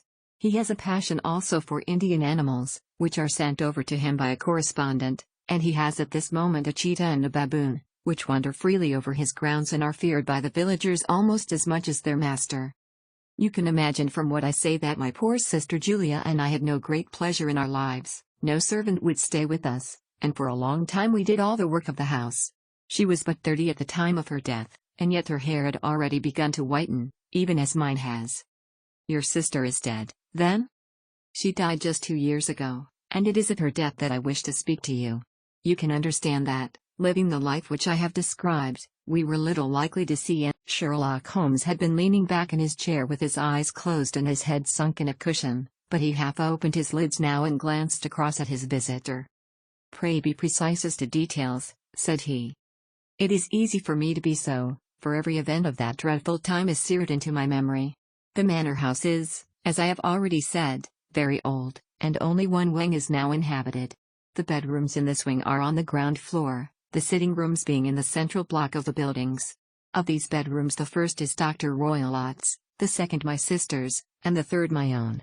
There is no communication between them, but they all open out into the same corridor. Do I make myself plain?" "Perfectly so." The windows of the 3 rooms open out upon the lawn. That fatal night Dr. Roylott had gone to his room early, though we knew that he had not retired to rest, for my sister was troubled by the smell of the strong Indian cigars which it was his custom to smoke. She left her room, therefore, and came into mine, where she sat for some time, chatting about her approaching wedding. At 11 o'clock she rose to leave me, but she paused at the door and looked back. "Tell me, Helen," said she, "have you ever heard anyone whistle in the dead of the night?" "Never," said I.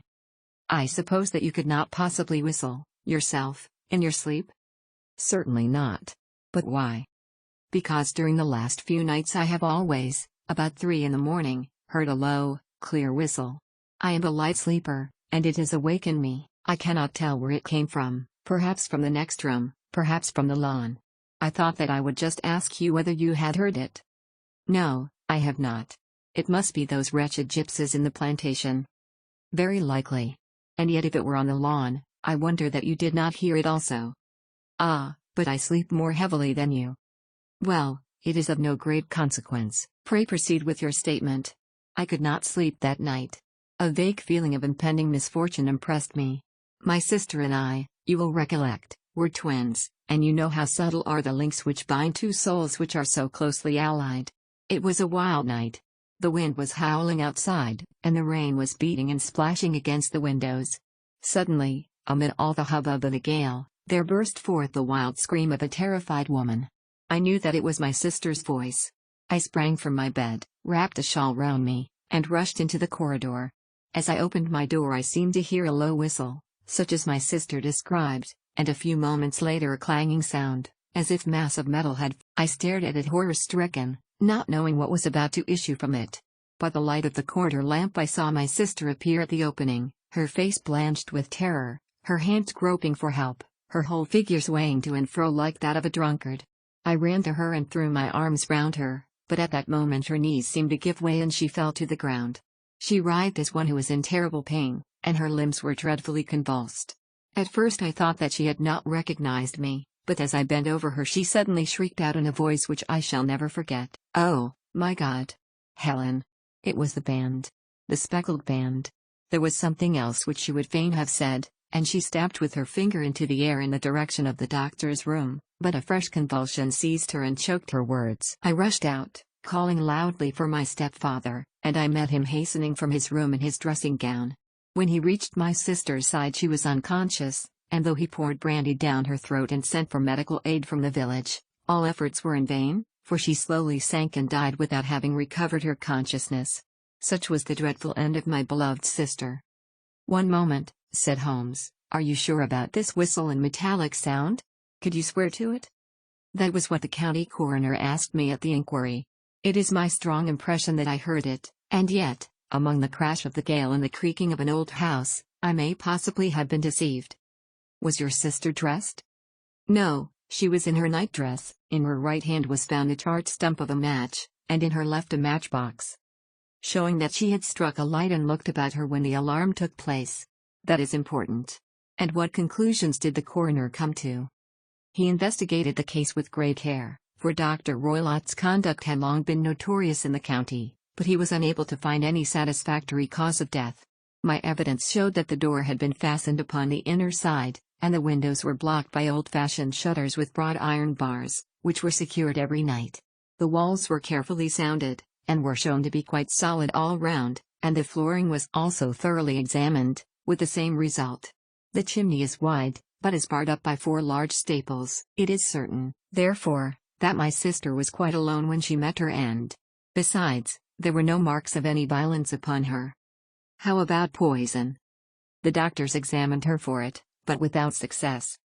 "What do you think that this unfortunate lady died of, then?" "It is my belief that she died of pure fear and nervous shock, though what it was that frightened her I cannot imagine." "Were there gypsies in the plantation at the time?" "Yes, there are nearly always some there." "Ah, and what did you gather from this allusion to a band, a speckled band?" "Sometimes I have thought that it was merely the wild talk of delirium, sometimes that it may have referred to some band of people, perhaps to these very gypsies in the plantation. I do not know whether the spotted handkerchiefs which so many of them wear over their heads might have suggested the strange adjective which she used." Holmes shook his head like a man who is far from being satisfied. "These are very deep waters," said he. "Pray go on with your narrative." 2 years have passed. Imagine, then, my thrill of terror when last night, as I lay awake, thinking over her terrible fate, I suddenly heard in the silence of the night the low whistle which had been the herald of her own death. I sprang up and lit the lamp, but nothing was to be seen in the room. I was too shaken to go to bed again, however, so I dressed, and as soon as it was daylight I slipped down, got a dog cart at the Crown Inn, which is opposite, and drove to Leatherhead, from whence I have come on this morning with the one object of seeing you and asking your advice." "You have done wisely," said my friend. "But have you told me all?" "Yes, all." "Miss Roylott, you have not. You are screening your stepfather." "Why, what do you mean?" For answer Holmes pushed back the frill of black lace which fringed the hand that lay upon our visitor's knee. 5 little livid spots, the marks of 4 fingers and a thumb, were printed upon the white wrist. "You have been cruelly used," said Holmes. The lady colored deeply and covered over her injured wrist. "He is a hard man," she said, "and perhaps he hardly knows his own strength." There was a long silence, during which Holmes leaned his chin upon his hands and stared into the crackling fire. "This is a very deep business," he said at last. "There are 1,000 details which I should desire to know before I decide upon our course of action. Yet we have not a moment to lose. If we were to come to Stoke Moran today, would it be possible for us to see over these rooms without the knowledge of your stepfather? As it happens, he spoke of coming into town today upon some most important business. It is probable that he will be away all day, and that there would be nothing to dis—" She dropped her thick black veil over her face and glided from the room. "And what do you think of it all, Watson?" asked Sherlock Holmes, leaning back in his chair. "It seems to me to be a most dark and sinister business." "Dark enough and sinister enough. Yet if the lady is correct in saying that the flooring and walls are sound, and that the door, window, and chimney are impassable, then her sister must have been undoubtedly alone when she met her mysterious end. What becomes, then, of these nocturnal whistles, and what of the very peculiar words of the dying woman? I cannot think. When you combine the ideas of whistles at night, the presence of a band of gypsies who are on intimate terms with this old doctor, the fact that we have every reason to believe that the doctor has an interest in preventing his stepdaughter's marriage, the dying allusion to a band, and, finally, the fact that Miss Helen Stoner heard a metallic clang, which might have been caused by one of those metal bars that secured the shutters falling back into its place, I think that there is good ground to think that the mystery may be cleared along those lines. But what, then, did the gypsies do? I cannot imagine. I see many objections to any such theory. And so do I. It is precisely for that reason that we are going to Stoke Moran this day. I want to see whether the objections are fatal, or if they may be explained away. But what in the name of the devil? The ejaculation had been drawn from my companion by the fact that our door had been suddenly dashed open, and that a huge man had framed himself in the aperture. His costume was a peculiar mixture of the professional and of the agricultural, having a black top hat, a long frock coat, and a pair of high gaiters, with a hunting crop swinging in his hand. So tall was he that his hat actually brushed the crossbar of the doorway, and his breadth seemed to span it across from side to side. A large face, seared with 1,000 wrinkles, burned yellow with the sun, and marked with every evil passion, was turned from one to the other of us, while his deep-set, bile-shot eyes, and his high, thin, fleshless nose, gave him somewhat the resemblance to a fierce old bird of prey. "Which of you is Holmes?" asked this apparition. "My name, sir, but you have the advantage of me," said my companion quietly. "I am Dr. Grimesby Roylott, of Stoke Moran." "Indeed, doctor," said Holmes blandly. "Pray take a seat." "I will do nothing of the kind. My stepdaughter has been here. I have traced her. What has she been saying to you?" "It is a little cold for the time of the year," said Holmes. "What has she been saying to you?" screamed the old man furiously. "But I have heard that the crocuses promise well," continued my companion imperturbably. "Ha! You put me off, do you?" said our new visitor, taking a step forward and shaking his hunting crop. "I know you, you scoundrel. I have heard of you before. You are Holmes, the meddler." My friend smiled. "Holmes, the busybody." His smile broadened. "Holmes, the Scotland Yard Jack in office." Holmes chuckled heartily. "Your conversation is most entertaining," said he. "When you go out, close the door, for there is a decided draught." "I will go when I have said my say.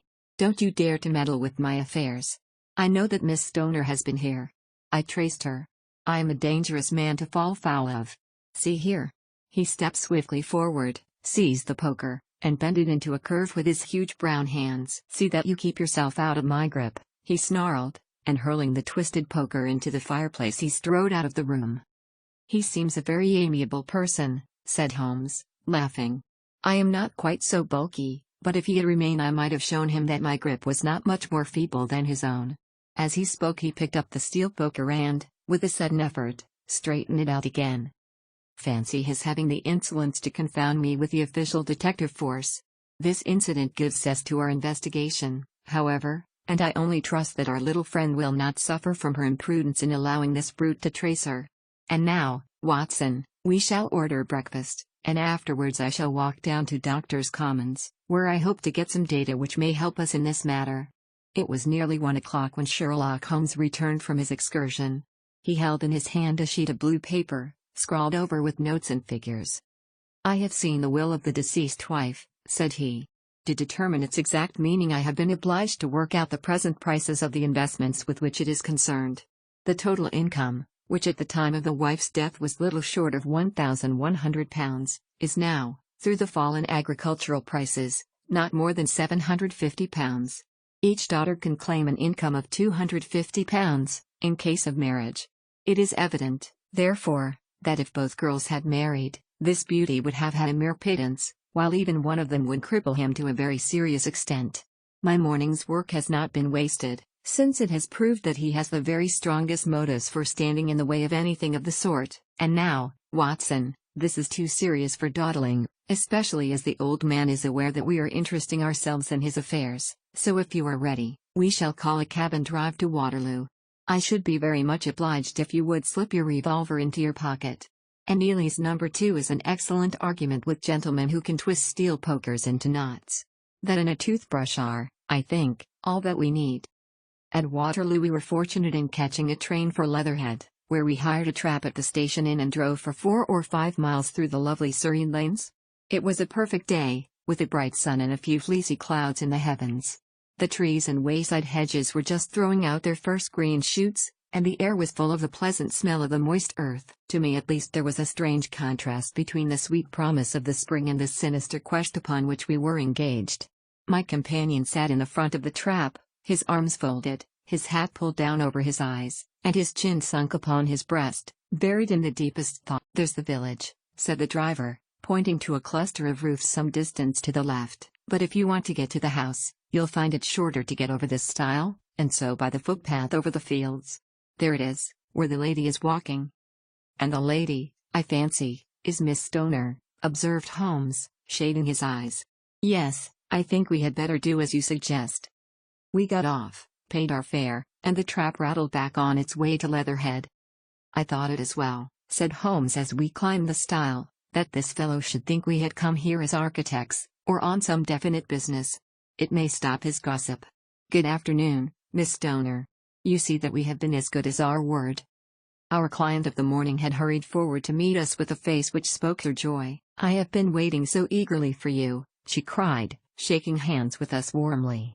"All has turned out splendidly. Dr. Roylott has gone to town, and it is unlikely that he will be back before evening." "We have had the pleasure of making the doctor's acquaintance," said Holmes, and in a few words he sketched out what had occurred. Miss Stoner turned white to the lips as she listened. "Good heavens!" she cried, "he has followed me, then. So it appears. He is so cunning that I never know when I am safe from him. What will he say when he returns? He must guard himself, for he may find that there is someone more cunning than himself upon his track. You must lock yourself up from him tonight. If he is violent, we shall take you away to your aunt's at Harrow. Now, we must make the best use of our time, so kindly take us at once to the rooms which we are to examine." The building was of grey, lichen blotched stone, with a high central portion and 2 curving wings, like the claws of a crab, thrown out on each side. In one of these wings the windows were broken and blocked with wooden boards, while the roof was partly caved in, a picture of ruin. The central portion was in little better repair, but the right-hand block was comparatively modern, and the blinds in the windows, with the blue smoke curling up from the chimneys, showed that this was where the family resided. Some scaffolding had been erected against the end wall, and the stonework had been broken into, but there were no signs of any workmen at the moment of our visit. Holmes walked slowly up and down the ill-trimmed lawn and examined with deep attention the outsides of the windows. "This, I take it, belongs to the room in which you used to sleep, the center one to your sisters, and the one next to the main building to Dr. Roylott's chamber." "Exactly so. But I am now sleeping in the middle one. Pending the alterations, as I understand. By the way, there does not seem to be any very pressing need for repairs at that end wall." "There were none. I believe that it was an excuse to move me from my room." "Ah. That is suggestive. Now, on the other side of this narrow wing runs the corridor from which these 3 rooms open. There are windows in it, of course?" "Yes, but very small ones. Too narrow for anyone to pass through. As you both locked your doors at night, your rooms were unapproachable from that side. Now, Would you have the kindness to go into your room and bar your shutters?" Miss Stoner did so, and Holmes, after a careful examination through the open window, endeavored in every way to force the shutter open, but without success. There was no slit through which a knife could be passed to raise the bar. Then with his lens he tested the hinges, but they were of solid iron, built firmly into the massive masonry. Said he, scratching his chin in some perplexity, "my theory certainly presents some difficulties. No one could pass these shutters if they were bolted. Well, we shall see if the inside throws any light upon the matter." A small side door led into the whitewashed corridor from which the 3 bedrooms opened. Holmes refused to examine the third chamber, so we passed at once to the second, that in which Miss Stoner was now sleeping, and in which her sister had met with her fate. It was a homely little room, with a low ceiling and a gaping fireplace, after the fashion of old country houses. A brown chest of drawers stood in one corner, a narrow white counterpane bed in another, and a dressing table on the left-hand side of the window. These articles, with 2 small wickerwork chairs, made up all the furniture in the room save for a square of Wilton carpet in the center. The boards round and the paneling of the walls were of brown, worm-eaten oak, so old and discolored that it may have dated from the original building of the house.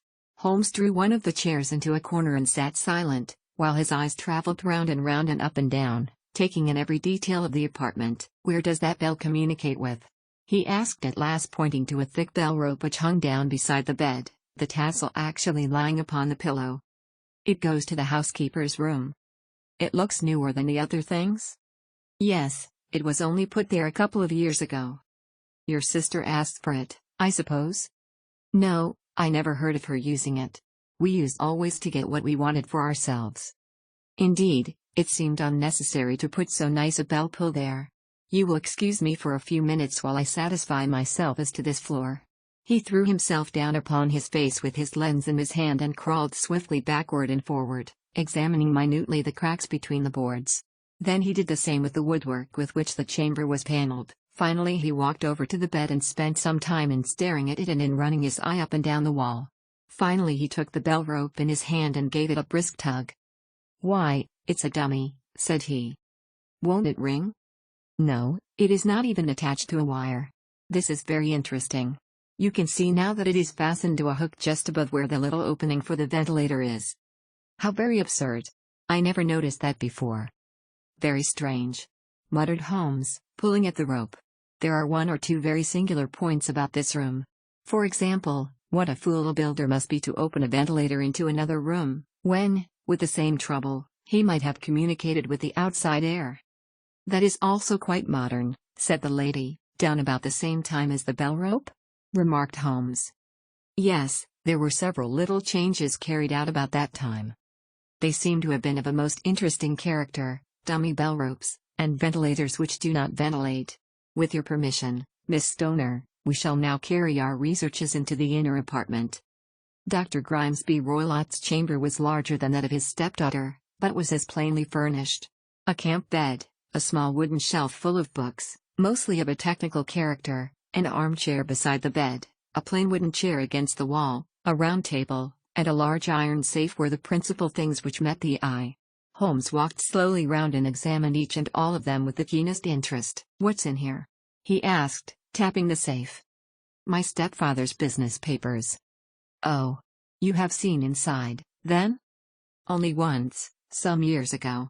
I remember that it was full of papers." "There isn't a cat in it, for example?" "No." "What a strange idea. Well, look at this." He took up a small. "Hello! Here is something interesting." The object which had caught his eye was a small dog lash hung on one corner of the bed. The lash, however, was curled upon itself and tied so as to make a loop of whipcord. "What do you make of that, Watson?" "It's a common enough lash. But I don't know why it should be tied." "That is not quite so common, is it? Ah, me. It's a wicked world, and when a clever man turns his brains to crime it is the worst of all. I think that I have seen enough now, Miss Stoner, and with your permission we shall walk out upon the lawn." I had never seen my friend's face so grim or his brow so dark as it was when we turned from the scene of this investigation. We had walked several times up and down the lawn, neither Miss Stoner nor myself liking to break in upon his thoughts before he roused himself from his reverie. "It is very essential, Miss Stoner," said he, that you should absolutely follow my advice in every respect. I shall most certainly do so. The matter is too serious for any hesitation. Your life may depend upon your compliance. I assure you that I am in your hands. In the first place, both my friend and I must spend the night in your room. Both Miss Stoner and I gazed at him in astonishment. Yes, it must be so. Let me explain. I believe that is the village inn over there? Yes, that is the Crown. Very good. Your windows would be visible from there? Certainly. You must confine yourself to your room, on pretense of a headache, when your stepfather comes back. Then when you hear him retire for the night, you must open the shutters of your window, undo the hasp, put your lamp there as a signal to us, and then withdraw quietly with everything which you are likely to want into the room which you used to occupy. I have no doubt that, in spite of the repairs, you could manage there for one night. Oh, yes, easily. The rest you will leave in our hands. But what will you do? We shall spend the night in your room, and we shall investigate the cause of this noise which has disturbed you.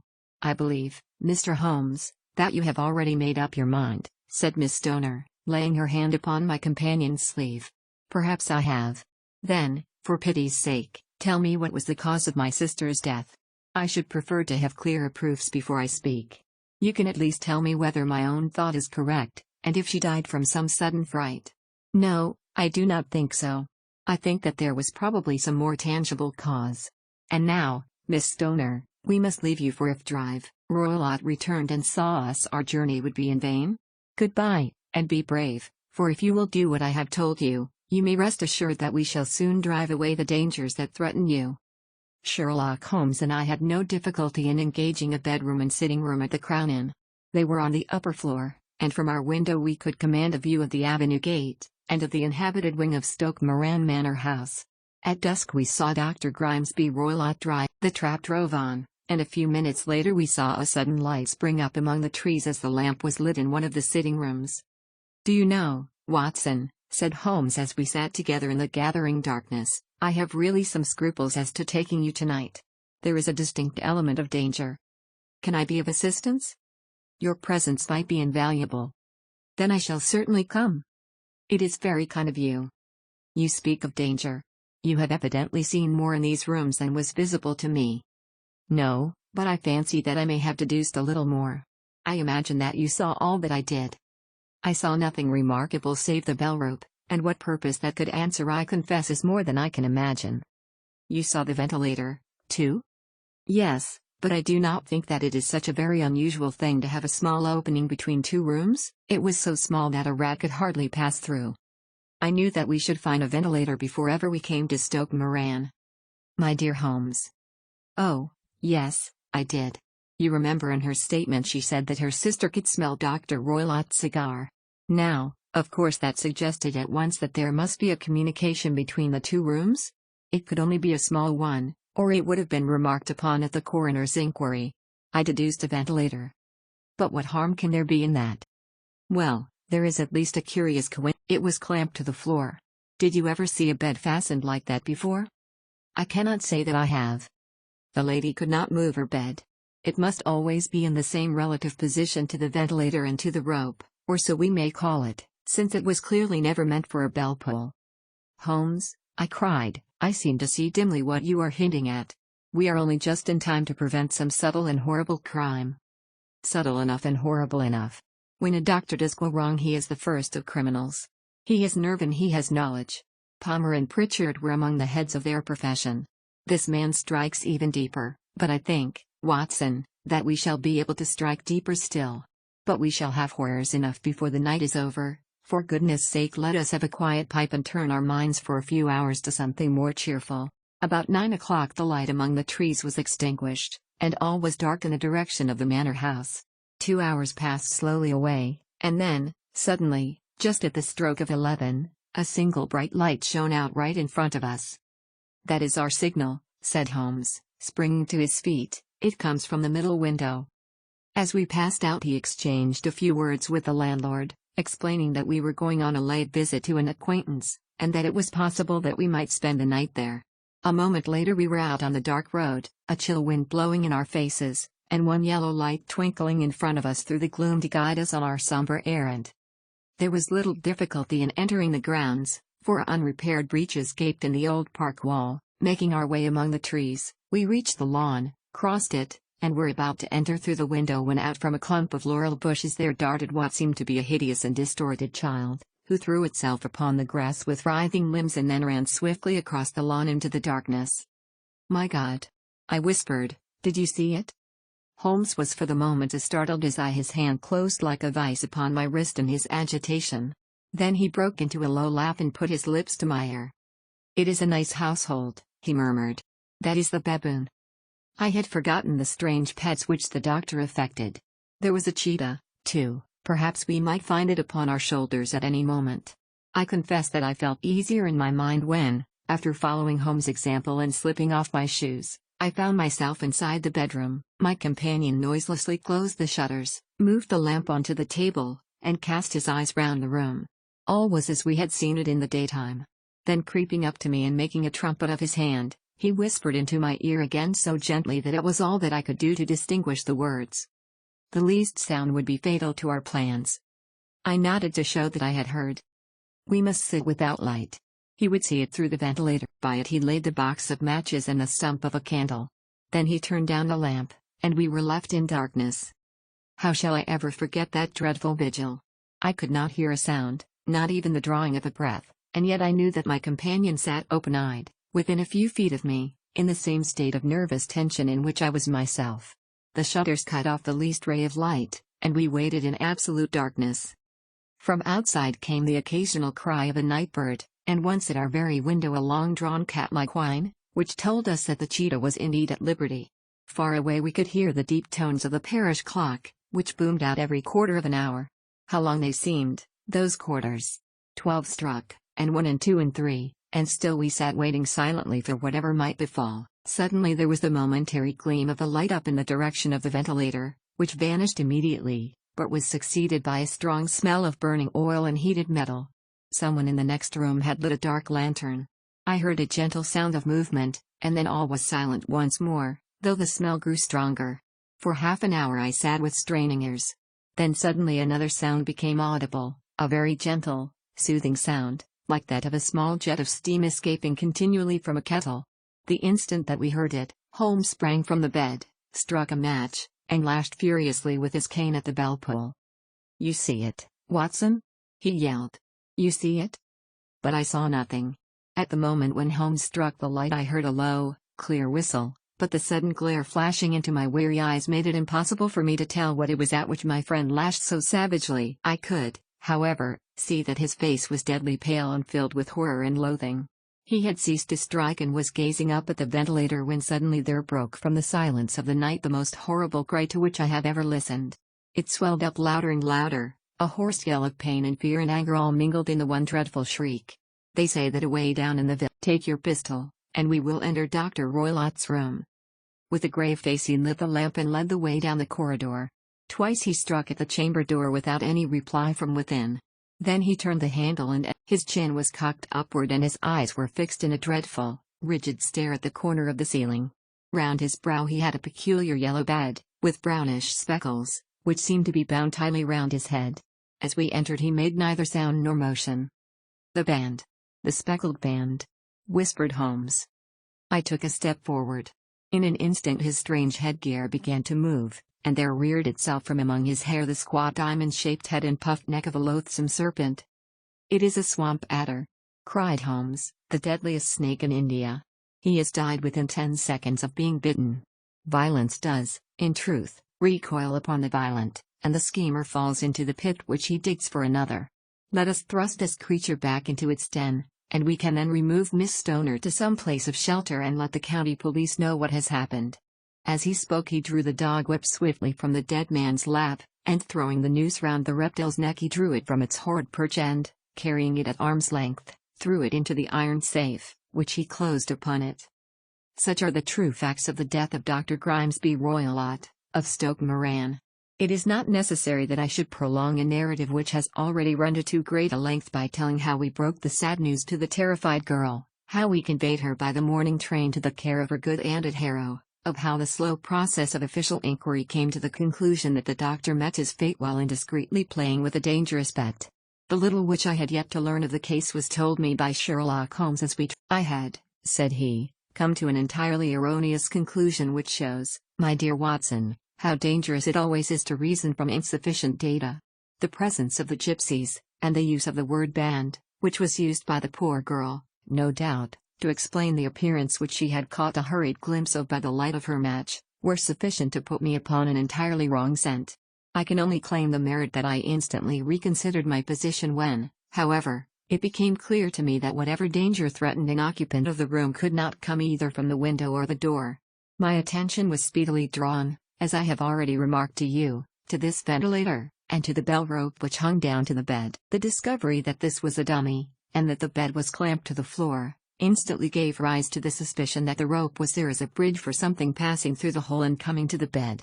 The idea of a snake instantly occurred to me, and when I coupled it with my knowledge that the doctor was furnished with a supply of creatures from India, I felt that I was probably on the right track. The idea of using a form of poison which could not possibly be discovered by any chemical test was just such a one as would occur to a clever and ruthless man who had had an Eastern training. The rapidity with which such a poison would take effect would also, from his point of view, be an advantage. It would be a sharp-eyed coroner, indeed, who could distinguish the two little dark punctures which would show where the poison fangs had done their work. Then I thought of the whistle. Of course he must recall the snake before the morning light revealed it to the victim. He had trained it, probably by the use of the milk which we saw, to return to him when summoned. He would put it through this ventilator at the hour that he thought best, with the certainty that it would crawl down the rope and land on the bed. It might or might not bite the occupant, perhaps she might escape every night for a week, but sooner or later she must fall a victim. I had come to these conclusions before ever I had entered his room. An inspection of his chair showed me that he had been in the habit of standing on it, which of course would be necessary in order that he should reach the ventilator. The sight of the safe, the saucer of milk, and the loop of whipcord were enough to finally dispel any doubts which may have remained. The metallic clang heard by Miss Stoner was obviously caused by her stepfather hastily closing the door of his safe upon its terrible occupant. Having once made up my mind, you know the steps which I took in order to put the matter to the proof. I heard the creature hiss as I have no doubt that you did also, and I instantly lit the light and attacked it. With the result of driving it through the ventilator.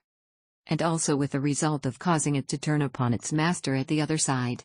Some of the blows of my cane came home and roused its snakish temper, so that it flew upon the first person it saw. In this way I am no doubt indirectly responsible for Dr. Grimesby Roylott's death, and I cannot say that it is likely to weigh very heavily upon my conscience.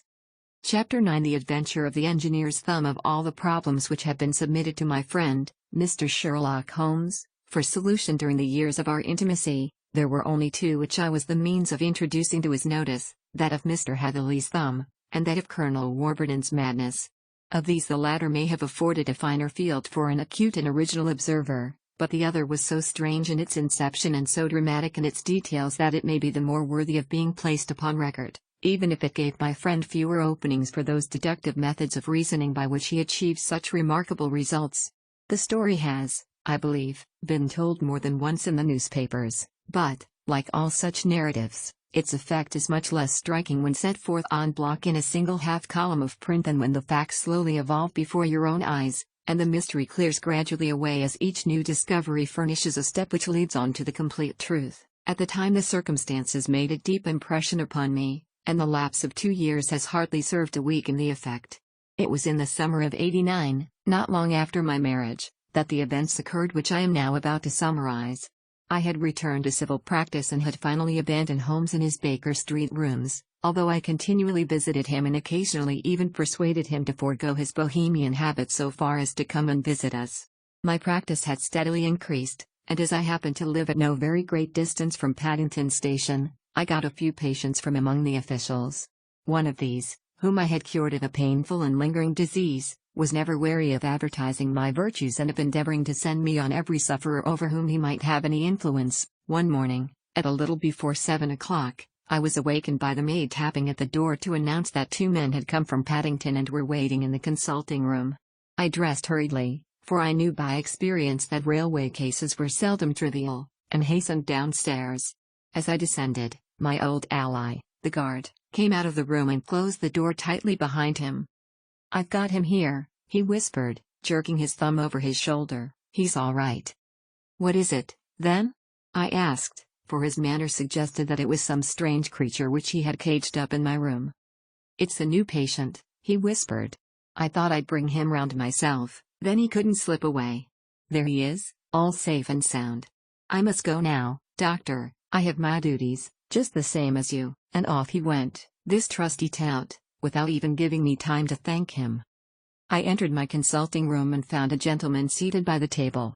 He was quietly dressed in a suit of heather tweed with a soft cloth cap which he had laid down upon my books. Round one of his hands he had a handkerchief wrapped, which was mottled all over with bloodstains. He was young, not more than 25, I should say, with a strong, masculine face, but he was exceedingly pale and gave me the impression of a man who was suffering from some strong agitation, which it took all his strength of mind to control. "I am sorry to knock you up so early, doctor," said he, "but I have had a very serious accident during the night. I came in by train this morning, and on inquiring at Paddington as to where I might find a doctor, a worthy fellow very kindly escorted me here. I gave the maid a card, but I see that she has left it upon the side table." I took it up and glanced at it. "Mr. Victor Hatherley, hydraulic engineer, 16A, Victoria Street, 3rd floor." That was the name, style, and abode of my morning visitor. "I regret that I have kept you waiting," said I, sitting down in my library chair. "You are fresh from a night journey, I understand, which is in itself a monotonous occupation." "Oh, my night could not be called monotonous," said he, and laughed. He laughed very heartily, with a high, ringing note, leaning back in his chair and shaking his sides. All my medical instincts rose up against that laugh. "Stop it!" I cried, "pull yourself together." And I poured out some water from a carafe. It was useless, however. He was often one of those hysterical outbursts which come upon a strong nature when some great crisis is over and gone. Presently he came to himself once more, very weary and pale-looking. "I have been making a fool of myself," he gasped. "Not at all. Drink this." I dashed some brandy into the water, and the color began to come back to his bloodless cheeks. "That's better," said he. "And now, doctor, perhaps you would kindly attend to my thumb, or rather to the place where my thumb used to be." He unwound the handkerchief and held out his hand. It gave even my heart and nerves a shudder to look at it. There were 4 protruding fingers and a horrid red, spongy surface where the thumb should have been. It had been hacked or torn right out from the roots. "Good heavens!" I cried, "this is a terrible injury. It must have bled considerably." He lay back without wincing, though he bit his lip from time to time. "How is that?" I asked when I had finished. "Capital.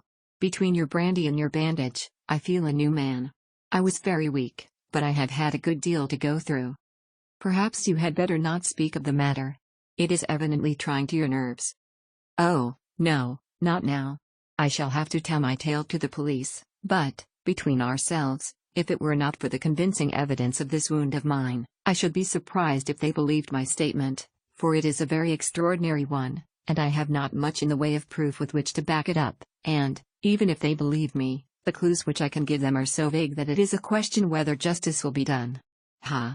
cried I, "if it is anything in the nature of a problem which you desire to see solved, I should strongly recommend you to come to my friend, Mr. Sherlock Holmes, before you go to the official police." "Oh, I have heard of that fellow," answered my visitor, "and I should be very glad if he would take the matter up, though of course I must use the official police as well. Would you give me an introduction to him?" "I'll do better. I'll take you round to him myself." "I should be immensely obliged to you." "We'll call a cab and go together? We shall just be in time to have a little breakfast with him. Do you feel equal to it?" "Yes, I shall not feel easy until I have told my story." "Then my servant will call a cab, and I shall be with you in an instant." I rushed upstairs, explained the matter shortly to my wife, and in 5 minutes was inside a hansom, driving with my new acquaintance to Baker Street. Sherlock Holmes was, as I expected, lounging about his sitting room in his dressing gown, reading the agony column of the Times and smoking his before-breakfast pipe, which was composed of all the plugs and daddles left from his smokes of the day before, all carefully dried and collected on the corner of the mantelpiece. He received us in his quietly genial fashion, ordered fresh rashers and eggs, and joined us in a hearty meal. When it was concluded he settled our new acquaintance upon the sofa, placed a pillow beneath his head, and laid a glass of brandy and water within his reach. It is easy to see that your experience has been no common one, Mr. Hatherley, said he. Pray, lie down there and make yourself absolutely at home. Tell us what you can, but stop when you are tired and keep up your strength with a little stimulant. Thank you, said my patient, but I have felt another man since the doctor bandaged me, and I think that your breakfast has completed the cure. I shall take up as little of your valuable time as possible, so I shall start at once upon my peculiar experiences.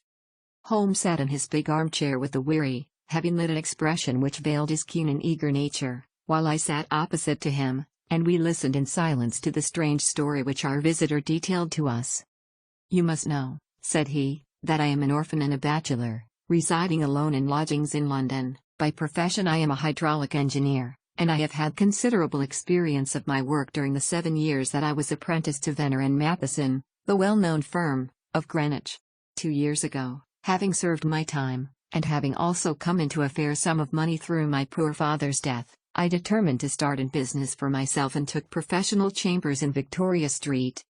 I suppose that everyone finds his first independent start in business a dreary experience? To me it has been exceptionally so. During 2 years I have had 3 consultations and 1 small job, and that is absolutely all that my profession has brought me. My gross takings amount to £27.10. Every day, from 9 in the morning until 4 in the afternoon, I waited in my little den, until at last my heart began to sink, and I came to believe that I should never have any practice at all. Yesterday, however, just as I was thinking of leaving the office, my clerk entered to say there was a gentleman waiting who wished to see me upon business. He brought up a card, too, with the name of Mr. Hatherley, said he, with something of a German accent. You have been recommended to me, Mr. Hatherley, as being a man who is not only proficient in his profession but is also discreet and capable of preserving a secret? I bowed, feeling as flattered as any young man would at such an address. May I ask who it was who gave me so good a character? Well, perhaps it is better that I should not tell you that just at this moment. I have it from the same source that you are both an orphan and a bachelor and are residing alone in London. That is quite correct, I answered, but you will excuse me if I say that I cannot see how all this bears upon my professional qualifications. I understand that it was on a professional matter that you wished to speak to me? Undoubtedly so, but you will find that all I say is really to the point. I have a professional commission for you, but absolute secrecy is quite essential. Absolute secrecy, you understand, and of course we may expect that more from a man who is alone than from one who lives in the bosom of his family. If I promise to keep a secret, said I, you may absolutely depend upon my doing so. He looked very hard at me as I spoke, and it seemed to me that I had never seen so suspicious and questioning an eye. The passage outside was empty. That's all right, said he, coming back. I know the clerks are sometimes curious as to their master's affairs. Now we can talk in safety. He drew up his chair very close to mine and began to stare at me again with the same questioning and thoughtful look. A feeling of repulsion, and of something akin to fear had begun to rise within me at the strange antics of this fleshless man. Even my dread of losing a client could not restrain me from showing my impatience. I beg that you will state your business, sir, said I. My time is of value. Heaven forgive me for that last sentence, but the words came to my lips. How would 50 guineas for a night's work suit you? He asked. Most admirably. I say a night's work, but an hour's would be nearer the mark. I simply want your opinion about a hydraulic stamping machine which has got out of gear. If you show us what is wrong we shall soon set it right ourselves. What do you think of such a commission as that? The work appears to be light and the pay munificent. Precisely so. We shall want you to come tonight by the last train. Where to? To Eyford, in Berkshire. It is a little place near the borders of Oxfordshire, and within 7 miles of Reading. There is a train from Paddington which would bring you there at about 11:15. Very good. I shall come down in a carriage to meet you. There is a drive, then? Yes, our little place is quite out in the country. It is a good 7 miles from Eyford station. Then we can hardly get there before midnight. I suppose there would be no chance of a train back. I should be compelled to stop the night. Yes, we could easily give you a shakedown. That is very awkward. Could I not come at some more convenient hour? We have judged it best that you should come late. It is to recompense you for any inconvenience that we are paying to you, a young and unknown man, a fee which would buy an opinion from the very heads of your profession. Still, of course, if you would like to draw out of the business, there is plenty of time to do so. I thought of the 50 guineas, and of how very useful they would be to me. Not at all, said I. I shall be very happy to accommodate myself to your wishes. I should like, however, to understand a little more clearly what it is that you wish me to do. Quite so. It is very natural that the pledge of secrecy which we have exacted from you should have aroused your curiosity. I have no wish to commit you to anything without your having it all laid before you. I suppose that we are absolutely safe from eavesdroppers? Entirely. Then the matter stands thus. You are probably aware that Fuller's Earth is a valuable product, and that it is only found in 1 or 2 places in England? I have heard so. Some little time ago I bought a small place, a very small place, within 10 miles of Reading. I was fortunate enough to discover that there was a deposit of Fuller's Earth in one of my fields. On examining it, however, I found that this deposit was a comparatively small one, and that it formed a link between 2 very much larger ones upon the right and left, both of them, however, in the grounds of my neighbors. These good people were absolutely ignorant that their land contained that which was quite as valuable as a gold mine. Naturally, it was to my interest to buy their land before they discovered its true value, but unfortunately I had no capital by which I could do this. I took a few of my friends into the secret, however, and they suggested that we should quietly and secretly work our own little deposit, and that in this way we should earn the money which would enable us to buy the neighboring fields. This we have now been doing for some time, and in order to help us in our operations we erected a hydraulic press. This press, as I have already explained, has got out of order, and we wish your advice upon the subject. We guard our secret very jealously, however, and if it once became known that we had hydraulic engineers coming to our little house, it would soon rouse inquiry, and then, if the facts came out, it would be goodbye to any chance of getting these fields and carrying out our plans. That is why I have made you promise me that you will not tell a human being that you are going to Eye for tonight. I hope that I make it all plain? I quite follow you, said I. The only point which I could not quite understand was what use you could make of a hydraulic press in excavating Fuller's Earth, which, as I understand, is dug out like gravel from a pit. Ah, said he carelessly, we have our own process. We compress the earth into bricks, so as to remove them without revealing what they are. But that is a mere detail. I have taken you fully into my confidence now, Mr. Hatherley, and I have shown you how I trust you. He rose as he spoke. I shall expect you, then, at Eyford at 11:15. I shall certainly be there. Not a word to a soul? He looked at me with a last long, questioning gaze, and then, pressing my hand in a cold, dank grasp, he hurried from the room. Well, when I came to think it all over in cool blood, I was very much astonished, as you may both think, at this sudden commission which had been entrusted to me. On the one hand, of course, I was glad, for the fee was at least tenfold what I should have asked had I set a price upon my own services, and it was possible that this order might lead to other ones. On the other hand, the face and manner of my patron had made an unpleasant impression upon me, and I could not think that his explanation of the Fuller's Earth was sufficient to explain the necessity for my coming at midnight, and his extreme anxiety lest I should tell anyone of my errand. However, I threw all fears to the winds, ate a hearty supper, drove to Paddington, and started off, having obeyed to the letter the injunction as to holding my tongue. At Reading I had to change not only my carriage but my station. However, I was in time for the last train to— One horse? Interjected Holmes. Yes, only one. Did you observe the color? Yes, I saw it by the sidelights when I was stepping into the carriage. It was a chestnut. Tired looking or fresh? Oh, fresh and glossy? Thank you. I am sorry to have interrupted you. Pray continue your most interesting statement. Away we went then, and we drove for at least an hour.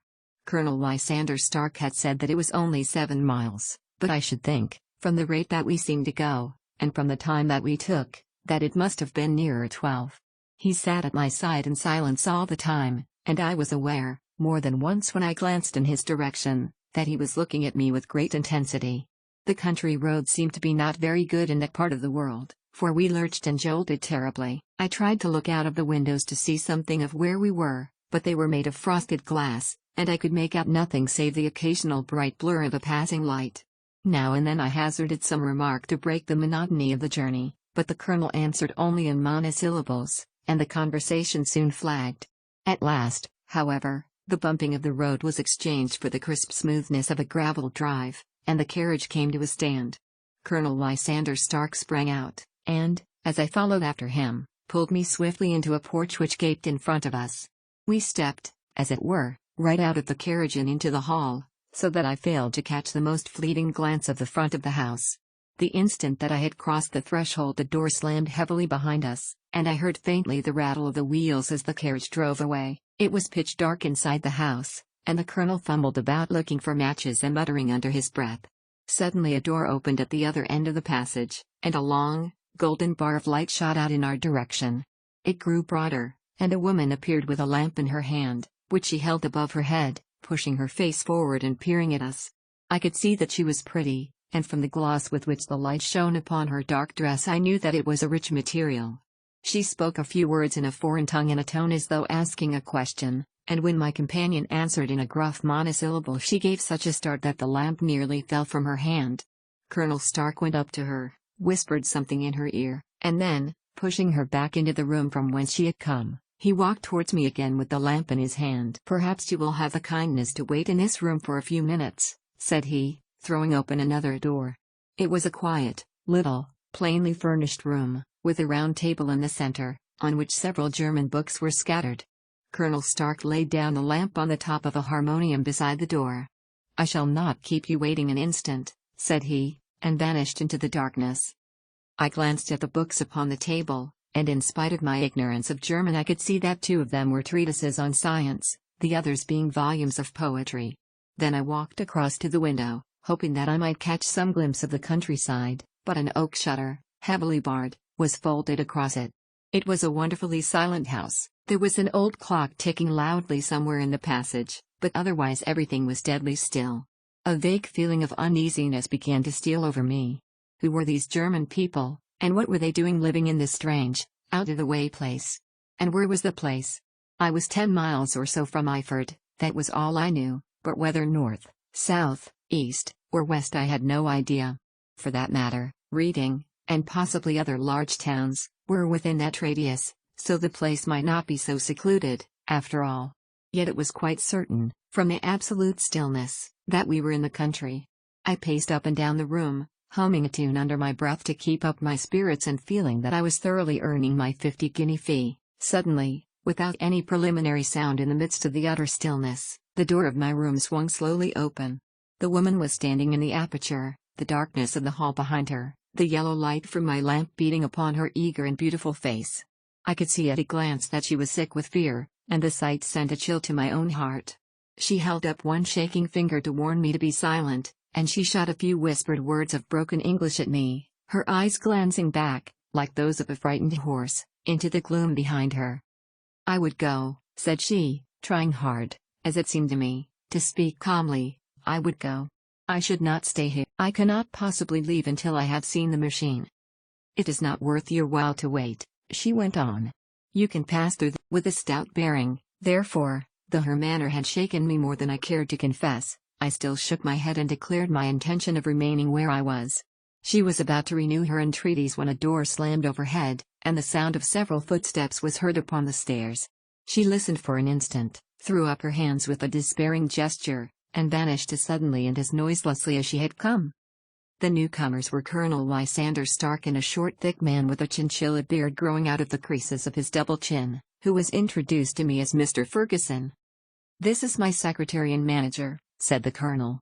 "By the way, I was under the impression that I left this door shut just now. I fear that you have felt the draught."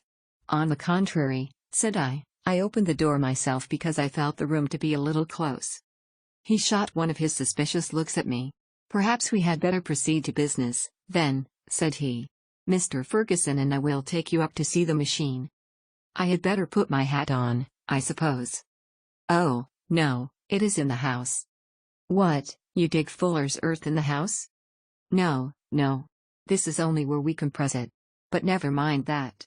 All we wish you to do is to examine the machine and to let us know what is wrong with it." We went upstairs together, the colonel first with the lamp, the fat manager and I behind him.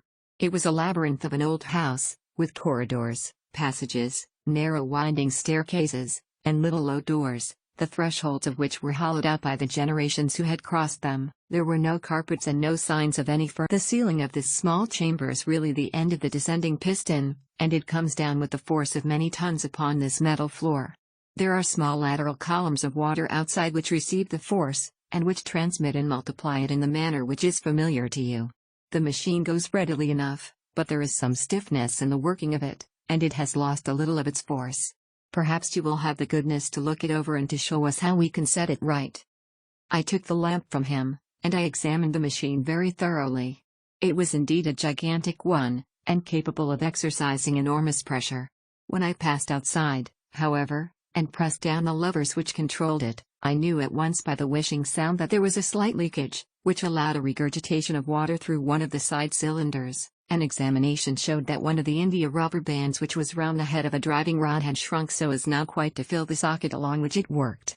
This was clearly the cause of the loss of power, and I pointed it out to my companions, who followed my remarks very carefully and asked several practical questions as to how they should proceed to set it right. When I had made it clear to them, I returned to the main chamber of the machine and took a good look at it to satisfy my own curiosity. It was obvious at a glance that the story of the fuller's earth was the merest fabrication, for it would be absurd to suppose that so powerful an engine could be designed for so inadequate a purpose.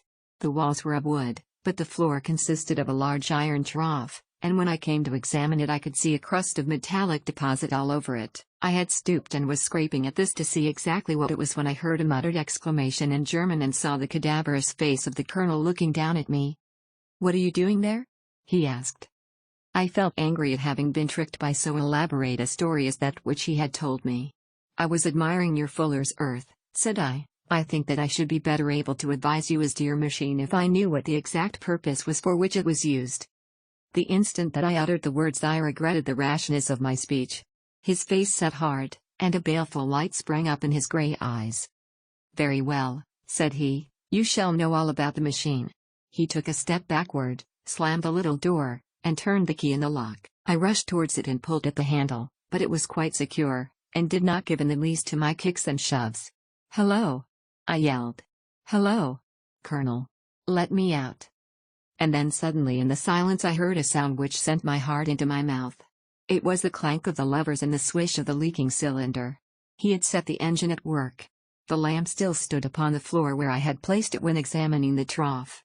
By its light I saw that the black ceiling was coming down upon me, slowly, jerkily, but, as none knew better than myself, with a force which must within a minute grind me to a shapeless pulp.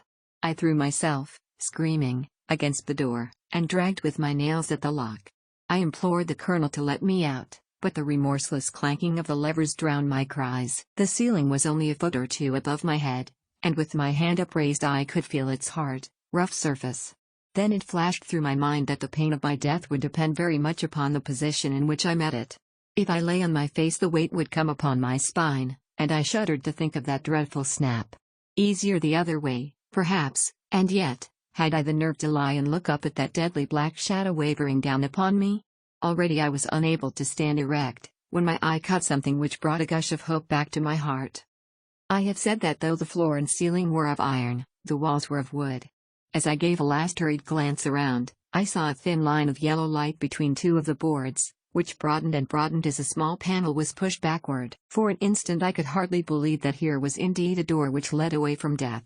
The next instant I threw myself through, and lay half fainting upon the other side.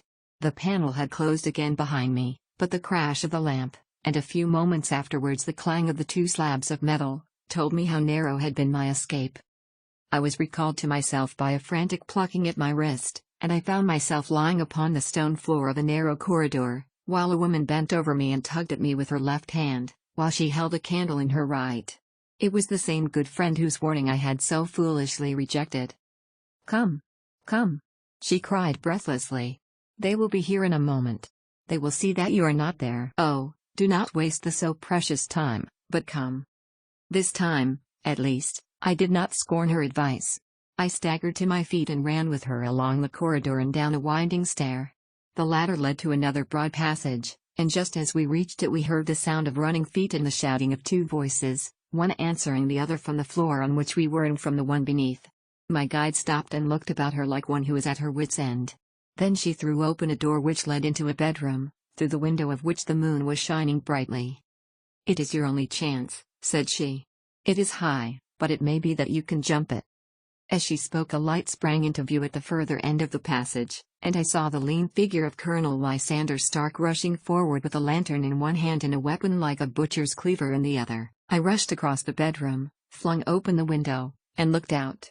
How quiet and sweet and wholesome the garden looked in the moonlight, and it could not be more than 30 feet down. I clambered out upon the sill, but I hesitated to jump until I should have heard what passed between my savior and the ruffian who pursued me. If she really used, then at any risks I was determined to go back to her assistance. The thought had hardly flashed through my mind before he was at the door, pushing his way past her, but she threw her arms round him and tried to hold him back. "Fritz! Fritz!"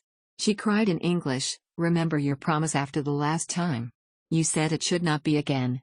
He will be silent. Oh, he will be silent." "You are mad, Elise," he shouted, struggling to break away from her. "You will be the ruin of us. He has seen too much. Let me pass, I say." He dashed her to one side, and, rushing to the window, cut at me with his heavy weapon. I had let myself go, and was hanging by the hands to the sill, when his blow fell. I was conscious of a dull pain, my grip loosened, and I fell into the garden below. I was shaken but not hurt by the fall, so I picked myself up and rushed off among the bushes as hard as I could run, for I understood that I was far from being out of danger yet. Suddenly, however, as I ran, a deadly dizziness and sickness came over me.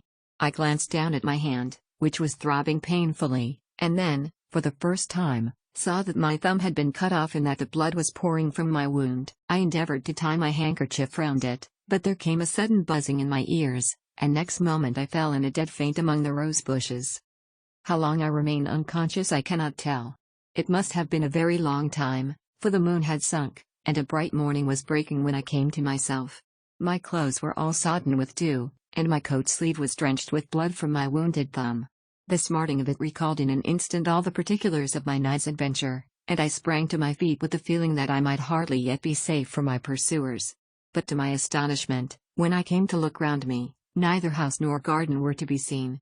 I had been lying in an angle of the hedge close by the highroad, and just a little lower down was a long building, which proved, upon my approaching it, to be the very station at which I had arrived upon the previous night. Were it not for the ugly wound upon my hand, all that had passed during those dreadful hours might have been an evil dream.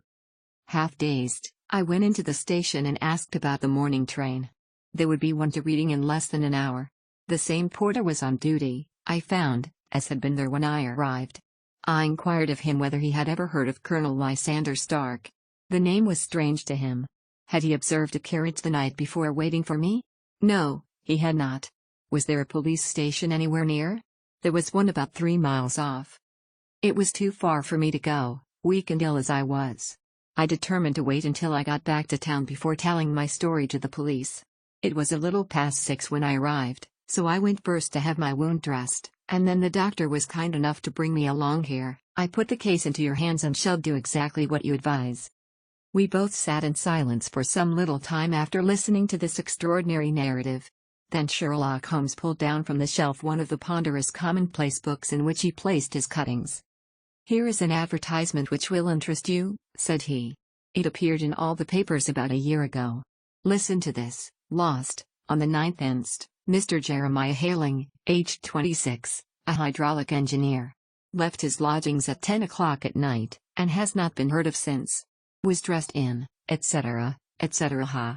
That represents the last time that the Colonel needed to have his machine overhauled, I fancy." "Good heavens!" cried my patient. "Then that explains what the girl said." "Undoubtedly. It is quite clear that the Colonel was a cool and desperate man, who was absolutely determined that nothing should stand in the way of his little game, like those out-and-out pirates who will leave no survivor from a captured ship. Well, every moment now is precious, so if you feel equal to it we shall go down to Scotland Yard at once as a preliminary to starting for Iford." Some 3 hours or so afterwards we were all on the train together, bound from Reading to the little Berkshire village. There were Sherlock Holmes, the hydraulic engineer, Inspector Bradstreet, of Scotland Yard, a plain-clothes man, and myself. Bradstreet had spread an ordnance map of the county out upon the seat and was busy with his compasses drawing a circle with Iford for its center. "There you are," said he. "That circle is drawn at a radius of 10 miles from the village. The place we want must be somewhere near that line. You said 10 miles, I think, sir. It was an hour's good drive. And you think that they brought you back all that way when you were unconscious?" "They must have done so. I have a confused memory, too, of having been lifted and conveyed somewhere." "What I cannot understand," said I, "is why they should have speared you when they found you lying fainting in the garden. Perhaps the villain was softened by the woman's entreaties." "I hardly think that likely. I never saw a more inexorable face in my life." "Oh, we shall soon clear up all that," said Bradstreet. "Well, I have drawn my circle, and I only wish I knew at what point upon it the folk that we are in search of are to be found. I think I could lay my finger on it," said Holmes quietly. "Really, now," cried the inspector, "you have formed your opinion. Come, now, we shall see who agrees with you. I say it is south, for the country is more deserted there." "And I say east," said my patient. "I am for west," remarked the plainclothes man. "There are several quiet little villages up there." "And I am for north," said I, "because there are no hills there, and our friend says that he did not notice the carriage go up any." "Come," cried the inspector, laughing, "it's a very pretty diversity of opinion. We have boxed the compass among us. Who do you give your casting vote to?" "You are all wrong." "But we can't all be." "Oh, yes, you can. This is my point." He placed his finger in the center of the circle. "This is where we shall find them." "But the 12-mile drive?" gasped Hatherley. 6 out and 6 back. Nothing simpler. You say yourself that the horse was fresh and glossy when you got in. How could it be that if it had gone 12 miles over heavy roads? "Indeed, it is a likely ruse enough," observed Bradstreet thoughtfully. "Of course there can be no doubt as to the nature of this gang." "None at all," said Holmes. "They are coiners on a large scale, and have used the machine to form the amalgam which has taken the place of silver." "We have known for some time that a clever gang was at work," said the inspector. "They have been turning out half-crowns by the thousand. We even traced them as far as Reading, but could get no farther, for they had covered their traces in a way that showed that they were very old hands. But now, thanks to this lucky chance, I think that we have got them right enough." But the inspector was mistaken, for those criminals were not destined to fall into the hands of justice. As we rolled into Iford Station we saw a gigantic column of smoke which streamed up from behind a small clump of trees in the neighborhood and hung like an immense ostrich feather over the landscape. "A house on fire?" asked Bradstreet as the train steamed off again on its way. "Yes, sir," said the station master. "When did it break out?" "I hear that it was during the night, sir, but it has got worse, and the whole place is in a blaze." "Whose house is it?" "Dr. Beecher's."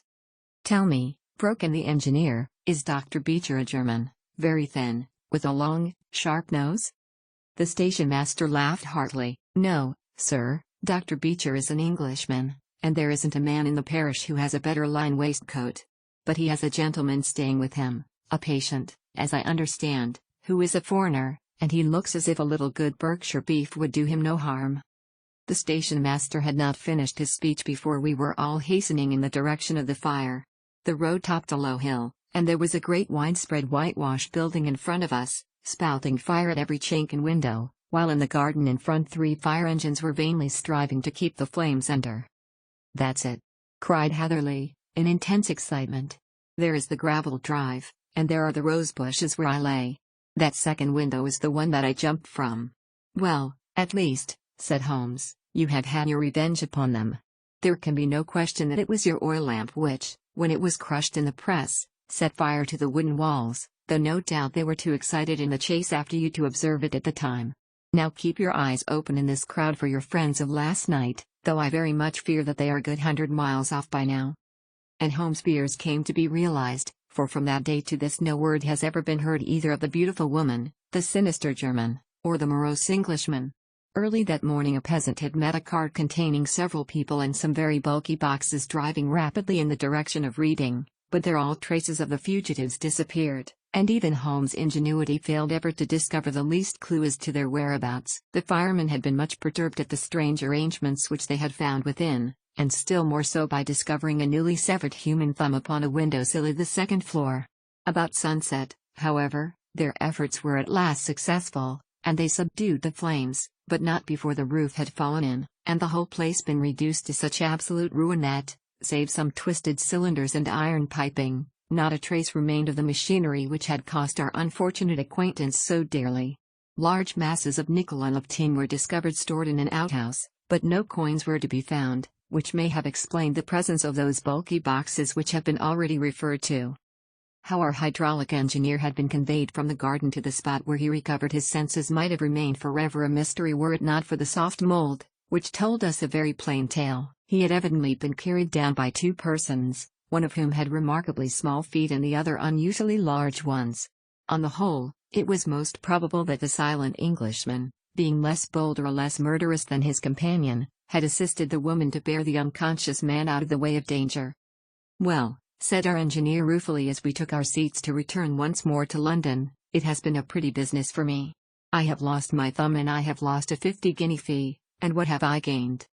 "Experience," said Holmes, laughing. "Indirectly it may be of value, you know. You have only to put it into words to gain the reputation of being excellent company for the remainder of your existence." Chapter 10: The Adventure of the Noble Bachelor. The Lord St. Simon marriage, and its curious termination, have long ceased to be a subject of interest in those exalted circles in which the unfortunate bridegroom moves. Fresh scandals have eclipsed it, and their more piquant details have drawn the gossips away from this 4-year-old drama. As I have reason to believe, however, that the full facts have never been revealed to the general public, and as my friend Sherlock Holmes had a considerable share in clearing the matter up, I feel that no memoir of him would be complete without some little sketch of this remarkable episode.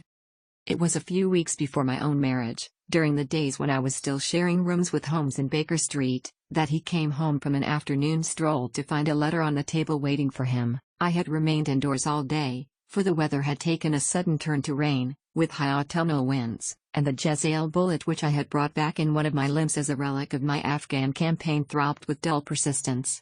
With my body in one easy chair and my legs upon another, I had surrounded myself with a cloud of newspapers until at last, saturated with the news of the day, I tossed them all aside and lay listless, watching the huge crest and monogram upon the envelope upon the table and wondering lazily who my friend's noble correspondent could be. "Here is a very fashionable epistle," I remarked as he entered. "Your morning letters, if I remember right, were from a fishmonger and a tide waiter." "Yes, my correspondence has certainly the charm of variety," he answered, smiling, "and the humbler are usually the more interesting. This looks like one of those unwelcome social summonses which call upon a man either to be bored or to lie." He broke the seal and glanced over the contents. "Oh, come, it may prove to be something of interest, after all." "Not social, then?" "No, distinctly professional." "And from a noble client?" "One of the highest in England." "My dear fellow, I congratulate you. I assure you, Watson, without affectation, that the status of my client is a matter of less moment to me than the interest of his case. It is just possible, however, that also may not be wanting in this new investigation. You have been reading the papers diligently of late, have you not?" "It looks like it," said I ruefully, pointing to a huge bundle in the corner. "I have had nothing else to do. It is fortunate, for you will perhaps be able to post me up. I read nothing except the criminal news and the agony column. The latter is always instructive. But if you have followed recent events so closely, you must have read about Lord St. Simon and his wedding." "Oh, yes, with the deepest interest." "That is well. The letter which I hold in my hand is from Lord St. Simon. I will read it to you, and in return you must turn over these papers and let me have whatever bears upon the matter. This is what he says. My dear Mr. Sherlock Holmes: Lord Backwater tells me that I may place implicit reliance upon your judgment and discretion. I have determined, therefore, to call upon you and to consult you in reference to the very painful event which has occurred in connection with my wedding. Mr. Lestrade, of Scotland Yard, is acting already in the matter, but he assures me that he sees no objection to your cooperation, and that he even thinks that it might be of some assistance. I will call at 4 o'clock in the afternoon, and, Should you have any other engagement at that time, I hope that you will postpone it, as this matter is of paramount importance. Yours faithfully, Saint Simon. It is dated from Grosvenor Mansions, written with a quill pen, and the noble lord has had the misfortune to get a smear of ink upon the outer side of his right little finger, remarked Holmes as he folded up the epistle. He says 4 o'clock. It is 3 now. He will be here in an hour. Then I have just time, with your assistance, to get clear upon the subject, turn over those papers and arrange the extracts in their order of time, while I take a glance as to who our client is. He picked a red-covered volume from a line of books of reference beside the mantelpiece. Here he is, said he, sitting down and flattening it out upon his knee. Lord Robert Walsingham de Vere St. Simon, second son of the Duke of Balmoral. Arms, azure, 3 caltrops in chief over a fess sable. Born in 1846. He's 41 years of age, which is mature for marriage. Was Under-Secretary for the Colonies in the late administration. The Duke, his father, was at one time Secretary for Foreign Affairs. They inherit Plantagenet blood by the direct descent, and Tudor on the distaff side. Well, there is nothing very instructive in all this. I think that I must turn to you, Watson, for something more solid. I have very little difficulty in finding what I want, said I, for the facts are quite recent, and the matter struck me as remarkable. I feared to refer them to you, however, as I knew that you had an inquiry on hand and that you disliked the intrusion of other matters. Oh, you mean the little problem of the Grosvenor Square furniture van. That is quite cleared up now, though, indeed, it was obvious from the first. Pray give me the results of your newspaper selections. Here is the first notice which I can find. It is in the personal column of the Morning Post, and dates, as you see, some weeks back. A marriage has been arranged, it says, and will, if rumor is correct, very shortly take place, between Lord Robert Street, Simon, second son of the Duke of Balmoral, and Miss Hattie Duran, the only daughter of Aloysius Duran, Esquire, of San Francisco, California, USA. That is all. Terse and to the point, remarked Holmes, stretching his long, thin legs towards the fire. There was a paragraph amplifying this in one of the society papers of the same week. Here it is. There will soon be a call for protection in the marriage market, for the present free trade principle appears to tell heavily against our home product. One by one the management of the noble houses of Great Britain is passing into the hands of our fair cousins from across the Atlantic. An important addition has been made during the last week to the list of the prizes which have been borne away by these charming invaders. Lord St. Simon, who has shown himself for over 20 years proof against the little god's arrows, has now definitely announced his approaching marriage with Miss Hattie Duran, the fascinating daughter of a California millionaire. Miss Duran, whose graceful figure and striking face attracted much attention at the Westbury House festivities, is an only child, and it is currently reported that her dowry will run to considerably over the 6 figures, with expectancies for the future. As it is an open secret that the Duke of Balmoral has been compelled to sell his pictures within the last few years, and as Lord St. Simon has no property of his own save the small estate of Birchmoor, it is obvious that the Californian heiress is not the only gainer by an alliance which will enable her to make the easy and common transition from a Republican lady to a British peeress. Anything else? Asked Holmes, yawning. Oh, yes, plenty. Then there is another note in the Morning Post to say that the marriage would be an absolutely quiet one, that it would be at St. George's, Hanover Square, that only half a dozen intimate friends would be invited, and that the party would return to the furnished house at Lancaster Gate which has been taken by Mr. Aloysius Duran. 2 days later, that is, on Wednesday last, there is a curt announcement that the wedding had taken place, and that the honeymoon would be passed at Lord Backwater's place, near Petersfield. Those are all the notices which appeared before the disappearance of the bride. Before the what? Asked Holmes with a start. The vanishing of the lady. When did she vanish, then? At the wedding breakfast. Indeed. This is more interesting than it promised to be, quite dramatic, in fact. Yes, it struck me as being a little out of the common. They often vanish before the ceremony, and occasionally during the honeymoon, but I cannot call to mind anything quite so prompt as this. Pray let me have the details. I warn you that they are very incomplete. Perhaps we may make them less so. Such as they are set forth in a single article of a morning paper of yesterday, which I will read to you. It is headed, "Singular Occurrence at a Fashionable Wedding." The family of Lord Robert St. Simon has been thrown into the greatest consternation by the strange and painful episodes which have taken place in connection with his wedding. The ceremony, as shortly announced in the papers of yesterday, occurred on the previous morning, but it is only now that it has been possible to confirm the strange rumors which have been so persistently floating about. In spite of the attempts of the friends to hush the matter up, so much public attention has now been drawn to it that no good purpose can be served by affecting to disregard what is a common subject for conversation. The ceremony, which was performed at St. George's, Hanover Square, was a very quiet one, no one being present save the father of the bride, Mr. Aloysius Doran, the Duchess of Balmoral, Lord Backwater, Lord Eustace and Lady Clara St. Simon, the younger brother and sister of the bridegroom, and Lady Alicia Whittington. The whole party proceeded afterwards to the house of Mr. Aloysius Doran, at Lancaster Gate, where breakfast had been prepared. It appears that some little trouble was caused by a woman, whose name has not been ascertained, who endeavoured to force her way into the house after the bridal party, alleging that she had some claim upon Lord St. Simon. It was only after a painful and prolonged scene that she was ejected by the butler and the footman. The bride, who had fortunately entered the house before this unpleasant interruption, had sat down to breakfast with the rest, when she complained of a sudden indisposition and retired to her room. Her prolonged absence having caused some comment, her father followed her, but learned from her maid that she had only come up to her chamber for an instant, caught up an ulster and bonnet, and hurried down to the passage. One of the footmen declared that he had seen a lady leave the house thus apparelled, but had refused to credit that it was his mistress, believing her to be with the company.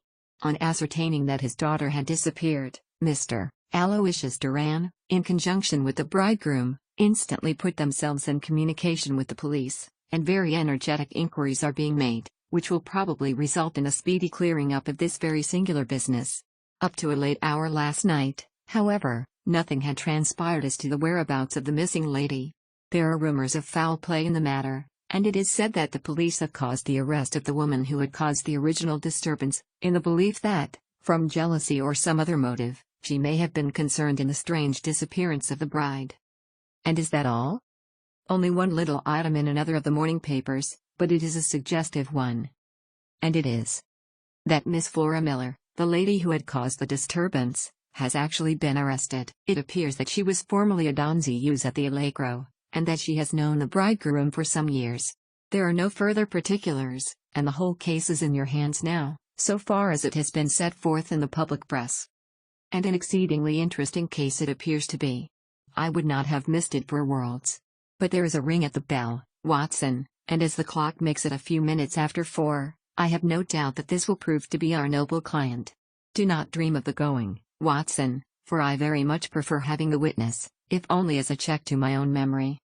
Lord Robert St. Simon, announced our page boy, throwing open the door. A gentleman entered, with a pleasant, cultured face, high-nosed and pale, with something perhaps of petulance about the mouth, and with the steady, well-opened eye of a man whose pleasant lot it had ever been to command and to be obeyed. His manner was brisk, and yet his general appearance gave an undue impression of age, for he had a slight forward stoop and a little bend of the knees as he walked. His hair, too, as he swept off his very curly-brimmed hat, was grizzled round the edges and thin upon the top. As to his dress, it was careful to the verge of foppishness, with high collar, black frock coat, white waistcoat, yellow gloves, patent leather shoes, and light-colored gaiters. A most painful matter to me, as you can most readily imagine, Mr. Holmes. I have been cut to the quick. I understand that you have already managed several delicate cases of this sort, sir, though I presume that they were hardly from the same class of society. No, I am dissenting. I beg pardon. My last client of the sort was a king. Oh, really? I had no idea. And which king? The king of Scandinavia. What? Had he lost his wife? You can understand, said Holmes suavely, that I extend to the affairs of my other clients the same secrecy which I promised to you and yours. Of course. Very right. Very right. I'm sure I beg pardon. As to my own case, I am ready to give you any information which may assist you in forming an opinion. Thank you. I have already learned all that is in the public prints, nothing more. I presume that I may take it as correct, this article, for example, as to the disappearance of the bride. Lord, and how did he make his money? In mining. He had nothing a few years ago. Then he struck gold, invested it, and came up by leaps and bounds. Now, what is your own impression as to the young lady's, your wife's character?" The nobleman swung his glasses a little faster and stared down into the fire. "You see, Mr. Holmes," said he, "my wife was 20 before her father became a rich man. During that time she ran free in a mining camp and wandered through woods or mountains, so that her education has come from nature rather than from the schoolmaster. She is what we call in England a tomboy, with a strong nature, wild and free, unfettered by any sort of traditions. She is impetuous, volcanic, I was about to say. She is swift in making up her mind and fearless in carrying out her resolutions. On the other hand, I would not have given her the name which I have the honor to bear." He gave a little stately cough. "Had I not thought her to be at bottom a noble woman. I believe that she is capable of heroic self-sacrifice and that anything dishonorable would be repugnant to her. Have you her photograph? I brought this with me." He opened a locket and showed us the full face of a very lovely woman. It was not a photograph but an ivory miniature, and the artist had brought out the full effect of the lustrous black hair, the large dark eyes, and the exquisite mouth. Holmes gazed long and earnestly at it. Then he closed the locket and handed it back to Lord St. Simon. "The young lady came to London, then, and you renewed your acquaintance?" "Yes, her father brought her over for this last London season. I met her several times, became engaged to her, and have now married her. She brought, I understand, a considerable dowry?" "A fair dowry. Not more than is usual in my family. And this, of course, remains to you, since the marriage is a fait accompli?" "I really have made no inquiries on the subject." "Very naturally not. Did you see Mr. Anne on the day before the wedding?" "Yes." "Was she in good spirits?" "Never better. She kept talking of what we should do in our future lives." "Indeed. That is very interesting. And on the morning of the wedding?" "She was as bright as possible, at least until after the ceremony." "And did you observe any change in her then?" "Well, to tell the truth, I saw then the first signs that I had ever seen that her temper was just a little sharp. The incident, however, was too trivial to relate and can have no possible bearing upon the case." "Pray let us have it, for all that." "Oh, it is childish. She dropped her bouquet as we went towards the vestry. She was passing the front pew at the time, and it fell over into the pew. There was a moment's delay, but the gentleman in the pew handed it up to her again, and it did not appear to be the worse for the fall. Yet when I spoke to her of the matter, she answered me abruptly, and in the carriage, on our way home, she seemed absurdly agitated over this trifling cause." "Indeed. You say that there was a gentleman in the pew. Some of the general public were present, then?" "Oh, yes. It is impossible to exclude them when the church is open." "This gentleman was not one of your wife's friends?" "No, no, I call him a gentleman by courtesy, but he was quite a common-looking person. I hardly noticed his appearance. But really I think that we are wandering rather far from the point." Lady St. Simon, then, returned from the wedding in a less cheerful frame of mind than she had gone to it. What did she do on re-entering her father's house? "I saw her in conversation with her maid." "And who is her maid?" "Alice is her name. She is an American and came from California with her." "A confidential servant?" "A little too much so. It seemed to me that her mistress allowed her to take great liberties. Still, of course, in America they look upon these things in a different way." "How long did she speak to this Alice?" "Oh, a few minutes. I had something else to think of." "You did not overhear what they said?" "Lady St. Simon said something about jumping a claim. She was accustomed to use slang of the kind. I have no idea what she meant." "American slang is very expressive sometimes. And what did your wife do when she finished speaking to her maid?" "She walked into the breakfast room." "On your arm?" "No, alone. She was very independent in little matters like that. Then, after we had sat down for 10 minutes or so, she rose hurriedly, muttered some words of apology, and left the room. She never came back." "But this maid, Alice, as I understand, deposes that she went to her room, covered her bride's dress with a long ulster, put on a bonnet, and went out." "Quite so. And she was afterwards seen walking into Hyde Park in company with Flora Miller, a woman who is now in custody, and who had already made a disturbance at Mr. Durand's house that morning." "Ah, yes. I should like a few particulars as to this young lady, and your relations to her." Lord St. Simon shrugged his shoulders and raised his eyebrows. "We have been on a friendly footing for some years, I may say on a very friendly footing. She used to be at the Allegro. I have not treated her ungenerously, and she had no just cause of complaint against me, but you know what women are, Mr. Holmes. Flora was a dear little thing, but exceedingly hot-headed and devotedly attached to me. She wrote me dreadful letters when she heard that I was about to be married, and, to tell the truth, the reason why I had the marriage celebrated so quietly was that I feared lest there might be a scandal in the church. She came to Mr. Durand's door just after we returned, and she endeavored to push her way in, uttering very abusive expressions towards my wife, and even threatening her, but I had foreseen the possibility of something of the sort, and I had 2 police fellows there in private clothes, who soon pushed her out again. She was quiet when she saw that there was no good in making a row. Did your wife hear all this? No, thank goodness, she did not. And she was seen walking with this very woman after. Still, jealousy is a strange transformer of characters. Pray, what is your own theory as to what took place? Well, really, I came to seek a theory, not to propound one. I have given you all the facts.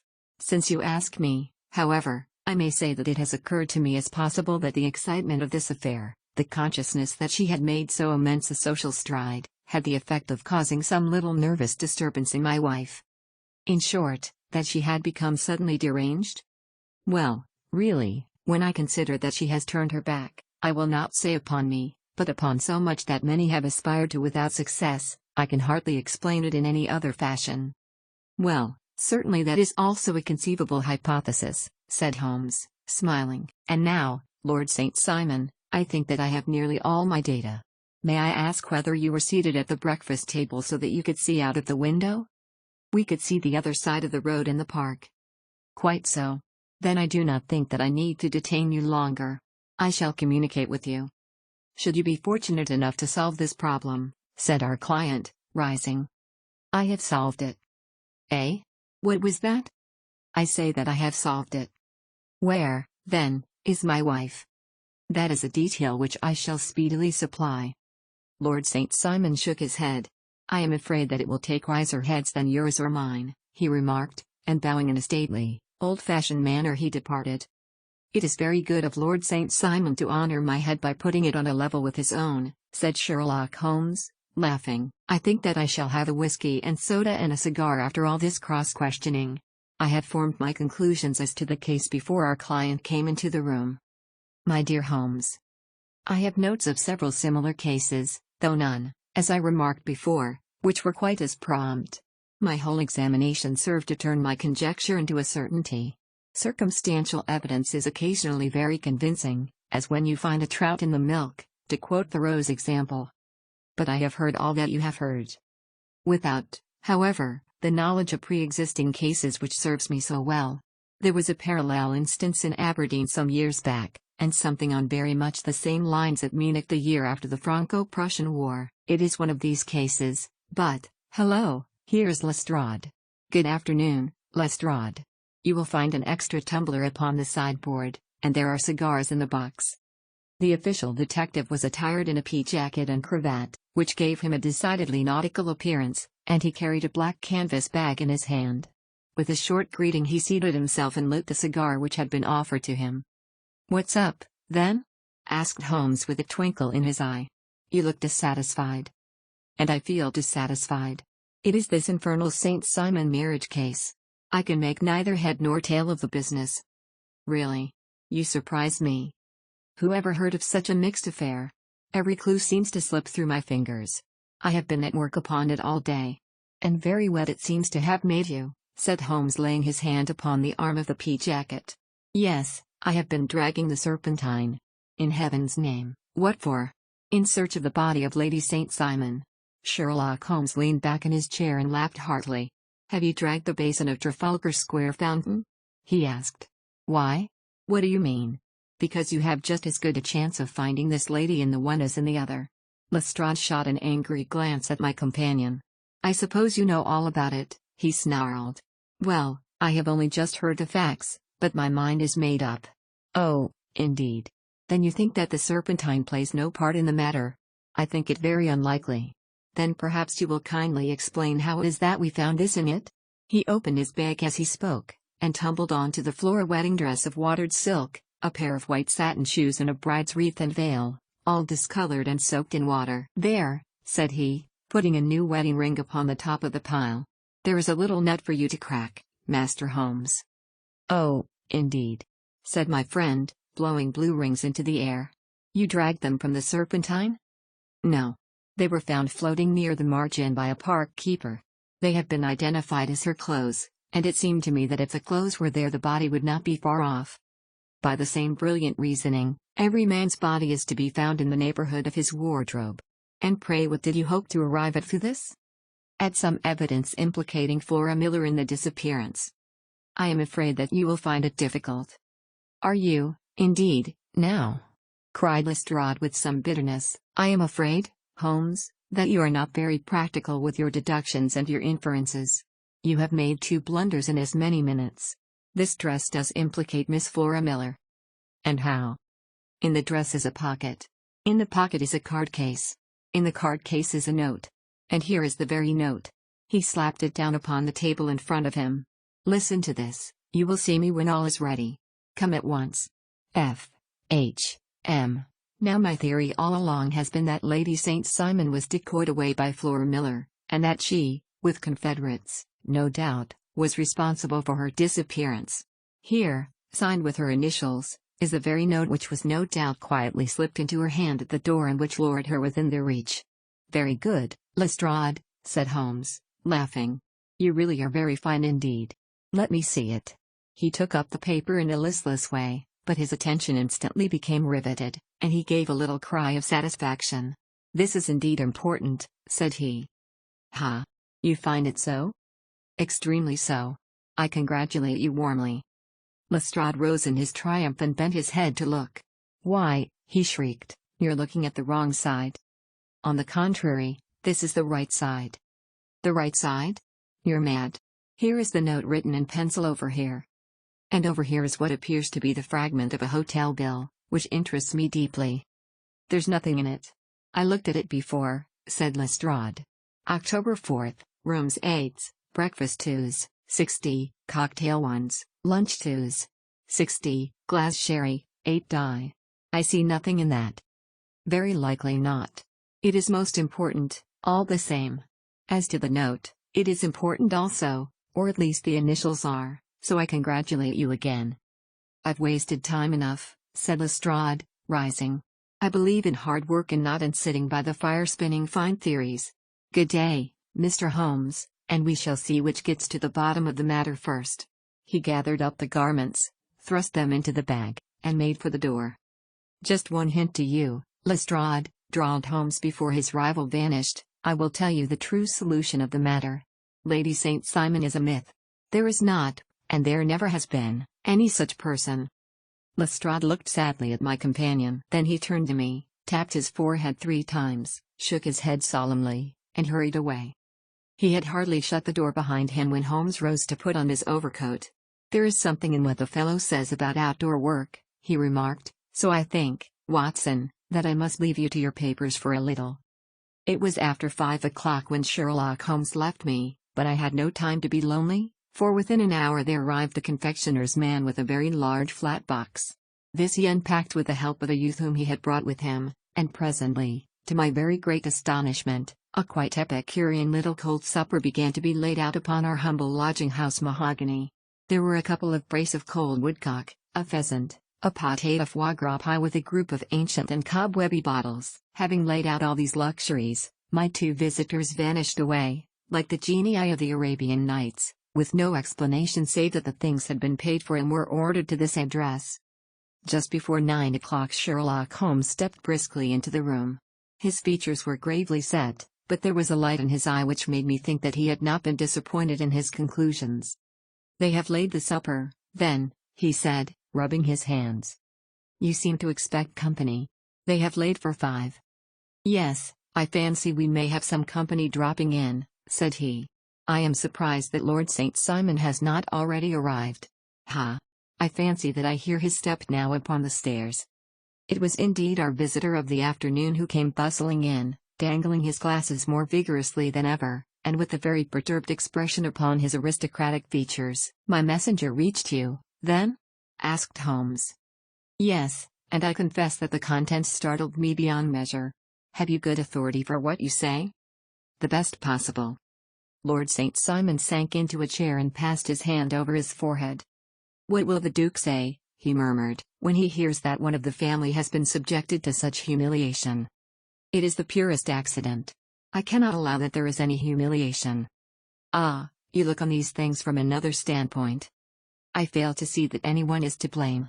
I can hardly see how the lady could have acted otherwise, though her abrupt method of doing it was undoubtedly to be regretted.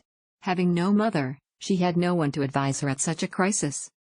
It was a slight, sir, a public slight, said Lord St. Simon, tapping his fingers upon the table. You must make allowance for this poor girl, placed in so unprecedented a position. I will make no allowance. I am very angry indeed, and I have been shamefully used. I think that I heard a ring, said Holmes. Yes, there are steps on the landing.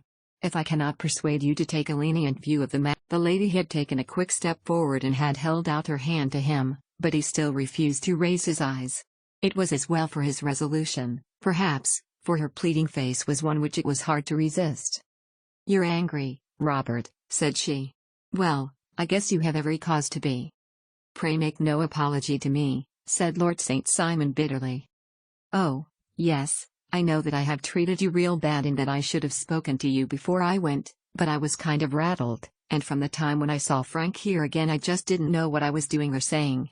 I only wonder I didn't fall down and do a faint right there before the altar. Perhaps, Mrs. Moulton, you would like my friend and me to leave the room while you explain this matter? If I may give an opinion, remarked the strange gentleman, we've had just a little too much secrecy over this business already. For my part, I should like all Europe and America to hear the rights of it. He was a small, wiry, sunburnt man, clean-shaven, with a sharp face and alert manner. Then I'll tell our story right away, said the lady. Frank here and I met in '84, in McQuire's camp, near the Rockies, where Pa was working a claim. We were engaged to each other, Frank and I, but then one day Father struck a rich pocket and made a pile, while poor Frank here had a claim that petered out and came to nothing. The richer Pa grew, the poorer was Frank, so at last Pa wouldn't hear of our engagement lasting any longer, and he took me away to Frisco. Frank wouldn't throw up his hand, though, so he followed me there, and he saw me without Pa knowing anything about it. It would only have made him mad to know, so we just fixed it all up for ourselves. Frank said that he would go and make his pile, too, and never come back to claim me until he had as much as Pa. So then I promised to wait for him to the end of time and pledged myself not to marry anyone else while he lived. Why shouldn't we be married right away, then, said he, and then I will feel sure of you, and I won't claim to be your husband until I come back? Well, we talked it over, and he had fixed it all up so nicely, with a clergyman already in waiting, that we just did it right there, and then Frank went off to seek his fortune, and I went back to Pa. The next I heard of Frank was that he was in Montana, and then he went prospecting in Arizona, and then I heard of him from New Mexico. After that came a long newspaper story about how a miners' camp had been attacked by Apache Indians, and there was my Frank's name among the killed. I fainted dead away, and I was very sick for months after. Pa thought I had a decline and took me to half the doctors in Frisco. Not a word of news came for a year and more, so that I never doubted that Frank was really dead. Then Lord St. Simon came to Frisco, and we came to London, and a marriage was arranged, and Pa was very pleased, but I felt all the time that no man on this earth would ever take the place in my heart that had been given to my poor Frank. Still, if I had married Lord St. Simon, of course I'd have done my duty by him. We can't command our love, but we can our actions. I went to the altar with him with the intention to make him just as good a wife as it was in me to be. But you may imagine what I felt when, just as I came to the altar rails, I glanced back and saw Frank standing and looking at me out of the first pew. I thought it was his ghost at first, but when I looked again there he was still, with a kind of question in his eyes, as if to ask me whether I were glad or sorry to see him. I wonder I didn't drop. I know that everything was turning round, and the words of the clergyman were just like the buzz of a bee in my ear. I didn't know what to do.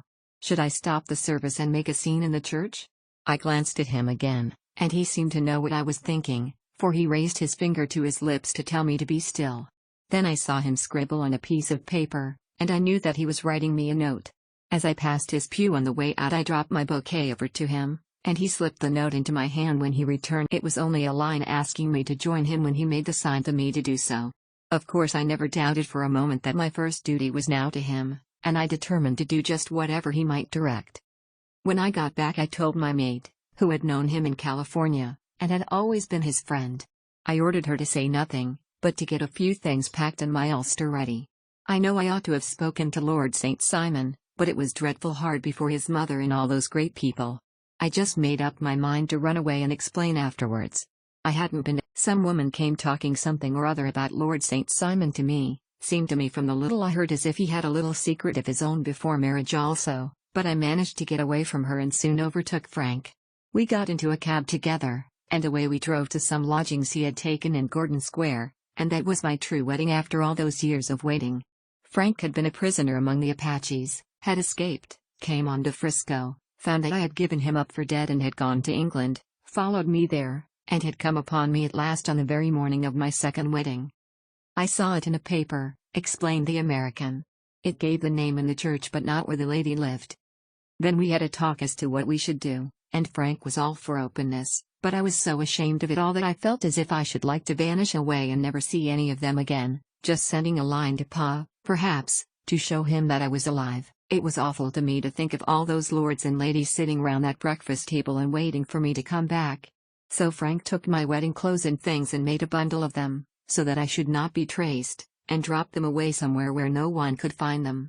It is likely that we should have gone on to Paris tomorrow, only that this good gentleman, Mr. Holmes, came round to us this evening, though how he found us is more than I can think, and he showed us very clearly and kindly that I was wrong and that Frank was right, and that we should be putting ourselves in the wrong if we were so secret. Then he offered to give us a chance of talking to Lord St. Simon alone, and so we came right away round to his rooms at once. Now, Robert, you have heard it all, and I am very sorry if I have given you pain, and I hope that you do not think very meanly of me. Lord St. Simon had by no means relaxed his rigid attitude, but had listened with a frowning brow and a compressed lip to this long narrative. "Excuse me," he said, "but it is not my custom to discuss my most intimate personal affairs in this public manner." "Then you won't forgive me? You won't shake hands before I go?" "Oh, certainly. I think that with your permission I will now wish you all a very good night." He included us all in a sweeping bow and stalked out of the room. "Then I trust that you at least will honor me with your company," said Sherlock Holmes. "It is always a joy to meet an American, Mr. Moulton, for nothing could be more natural than the sequence of events as narrated by this lady, and nothing stranger than the result when viewed, for instance, by Mr. Lestrade of Scotland Yard. You were not yourself at fault at all, then?" "From the first, two facts were very obvious to me, the one that the lady had been quite willing to undergo the wedding ceremony, the other that she had repented of it within a few minutes of returning home. Obviously something had occurred during the morning, then, to cause her to change her mind. What could that something be? She could not have spoken to anyone when she was out, for she had been in the company of the bridegroom. Had she seen someone, then? If she had, it must be someone from America, because she had spent so short a time in this country that she could hardly have allowed anyone to acquire so deep an influence over her that the mere sight of him would induce her to change her plans so completely. You see, we have already arrived, by a process of exclusion, at the idea that she might have seen an American. Then who could this American be, and why should he possess so much influence over her? It might be a lover, it might be a husband. Her young womanhood had, I knew, been spent in rough scenes and under strange conditions. So far I had got before I ever heard Lord St. Simon's narrative. When he told us of a man in a pew, of the change in the bride's manner, of so transparent a device for obtaining a notice, the dropping of a bouquet, of her resort to her confidential maid, and of her very significant allusion to claim jumping, which in miners' parlance means taking possession of that which another person has a prior claim to, the whole situation became absolutely clear. She had gone off with a man, and the man was either a lover or was a previous husband, the chances being in favor of the latter. And how in the world did you find them? It may have been difficult, but friend Lestrade held information in his hands the value of which he did not himself know. The initials were, of course, of the highest importance, but more valuable still was it to know that within a week he had settled his bill at one of the most select London hotels. How did you deduce the select? By the select prices. 8 shillings for a bed and 8 pence for a glass of sherry pointed to one of the most expensive hotels.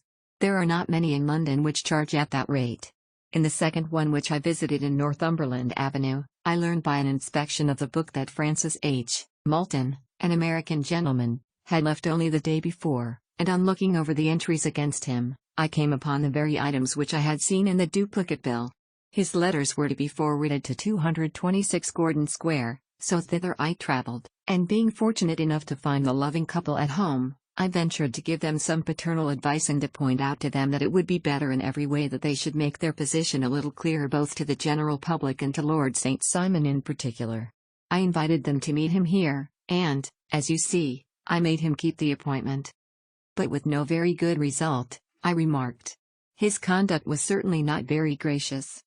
"Ah, Watson," said Holmes, smiling, "perhaps you would not be very gracious either, if, after all the trouble of wooing and wedding, you found yourself deprived in an instant of wife and of fortune. I think that we may judge Lord St. Simon very mercifully and thank our stars that we are never likely to find ourselves in the same position. Draw your chair up and hand me my violin, for the only problem we have still to solve is how to while away these bleak autumnal evenings."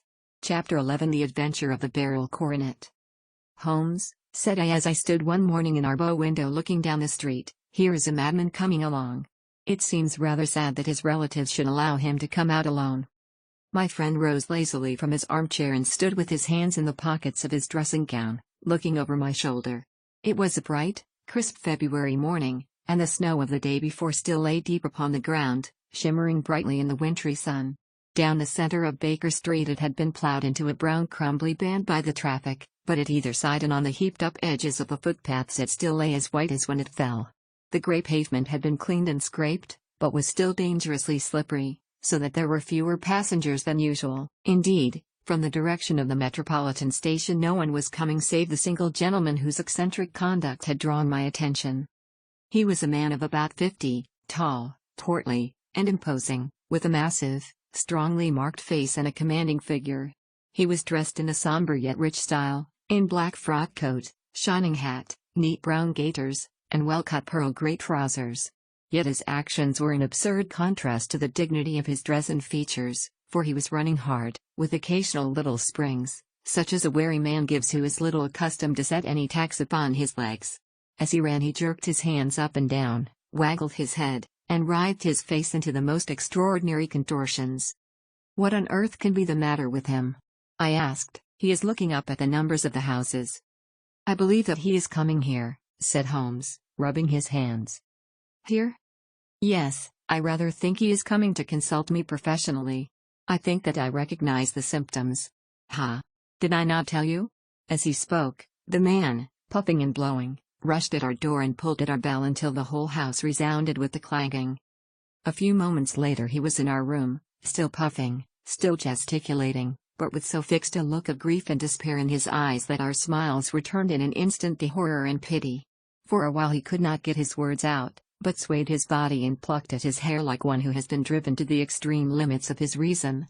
Then, suddenly springing to his feet, he beat his head against the wall with such force that we both rushed upon him and tore him away to the center of the room. Sherlock Holmes pushed him down into the easy chair and, sitting beside him, patted his hand and chatted with him in the easy, soothing tones which he knew so well how to employ.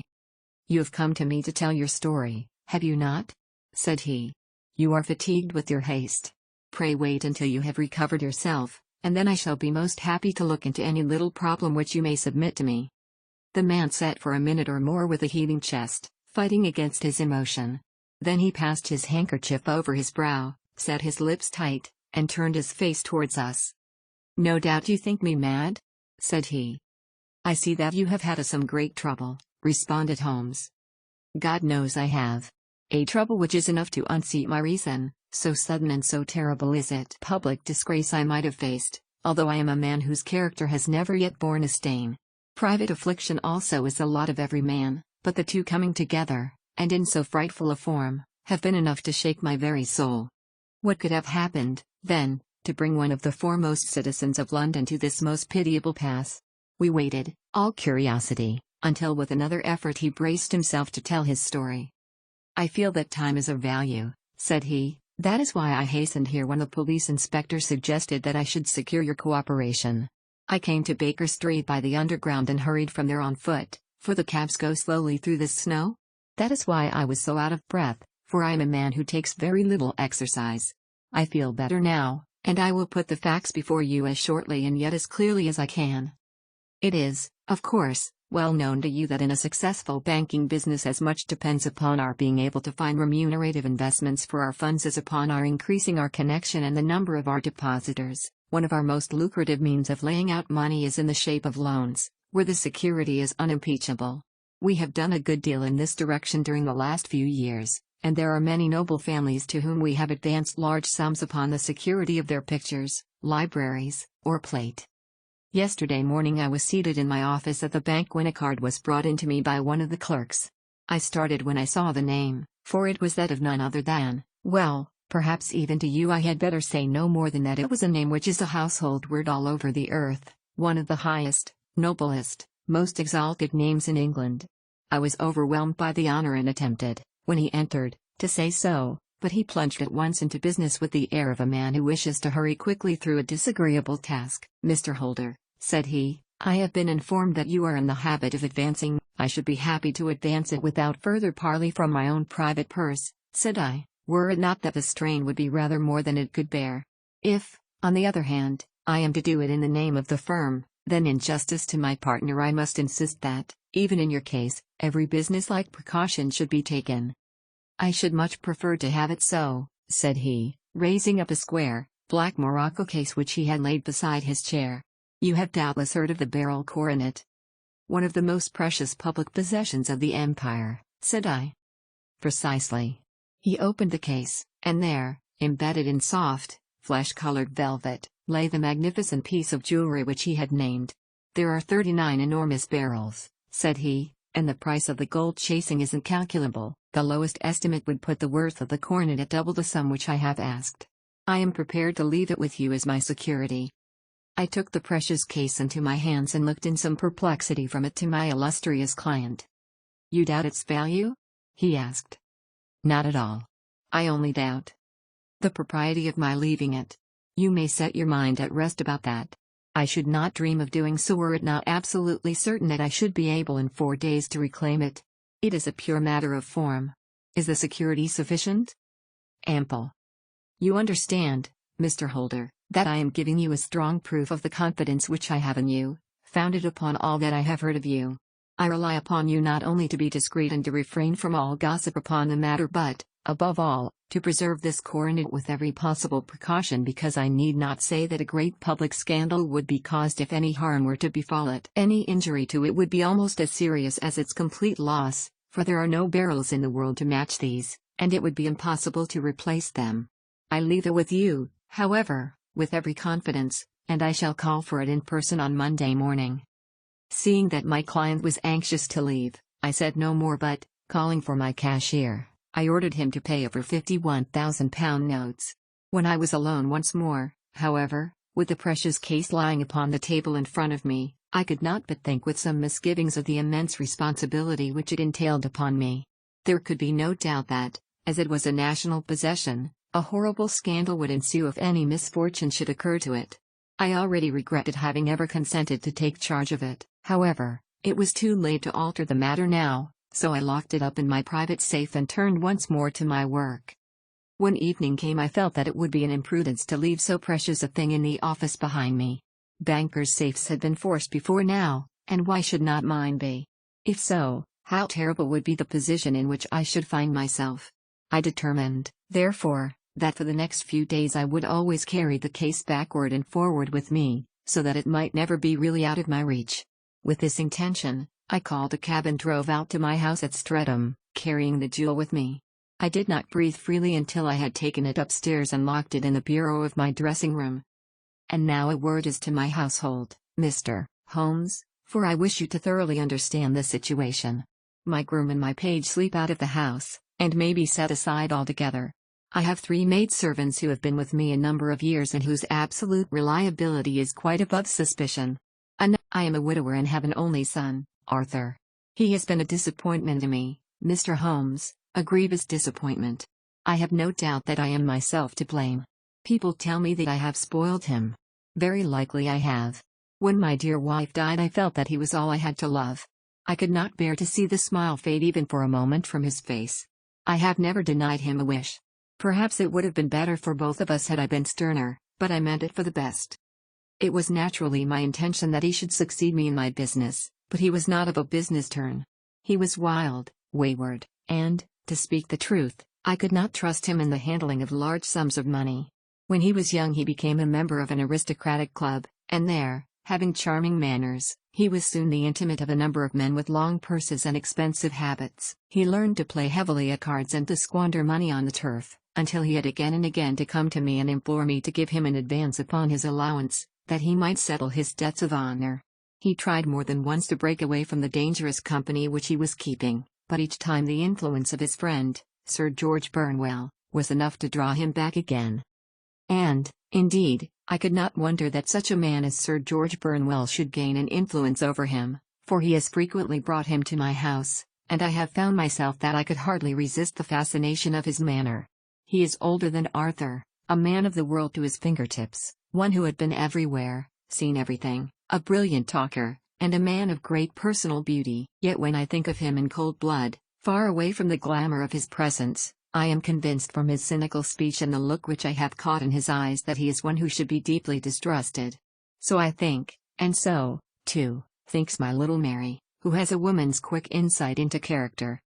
And now there is only she to be described. She is my niece, but when my brother died 5 years ago and left her alone in the world, I adopted her, and have looked upon her ever since as my daughter. She is a sunbeam in my house, sweet. Twice my boy has asked her to marry him, for he loves her devotedly, but each time she has refused him. I think that if anyone could have drawn him into the right path it would have been she, and that his marriage might have changed his whole life, but now, alas! It is too late, forever too late. Now, Mr. Holmes, you know the people who live under my roof. Where have you put it? Asked Arthur. In my own bureau. Well, I hope to goodness the house won't be burgled during the night, said he. It is locked up, I answered. Oh, any old key will fit that bureau. When I was a youngster I have opened it myself with the key of the box-room cupboard. He often had a wild way of talking, so that I thought little of what he said. He followed me to my room, however, that night with a very grave face. Look here, Dad, said he with his eyes cast down, can you let me have £200? No, I cannot, I answered sharply. I have been far too generous with you in money matters. You have been very kind, said he, but I must have this money, or else I can never show my face inside the club again. And a very good thing, too, I cried. Yes, but you would not have me leave it a dishonored man, said he. I could not bear the disgrace. I must raise the money in some way, and if you will not let me have it, then I must try other means. I was very angry, for this was the third demand during the month. You shall not have a farthing from me, I cried, on which he bowed and left the room without another word. When he was gone I unlocked my bureau, made sure that my treasure was safe, and locked it again. Then I started to go round the house to see that all was secure, a duty which I usually leave to Mary but which I thought it well to perform myself that night.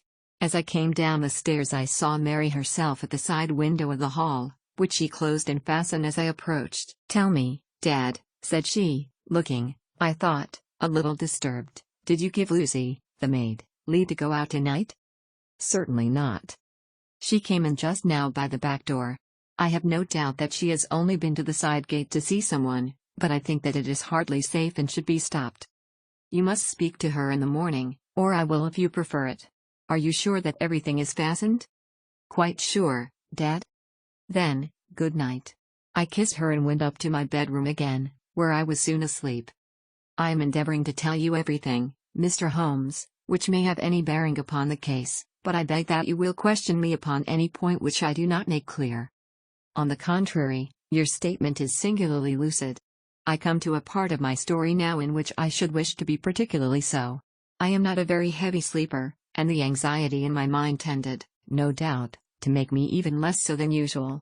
About 2 in the morning, then, I was awakened by some sound in the house. It had ceased ere I was wide awake, but it had left an impression behind it as though a window had gently closed somewhere. I lay listening with all my ears. Suddenly, to my horror, there was a distinct sound of footsteps moving softly in the next room. I slipped out of bed, all palpitating with fear, and peeped round the corner of my dressing room door. "Arthur!" I screamed, "you villain! You thief! How dare you touch that coronet?" The gas was half up, as I had left it, and my unhappy boy, dressed only in his shirt and trousers, was standing beside the light, holding the coronet in his hands. He appeared to be wrenching at it, or bending it with all his strength. At my cry he dropped it from his grasp and turned as pale as death. I snatched it up and examined it. One of the gold corners, with 3 of the barrels in it, was missing. "You blackguard!" I shouted, beside myself with rage. "You have destroyed it. You have dishonored me forever. Where are the jewels which you have stolen?" "Stolen?" he cried. "Yes, thief!" I roared, shaking him by the shoulder. "There are none missing." "There cannot be any missing," said he. "There are 3 missing. And you know where they are. Must I call you a liar as well as a thief? Did I not see you trying to tear off another piece?" "You have called me names enough," said he. "I will not stand it any longer. I shall not say another word about this business, since you have chosen to insult me. I will leave your house in the morning and make my own way in the world." "You shall leave it in the hands of the police," I cried, half mad with grief and rage. "I shall have this matter probed to the bottom." "You shall learn nothing from me," said he with a passion such as I should not have thought was in his nature. "If you choose to call the police, let the police find what they can." By this time the whole house was astir, for I had raised my voice in my anger. Mary was the first to rush into my room, and, at the sight of the coronet and of Arthur's face, she read the whole story and, with a scream, fell down senseless on the ground. I sent the housemaid for the police and put the investigation into their hands at once. When the inspector and a constable entered the house, Arthur, who had stood sullenly with his arms folded, asked me whether it was my intention to charge him with theft. I answered that it had ceased to be a private matter, but had become a public one, since the ruined coronet was national property. I was determined that the law should have its way in everything. "At least," said he, "you will not have me arrested at once. It would be to your advantage as well as mine if I might leave the house for 5 minutes." "That you may get away, or perhaps that you may conceal what you have stolen," said I, and then, realizing the dreadful position in which I was placed, I implored him to remember that not only my honor but that of one who was far greater than I was at stake, and that he threatened to raise a scandal which would convulse the nation. He might avert it all if he would but tell me what he had done with the 3 missing stones. "You may as well face the matter," said I. "You have been caught in the act, and no confession could make your guilt more heinous. If you but make such reparation." This morning he was removed to a cell, and I, after going through all the police formalities, have hurried round to you to implore you to use your skill in unraveling the matter. A police have openly confessed that they can at present make nothing of it. You may go to any expense which you think necessary. I have already offered a reward of £1,000. My God, what shall I do? I have lost my honor, my gems, and my son in one night. Oh, what shall I do?" He put a hand on either side of his head and rocked himself to and fro, droning to himself like a child whose grief has got beyond words. Sir George Burnwell has been several times lately. No one else, I think. Do you go out much in society? Arthur does. Mary and I stay at home. We neither of us care for it. That is unusual in a young girl. She is of a quiet nature. Besides, she is not so very young. She is 24. This matter, from what you say, but it is too heavy a task. What was he doing there at all? If his purpose were innocent, why did he not say so? Precisely. And if it were guilty, why did he not invent a lie? The whole garden has already been minutely examined. Now, my dear sir, said Holmes, is it not obvious to you now that this matter really strikes very much deeper than either you or the police were at first inclined to think? It appeared to you to be a simple case, to me it seems exceedingly complex. Consider what is involved by your theory. You suppose that your son came down from his bed, went, at great risk, to your dressing room, opened your bureau, took out your coronet, broke off by main force a small portion of it, went off to some other place, concealed 3 gems out of the 39, with such skill that I ask you now, is such a theory tenable? But what other is there? Cried the banker with a gesture of despair. If his motives were innocent, why does he not explain them? It is our task to find that out, replied Holmes, so now, if you please, Mr. Holder, we will set off for Streatham together, and devote an hour to glancing a little more closely into details. My friend insisted upon my accompanying them in their expedition, which I was eager enough to do, for my curiosity and sympathy were deeply stirred by the story to which we had listened. I confess that he hardly spoke a word the whole way out to the southern suburb, but sat with his chin upon his breast and his hat drawn over his eyes, sunk in the deepest thought. Our client appeared to have taken fresh heart at the little glimpse of hope which had been presented to him, and he even broke into a desultory chat with me over his business affairs. A short railway journey and a shorter walk brought us to Fairbank, the modest residence of the great financier. Fairbank was a good-sized square house of white stone, standing back a little from the road. A double-carriage sweep, with a snow-clad lawn, stretched down in front to two large iron gates which closed the entrance. On the right side was a small wooden thicket, which led into a narrow path between two neat hedges stretching from the road to the kitchen door, and forming the tradesman's entrance. On the left ran a lane which led to the stables, and was not itself within the grounds at all, being a public, though little used, thoroughfare. Holmes left us standing at the door and walked slowly all round the house, across the front, down the tradesman's path, and so round by the garden behind into the stable lane. So long was he that Mr. Holder and I went into the dining room and waited by the fire until he should return. We were sitting there in silence when the door opened and a young lady came in. She was rather above the middle height, slim, with dark hair and eyes, which seemed the darker against the absolute pallor of her skin. I do not think that I have ever seen such deadly paleness in a woman's face.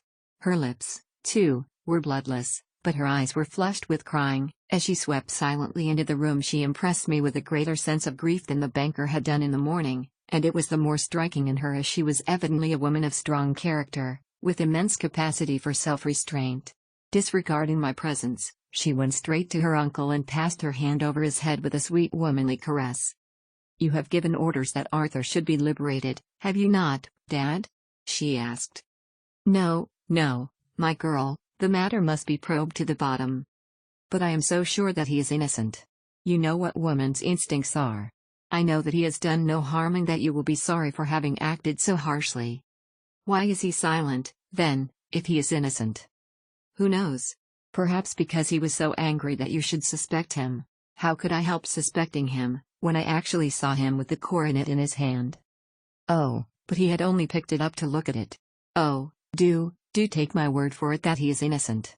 Let the matter drop and say no more. It is so dreadful to think of our dear Arthur in prison. I shall never let it drop until the gems are found, never, Mary. Your affection for Arthur blinds you as to the awful consequences to me. Far from hushing the thing up, I have brought a gentleman down from London to inquire more deeply into it." "This gentleman?" she asked, facing round to me. "No, his friend. He wished us to leave him alone. He is round in the stable lane now." "The stable lane?" She raised her dark eyebrows. "What can he hope to find there?" "Ah. This, I suppose, is he. I trust, sir, what you will succeed in proving, what I feel sure is the truth, that my cousin Arthur is innocent of this crime." "I fully share your opinion, and I trust, with you, that we may prove it," returned Holmes, going back to the mat to knock the snow from his shoes. "I believe I have the honor of addressing Miss Mary Holder. Might I ask you a question or two?" "Pray do, sir, if it may help to clear this horrible affair up." "You heard nothing yourself last night?" "Nothing, until my uncle here began to speak loudly. I heard that, and I came down." "You shut up the windows and doors the night before. Did you fasten all the windows?" "Yes." "Were they all fastened this morning?" "Yes." "You have a maid who has a sweetheart? I think that you remarked to your uncle last night that she had been out to see him?" "Yes, and she was the girl who waited in the drawing-room, and who may have heard uncle's remarks about the coronet." "I see. You infer that she may have gone out to tell her sweetheart, and that the two may have planned the robbery." "But what is the good of all these vague theories?" cried the banker impatiently, "when I have told you that I saw Arthur with the coronet in his hands." "Wait a little, Mr. Holder. We must come back to that. About this girl, Miss Holder. You saw her return by the kitchen door, I presume?" "Yes, when I went to see if the door was fastened for the night I met her slipping in. I saw the man, too, in the gloom." "Do you know him?" "Oh, yes. He is the greengrocer who brings our vegetables round. His name is Francis Prosper." "He stood," said Holmes, "to the left of the door, that is to say, Farther up the path than is necessary to reach the door? Yes, he did. And he is a man with a wooden leg? Something like fear sprang up in the young lady's expressive black eyes. Why, you are like a magician, said she. How do you know that? She smiled, but there was no answering smile in Holmes' thin, eager face. I should be very glad now to go upstairs, said he. I shall probably wish to go over the outside of the house again. Perhaps I had better take a look at the lower windows before I go up. He walked swiftly round from one to the other, pausing only at the large one which looked from the hall onto the stable lane. This he opened and made a very careful examination of the sill with his powerful magnifying lens. Now we shall go upstairs, said he at last. The banker's dressing room was a plainly furnished little chamber, with a grey carpet, a large bureau, and a long mirror. Holmes went to the bureau first and looked hard at the lock. Which key was used to open it? He asked. That which my son himself indicated, that of the cupboard of the lumber room. Have you it here? That is it on the dressing table. Sherlock Holmes took it up and opened the bureau. It is a noiseless lock, said he. It is no wonder that it did not wake you. This case, I presume, contains the coronet. We must have a look at it. He opened the case, and taking out the diadem he laid it upon the table. It was a magnificent specimen of the jeweller's art, and the 36 stones were the finest that I have ever seen. At one side of the coronet was a cracked edge, where a corner holding 3 gems had been torn away. Now, Mr. Holder, said Holmes, here is the corner which corresponds to that which has been so unfortunately lost. Might I beg that you will break it off? The banker recoiled in horror. I should not dream of— Your son had no shoes or slippers on when you saw him? He had nothing on save only his trousers and shirt. Thank you. We have certainly been favored with extraordinary luck during this inquiry, and it will be entirely our own fault if we do not succeed in clearing the matter up. With your permission, Mr. Holder, I shall now continue my investigations outside. He went alone, at his own request, for he explained that any unnecessary Holmes. Where are they? I cannot tell. The banker wrung his hands. I shall never see them again, he cried. And my son? You give me hopes? My opinion is in no way altered. Then, for God's sake, what was this dark business which was acted in my house last night?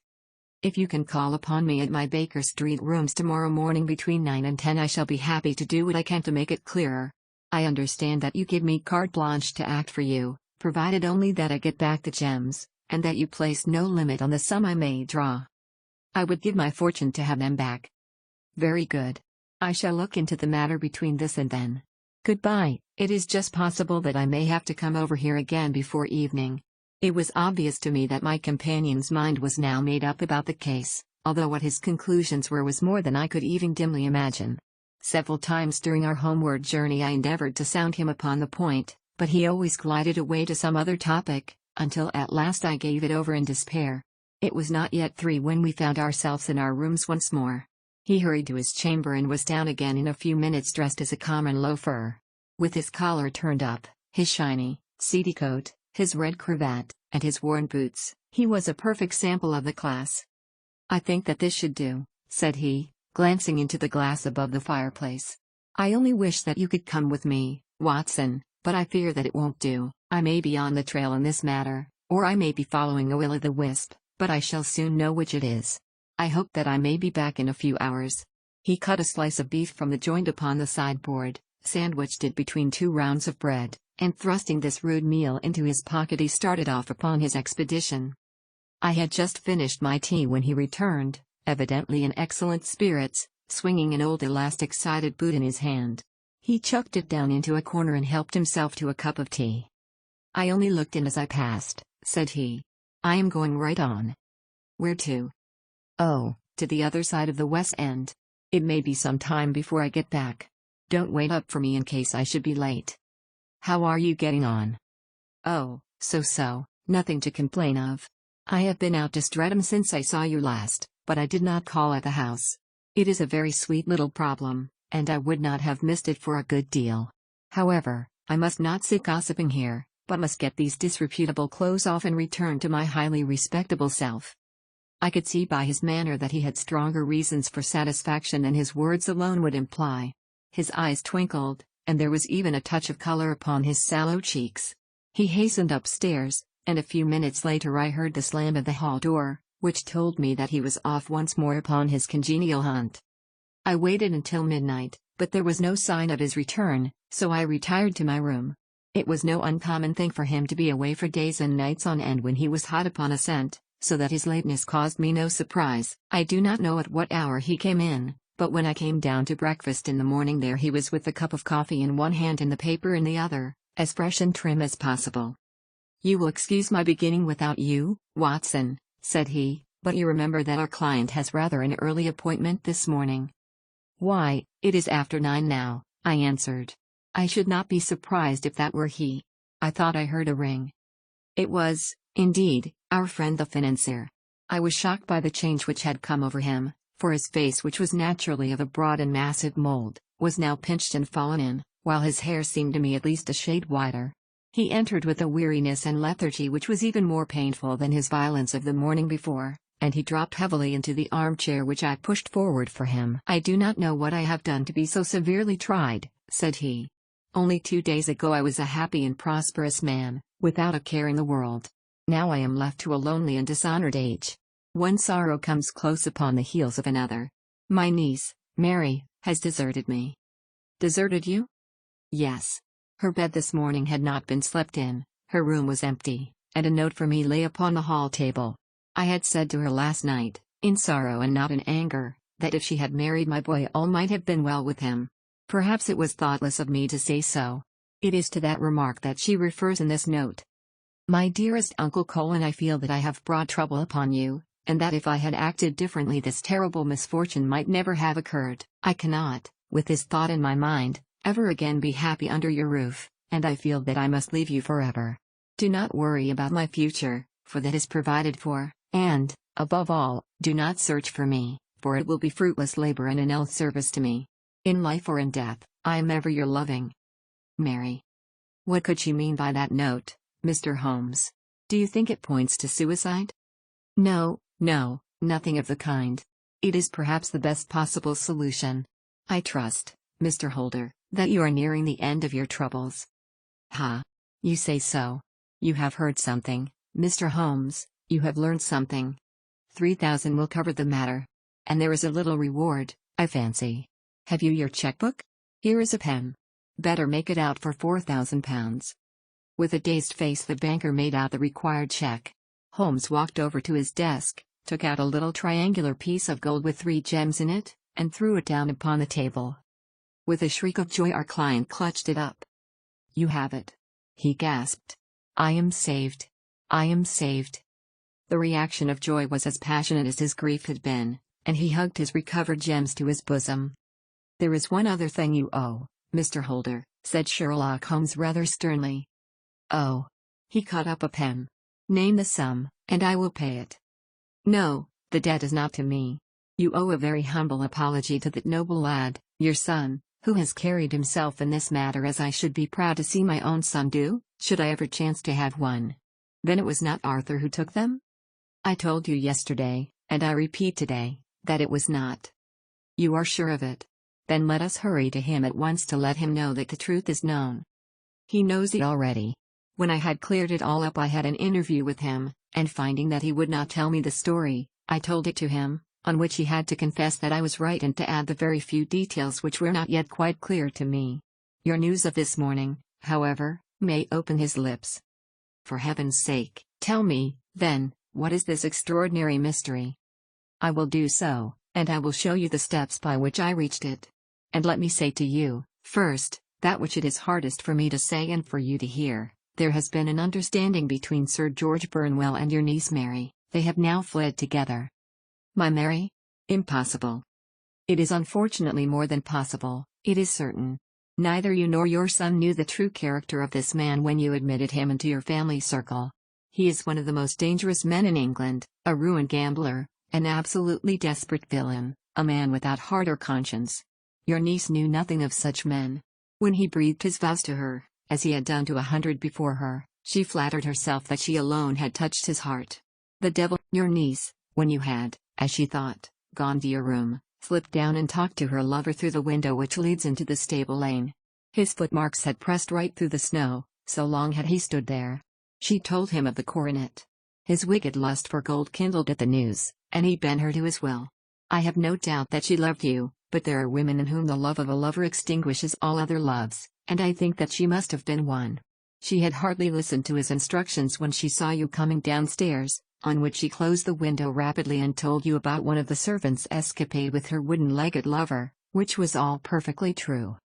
Your boy, Arthur, went to bed after his interview with you, but he slept badly on account of his uneasiness about his club debts. In the middle of the night he heard a soft tread pass his door, so he rose and, looking out, was surprised to see his cousin walking very stealthily along the passage until she disappeared into your dressing room. Petrified with astonishment, the lad slipped on some clothes and waited there in the dark to see what would come of this strange affair. Presently she emerged from the room again, and in the light of the passage lamp your son saw that she carried the precious coronet in her hands. She passed down the stairs, and he, thrilling with horror, ran along and slipped behind the curtain near your door, whence he could see what passed in the hall beneath. He saw her stealthily open the window, hand out the coronet to someone in the gloom, and then closing it once more hurry back to her room, passing quite close to where he stood hid behind the curtain. As long as she was on the scene he could not take any action without a horrible exposure of the woman whom he loved. But the instant that she was gone he realized how crushing a misfortune this would be for you, and how all important it was to set it right. He rushed down, just as he was, in his bare feet, opened the window, sprang out into the snow, and ran down the lane, where he could see a dark figure in the moonlight. Sir George Burnwell tried to get away, but Arthur caught him, and there was a struggle between them, your lad tugging at one side of the coronet, and his opponent at the other. In the scuffle, your son struck Sir George and cut him over the eye. Then something suddenly snapped, and your son, finding that he had the coronet in his hands, rushed back, closed the window, ascended to your room, and had just observed that the coronet had been twisted in the struggle and was endeavoring to straighten it when you appeared upon the scene. Is it possible? Gasped the banker. You then roused his anger by calling him names at a moment when he felt that he had deserved your warmest thanks. He could not explain the true state of affairs without betraying one who certainly deserved little enough consideration at his hands. He took the more chivalrous view, however, and preserved her secret. And that was why she shrieked and fainted when she saw the coronet, cried Mr. Holder. Oh, my God! What a blind fool I have been! And his asking to be allowed to go out for 5 minutes. The dear fellow wanted to see if the missing piece were at the scene of the struggle. How cruelly I have misjudged him. When I arrived at the house, continued Holmes, I at once went very carefully round it to observe if there were any traces in the snow which might help me. I knew that none had fallen since the evening before, and also that there had been a strong frost to preserve impressions. I passed along the tradesman's path, but found it all trampled down and indistinguishable. Just beyond it, however, at the far side of the kitchen door, a woman had stood and talked with a man, whose round impressions on one side showed that he had a wooden leg. I could even tell that they had been disturbed, for the woman had run back swiftly to the door, as was shown by the deep toe and light heel marks, while wooden leg had waited a little, and then had gone away. I thought at the time that this might be the maid and her sweetheart, of whom you had already spoken to me, and inquiry showed it was so. I passed round the garden without seeing anything more than random tracks, which I took to be the police, but when I got into the stable lane a very long and complex story was written in the snow in front of me. There was a double line of tracks of a booted man, and a second double line which I saw with delight belonged to a man with naked feet. I was at once convinced from what you had told me that the latter was your son. The first had walked both ways, but the other had run swiftly, and as his tread was marked in places over the depression of the boot, it was obvious that he had passed after the other. I followed them up and found they led to the hall window, where Boots had worn all the snow away while waiting. Then I walked to the other end, which was 100 yards or more down the lane. I saw where Boots had faced round, where the snow was cut up as though there had been a struggle, and, finally, where a few drops of blood had fallen, to show me that I was not mistaken. Boots had then run down the lane, and another little smudge of blood showed that it was he who had been hurt. When he came to the highroad at the other end, I found that the pavement had been cleared, so there was an end to that clue. On entering the house, however, I examined, as you remember, the sill and framework of the hall window with my lens, and I could at once see that someone had passed out. I could distinguish the outline of an instep where the wet foot had been placed in coming in. I was then beginning to be able to form an opinion as to what had occurred. A man had waited outside the window, someone had brought the gems, the deed had been overseen by your son, He had pursued the thief, had struggled with him, they had each tugged at the coronet, their united strength causing injuries which neither alone could have effected. He had returned with the prize, but had left a fragment in the grasp of his opponent. So far I was clear. The question now was, who was the man and who was it brought him the coronet? It is an old maxim of mine that when you have excluded the impossible, whatever remains, however improbable, must be the truth. Now, I knew that it was not you who had brought it down, and who could it be who was her confederate? A lover evidently, for who else could outweigh the love and gratitude which she must feel to you? I knew that you went out little, and that your circle of friends was a very limited one. But among them was Sir George Burnwell? I had heard of him before as being a man of evil reputation among women. It must have been he who wore those boots and retained the missing gems. Even though he knew that Arthur had discovered him, he might still flatter himself that he was safe, for the lad could not say a word without compromising his own family. Well, your own good sense will suggest what measures I took next. I went in the shape of a loafer to Sir George's house, managed to pick up an acquaintance with his valet, learned that his master had cut his head the night before, and, finally, at the expense of 6 shillings, made all sure by buying a pair of his cast-off shoes. With these I journeyed down to Streatham and saw that they exactly fitted the tracks. "I saw an ill-dressed vagabond in the lane yesterday evening," said Mr. Holder. "Precisely. It was I? I found that I had my man, so I came home and changed my clothes. It was a delicate part which I had to play then, for I saw that a prosecution must be avoided to avert scandal, and I knew that so astute a villain would see that our hands were tied in the matter. I went and saw him. At first, of course, he denied everything. But when I gave him every particular that had occurred, he tried to bluster and took down a life-preserver from the wall. I knew my man, however, and I clapped a pistol to his head before he could strike. Then he became a little more reasonable. I told him that we would give him a price for the stones he held, £1,000 apiece. That brought out the first signs of grief that he had shown. 'Why, dash it all,' said he, 'I've let them go at 600 for the 3. I soon managed to get the address of the receiver who had them, on promising him that there would be no prosecution. Off I set to him, and after much chaffering I got our stones at £1,000 apiece. Then I looked in upon your son, told him that all was right, and eventually got to my bed about 2 o'clock, after what I may call a really hard day's work.' 'A day which has saved England from a great public scandal,' said the banker, rising. 'Sir, I cannot find words to thank you, but you shall not find me ungrateful for what you have done. Your skill has indeed exceeded all that I have heard of it. And now I must fly to my dear boy to apologize to him for the wrong which I have done him. As to what you tell me of poor Mary, it goes to my very heart. Not even your skill can inform me where she is now.' 'I think that we may safely say,' returned Holmes, 'that she is wherever Sir George Burnwell is. It is equally certain, too, that whatever her sins are, they will soon receive a more than sufficient punishment.'" Chapter 12: The Adventure of the Copper Beeches. "To the man who loves art for its own sake," remarked Sherlock Holmes, tossing aside the advertisement sheet of the Daily Telegraph, "it is frequently in its least important and lowliest manifestations that the keenest pleasure is to be derived. It is pleasant to me to observe, Watson, that you have so far grasped this truth that in these little records of our cases which you have been good enough to draw up, and, I am bound to say, occasionally to embellish, you have given prominence not so much to the many causes célèbres and sensational trials in which I have figured but rather to those incidents which may have been trivial in themselves, but which have given room for those faculties of deduction and of logical synthesis which I have made my special province. And yet," said I, smiling, "I cannot quite hold myself absolved from the charge of sensationalism which has been urged against my records."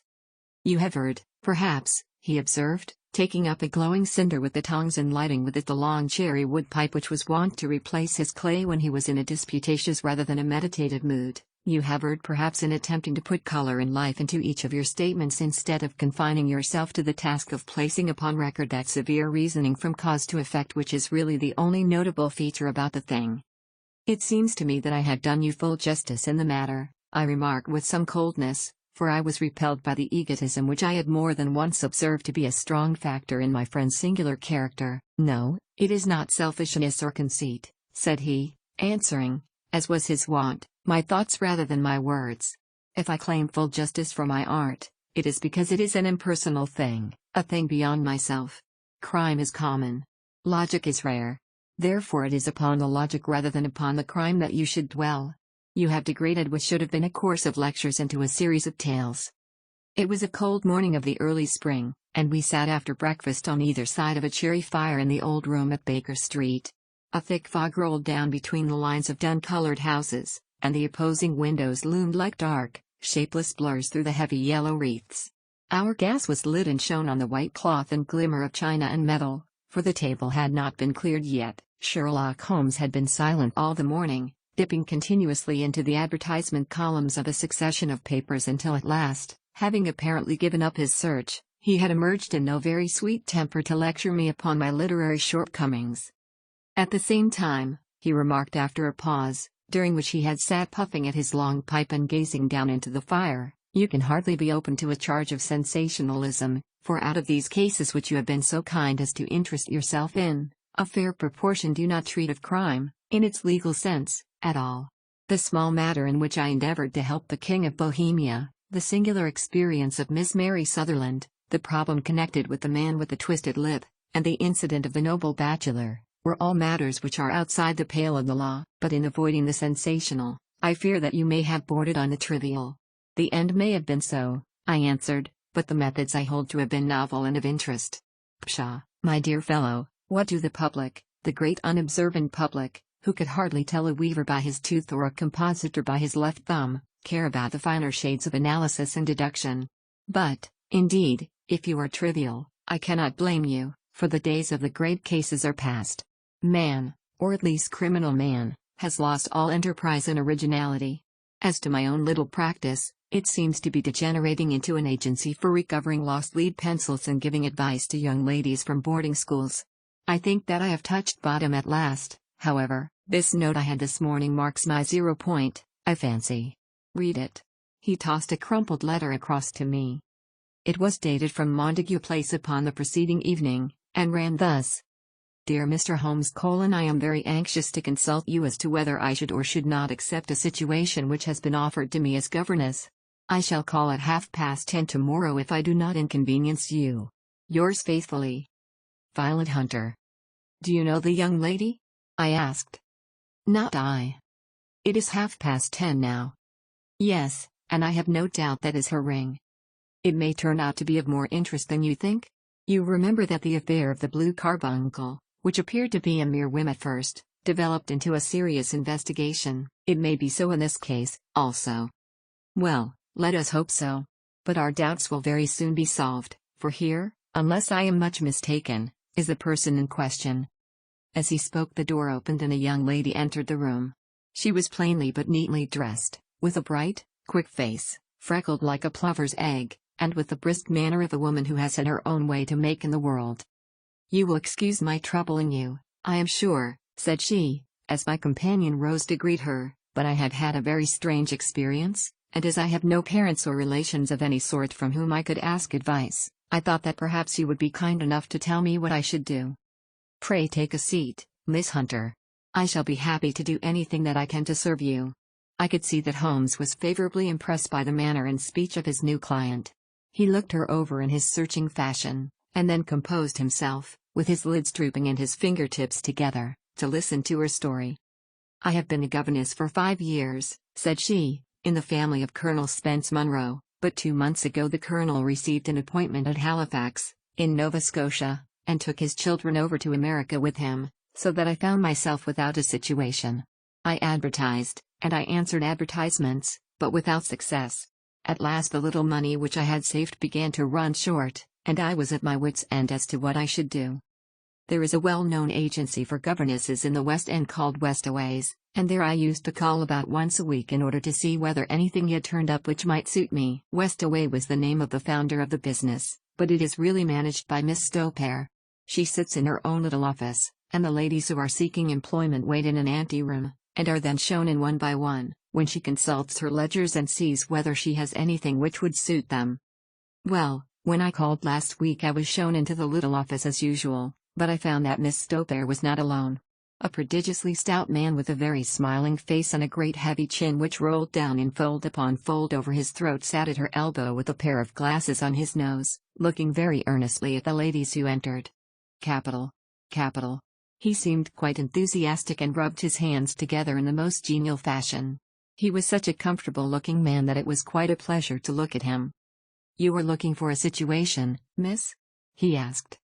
"Yes, sir." "As governess?" "Yes, sir." "And what salary do you ask?" "I had £4 a month in my last place with Colonel Spence Munro." "Oh, tut, tut. Sweating, rank sweating," he cried, throwing his fat hands out into the air like a man who is in a boiling passion. "How could anyone offer so pitiful a sum to a lady with such attractions and accomplishments?" "My accomplishments, sir, may be less than you imagine," said I. "A little French, a little German, music, and drawing." "Tut, tut," he cried, "this is all quite beside the question. The point is, have you or have you not the bearing and deportment of a lady? There it is in a nutshell. If you have not, you are not fitted for the rearing of a child who may some day play a considerable part in the history of the country. But if you have, why, then, how could any gentleman ask you to condescend to accept anything under the 3 figures? Your salary with me, madam, would commence at £100 a year. You may imagine, Mr. Holmes, that to me, destitute as I was, such an offer seemed almost too good to be true. The gentleman, however, seeing perhaps the look of incredulity upon my face, opened a pocketbook and took out a note. "It is also my custom," said he, smiling in the most pleasant fashion until his eyes were just 2 little shining slits amid the white creases of his face, "to advance to my young ladies half their salary beforehand, so that they may meet any little expenses of their journey and their wardrobe." It seemed to me that I had never met so fascinating and so thoughtful a man. As I was already in debt to my tradesmen, the advance was a great convenience, and yet there was something unnatural about the whole transaction which made me wish to know a little more before I quite committed myself. "May I ask where you live, sir?" said I. "Hampshire. Charming rural place. The Copper Beeches, 5 miles on the far side of Winchester. It is the most lovely country, my dear young lady, and the dearest old country house."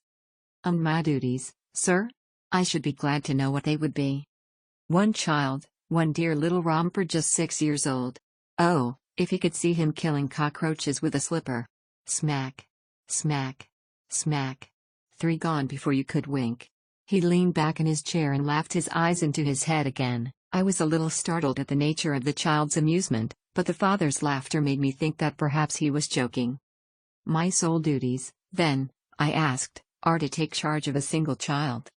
"No, no, not the sole, not the sole, my dear young lady," he cried. "Your duty would be, as I am sure your good sense would suggest, to obey any little commands my wife might give, provided always that they were such commands as a lady might with propriety obey. You see no difficulty, hey? I should be happy to make myself useful." "Quite so. In dress now, for example. We are fatty people, you know, fatty but kind-hearted. If you were asked to wear any dress which we might give you, you would not object to our little whim, hey?" "No," said I, considerably astonished at his words. "Or to sit here, or sit there, that would not be offensive to you?" "Oh, no." "Or to cut your hair quite short before you come to us?" I could hardly believe my ears. "As you may observe, Mr. Holmes, my hair is somewhat luxuriant, and of a rather peculiar tint of chestnut.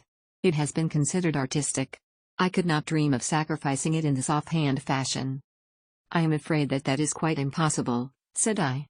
He had been watching me eagerly out of his small eyes, and I could see a shadow pass over his face as I spoke. "I am afraid that it is quite essential," said he.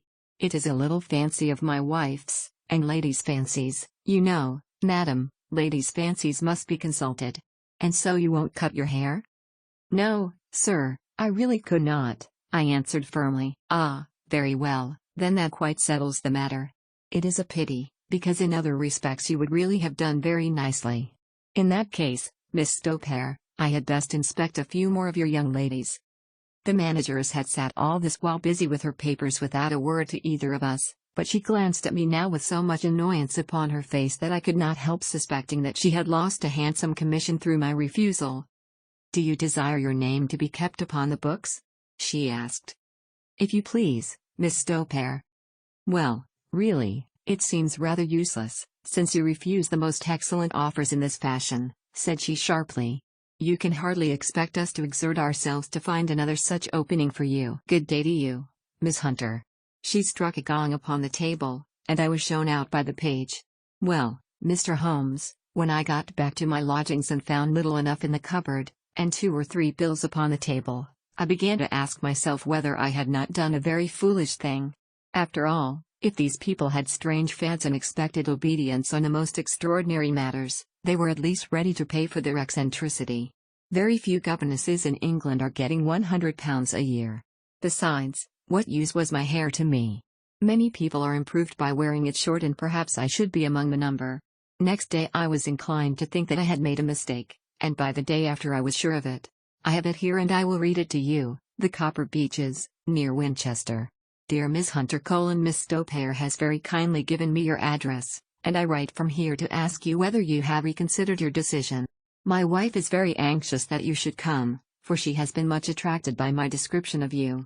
We are willing to give £30 a quarter, or £120 a year, so as to recompense you for any little inconvenience which our fads may cause you. They are not very exacting, after all. My wife is fond of a particular shade of electric blue and would like you to wear such a dress indoors in the morning.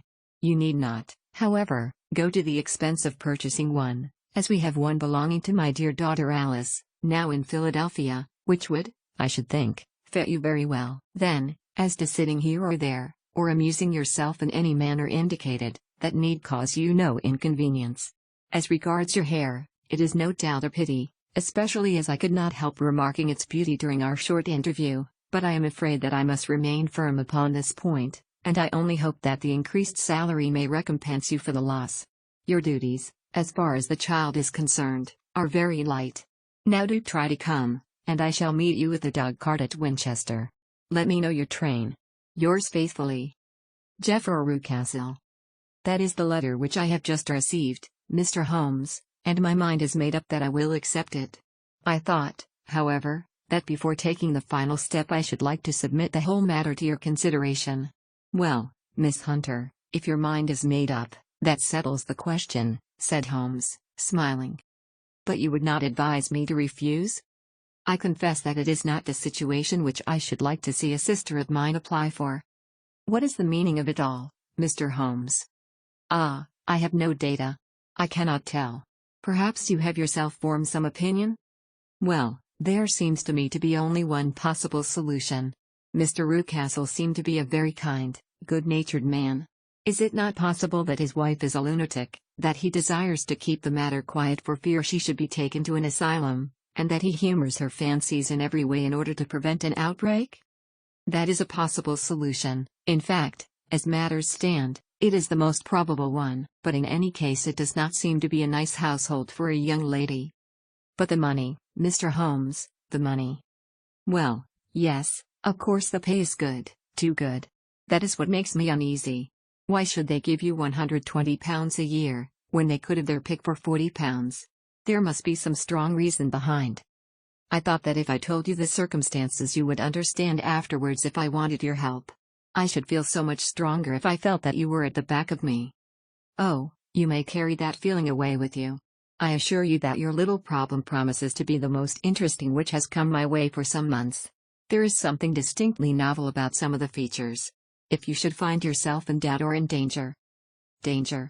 What danger do you foresee? Holmes shook his head gravely. It would cease to be a danger if we could define it, said he. But at any time, day or night, a telegram would bring me down to your help. That is enough.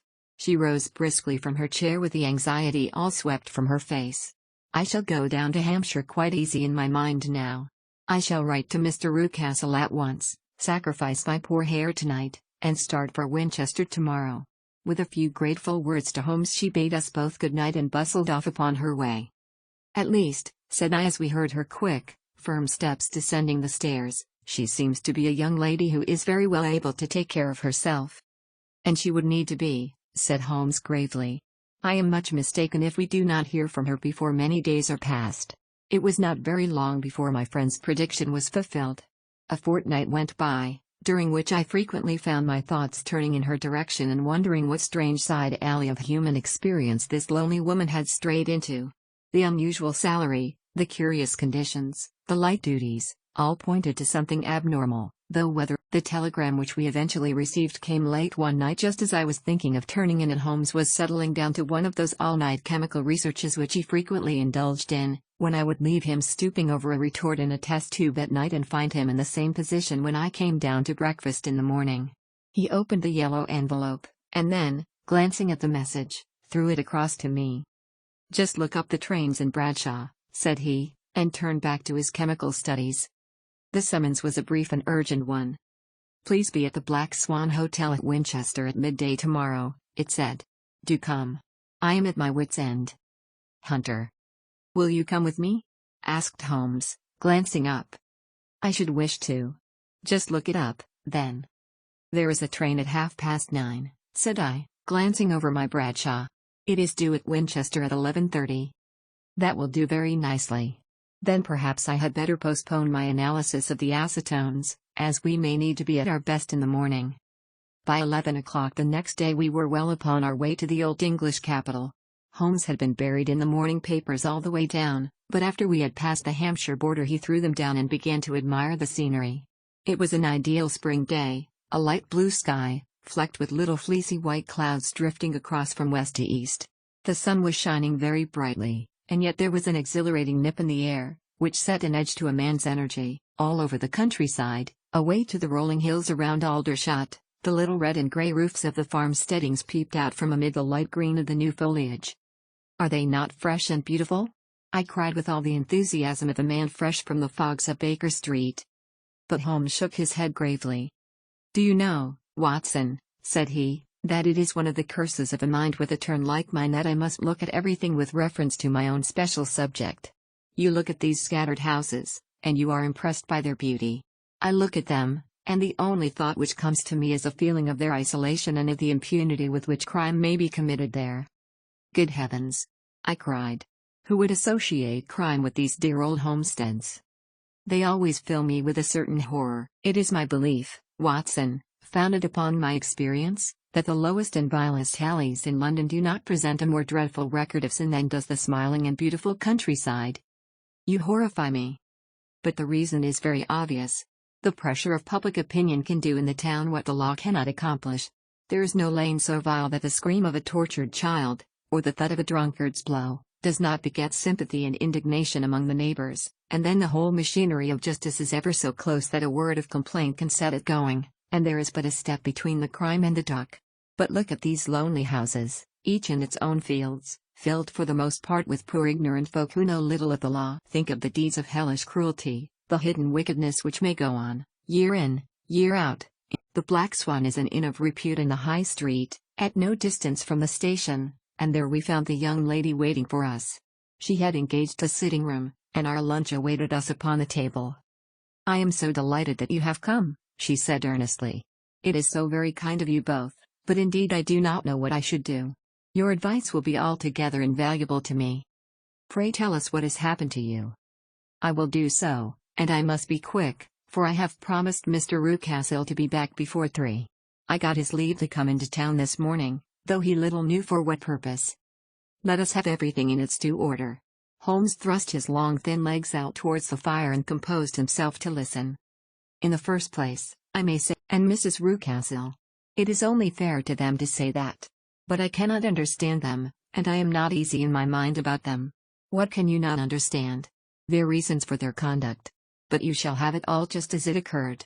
When I came down, Mr. Rucastle met me here and drove me in his dog cart to the Copper Beeches. It is, as he said, beautifully situated, but it is not beautiful in itself, for it is a large square block of a house, whitewashed, but all stained and streaked with damp and bad weather. There are grounds round it, woods on 3 sides, and on a fourth a field which slopes down to the Southampton High Road, which curves past about 100 yards from the front door. This ground in front belongs to the house, but the woods all round are part of Lord Sutherland's preserves. A clump of copper beeches immediately in front of the hall door has given its name to the place. I was driven over by my employer, who was as amiable as ever, and was introduced by him that evening to his wife and the child. There was no truth, Mr. Holmes, in the conjecture which seemed to us to be probable in your rooms at Baker Street. Mrs. Rucastle is not mad. I found her to be a silent, pale-faced woman, much younger than her husband, Not more than 30, I should think, while he can hardly be less than 45. From their conversation I have gathered that they had been married about 7 years, that he was a widower, and that his only child by the first wife was the daughter who has gone to Philadelphia. Mr. Rucastle told me in private that the reason why she had left them was that she had an unreasoning aversion to her stepmother, as the daughter could not have been less than 20. I can quite imagine that her position must have been uncomfortable with her father's young wife. Mrs. Rucastle seemed to me to be colorless in mind as well as in feature. She impressed me neither favorably nor the reverse. She was a nonentity. It was easy to see that she was passionately devoted both to her husband and to her little son. Her light gray eyes wandered continually from one to the other, noting every little one and forestalling it if possible. He was kind to her also in his bluff, boisterous fashion, and on the whole they seemed to be a happy couple. And yet she had some secret sorrow, this woman. She would often be lost in deep thought, with the saddest look upon her face. More than once I have surprised her in tears. I have thought sometimes that it was the disposition of her child which weighed upon her mind, for I have never met so utterly spoiled and so ill-natured a little creature. He is small for his age, with a head which is quite disproportionately large. His whole life appears to be spent in an alternation between savage fits of passion and gloomy intervals of sulking. Giving pain to any creature weaker than himself seems to be his one idea of amusement, and he shows quite remarkable talent in planning the capture of mice, little birds, and insects. But I would rather not talk about the creature, Mr. Holmes, and, indeed, he has little to do with my story. I am glad of all details, remarked my friend, whether they seem to you to be relevant or not. I shall try not to miss anything of importance. The one unpleasant thing about the house, which struck me at once, was the appearance and conduct of the servants. There are only two, a man and his wife. Toller, for that is his name, is a rough, uncouth man, with grizzled hair and whiskers, and a perpetual smell of drink. Twice since I have been with them he has been quite drunk, and yet Mr. Rucastle seemed to take no notice of it. His wife is a very tall and strong woman with a sour face, as silent as Mrs. Rucastle and much less amiable. They are a most unpleasant couple, but fortunately I spend most of my time in the nursery and my own room, which are next to each other in one corner of the building. For 2 days after my arrival at the Copper Beeches my life was very quiet. On the third, Mrs. Rucastle came down just after breakfast and whispered something to her husband. "Oh, yes," said he, turning to me, "we are very much obliged to you, Miss Hunter, for falling in with our whims so far as to cut your hair. I assure you that it has not detracted in the tiniest iota from your appearance. We shall now see how the electric blue dress will become you. You will find it laid out upon the bed in your room, and if you would be so good as to put it on we should both be extremely obliged." The dress which I found waiting for me was of a peculiar shade of blue. It was of excellent material, a sort of beige, but it bore unmistakable signs of having been worn before. It could not have been, and Mrs. Rucastle expressed a delight at the look of it, which seemed quite exaggerated in its vehemence. They were waiting for me in the drawing-room, which is a very large room, stretching along the entire front of the house, with 3 long windows reaching down to the floor. A chair had been placed close to the central window, with its back turned towards it. In this I was asked to sit, and then Mr. Rucastle, walking up and down on the other side of the room, began to tell me a series of the funniest stories that I have ever listened to. You cannot imagine how comical he was, and I laughed until I was quite weary. Mrs. Rucastle, however, who has evidently no sense of humor, never so much as smiled, but sat with her hands in her lap, and a sad, anxious look upon her face. After an hour or so, Mr. Rucastle suddenly remarked that it was time to commence the duties of the day, and that I might change my dress and go to little Edward in the nursery. 2 days later this same performance was gone through under exactly similar circumstances. Again I changed my dress, again I sat in the window, and again I laughed very heartily at the funny stories of which my employer had an immense repertoire, and which he told inimitably. Then he handed me a yellow-backed novel, and moving my chair a little sideways, that my own shadow might not fall upon the page, he begged me to read aloud to him. I read for about 10 minutes, beginning in the heart of a chapter, and then suddenly, in the middle of a sentence, he ordered me to cease and to change my dress. You can easily imagine, Mr. Holmes, how curious I became as to what the meaning of this extraordinary performance could possibly be. They were always very careful, I observed, to turn my face away from the window, so that I became consumed with the desire to see what was going on behind my back. At first it seemed to be impossible, But I soon devised a means. My hand mirror had been broken, so a happy thought seized me, and I concealed a piece of the glass in my handkerchief. On the next occasion, in the midst of my laughter, I put my handkerchief up to my eyes, and was able with a little management to see all that there was behind me. I confess that I was disappointed. There was nothing. At least that was my first impression. At the second glance, however, I perceived that there was a man standing in the Southampton Road, a small bearded man in a grey suit, who seemed to be looking in my direction. The road is an important highway, and there are usually people there. This man, however, was leaning against the railings which bordered our field and was looking earnestly up. I lowered my handkerchief and glanced at Mrs. Rucastle to find her eyes fixed upon me with a most searching gaze. She said nothing, but I am convinced that she had divined that I had a mirror in my hand and had seen what was behind me. She rose at once. "Jeffro," said she, "there's an impertinent fellow upon the road there who stares up at Miss Hunter." "No friend of yours, Miss Hunter?" he asked. "No, I know no one in these parts." "Dear me! How very impertinent. Kindly turn round and motion to him to go away. Surely it would be better to take no notice. No, no, we should have him loitering here always.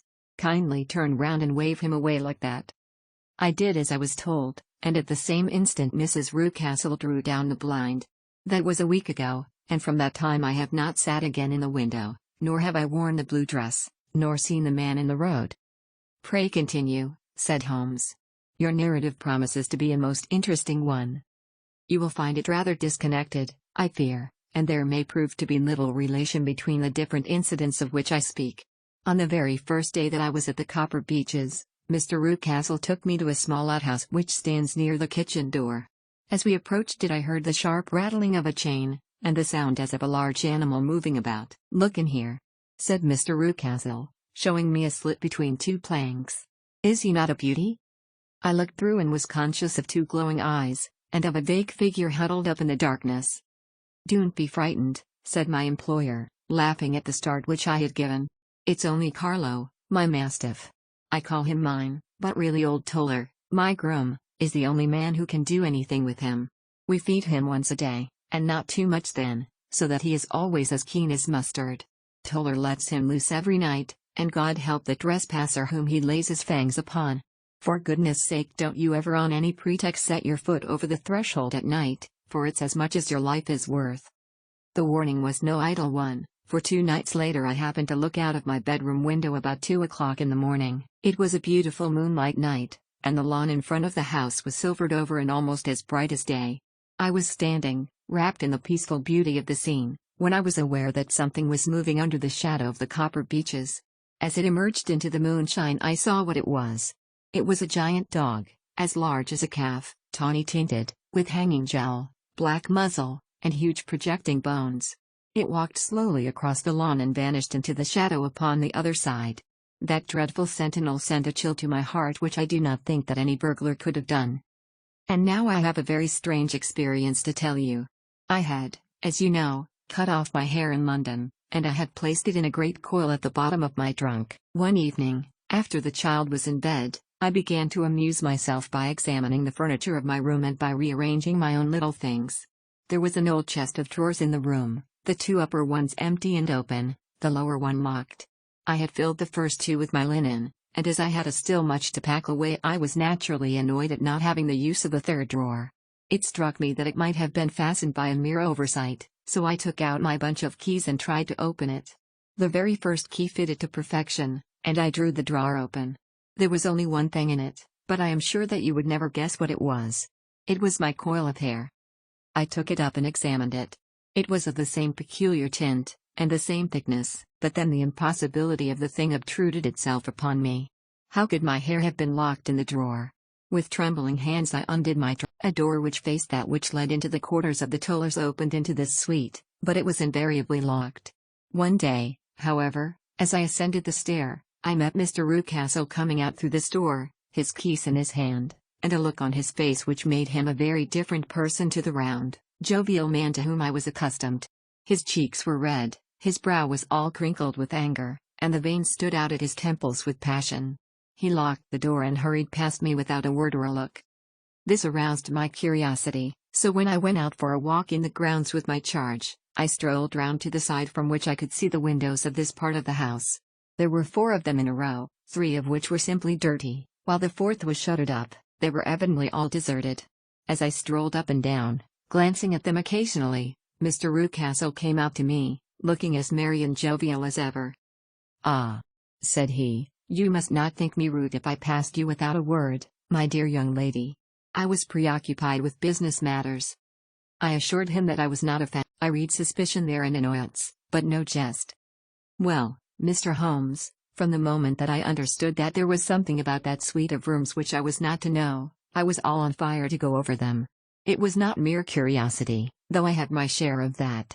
It was more a feeling of duty, a feeling that some good might come from my penetrating to this place. They talk of woman's instinct, perhaps it was woman's instinct which gave me that feeling. At any rate, it was there, and I was keenly on the lookout for any chance to pass the forbidden door. It was only yesterday that the chance came. I may tell you that, besides Mr. Rucastle, both Toller and his wife find something to do in these deserted rooms, and I once saw him carrying a large black linen bag with him through the door. Recently he has been drinking hard, and yesterday evening he was very drunk, and when I came upstairs there was the key in the door. I have no doubt at all that he had left it there. Mr. and Mrs. Rucastle were both downstairs, and the child was with him, so that I had an admirable opportunity. I turned the key gently in the lock, opened the door, and slipped through. There was a little passage in front of me, unpapered and uncarpeted, which turned at a right angle at the farther end. Round this corner were 3 doors in a line, the first and third of which were open. They each led into an empty room, dusty and cheerless, with 2 windows in the one and one in the other, so thick with dirt that the evening light glimmered dimly through them. The center door was closed, and across the outside of it had been fastened one of the broad bars of an iron bed, padlocked at one end to a ring in the wall, and fastened at the other with stout cord. The door itself was locked as well, and the key was not there. This barricaded door corresponded clearly with the shuttered window outside, and yet I could see by the glimmer from beneath it that the room was not in darkness. Evidently there was a skylight which let in light from above. As I stood in the passage gazing at the sinister door and wondering what secret it might veil, I suddenly heard the sound of steps within the room and saw a shadow pass backward and forward against the little slit of dim light which shone out from under the door. A mad, unreasoning terror rose up in me at the sight, Mr. Holmes. But it is so lonely and airy in this dim light that I was frightened and ran out again. "Oh, it is so dreadfully still in there." "Only that?" said he, looking at me keenly. "Why, what did you think?" I asked. "Why do you think that I locked this door?" "I am sure that I do not know. It is to keep people out who have no business there. Do you see?" He was still smiling in the most amiable manner. "I am sure if I had known." "Well, then, you know now. And if you ever put your foot over that threshold again," here in an instant the smile hardened into a grin of rage, and he glared down at me with the face of a demon, "I'll throw you to the mastiff." I was so terrified that I do not know what I did. I suppose that I must have rushed past him into my room. I remember nothing until I found myself lying on my bed trembling all over. Then I thought of you, Mr. Holmes. I could not live there longer without some advice. I was frightened of the house, of the man, of the woman, of the servants, even of the child. They were all horrible to me. If I could only bring you down all would be well. Of course I might have fled from the house, but my curiosity was almost as strong as my fears. My mind was soon made up. I would send you a wire. I put on my hat and cloak, went down to the office, which is about half a mile from the house, and then returned, feeling very much easier. A horrible doubt came into my mind as I approached the door lest the dog might be loose, but I remembered that Toller had drunk himself into a state of insensibility that evening, and I knew that he was the only one in the household who had any influence with the savage creature, or who would venture to set him free. I slipped in safety and lay awake half the night in my joy at the thought of seeing you. I had no difficulty in getting leave to come into Winchester this morning, but I must be back before 3 o'clock, for Mr. and Mrs. Rucastle are going on a visit, and will be away all the evening, so that I must look after the child. Now I have told you all my adventures, Mr. Holmes, and I should be very glad if you could tell me what it all means, and, above all, what I should do. Holmes and I had listened spellbound to this extraordinary story. My friend rose now and paced up and down the room, his hands in his pockets, and an expression of the most profound gravity upon his face. "Is Toller still drunk?" he asked. "Yes. I heard his wife tell Mrs. Rucastle that she could do nothing with him. That is well. And the Rucastles go out tonight? Yes. Is there a cellar with a good strong lock? Yes, the wine cellar. You seem to me to have acted all through this matter like a very brave and sensible girl, Miss Hunter. Do you think that you could perform one more feat? I should not ask it of you if I did not think you a quite exceptional woman. I will try. What is it? We shall be at the Copper Beeches by 7 o'clock, my friend and I. The Rucastles will be gone by that time, and Toller will, we hope, be incapable. There only remains Mrs. Toller, who might give the alarm. If you could send her into the cellar on some errand, and then turn the key upon her, you would facilitate matters immensely. I will do it. Excellent. We shall then look thoroughly into the affair. Of course there is only one feasible explanation. You have been brought there to personate someone, and the real person is imprisoned in this chamber. That is obvious.